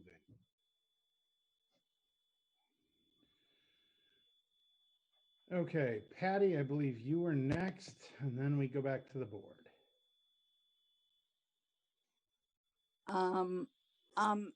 It wasn't that many years ago when there were quite a few people in Jamaica who wanted to leave the union and do school choice. It was a bit of a battle. It passed actually at one point, and then on a second, it didn't narrowly. So I don't know how many people know about this, and I really don't think that taking that off the table. I've always been a strong supporter of Leland and Gray, but the building has issues. I just think that you have to leave at least one of those options on the table, because, I just think it's important. It's one of the options. Thank you. Yep. Lindsay?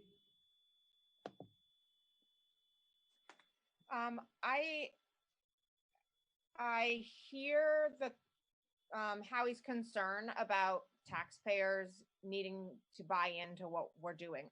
Obviously, that's the case. My concern is that when you start making everything black and white and throwing it out there to people like, hey, so your choice is either this or it's that, that two things are going to happen. One is that the community is going to think that we already have made up our mind about exactly what's happening, which we haven't. And then secondly, I think that people are going to lose sight of what's really important here and what we're actually really here trying to decide, and that's how best to educate kids. And yes, we clearly need taxpayers to buy into that, and we clearly need to make decisions that they're going to feel comfortable with. But I feel like our direction of thought needs to be, what are we doing that's best for kids? And that may be choicing them out. If we can't run a school that is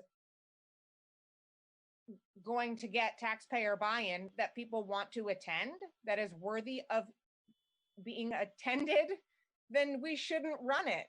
We should close it and let people go where where they're going to get educated. Because what matters is educating kids and doing what's best for the kids. It doesn't, I think all of the other things are important, but I think we just need to remember what our values are as a board and not lose sight of the big picture of things. And I think it's when you start putting things out there that are black and white like that, you're gonna probably scare a lot of people either into thinking what one way or the other. And I think there's a lot of gray area that we need to really just consider. Thanks, Lindsay. Ken, you were next, then Keegan. Okay, this is just one question on a survey. Everybody's got to remember that. It's not black and white, it's a hypothetical. It's to get a feel of what the taxpayers want, which is more precious to them. Is it a local elementary school or a local high school? That's what the question is asking. That question will drive the board and the administration to focus on which options we want to further pursue and not waste manpower on doing 11 options when 3 of them the public wants nothing to do with. This is like, it's only one question in a survey. I don't think it, these are the people who are paying for the education.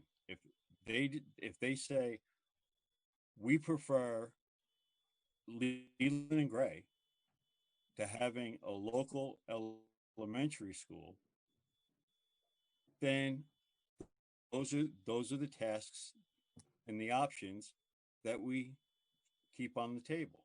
If they say the opposite, then we need to look at the other ones. It's that simple. It's not saying it's not a good school. It's not saying our elementary schools aren't good schools. It's saying, which do you prefer? Okay, I think we got it.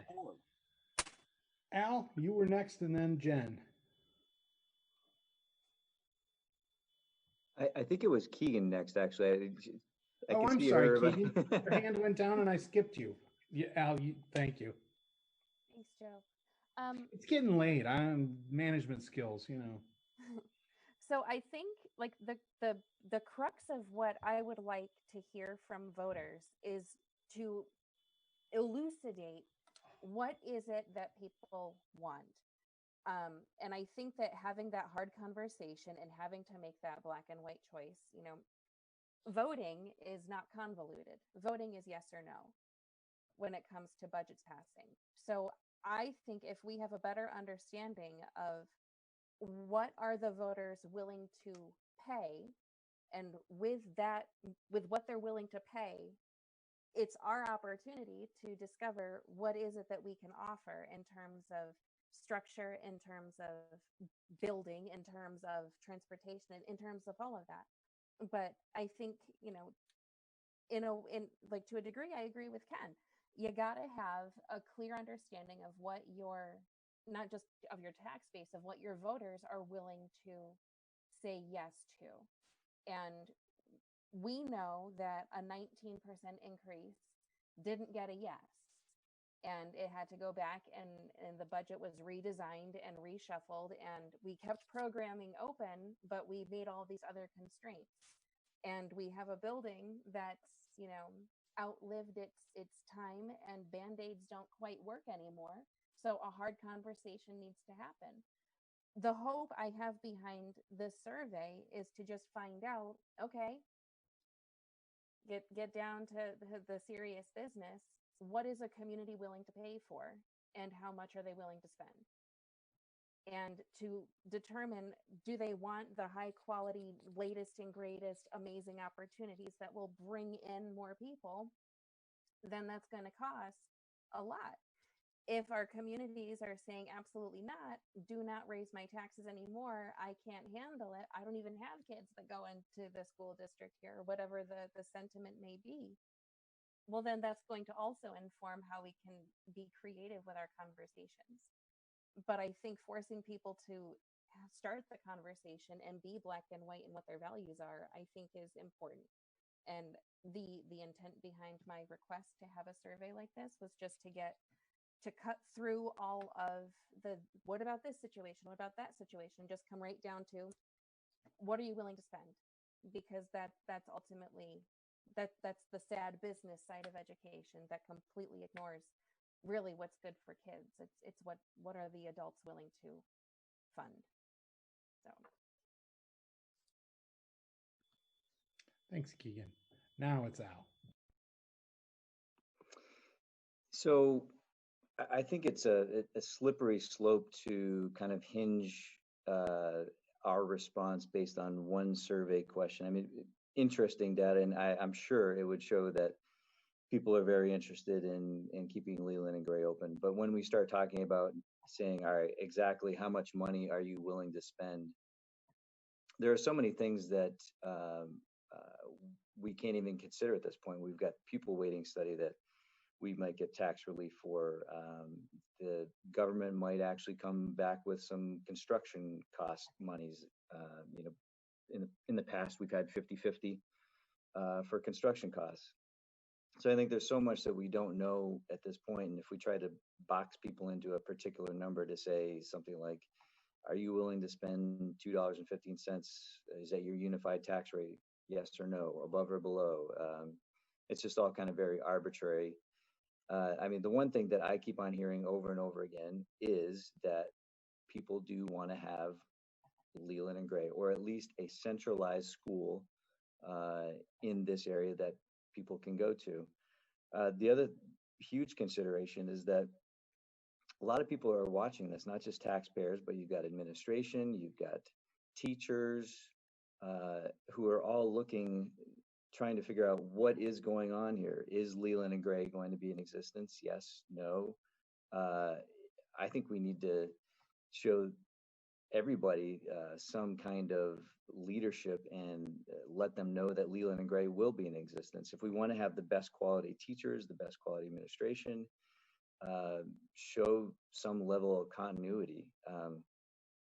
Sourcing it out gives us lack of choice. I mean, there's all kinds of